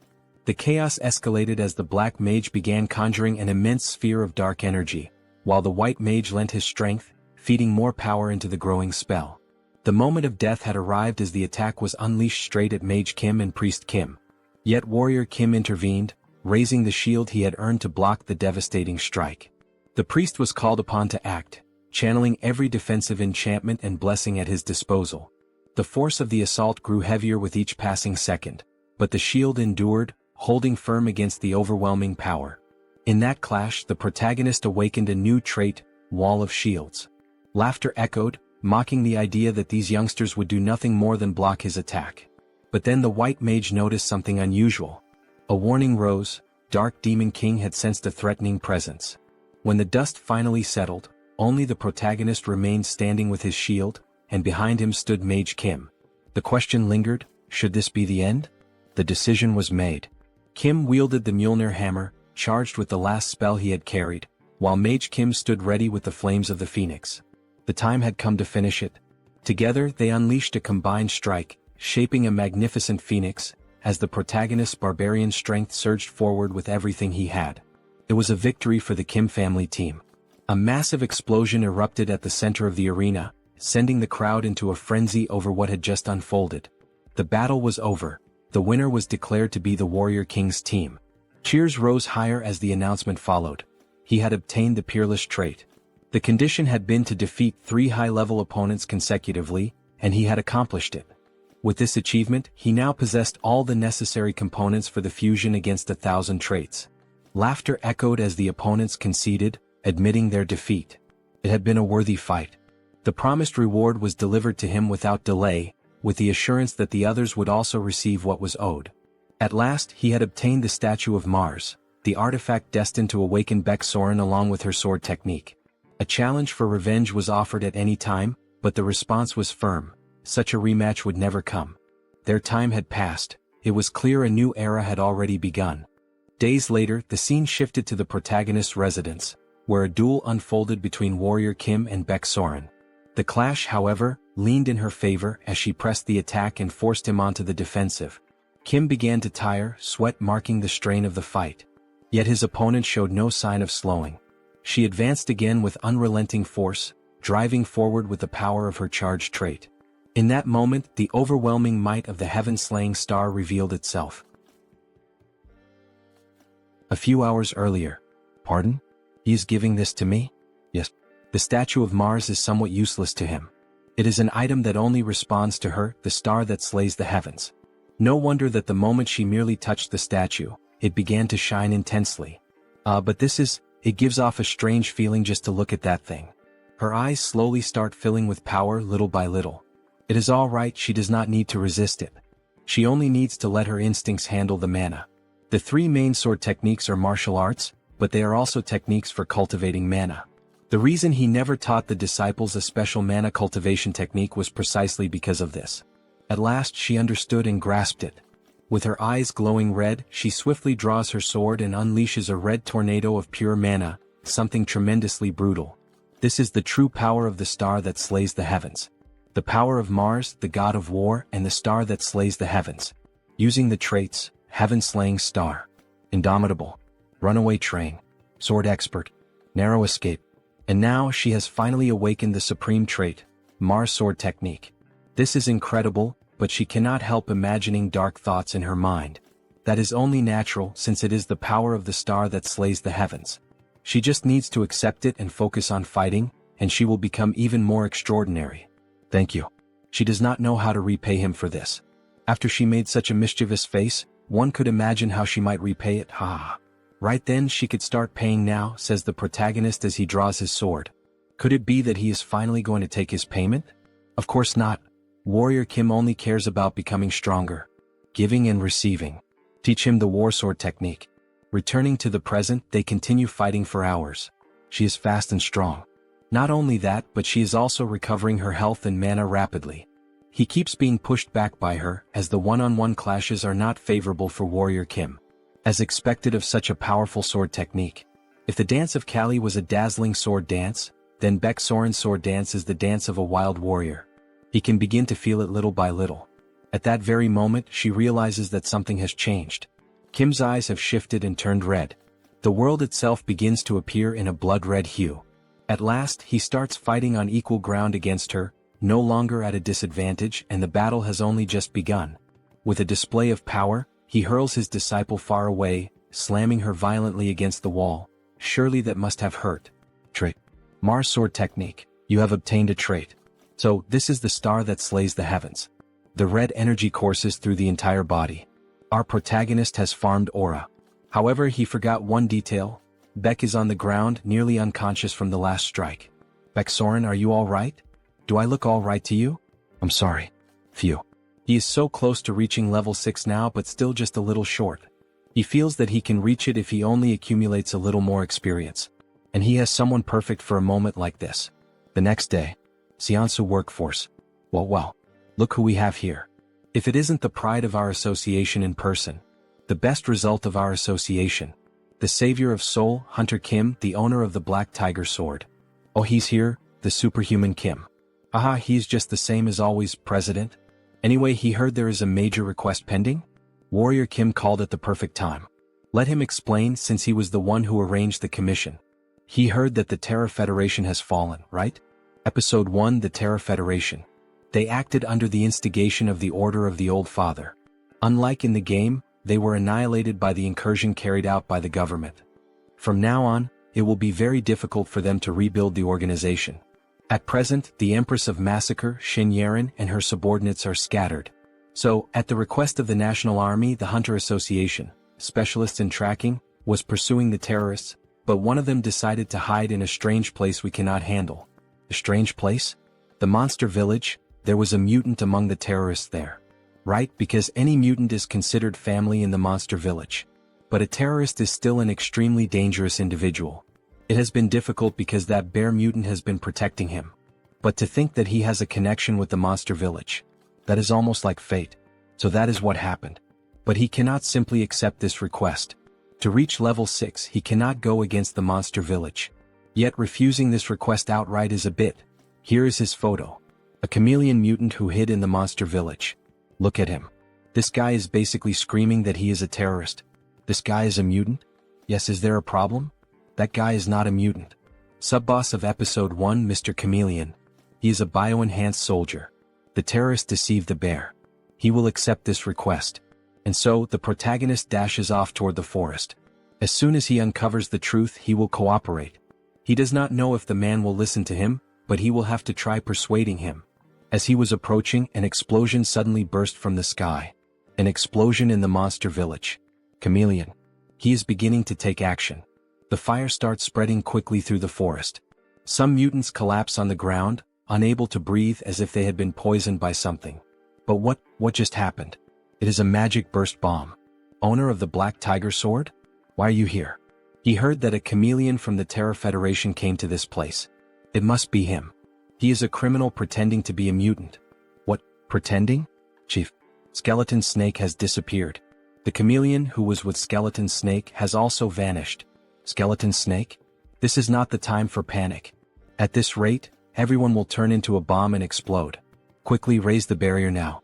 Just obey me. Okay, fine. Oh Godmother, please protect us. Then the sacred tree begins to channel energy and form a barrier around the mutant city. He is still alive and all the other mutants start breathing again. Please maintain the barrier. He will find the terrorist and Skeleton Snake. Are you sure he will be fine on his own?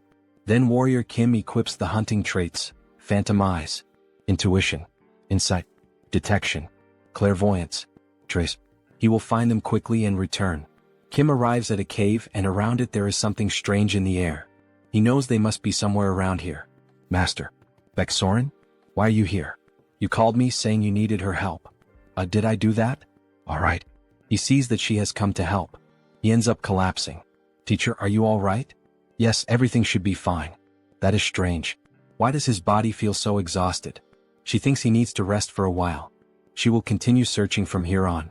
HM, are you sure you can handle that? Of course. Leave the rest to me and take a break. Give me a break forever? Don't make me laugh. Who would be fooled by a hallucination like that? Is this holy water? But it's already too late. Then an explosion ends up happening, and it is finally revealed who that cheap copy of Beksoren was. We see Skeleton Snake tied up with several mana pouches inserted into his body. That damn chameleon, he's using mutant bodies to create bombs. Those batches of mutants were far too easy to take advantage of. Thanks to them, he managed to prepare the perfect terrorist attack. And now that he has lured that bothersome owner of the Black Tiger Sword, the Empress will be delighted. Some men appear behind him, forming an ambush for Kim. Does he by any chance think that this alone is enough to bring him down? This is a good moment to test it.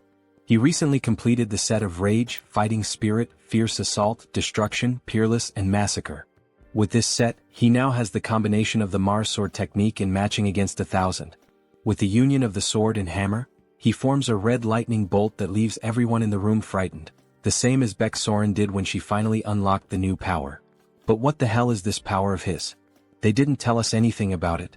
All of you ended up choosing the wrong person to anger. He charges forward with everything against the poor NPCs/secondary characters. After some time fighting, we only see blood dripping from his sword. So this is the Mars Sword technique.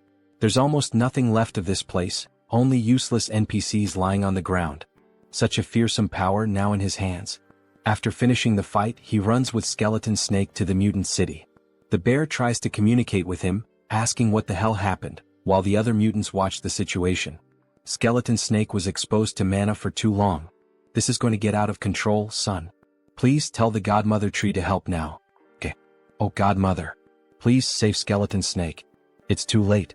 There's nothing she can do now. How could this be? Then the snake herself begins to speak. Dear bear, tell my friend. Are you okay? Are you coming to your senses?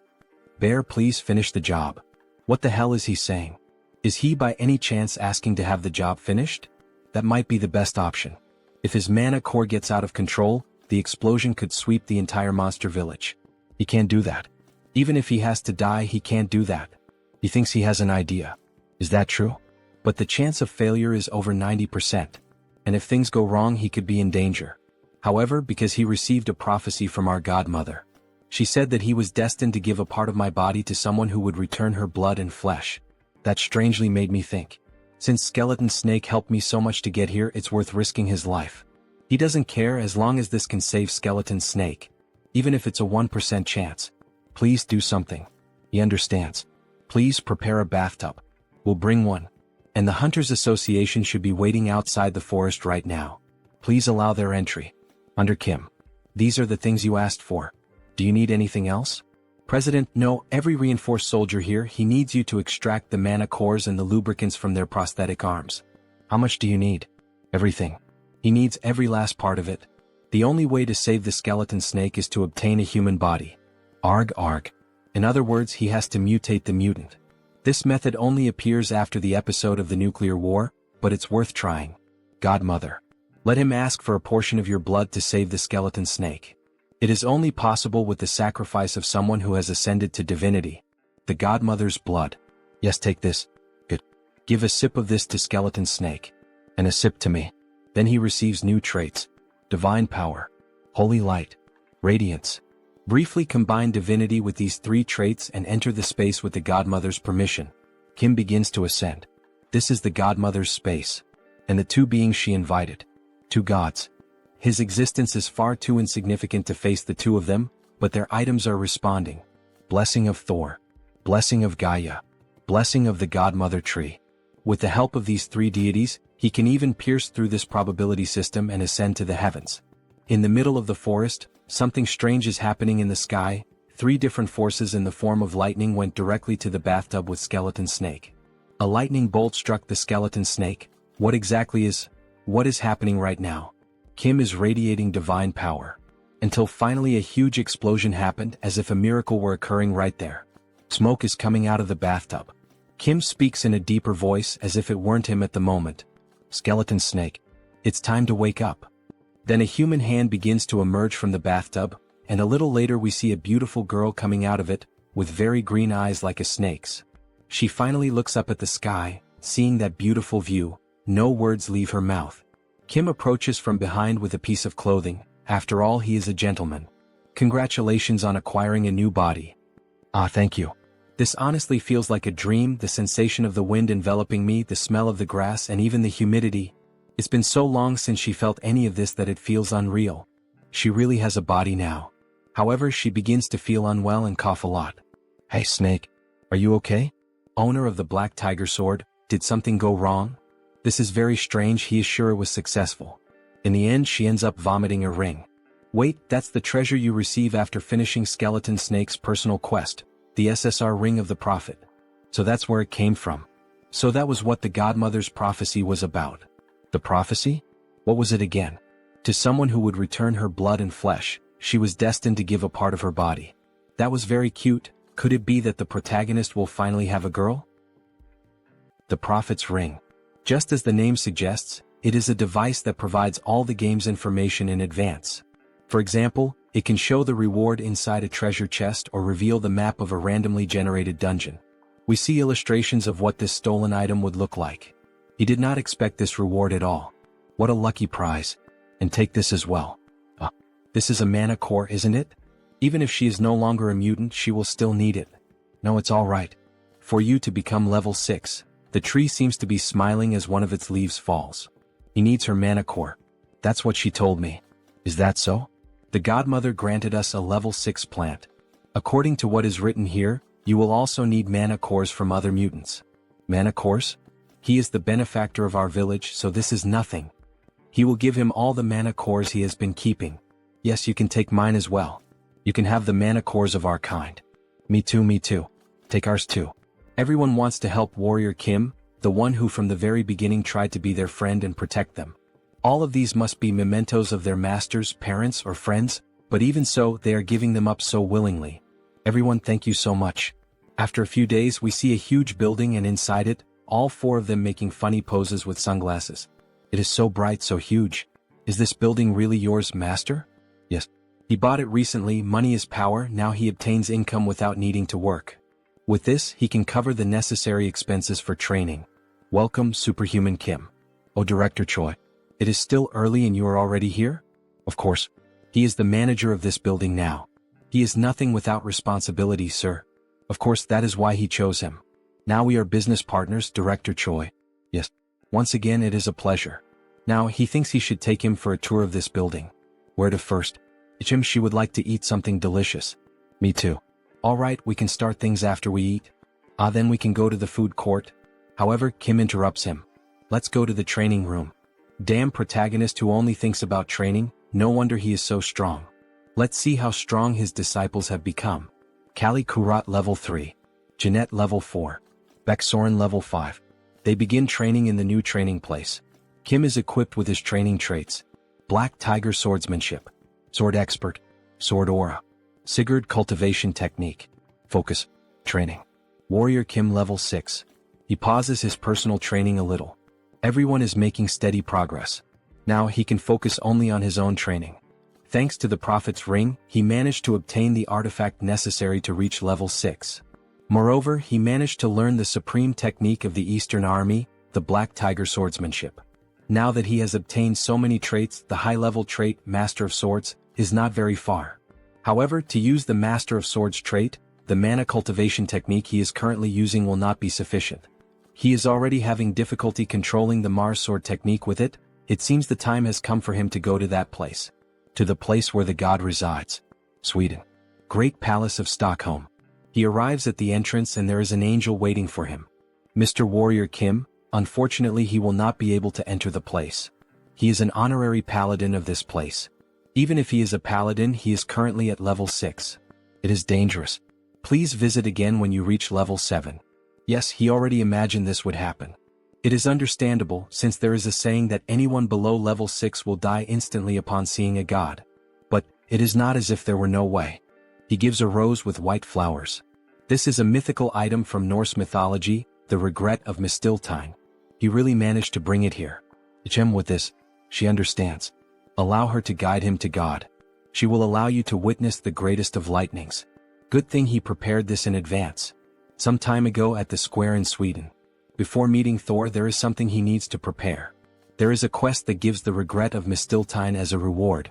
He needs to complete it before meeting him. From what he remembers, he needs to find the distinguished individuals in this market. Then a mysterious hand goes on Kim's shoulder. Longtime brother. Mr. Sigmund? He did not think he would see him here. It really has been a long time. What a coincidence. It is all thanks to our new family member. Your new family member? We have a son now. We brought our son to receive some blessings. Wow. Congratulations. He is so curious to know what our son will be like. She is sure our son will be strong just like the father. Still a little lovebird couple, huh?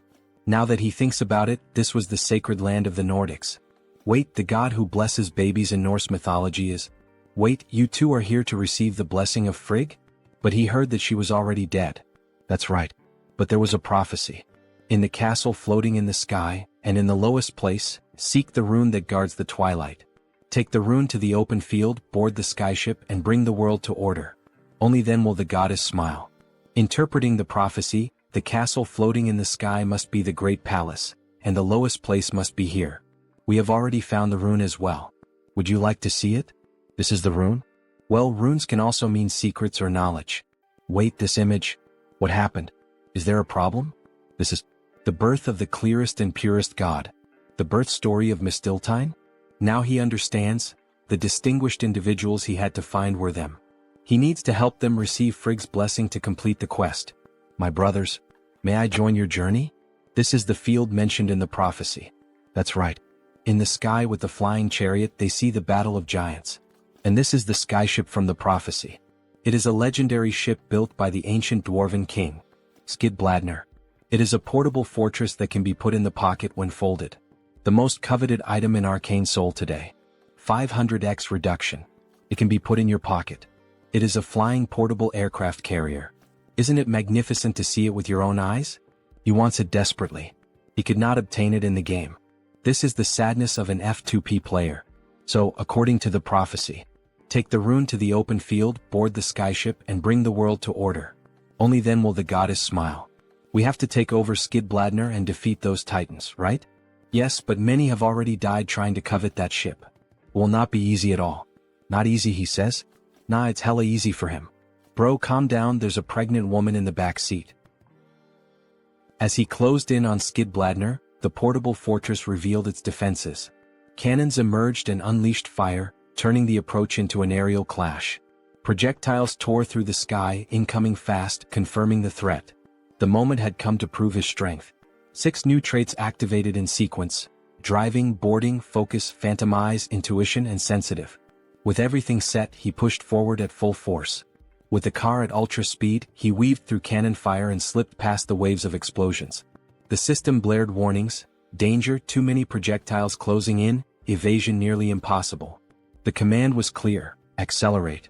The vehicle surged forward, dodging collisions by a hair's breadth and breaking free from the storm of missiles. Through the smoke something emerged. What looked like a grin was in truth the protagonist's car. A new trait awakened, one with the vehicle. The connection fused him with the machine, making it entirely his. The car shifted, transformed like a mechanical giant, a living weapon under his command. The target stood clear. Kim hurled himself into Skidbladner and unleashed a devastating strike, Thor's hammer dropping like a bomb. What the hell was going on? Why would a paladin of Thor act like this? He didn't even believe in gods. Odin's name echoed in frustration. Why send that bastard here? But calling on a deity meant nothing now. Skidbladner belonged to warrior Kim. Moments later, only laughter could be heard. The clash had been brutal, a fight to remember. All that remained was to bring the place under control. Yet the question hung in the air: how would he make it work? The master's voice cut through the chaos, confident. He believed he could take command. Once linked with Skidbladner, the car came fully under his command. Power output surged and a virtual map unfolded before him. To claim Frigg's blessing, Fenrir had to be located within this place. Confidence followed. Kim could handle it. He deployed the fortress's arsenal, unleashing a storm of fire on the titans below, bullets raining down in relentless waves. The prophecy finally seemed within reach. Gratitude spilled out. This debt would never be forgotten. And now the path forward was clear. The map lit up, glowing brighter until a colossal figure emerged. A woman, the goddess Frigg herself. With delicate care, she placed her hand upon the pregnant belly, granting the long-awaited blessing. Gratitude echoed deeply. This divine gift would never be forgotten. The mission reached its end. As a reward, he received his prize: regret of Mistiltine, god-slaying Mistiltine. Consumables of near-mythical rarity, with only a 1% chance of appearing in the game, now rested in his possession. Armed with these, he was finally prepared to face a god. At the steps of Stockholm's Grand Palace, Kim felt the weight immediately. Each step forward was stifling, the very air pressing down like a god's hand. He activated the regret of Mistiltine, a one-use relic that allowed him to endure divine pressure despite lacking the proper class. At last, he stood face to face with Thor, the god of thunder, a being from beyond his own world. Thor recognized him instantly. His eyes pierced through every layer of disguise, seeing Kim's true origin. The implication was clear: if Thor could perceive it, perhaps all gods could. Still, Kim pressed on, asking what had brought him here and whether Thor knew who had summoned him across worlds. If there truly existed a power strong enough to drag him into another reality, surely the god of thunder might know. Thor grew serious, thoughtful for a moment, and then admitted he did not. What? Thor truly had no knowledge of who had done it, no clue, no trace. How was Kim supposed to know? Could it have been the old father who summoned him here? But that one was already dead. Probably not. If a god out there had burned that much power, Thor would have sensed it. The answer became clear: the gods weren't responsible. If not the old father, then who? His mind drifted and a flashback surfaced. His conversation with the mad saint, her cryptic words still echoing like a curse. That he should become stronger than ever, that was her decree. A vessel worthy of holding the magnificence of a great soul had to be forged, a soul destined to become the light and salvation of their order. But why him? Why try to mold him into a vessel of rebirth? Was his soul? Its rank was impossibly high.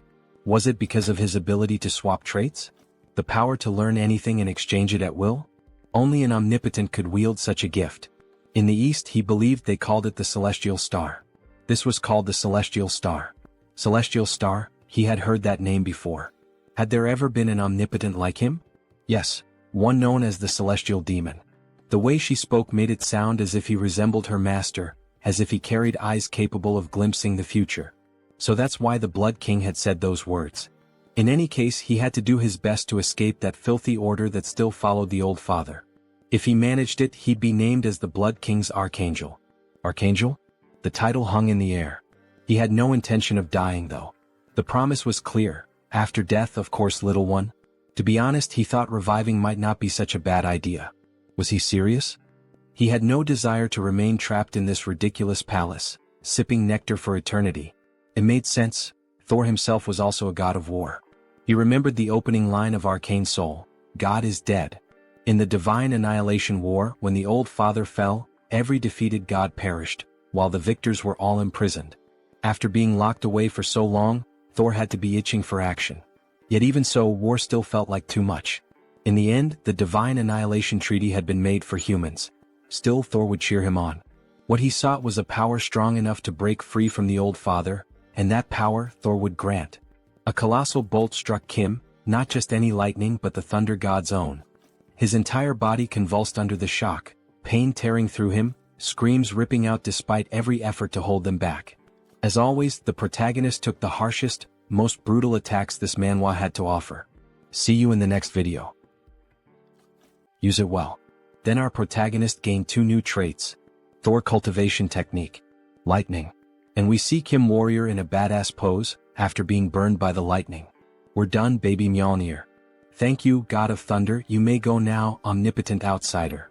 Kim is in the city sky, looking at the buildings as if he were truly someone important. The journey was long, but it was worth it.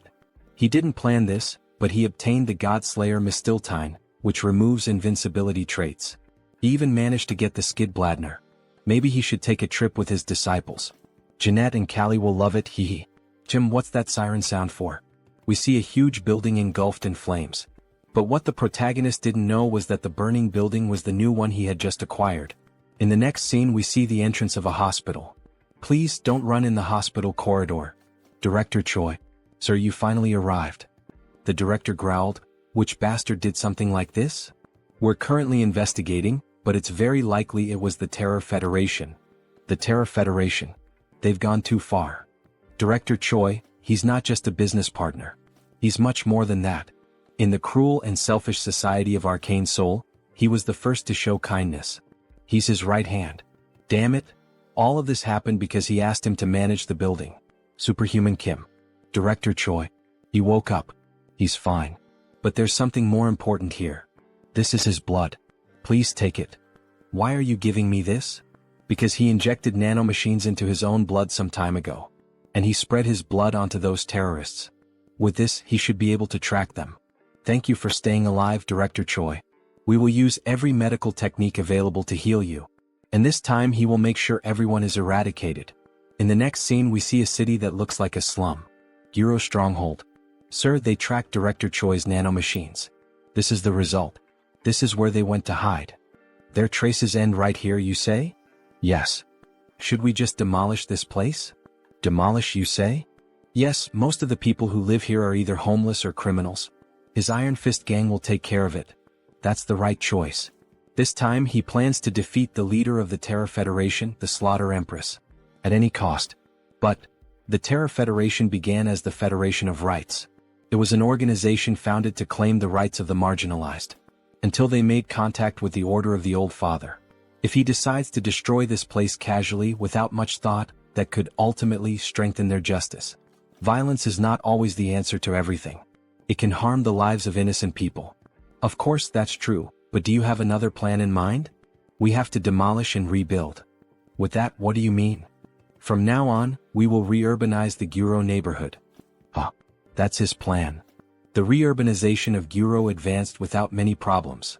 This was thanks to the president who promptly approved the revitalization of a district with public order collapsing, and to investments from several prominent figures. And he finally found the terrorists' main base on the outskirts of Harem. We see a door with a very strong seal on it, however that seal is quickly broken. It's been unlocked, Professor. Hehe, as expected from the number one in security. Great. He's not only good at security but also at bypassing it. But don't you think this might be a little dangerous? I mean, Warrior Kim is about to face the infamous Slaughter Empress. Of course it would be dangerous. This won't be an easy task at all. And that's exactly why he asked for their help. He gathered the entire gang. Relax, Captain, you made the right decision. Iron Fist Kim. Level 5 Magic Kim. Level 5. Priest Kim.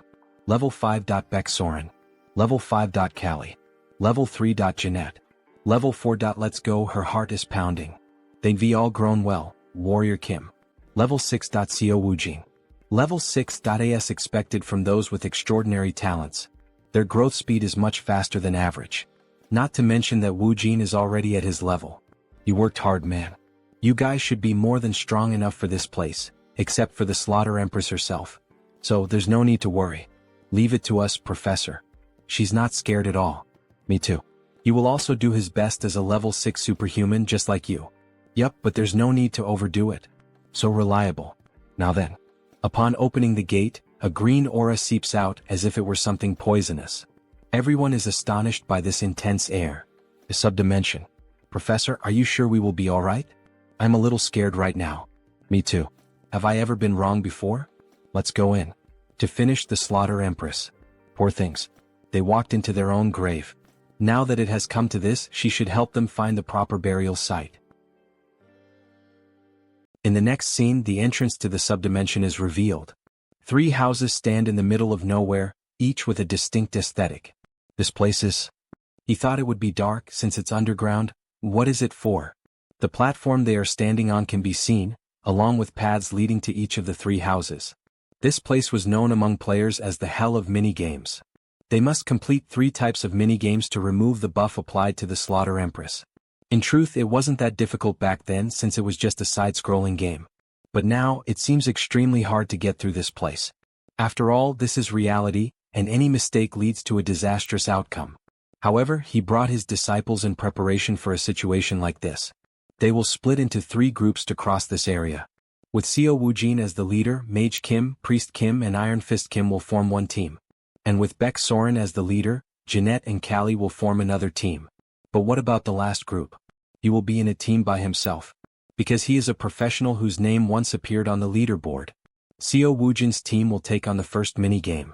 They must destroy the falling blocks and reach the finish line. Why are they so difficult?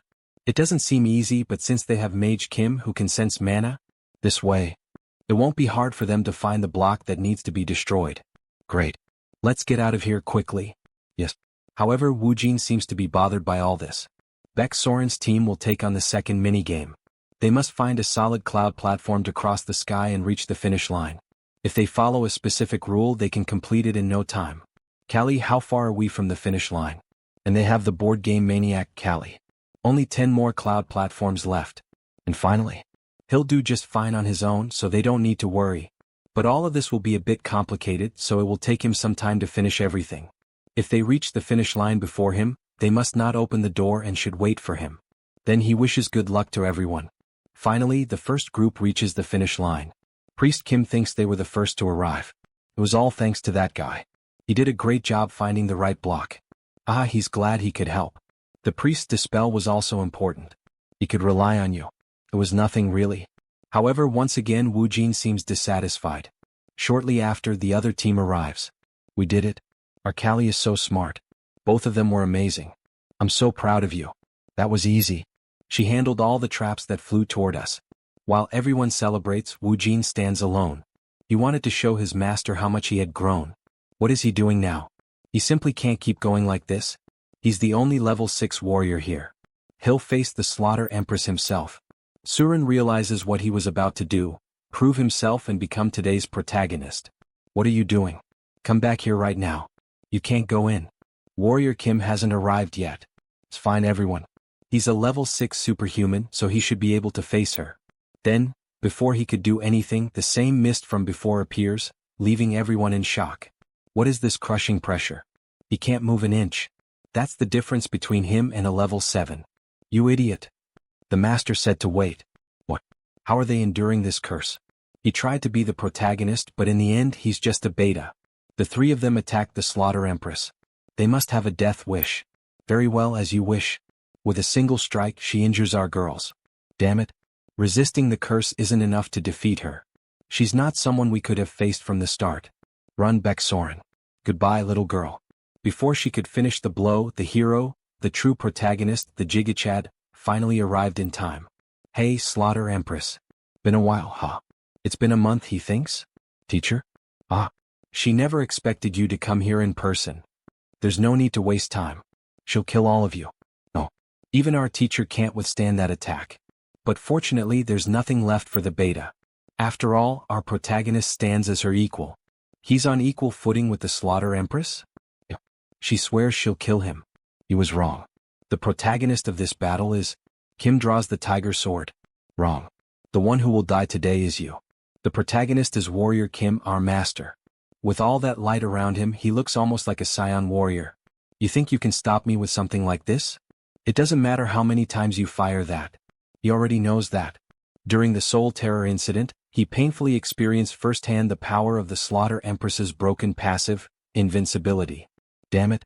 Because of her overpowered passive, invincibility, he couldn't inflict any damage at all.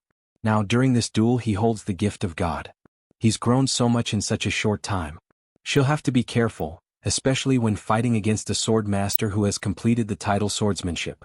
Annihilation of heaven and earth. Damn. That move is terrifying no matter how many times he sees it. It's time to end this.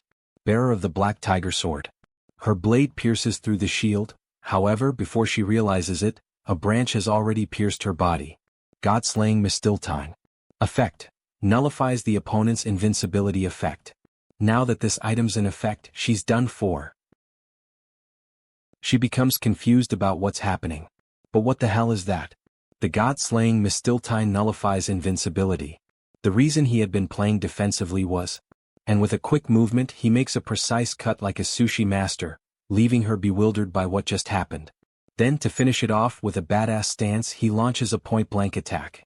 Inferno. A massive black beam to pulverize her. He had waited all this time to get this opportunity. Even after that attack she tries to resist. This is nothing. It's just an attack from a mere level 6. Even if she dies here she'll take him with her. Before she could speak he makes the same cut on her other arm.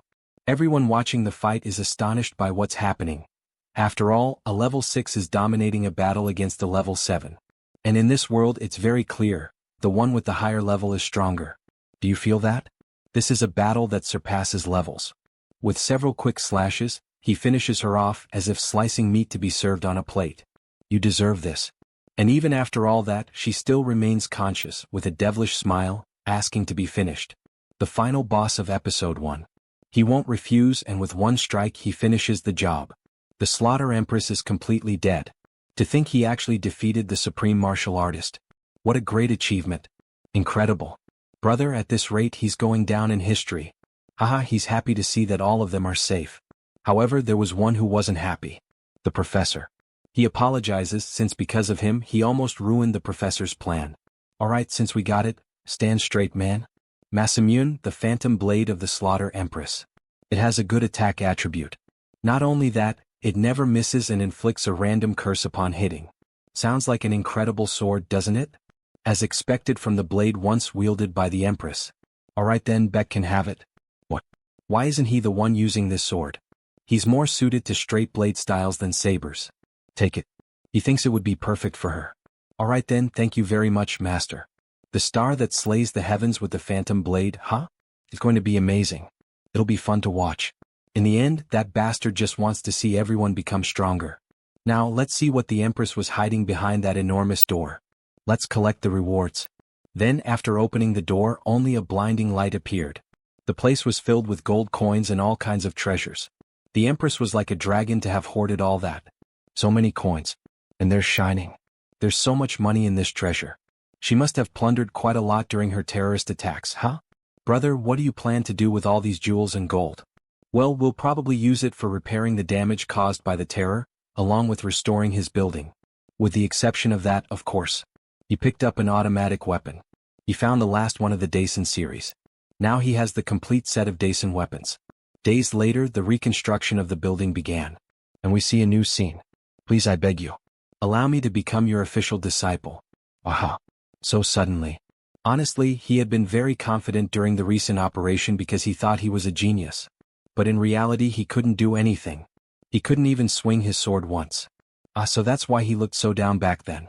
He realized that leveling up doesn't solve everything. Of course, the teachers he has in the clan area are also amazing. But they lack an essential factor. I also want to become a warrior. The instincts of a weed that fights to survive in the wild. If that's what you wish to learn, then fine, he'll accept you. Really? Yes, but don't ask to quit later, alright? Yeah, congratulations and welcome. He promises that will never happen. Thank you so much, Master. Then, suddenly, someone pats him on the back. Welcome, Rookie. Looking forward to working with you. Rookie, my ass. He met him before you did. She's the junior here. What do you mean? We've got to follow the order in which we joined. Don't you agree, Disciple Seo? The boomer side of her is showing again. Hey, don't make fun of your senior. Stop right there. Then all of a sudden she hits someone. Jeanette. Her eyes tremble. There you are. She has no idea how much trouble he went through to find her. Let's go now. I'll wait. However, our hero stops the stranger. What brings you here? We came to reclaim our property. Your property? Surely he's not talking about Jeanette. That's exactly what we mean. As you can see in this contract, this girl is ours. So we'll be taking her back. Then he realizes who these men are, the same ones who murdered Jeanette's parents and sold her, left alone, into human trafficking. The mages of the Iliang Magic Tower. He guesses it's time for Jeanette's personal quest to begin. She is his disciple. You cannot take her. What are you saying? This girl is our asset. Take a look at this contract. Ridiculous. Where's her consent on that damn piece of paper, huh? If you really want, he's willing to send Jeanette to your magic tower. However, he will be accompanying her. With this mission, the sword of the Nephilim will finally be inherited. Shortly after, Guachin. Iliang Magic Tower. They stormed the place. Ugh, what the hell are these things? The site of Magitech biological experimentation. A place where the disgusting greed of humans is laid bare. Master, do you think she'll be able to become strong enough to stop all the horrible biological experiments in the world? Jeanette girl. Yes, but only when she obtains the sword of Nephilim. Then we sold go right away. But there is something you must do before that. Avenging your parents. Oh, I see. I almost forgot something she shouldn't have. Let's go teach her. Then the attack on the Iliang Magic Tower begins. We see Jeanette destroying the whole place. Sorry. Please spare me. Your parents. Master of the Tower of the Iliang Magic Tower? Do you dare mention her parents? She doesn't even want to speak to him. Die. With a quick strike, she finishes the fight. However, of course, that would be a traumatic scene. After all, Jeanette is still a child. Our protagonist is insane. He made her taste blood like that just to become stronger. She breaks down in tears after realizing that it's all over. Beck Soren tries to console her. After all, it was the revenge she had so long desired. Are you okay? Good job. That must have been hard. But Jeanette's mission does not end with revenge alone. Magitech biological experiments are being carried out secretly throughout Arcane Seoul. Among them, the best result to emerge from the Magitech experiments was found. The human-angel hybrid, the Nephilim. We need to kill it. To do that, we need to find out his true name. Jeanette, let's go down to the basement to grab the Nephilim's sword. So this is a Nephilim. Were they researching something like this? Good job, everyone. You are no match for him, so stay back. Are you fighting alone? Isn't that too dangerous? He's not wrong. Normally it's a raid boss that requires at least 4 level 7s.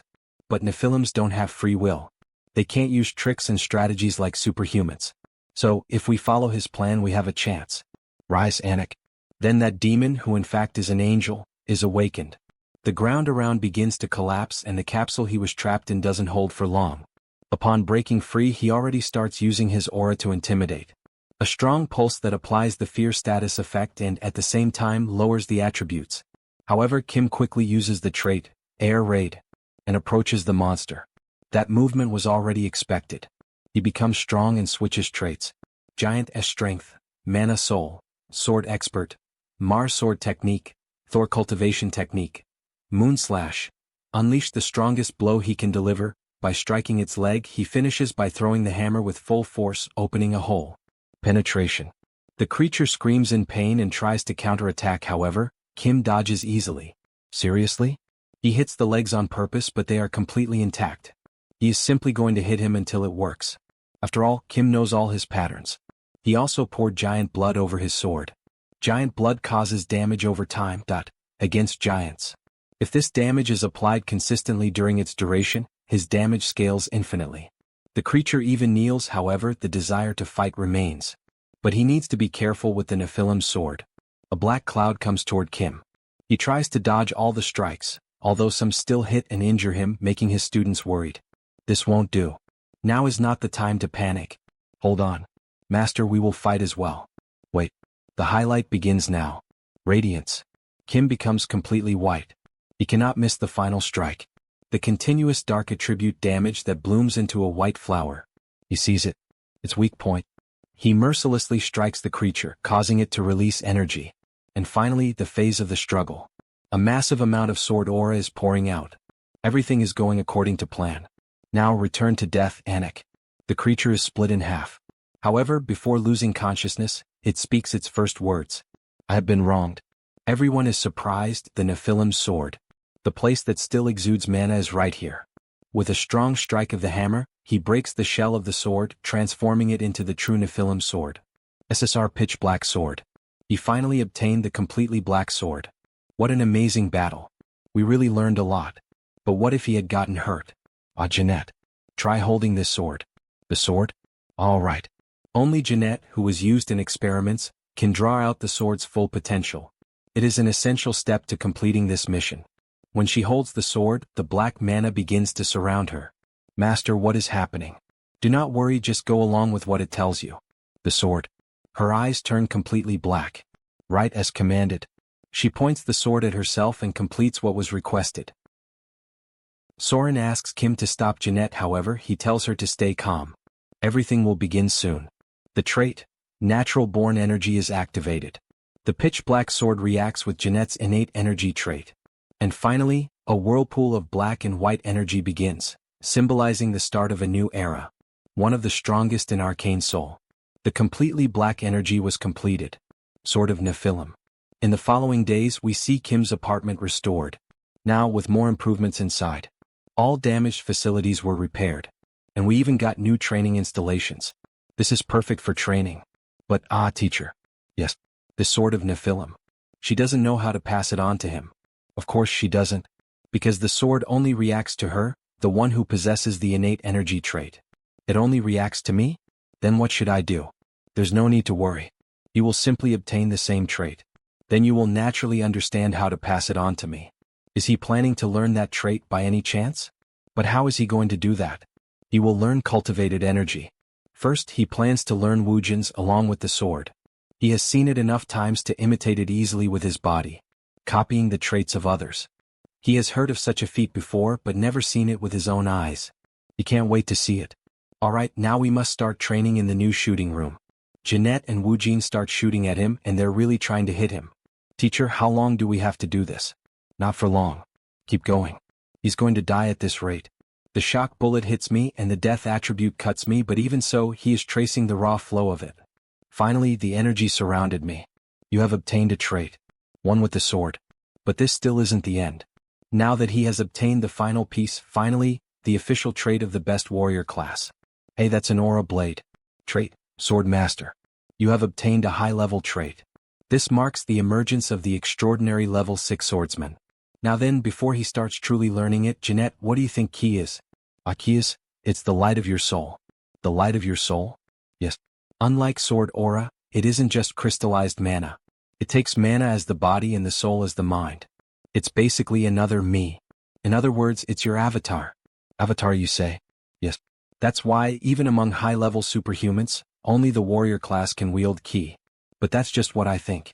Look at this girl, huh? She really put effort into it, didn't she? But if it's just energy taking a tangible form, can't you also call that an aura blade? Now that you mention it, it's kind of true. Ki is more than just the concentration of power. It can be seen as the path to transcendence. When it goes beyond mere visibility and becomes fully tangible, it signifies a great transformation in physical properties. So that means when you use ki, your soul. No, your class is elevated. Now she understood. The Nephilims sought to refine their ki to strengthen their souls, because they desired to elevate their existence to become divine. That is why Nephilims, born as half-angels, always mastered ki instinctively, as naturally as they breathed from birth. Kim had an idea. As naturally as they breathed from birth? That means he had been using the trait as an active skill. But I have to use it as a passive skill, huh? Teacher, hold your sword and close your eyes. Don't use your sword aura like you normally do, just breathe. Slowly and comfortably. Inhale and exhale. This place, it's the space of the Nephilims who sought to become gods. So this is the main point. It is to understand their desire, the starlight unfolding before his eyes, the staircase ascending to the constellations, and the light of the soul. All of these are truths that cannot be conveyed through words. Warmth, exaltation, and ecstasy flow through his entire being. Only now does he truly feel it. Then Kim begins to grip the sword tightly. A moment of sudden enlightenment. He succeeded. Trait, Sword of Nephilim. You have obtained a trait. Congratulations, teacher. Congratulations, teacher. Thank you, everyone. Good job, Jeanette. No, it was all you, teacher. Superhuman Kim, we have a big problem. Director Choi? What happened? Chairman Song of the Kumo group is in critical condition. You mean Chairman Song Hee-young? How did a level 7 superhuman end up in critical condition? She has been poisoned. The elixirs didn't work and she's only getting worse. The elixir didn't work? There's only one poison capable of doing that. Poison blood. And it was only used once in the game. Episode 2, The Harbinger of the Zombie Outbreak. In the next scene we already see our favorite girl in a much worse state. The doctor is performing chest compressions to resuscitate her. What happened? President. If she dies, we're all finished. Damn it, she was fine just a moment ago. Stop. Mr. Kim, superhuman. This disease is not something a doctor can treat. They begin the new treatment, giving her a liquid medicine that quickly takes effect. President, can you hear us? Are you all right? Secretary and Mr. Kim. Am I indebted to you again? Debt? Think of it as payback for helping with the redevelopment last time. What exactly happened? Her condition suddenly worsened and she lost consciousness. President, I'm sorry. It seems there was an attempt to poison her from the outside. Poisoning? When did this happen? You had recent contact with an animal, right? An animal? Ah yes, she petted a stray cat before fainting. Yes, that's it. That cat was a disguised shapeshifter, acting under someone's orders to assassinate President Song. You already know the truth. Did you catch the culprit? Of course. He already knew the criminal's method. For a veteran like him, this is easy. Tell the truth, shapeshifter. Damn, it was the Black Jaguar cult that ordered the assassination of President Song? He doesn't know what he's talking about. Then repeat after me. The Black Jaguar is a miserable offspring devoured by the winged serpent. Say it. Son of a bitch. Judging by the reaction, there's no need to ask anything more. If you want to live, hand over the heart's blood. Hey, I don't have that. Then I have no reason to let you live. Wait. He'll give you this in exchange. So please spare my life. A dragon necklace. Great. Keep that safe then. Good reward, amazing, haha. So, can I go now? He will never come to Korea again, he promises. Alright, go. If you manage to get out alive. We even managed to get an antidote from the shapeshifter. By forcefully opening up his body, haha. I see. Who ordered her assassination? The Black Jaguar cult. To be precise, it was probably an order from the Old Father cult behind them. In episode 1 they used the Terror League to try to cripple the government. This time their goal was to assassinate the president of a conglomerate. Isn't that a cult based abroad? Why did they target me? Recently because of the funding for suppressing the Terror League. As a saint she would be worried, but he can't say that the Old Father cult is behind it, because there's still no evidence. He doesn't know the reason either. However, he found out where the Black Jaguar cult is hiding. So she will make an official request. Please, find the people who tried to assassinate me and tear them to pieces. The next day they appear on the bridge overlooking the sea, the Han River. Superhuman, they say everything is prepared just as he requested. But is there really no other reason to go this far? We're just trying to secure evidence. There are other methods, of course. But Episode 2, The Zombie Incident. If we want to prevent a terrible event in Seoul, this is the only way. We'll make an example of them as a warning. To the Black Jaguar cult and any backers hiding behind them. Backers, she will see when it happens. Now please begin. Evaporate the moisture, cast the great magic. A huge beam of light falls from the sky. The sealed zones that those guys installed beneath the Han River are finally having their entrances revealed. And then what is that now? Film quickly, hurry. Begin the operation. Interdimensional projectile bombardment, begin. Prepare the interdimensional projectile bombardment. 3, 2, 1. Fire, crush them completely. Simply, our protagonist possesses a war machine. He begins to attack the base and along the way he acquires some traits. Command. Order. Leadership. It seems like he's playing Battlefield 6.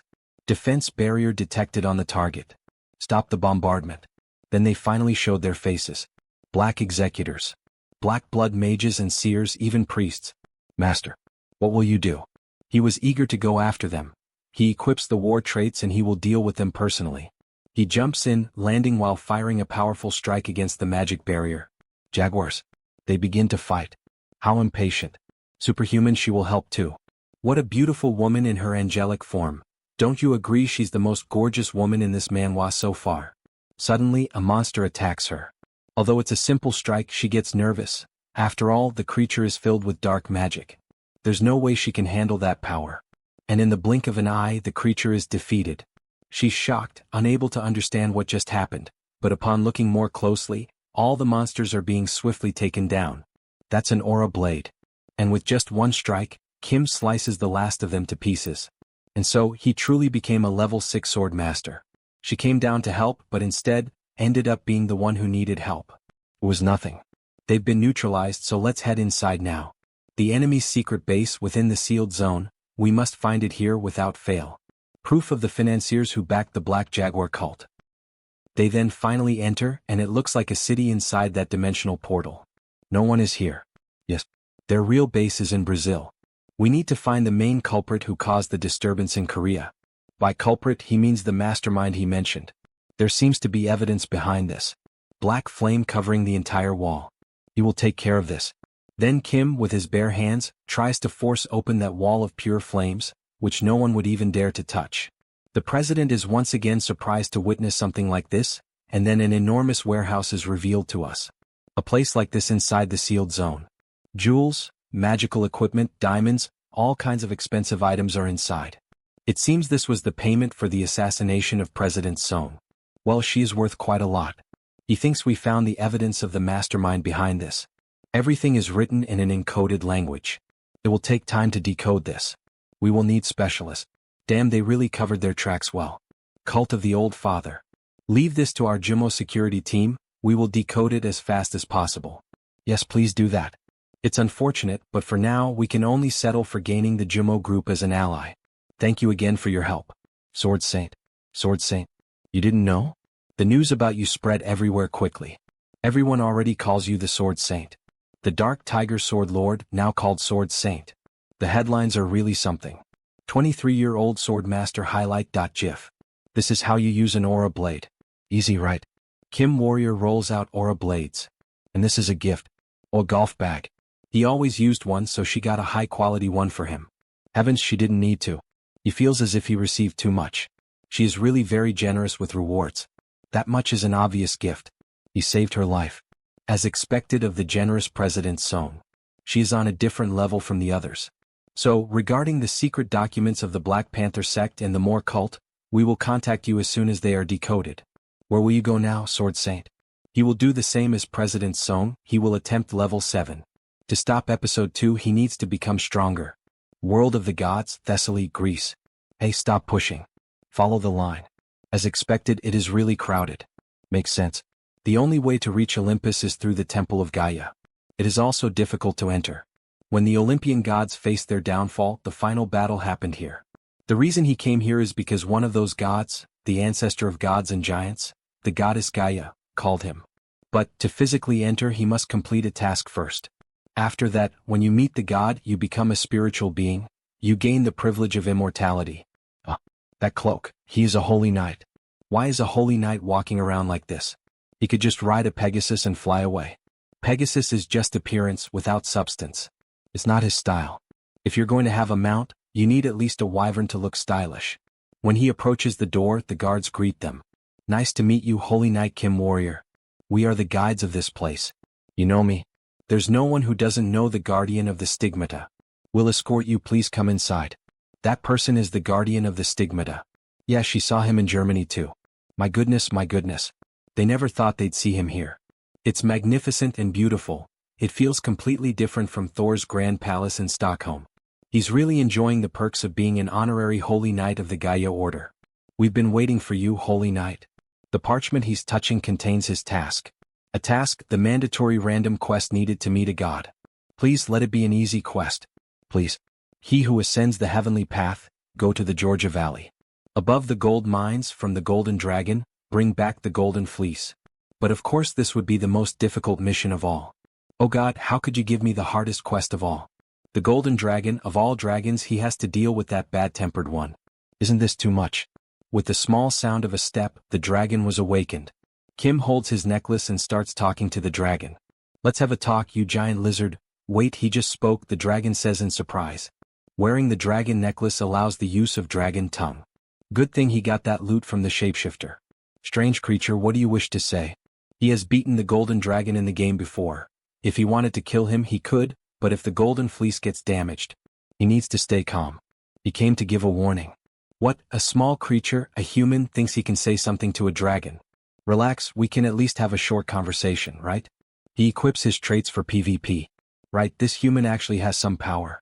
Say that again if he has the courage. Yes, staying stuck in here is never going to make you a dragon lord. What? Well, think about it. He has been here for 2,000 years and made zero progress. At this point there is no hope. Insignificant creature, what do you know to speak like that? That is why he will tell him how to become an ancestral dragon. In exchange, give me the Golden Fleece. As if his insolent words weren't enough, he still dares to aim at his treasure. He thinks the dragon won't give him an answer. Well, if you don't want it, then forget it. You will remember this as your last words. Die. Good lord, for a dragon mental damage works way too well on him. His fleece. Give that back right now. A pathetic creature dares to touch his treasure. Then how about this? You can't burn this, right? The Golden Fleece is an item of immortality and resurrection. With this alone, taking down the Golden Dragon is easy. If he is planning to finish this, he is not going to refuse. Then we have a flashback of when he spoke with the God of Thunder. Use this well. Together with that brat Senir. The God of Thunder helped you. He told me to annihilate you. Spare me. Please stop. This will not do. The byproducts of a dragon are quite profitable. Exactly, he told him that we could do this the easy way. He has level 7 trait elixirs and evolution materials. How could he let this slip by? In the end, Kim never had the intention of helping the poor dragon. He only really wanted his body to obtain precious materials. Alright then, let's collect every little piece. Sometime later we see a beautiful place. A welcome guest has arrived. It is an honor to meet you. He is the warrior Kim. Yes, child. She has observed him for a long time. If you have something to ask, ask. Thank you. The Thunder of the North said that he was summoned by something that is not a god. Do you know who summoned me here? If this happened on the surface or underground, she would know. She also does not know, child. So, from the heavens? There are other possibilities besides that. Hidden dark dimensions or other worlds beyond the Great Rift as well. Then could it be, was it the saint of the cult of the Old Father? It also doesn't seem to be her. If someone summons a soul from another world, the summoner's soul would be severely damaged. There is a high chance that the one who summoned him has already perished. The saint's soul did not seem damaged. If it wasn't her, then who was it? It seems that she didn't help much. Instead, tell me one last wish. Then you would grant me a level 7 blueprint suitable for me? The goddess's reaction was strange, as if she did not believe what he asked for. Fine, she must give him everything he wants. With a bit of magic, Kim receives the level 7 blueprint. It seems that there is more than that. They are the level 7 and level 8 blueprints. She also prepared the corresponding skills and the materials. You are giving me even level 8. With this, defeating the saint is not that far away. Up to level 6, a mutant mana core is necessary. Level 7 requires a humanoid otherworld mana core. And for level 8, you need a non-humanoid otherworld mana core. Then what about level 9? Is he going to need the mana core of a god? He is already overwhelmed. How am I supposed to gather all of this, and what about the extra materials? Child, there is no need to worry too much about a future that has not yet arrived. Your fate is already running toward a turning point. That is true. Now he needs power to face the final boss of episode 3, the level 8 saint. Thank you, O Goddess Gaia, the most generous and merciful.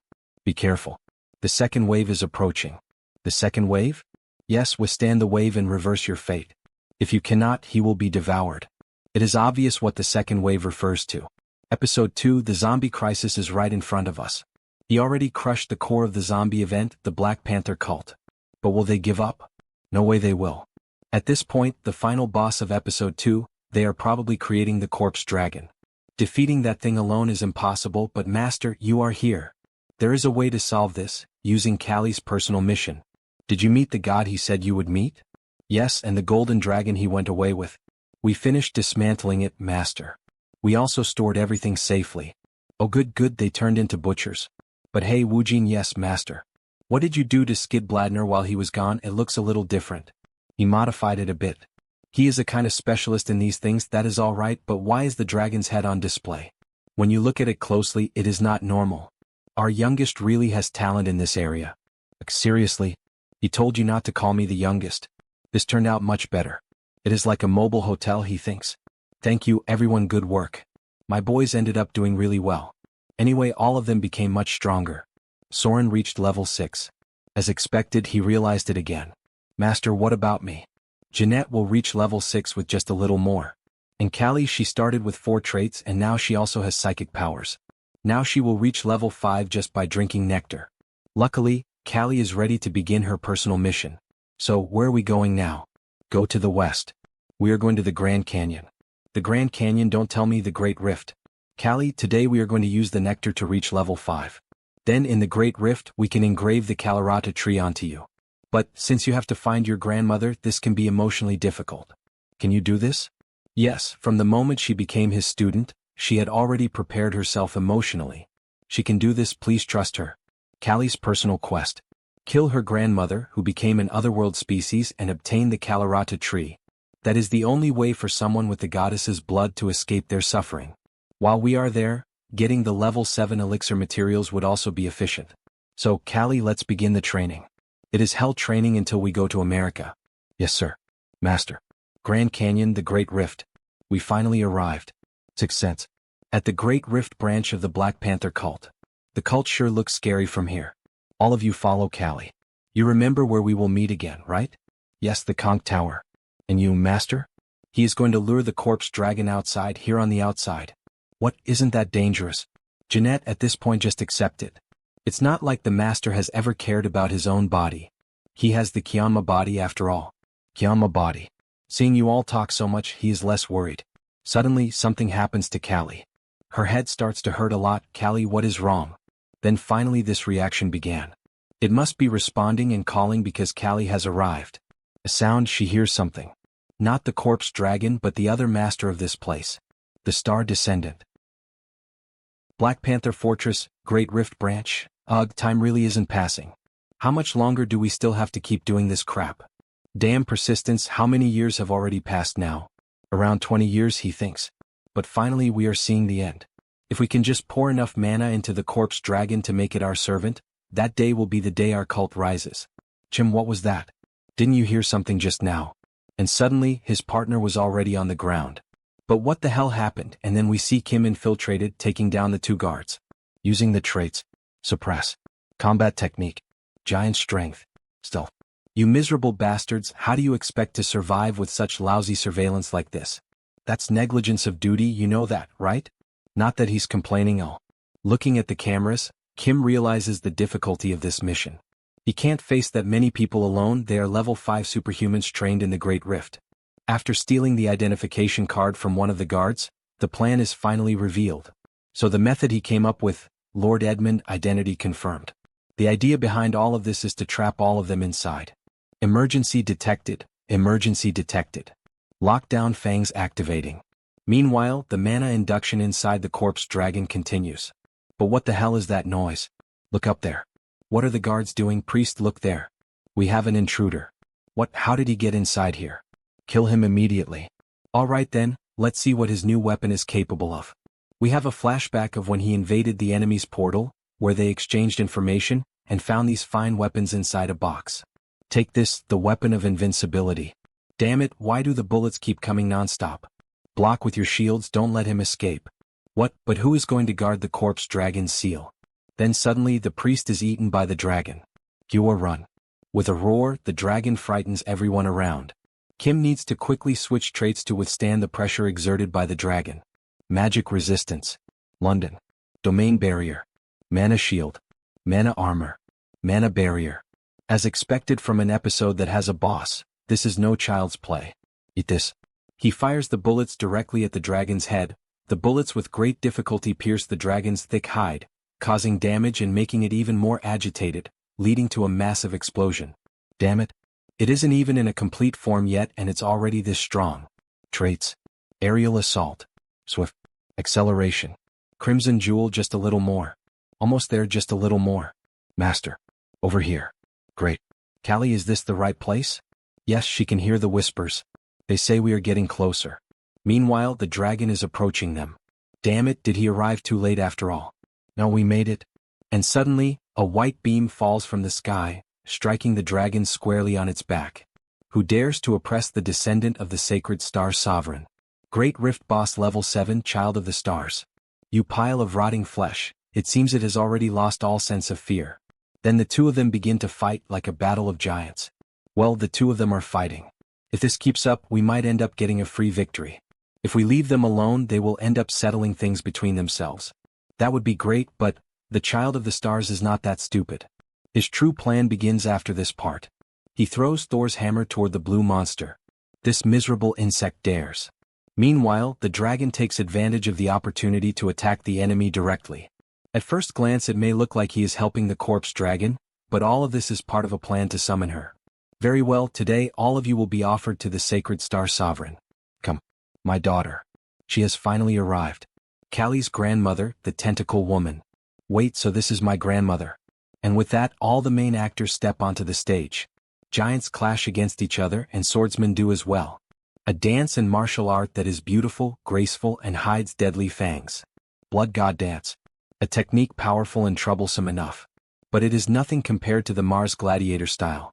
Traits equipped. Mars Gladiator style. Master of the sword. While they fight, Kim pays attention to the battle of giants. As expected, the Child of the Stars has the advantage. Finish this now, my child. The order to end the corpse dragon is finally given. Now that the tentacle woman is about to move away, this is our chance. There was a reason he made them fight the corpse dragon first, to drain its strength. Exactly because of this. A crucial moment. You dare scheme above your station. Submit quietly and become nourishment for the star sovereign, insignificant insect. This is bad. Quietly offer yourself to the star ruler, you lowly vermin. Then they begin to battle and Kim protects himself with the shield. Ugh, she still has some strength left. But that's no problem. Because he's prepared for it. Kim is a paladin who has been blessed with Gaia's protection and Thor's strength, and he releases an extremely powerful lightning bolt directly at the monster, leaving it paralyzed up. Why now? Things should be wrapping up over there too. Now then, it's time to end this. Impossible. With a single attack, he defeats the giant worm and also manages to defeat the dragon. Operation success, and it was perfect, haha. That woman who had been controlled by the star descendant will now finally regain her sanity, but her lifespan will soon reach its end. Another Callie, one who shares the same name as the goddess Callie. Grandma. Callie's grandmother. The holy water will extend her life by a little bit, and she will regain her original appearance during that time. She must have been at that age when she became an alien species. Grandma? Callie, she has grown so much. Do you recognize me? Of course. She's my last descendant, so how could I not? She endured the mental attacks from the alien species by thinking about her, my dear. You thought about me? You and I are the only two descendants of the goddess. So, if she didn't give you the Kalaratri, she would die. How is Amit doing? Dad's doing fine. She has been worried about him all this time. She's relieved. I miss my son. Grandma, let's go to Seoul to meet Dad.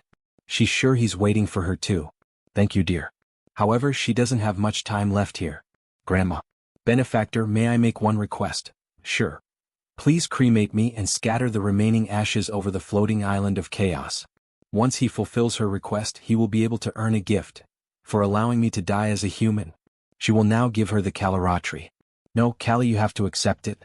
If you don't, your grandma will forever wander this terrible world. SSR Caloratry. This is.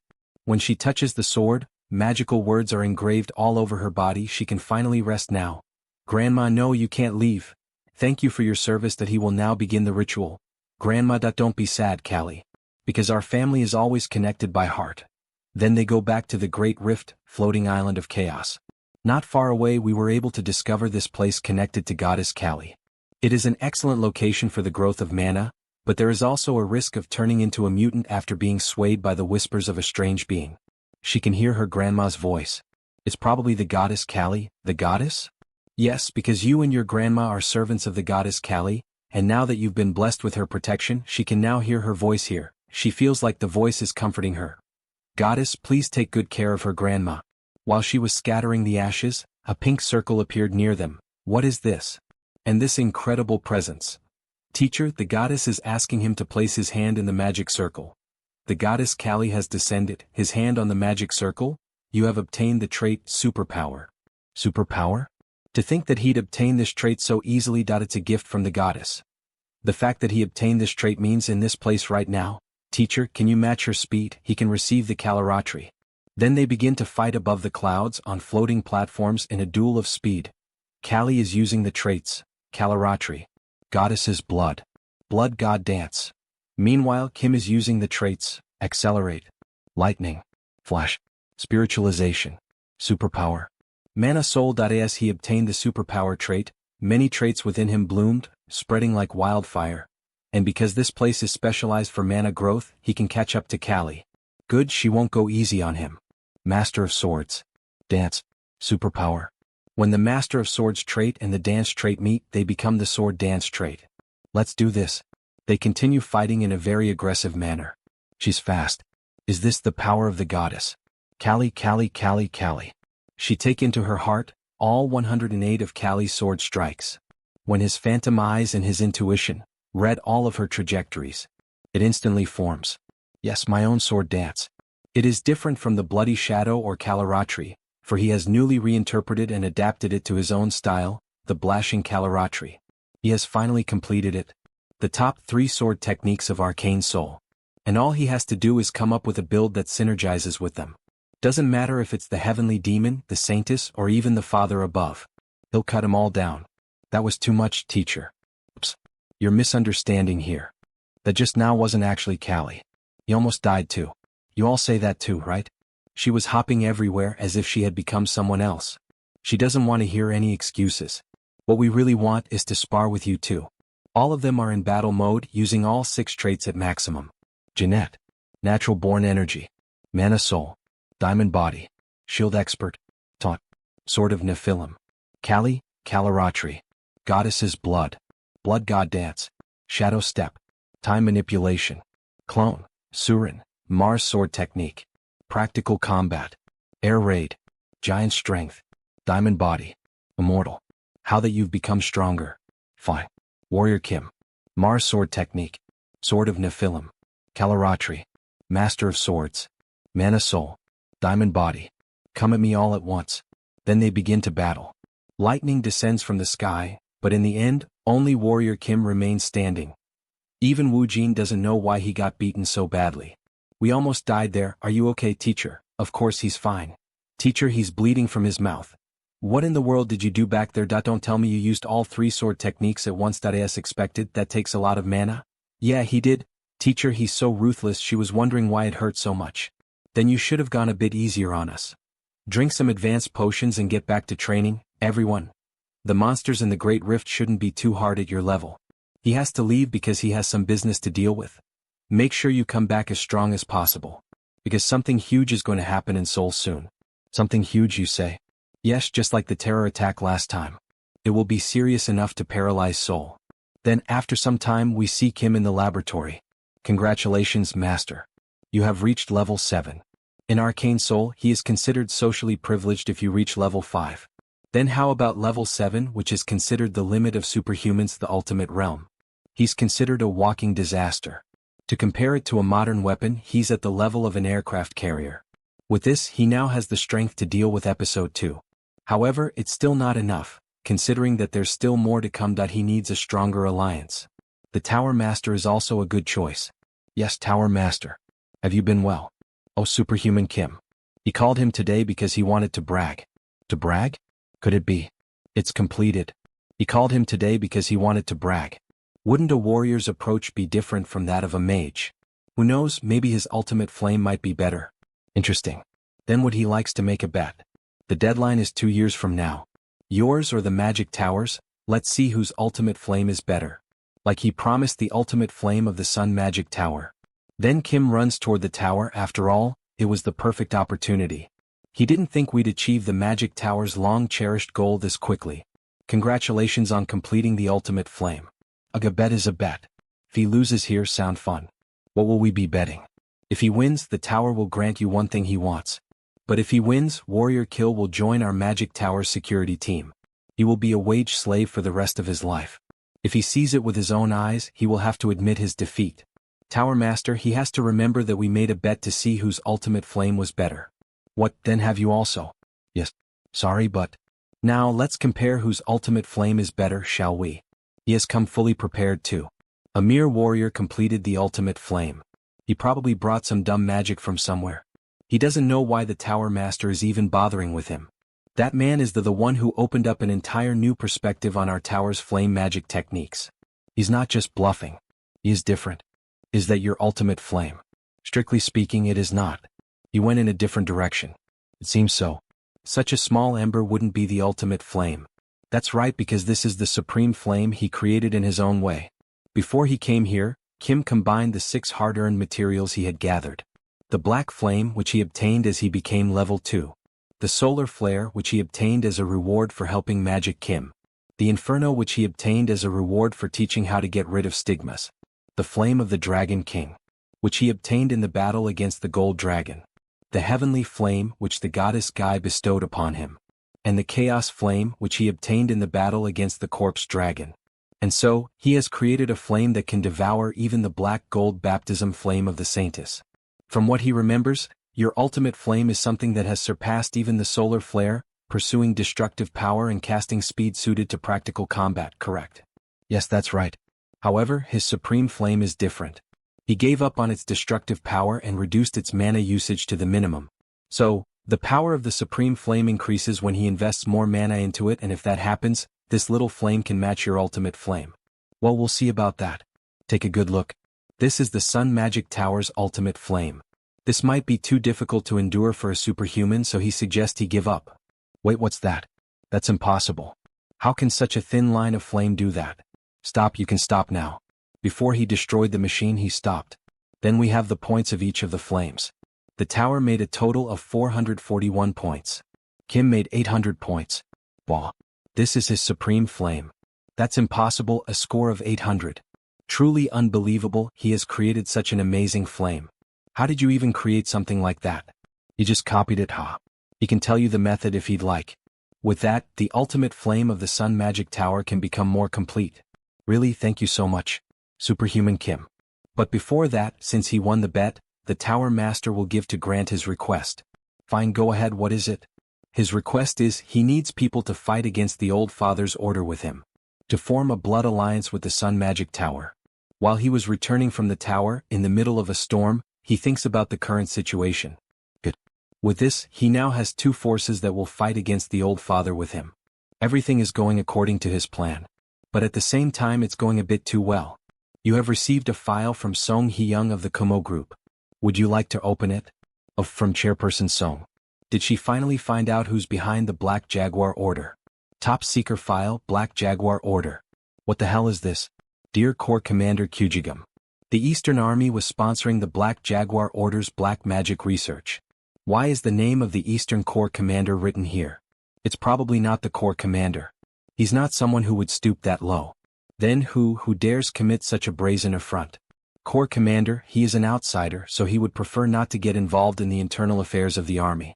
But the Eastern Army right now is no different from a potential terrorist organization. Then we are introduced to the members. Kujinju. 2nd Division Commander. Kuhyungju.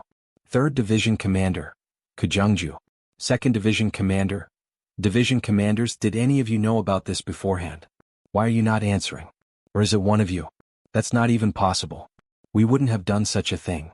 Father. My apologies. In truth, the Eastern Army has often been involved in similar matters. What? In order to reform our bodies into a physique optimal for the Black Tiger swordsmanship, we coveted magic. And he's telling me that was a good thing to do. No. He regards it as a shameful act. Now that he's reflecting upon it, I recognize that it was all meaningless vanity. At least there's one person with the right mindset in this family. Father, this is all his fault as the eldest son. Please punish me accordingly. And Corps Commander, as the 1st Division Commander, he'd like to make a request. Please eradicate the roots of illegality and black magic that have spread throughout our legion. Brother. Yes. He must, Superhuman Kim. No, he should call him the Sword Master now. Yes, Corps Commander. He'd like to conduct the highest level inspection across the entire Eastern Army. He will be in charge of the comprehensive investigation. What, me? Why do I have to be involved in someone else's family affair? Father, you can't do that. The honor of our legion will be. If you knew of honor, they should have done better before this happened. Sword Master, as you can see, he has a lot of children, but he has no one to entrust this role to.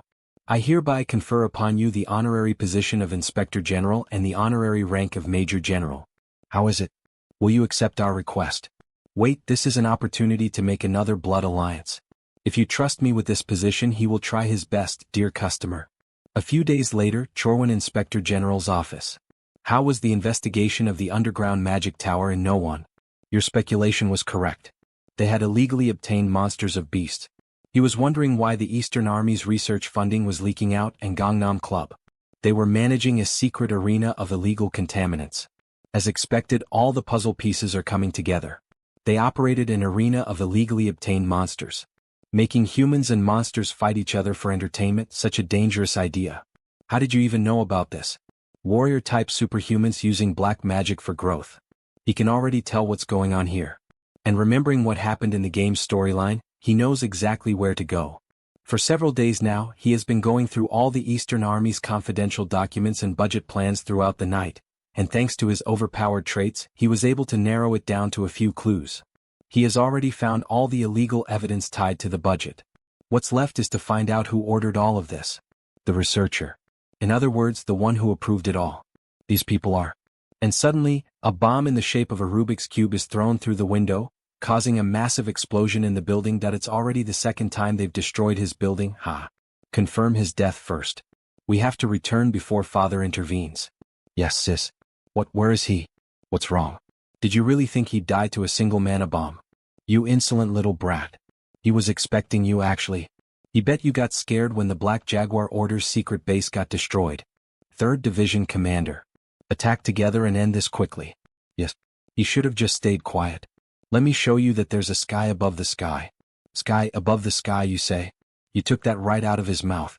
As expected, a fierce attack from 2 tigers feels different. The 2 masters of the White Tiger Sword are aiming for vital points. Especially Kujinju. He's extremely vicious and brutal. Like a demon. Although Kim manages to defend himself against the bloodthirsty attacks. Chase him down.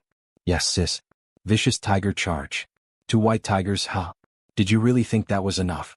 It's just a bluff, he's only level 7. But suddenly, Kim's aura changes completely, leaving even the old woman speechless. What the fuck? Only level 7, they are right. However, he's not just any level 7 superhuman. He is Warrior Kim. Destroying all the evidence will cost you a lot. A thunderous boom erupts in succession. Sword energy is the purest crystallization of force, the soul of a transcendent superhuman who has broken all their limits. A violent shock is transmitted through the blade. Normally, this recoil should cause the sword's momentum to hesitate. But the Mars sword technique, it uses even the explosion and the recoil. How dare you? Moving more instinctively as if foreseeing the future. With a godlike attack, his strike will cleave the battlefield apart. Oh sweet slaughtering carnage. Then the old woman's wound is touched and she becomes irritated. That brat, she will kill him. Has she thrown away the dignity she once valued so highly? An insolent child, Kim is nothing but a worm. She will show him the power she obtained through the black magic wounds from fighting a monster. With this, the culprit is certain. No further evidence is needed.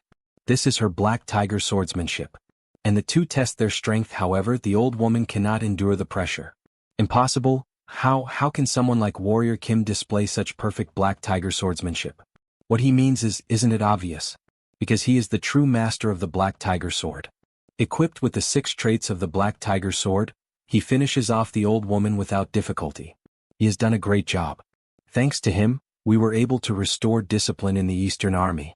What happened to those who participated in illegal activities? He punished them himself, but what would he likes to do? They are your people, so he is being careful when he says this, but he believes they should be strictly punished by military law. For ambushing him at night and for trying to destroy the evidence. He wishes he had a son like him. He couldn't even manage his own children. Life is truly fleeting. Feels like he has lived in vain. That is not true, Corps Commander. Without you, sir, South Korea would have disappeared in the Second World War. In the game, the country was defended solely through resistance, not through the victory of the Allied nations. And not to mention that the Eastern Corps Commander also made huge contributions in the Korean War. Please do not forget that we live under his legacy. Oh, he is just sucking up to me, so he gives him his rewards, aren't he? Oh, did it look like that? Haha. Fine. Close your eyes and stay still. He wonders what he is going to give to him. What the Corps Commander is about to give him is all of me, the Eastern Army. Upon touching the protagonist's chest, shadows begin to fly around him and enter directly into his body. Wait, could this be the strongest trait of Arcane Seoul, which contains the Corps Commander's entire life, hero? Such strong and fierce mana, it feels like it was injected into his body. It seems like the transfer went well. Corps Commander, why would he go to this farm for him? He wanted to give it to someone eventually. However, he will not be able to use it right away. He will only be able to awaken the power once he reaches level 8. Thank you, sincerely. He doesn't even know how he can repay him for this. His only condition is that you become a constellation. From what he heard, they call it the strongest on Earth nowadays.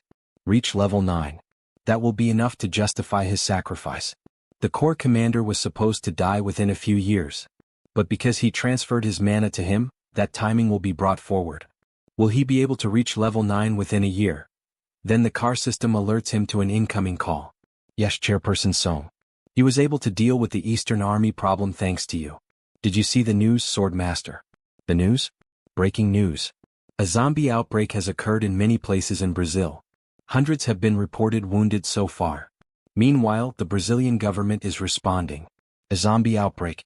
Kim thought he had taken care of that by taking out the Black Jaguar order.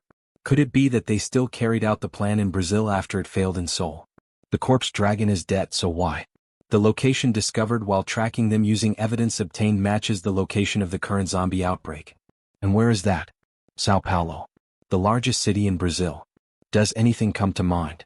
Yes, he will fly there right now and find out. Sao Paulo, that is where Black Jaguar's lost divinity lies, and where the sage god Poca resides. They intend to steal the divine seed of the god Poca by resurrecting the spectral army. Then he finally arrives at his destination. Brazil, Great Sao Paulo Temple. The reason why the Black Jaguar Order caused a zombie outbreak in Seoul was to create a large number of corpses. If the Mama Quilla Order does not respond quickly, the divinity of the god Poca will be taken away, and the Black Jaguar will be revived. He cannot let things flow as the Saintess intended. It is an honor to meet you, Grand Patriarch. Greetings. It is an honor to meet you too, Swordmaster. He did hear that you visited the Great Rift last time. The brothers of the Great Rift branch said they witnessed it. Yes. He should have greeted the Mama Quilla Order, which fights at the forefront of the Great Rift. Kim was late because he was too busy. My apologies. It is fine. We are simply doing what is right as servants of the moon. If the Great Rift overflows, the Mama Quilla Order dispatches a sage god to hold back the otherworldly species. Just like how the Guardians League guards the Great Labyrinth of a hen. But what brings someone as busy as you here? He has something urgent to tell him. It's about the Black Jaguar Order. Black Jaguar Order, of course he would be surprised. They've been threatening the god Poca for a long time now. He recently obtained some information. Is it related to the zombie outbreak currently happening? Correct. He speculates that they are trying to descend the Spectre King in this place. Pardon, what kind of nonsense is that? This is the city where the god resides. How can a mere undead? Take a look at this. It will help him understand what he is saying. Even so, this is... He will take a look, but he can't trust everything an outsider says. Even so, he asks that you reconsider it once more. Why do I have to beg to help a country he doesn't even live in? Of course, it's not easy to believe in their position. The god here, Poka, has yet to mature, so they are unable to detect any threats yet. Kim understands that what he is saying might sound unfamiliar, but... Sorry, but the priest doesn't think he can take part in something that disturbs his god. He hopes your way home will be safe. This is doomed. It will be difficult to find the location of the Spectre King without the help of the Mama Quilla order. Does he have to wait until another zombie outbreak happens? He can't think of a proper plan. You are here, Warrior Kim. This is our third time meeting, isn't it? Savior. The old father orders Saintess. She's the mastermind behind all this, yet she appears so shamelessly. Very busy, aren't you? Coming all the way to Brazil. It seems so. She never thought she'd have to visit Brazil. It's all thanks to a certain someone standing in front of me. The Saintess is level 8. He can't beat her. At lower levels he could win against superhumans one level above him, but level 8 is a realm beyond humanity. It's impossible. Do you have any questions? She bets you have many. He doesn't. Now move aside. Ask you for what? He's going to find out on his own anyway. Then let me ask you one. She slams the car door shut. Savior, he is from another world, isn't he? That's unexpected. He thought the Savior came from the same world as me, so she performed the ritual. You performed a ritual? He didn't know. She summoned him, Savior. She thought the ritual failed, but maybe it was a huge success. What kind of nonsense are you telling? The god said that if someone succeeded in summoning him, the summoner wouldn't still be alive. Flashbacks. Summoning a soul from another world would badly damage the priest's soul. There's a high chance the one who summoned him already vanished. Then the first question. What did she sacrifice? Was something else offered in exchange to summon him? If that's possible, then don't tell me. Did you offer your own future as the price? As expected of the Savior? Yes. She sacrificed everything in her future. Even her soul. She's completely insane. If you do that, she won't even be able to reincarnate. When the world is dying, what use is reincarnation? Rather than being worn down through endless reincarnation and becoming cosmic fertilizer, isn't it better to be used in a meaningful place, and at the time she chooses? So, Savior, she asks him. Stop wandering and offer your body and soul to the old father. Why go this far? The old father can no longer be perfectly resurrected. She knows. But all plans change depending on circumstances. A small sword suits a small god, don't you think? Don't tell me she means a sage god. Ding dong, correct. This saintless is a kind of cute, right? The old father will descend as a sage god, reincarnating generation after generation to protect this world. Then all the foretold disasters will be erased. If he gains power by taking the fate of an otherworlder, the old father will rule this world. What does he say? Together with her, offer that single body, and that single soul and save the world. Our great and holy Savior. Get out of here. What? Save the world through self-sacrifice. In this world where he had no family or friends, he did end up with people he wants to protect. Of course he'd willingly risk his life to fight for them. Screw that. He is not a sucker to have no reason to sacrifice himself one-sidedly. She's disappointed. Abandoning the greater cause just to protect yourself. Well, to me, a world dying from disaster or a world turned into a human farm under a transcendent being both look like the same hell. What a shame. If instead of memories from this world, you had your original memories intact, we might have understood each other. What, original memories? What? Then, until we meet again, farewell. Hey, wait a second. May the old father's blessing fully descend upon the Savior. Chonggang, what kind of bullshit did she spout before disappearing again? Emergency. All units assemble. Protect Lord Poka. What's going on? Are you civilian? Evacuate immediately. Zombie soldiers are overrunning the town. It's the Wraith King. So he finally appeared. At this point, the Wraith King isn't level 9 yet. Which means it's worth fighting. So it's you. The human the Dark Jaguar spoke of. Perfect. If he shapes your body and devour his soul, his power will fully return. You guys, seriously, does he really look that easy? Offer your neck, then he won't torture his soul. Go on, try it. He activates giant strength. Pathetic. The Wraith King is a being that is a warrior, a mage, and a priest. Even without full power, he's above level 7.5. Even a Mars build made as a trinity can't match the Wraith King's physical power. Should he try that old tiger method? No, using something incomplete that he haven't mastered could be dangerous. He will clear this the proper way. Equip traits. Divini power. Holy light. Radiance. Hand of healing. Divini miracle. Oriole. On top of his existing traits, the Hand of Healing from Gaia and Divine Miracle from Kali, and adding Oriole, the best possible attack against the undead. He dominates Wraith power with Divine Force. Trait. Crown Paladin. They begin to fight on equal footing, exchanging repeated blows. Truly impressive. But all of it is meaningless to him. Debuff activated. Equipped traits are being removed. Divine Power has been removed. Holy Light has been removed. Radiance, Hand of Healing, Divine Miracle. This is the Wraith King's unique trait, Reverse Heaven. Well, it's fine. The fact that he used Reverse Heaven means he took enough damage from Holy Power. Good. Now, to finish Phase 1, the next traits are Giant Strength, Mana Spirit, Practical Combat, Crown Paladin, Lightning Strike, Resonance, and Omnipotent. Indeed, he's worthy of becoming his prey. I borrow your name. When he plunges his sword into the ground, the necromantic aura affects all the zombies and he begins to pray. O Dark Jaguar, hear me. An area of effect spell that sacrificed the zombie army. It hurts, but it's a pattern he has to endure to defeat the Wraith King. If he doesn't deal with the zombies now, he'll fully heal them later with recovery magic. Self-healing like that crosses the line. What wraps up Phase 1? He will finish this before the Wraith King's Reverse Haven cooldown comes back. Equipping even the traits gained from battles traded for Life Rage and Frenzy, a triple-stacked Berserker build. Now the fight truly begins. After all, our protagonist is in Berserk mode. They exchange heavy sword blows, leaving Kim with the advantage. He's doing something interesting. Let's see how long you can hold out. Not a chance. Once he's caught, there's nothing he can, but he breaks free using a mana barrier. Wraith's Grasp, a CC skill that forcibly pulls in and restrains the opponent. This can be blocked with mana, that's all. How strange, how do you know so much about me? Well, you get like this after killing him about 100 times in the game. Oh. Alright, then now he summons Thor's hammer and golden lightning descends from the sky. It's burst damage time. Then he begins to unleash countless strikes with Thor's hammer, imbued with sacred magic, causing numerous instances of damage to the enemy, hurling him meters away. It's more persistent than he expected. And it's about time for him to start feeling the aftereffects of the frenzy trait. Status ailment, mana rampage. His blood vessels and nerves are destroyed. Damn, he just has to last a little bit more. Incredible. Quite amazing, omnipotent. However, he evokes nothing but pity with that look on his face. To reciprocate his thoroughness, he shall also accept some loss. Yes. Finally, it's the last phase. The Spectre King's AoE attack is starting. A normal individual would have been paralyzed to the heart in less than 0.1 seconds. However, he exposes his vital point with this attack. Kim equips all traits to deliver the final blow.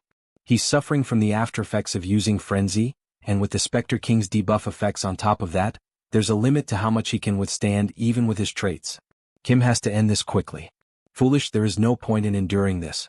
He used Defying the Heavens again. Damn it. If his traits disappear now, the pain will. And that is exactly what happens. He starts bleeding all over his body. Oh, truly incredible. Kim stand above all the heroes he has seen so far. But this is where he meet his end hero. Die. With a heavy sword strike, we think this is the end of Warrior Kim, but fortunately he let his guard down. Spectre King. The Golden Fleece. He seems familiar with it. It grants invincibility and repels the enemy's attack. This is the end, Spectre King. He drives the sword into the Spectre King's chest. He shall not meet his fate like this. And then with his bare hands he pierces through Kim's body. Spectre King shall die with you, hero. He messed up, he couldn't dodge it because his body is utterly shattered right now. Is he going to die like this? The world, the universe, is escaping from me. But at the end of the tunnel there is always a light. Not yet, trait equipped, narrow. Negates a critical attack once and heals HP. Kim finally wakes up, and a man asks how he is feeling. He wakes up in a hospital bed. Where? This is the Sao Paulo Hospital, affiliated with the Mama Quilla Order. So that's why he's here, Grand Patriarch. The priest was worried that Kim might never wake up again. He thought we were going to lose the savior of Sao Paulo and the Knight of Paul. Savior, huh? That's excessive. Please stop calling me by the title, Savior. Our priest retrieved him from the battlefield and healed him. Is he uncomfortable anywhere? He's fine, but where is his equipment? We've put it in a safe along with the Spectre King's equipment. Oh, along with the Spectre King's items? Hell yeah. He's going to sell them all, ha. Please excuse him for what he did during their last meeting. It was foolish of me to ignore Kim warning. Don't worry about it. The Spectre King showed up much earlier than he expected. It would have been very difficult even if he was ready to handle the situation. Thank you, this isn't much, but it's to show his appreciation. Oh Nectar. It really isn't much, huh? He saved their god, huh? And this. We've confirmed the file he has given us and found the source of the zombie outbreak. We obtained it after raiding and taking down the Black Jaguar Order's Sao Paulo branch. Whether you like it or not, he hopes it helps you a lot. If they subjugated the Black Jaguar Order's main branch, there should definitely be some evidence leading to the Old Father's order in this chip. Episode 2 is finally coming to an end. By the way, Swordmaster, could him please visit the Great Temple once he's completely healed back up? His Holiness would like to see you. Hello, nice to meet you. I am Poka, the living god of Brazil. Hello. I am Warrior Kim, a level 7 superhuman. He must have been greatly worried by this incident. Yes, but it's okay now. Because he successfully avoided death. Avoided death. He was fated to die. Poka was destined to be abducted and tortured to death by the Black Jaguar Order, and those you already know. How did you? Wasn't he too young to see the future? His godhood is still lacking, but he can see a blurry future of himself. Destiny was altered the moment Kim struck his sword into the Spectre King's heart. He is the Nai of Paul, the Sword Master of East Asia. Yes, not only have you saved Sao Paulo, you have saved a god too. Ooh. He didn't know he'd saved a god. Kim can feel a strange disconnection between the game and this world. This must be the butterfly effect. He has high expectations for you. Sometimes, a being powerful enough to twist the fate of godhood is born within this world. They are commonly called Heaven Destroyers or Heaven Defiers. Otherworlder, he is a special being even among them. Thank you for your consideration. It's nothing. We, the Mama Quilla Order, will always be with you from now on, Swordmaster. So, he'd like you to become an honorary paladin, and the paladin captain of our order. For real, this one's huge. It's authority without any responsibility. Thank you. He will act carefully, believing you entrusted this to him in good faith. There's no reason to refuse it. But what he needs the most right now is Poka. He has something to request. Yes, go ahead. Kim require your blood as the god of volcanoes, and the blood of your sibling, the god of Winnie-Hikadal. To reach level 8. May I receive your blood? Yes, with pleasure. Changing scenes, a supersonic airplane. Oh, he already gave him a gift. He didn't have to prepare this. That was a gift from me. This one's a gift from the order, so please. Wow, an average plane would cost billions, but he's giving him the Sky Harpy. The Mama Quilla Order sure is rich, haha. Look at the color. This is like his dream jet. Let's fly at full speed, shall we? You've set the maximum speed, Mach 4. Would you like to activate the magic airstrip? Is that a question? Hell yeah. 5,000 kilometers per hour. This is insane. It's so much faster than the Red Cooper. With this jet, he should reach the next destination in no time. Let's go to the North Pole. He has got the evidence along with an alliance. It's time to prepare for the final battle against the Saintis. And for that, he has to hunt down some non-humanoid otherworldly creatures. A blizzard can't stop him. Kim can go anywhere with this. Ah, how lucky. There are a lot of things he needs to acquire to reach level 8. Episode 2 is completely over now, but there is one last episode related to the Saintis. That is when the war against the Old Father's order breaks out. He does have some reliable allies, but he's still not sure if Kim can defeat the Saintis, who is level 8. He must become stronger than I am now. Reaching level 7 with the mana core he obtained from the Star Descendant was the easy part. Reaching level 8 requires an extreme amount of effort and luck. Level 9 was easier than this. He remembers the time when it was just a game. Trash game F2P, always slow. But who is he? Kim is the guy who had to go through that process dozens of times already.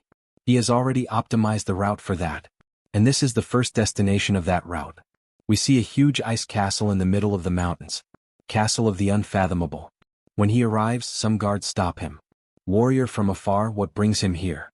We see the name of the guard captain. Sileria. Winter Elf, she's a guard captain of this place, but in the future she will become an SSR unit, the Winter Queen. The reason he's here is simple.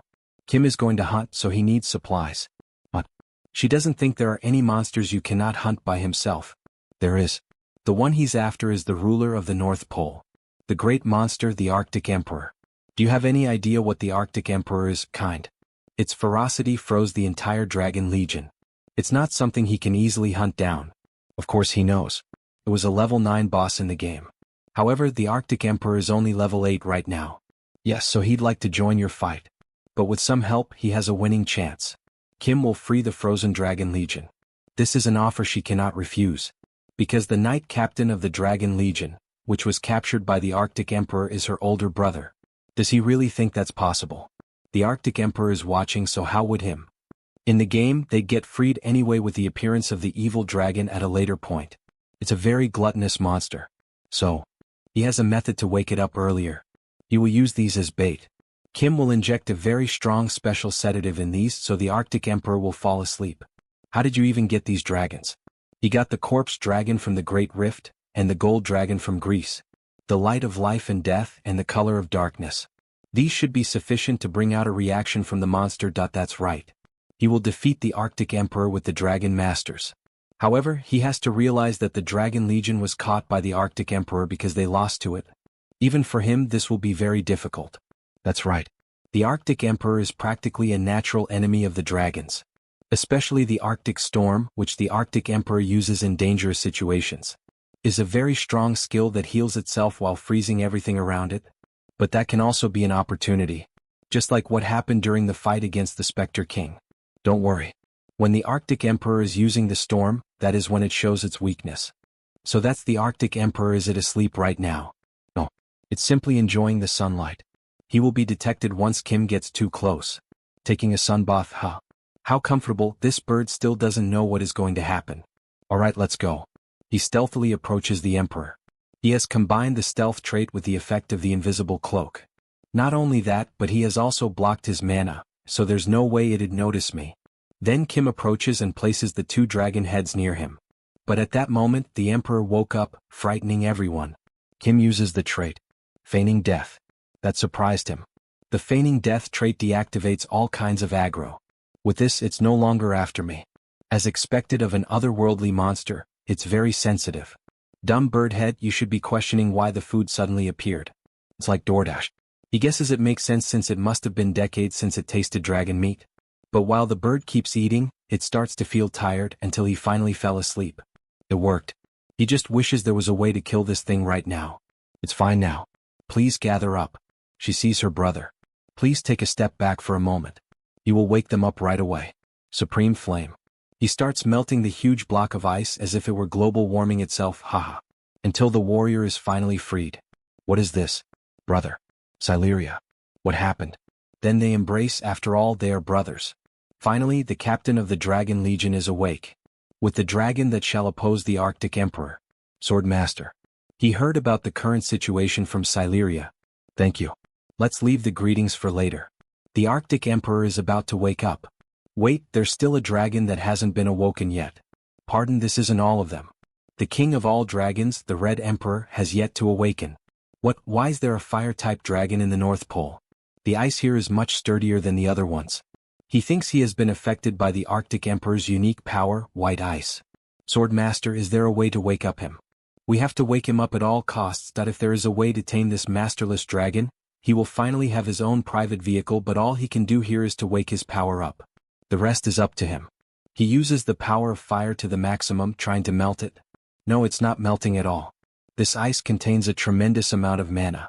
Then awaken Emperor of Fire. What, a human? Did he just speak in dragon tongue? How can he? Not even weaker dragons can use the language of dragons. A very interesting human he is. But before they could introduce themselves, a strong tremor occurs. Over there. The Arctic Emperor is awake. And he's ready to attack from the sky. Dragon Legion, prepare for battle. We must block the ice spears from the Arctic Emperor. We don't have much time, so let me get straight to the main point. He's going to hunt down the one who froze you. Are you with me? I'm indebted to you, human. Fine. He shall melt everything down.